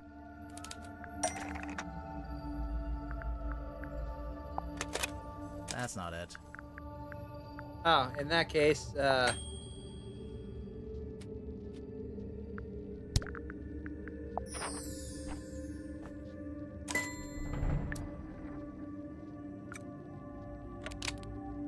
Your magic act, Lady of the Looking Glass.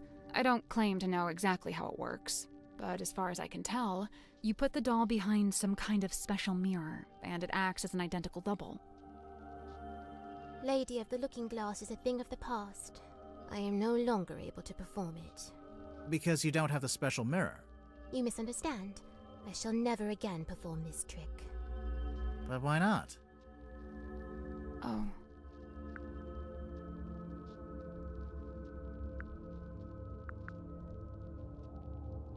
Because Sim and her doll are no longer identical.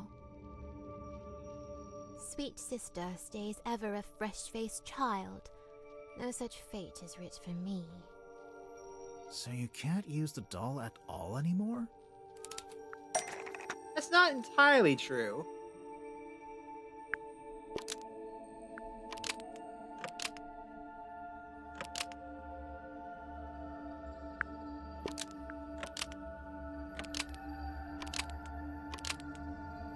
The doll could still work as a double for symmetry if it was facing away from the audience. Facing away? Oh, like the sketch on the poster. Right. I wonder why she needed a double, though. This isn't a mirror trick like before. It would help if we knew more about the trick itself. True. We don't even know what it's called. The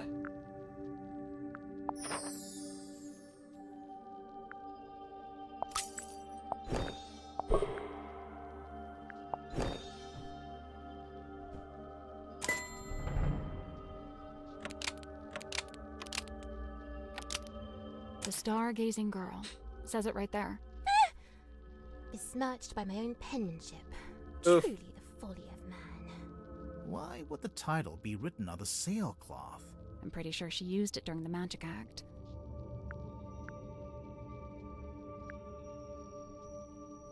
She hung it up to use as a curtain. You sure about No, why would not the really. title I'm pretty be... sure she used it during the magic act. She wore it as a cloak. Kidding. Why No, would the I'm pretty sure she used it during. She draped it over the cauldron. It's not like that in the original sketch. See, in the drawing, the cauldron's uncovered. Mortuga asked her to keep the cauldron covered up.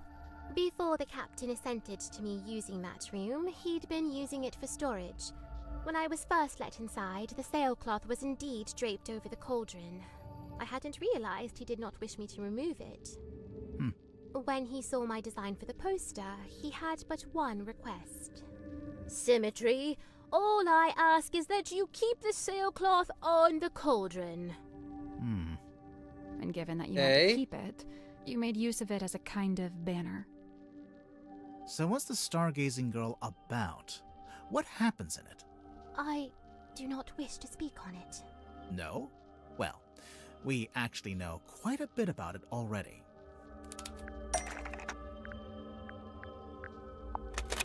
I think we'll circle back around. Oh. Oh, audio evidence? Stargazing girl stares into the ink-black void. Upon her trembling lips, a question born. A forbidden query of what may be and what may not be. The void, unyielding to the girl's plight, stares back. It speaks. Close your eyes, my love, and be still, for this is the end and the beginning. Oh! How can this be? Mariana Moon was in the bilge at the time. I guess the sound traveled down through the open vent. Her pipe is a dictaphone. Dang. So the first voice belongs to Sim, and then there's a second voice, a woman's voice. It's someone else entirely. This film matches up to the audio from the pipe recording. And see how in the poster there's a little Grim Reaper guy? That's the person from the film. I am undone. Hang on. Why does Sim have a film of a Grim Reaper character? Where'd it come from? Sim filmed it as part of her old magic show. You sure about that? No, Hang on. not really. Why does... It's a scene from Dirk's movie. Right! Of course! The action figure shows a Grim Reaper on the back! Oh yeah, good catch. Okay, so Sim put the projector into the doll, and it projected onto the circular window at the back of the room. If the doll was sitting on the cauldron, where was the real Sim? In the cabinet! The cabinet to the side? I don't get why she couldn't just sit in the cauldron herself. Listen to the end of the recording again. Close your eyes, my love, and be still, for this is the end and the beginning. Right at the end, it sounds like something falls onto the floor. Something solid. The doll's head. The whole thing culminates with the cloaked figure swinging the scythe. Sim screams, pulls a string, and the doll is decapitated. Oh. Jeez, that's kinda dark. I lay awake that night, eyes wide with regret, able to bear it no longer. The decision was made. I would tear it all down, the whole misbegotten affair. So that's why you went back to the Illusion Theater. And that's when you found Mortuga. The image of his lifeless form. It filled me with a great thunderous guilt. But why? You think you might have actually caused Mortuga's death, somehow? I know not the manner of Magnus Mortuga's death, but I do know this. The night of the stargazing girl. It was his last. So, even if his death was unrelated, you feel bad that your trick was one of the last things he ever saw. When we began, you implied that I laid a curse upon him. And I say this. Maybe I did. Okay.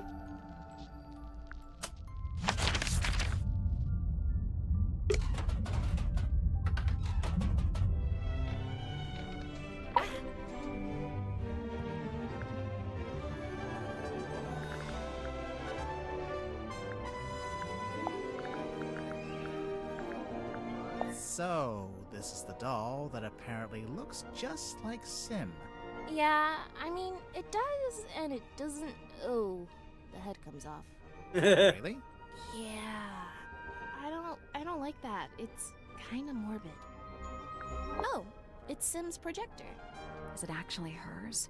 No. I think she borrowed it from somebody. There it is, in black and white. Signed by me, signed by Mortuga. Yeah, I can see. Where'd it come from? Mortuga wrote it. I think he used a typewriter. And what? He presented it to you? When? Well, no, because he died. So. But we've both signed it, so yep, it's binding. Any further questions? Yeah, how did you... No? Great, let's move on. There's something suspicious about Cynthia. Alright. Huh?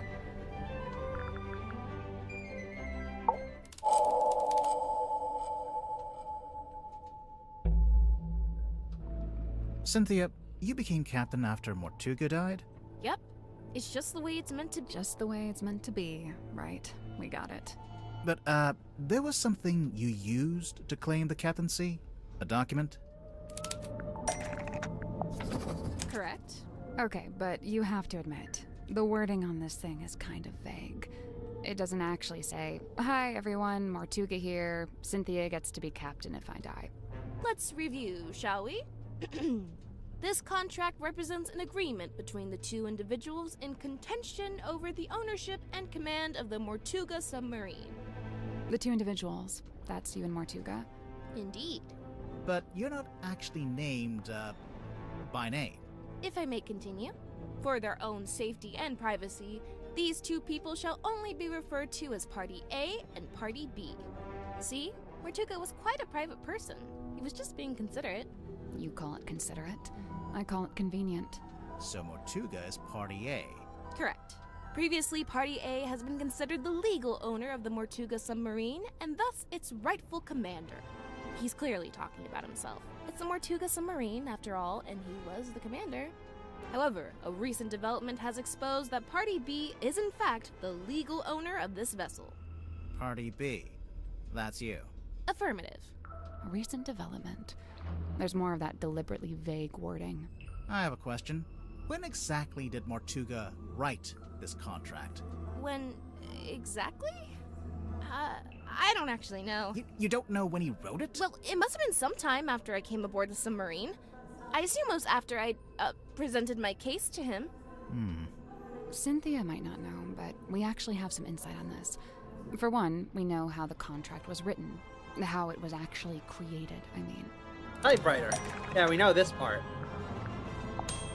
It was typed on Worman's typewriter, so it was made sometime after Worman arrived. And Worman and Dirk arrived after I did, so this gets me off the hook. Try not to sound too relieved, but yeah, this does seem to confirm it. So, my next question is this. When did you sign the contract? A little while ago? Some amount of time ago? If this conversation gets any more vague, I'm going to cry. Was it a day before the murder? A week? Surely it was at some point before the murder. Otherwise... I think it might be time to make an accusation.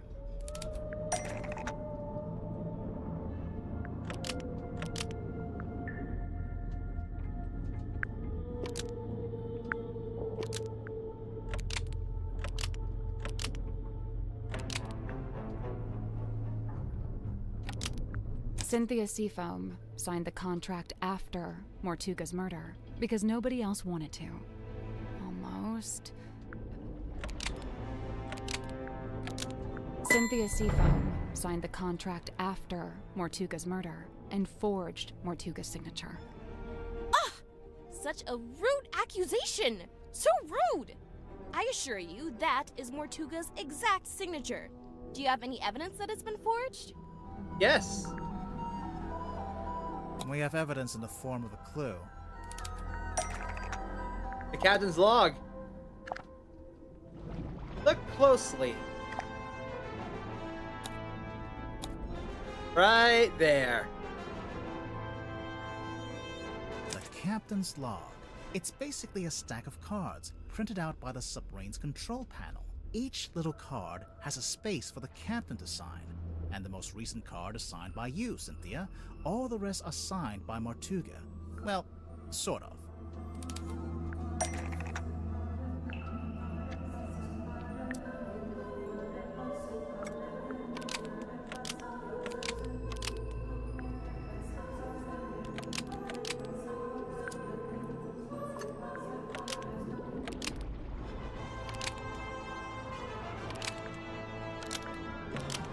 Mortuga's signature on the contract is an exact match of Mortuga's signature on this card, but it doesn't match any of the other cards.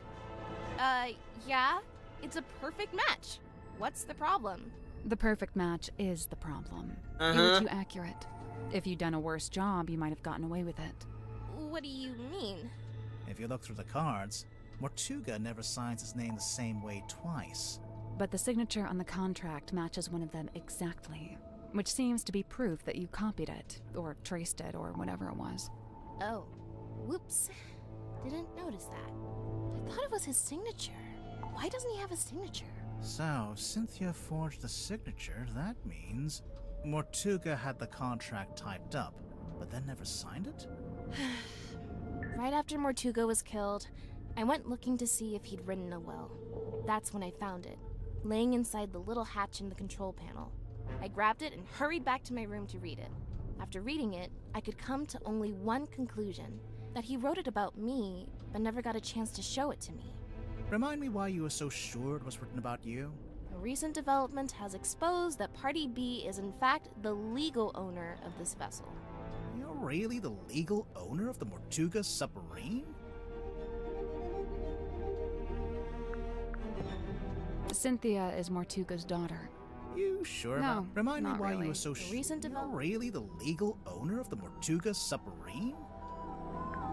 It was originally the Seafoam submarine. That would be the photograph. Where is it?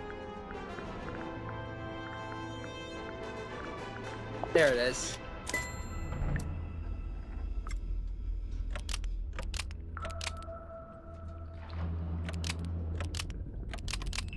This was back when it was still being built. The Seafoam submarine was never completed. We got close, and then we stopped. It lay rusting in the shipyard for some time. Mortuga would eventually purchase it from my father. At which point it was altered, completed, and renamed the Mortuga submarine. Altered?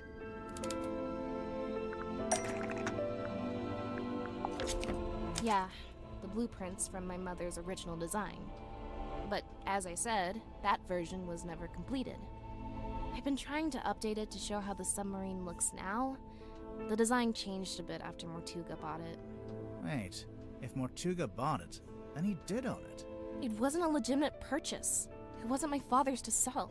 So, the recent development mentioned in the contract, that was... That was me, informing Mortuga that his ownership of the submarine was based on an illegitimate purchase. My intention was to refund his payment and undo the transaction, placing the submarine back into my ownership. Wow, I bet he loved that. Refund the payment? You tried to give him his money back? Not money, something else. The id. Look here.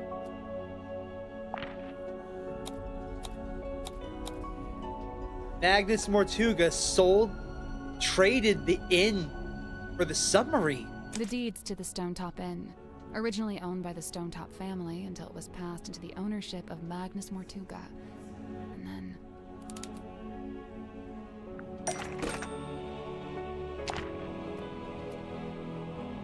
This is the correct clue. Deeds passed from Mortuga to Donovan Drummond, Cynthia's stepfather. So that's how Mortuga paid for the submarine. He sold his house, basically. I came aboard with the intention of giving the Stonetop Inn back to Mortuga in exchange for my mother's submarine. And that's exactly what I did. But did Mortuga actually accept your offer? When I first made the proposal, he didn't give me an answer either way.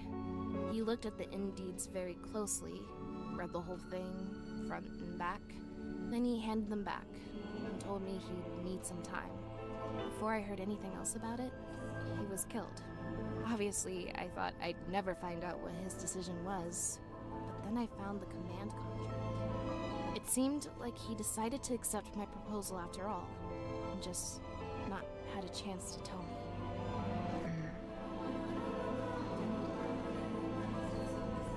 I think it's finally time to make a report to Cynthia. She'll be thrilled. Hey, do you have a minute? We're, ready to make our report. What's wrong? I appreciate your hard work. Truly. However, I think it's time you left. What? We didn't even tell you what we found. People are starting to accuse each other. I don't like it. So you're giving up? You're not gonna see this through? Sorry, but I just think... maybe... What? That's just the way it's meant to be? I need to go. Everyone's gathering in the mess hall. I'll resurface the submarine, and you can leave via the foredeck. I guess we'd better go. Well, that's...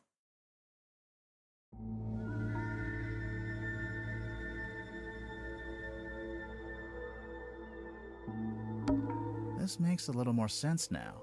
But who painted the big Mortuga name on there? You don't think Mortuga would have done it himself? I don't think so.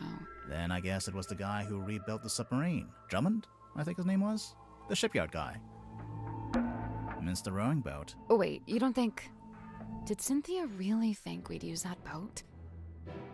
Or did she just forget to take the submarine back to town? I don't know. She seemed really off. Did something happen? I think she's just getting scared. Scared of what? Exposing a murderer? Of the truth. Of facing the truth and all the consequences of it. Whatever they end up being. We're not really going to leave, are we?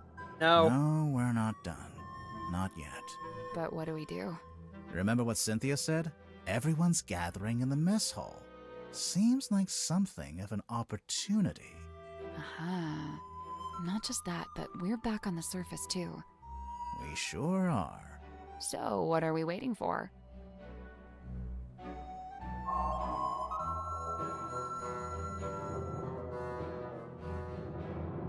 Jesus Christ. How many chapters are in this? It's the foredeck. Looks about the same as before. Hey, buddy. Been a while. What? It's boy, by the way. No, it's buoy.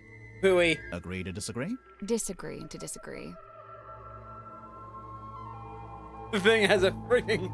Yeah. I've been in some pretty shabby rowing boats in my time, but even I have my limits.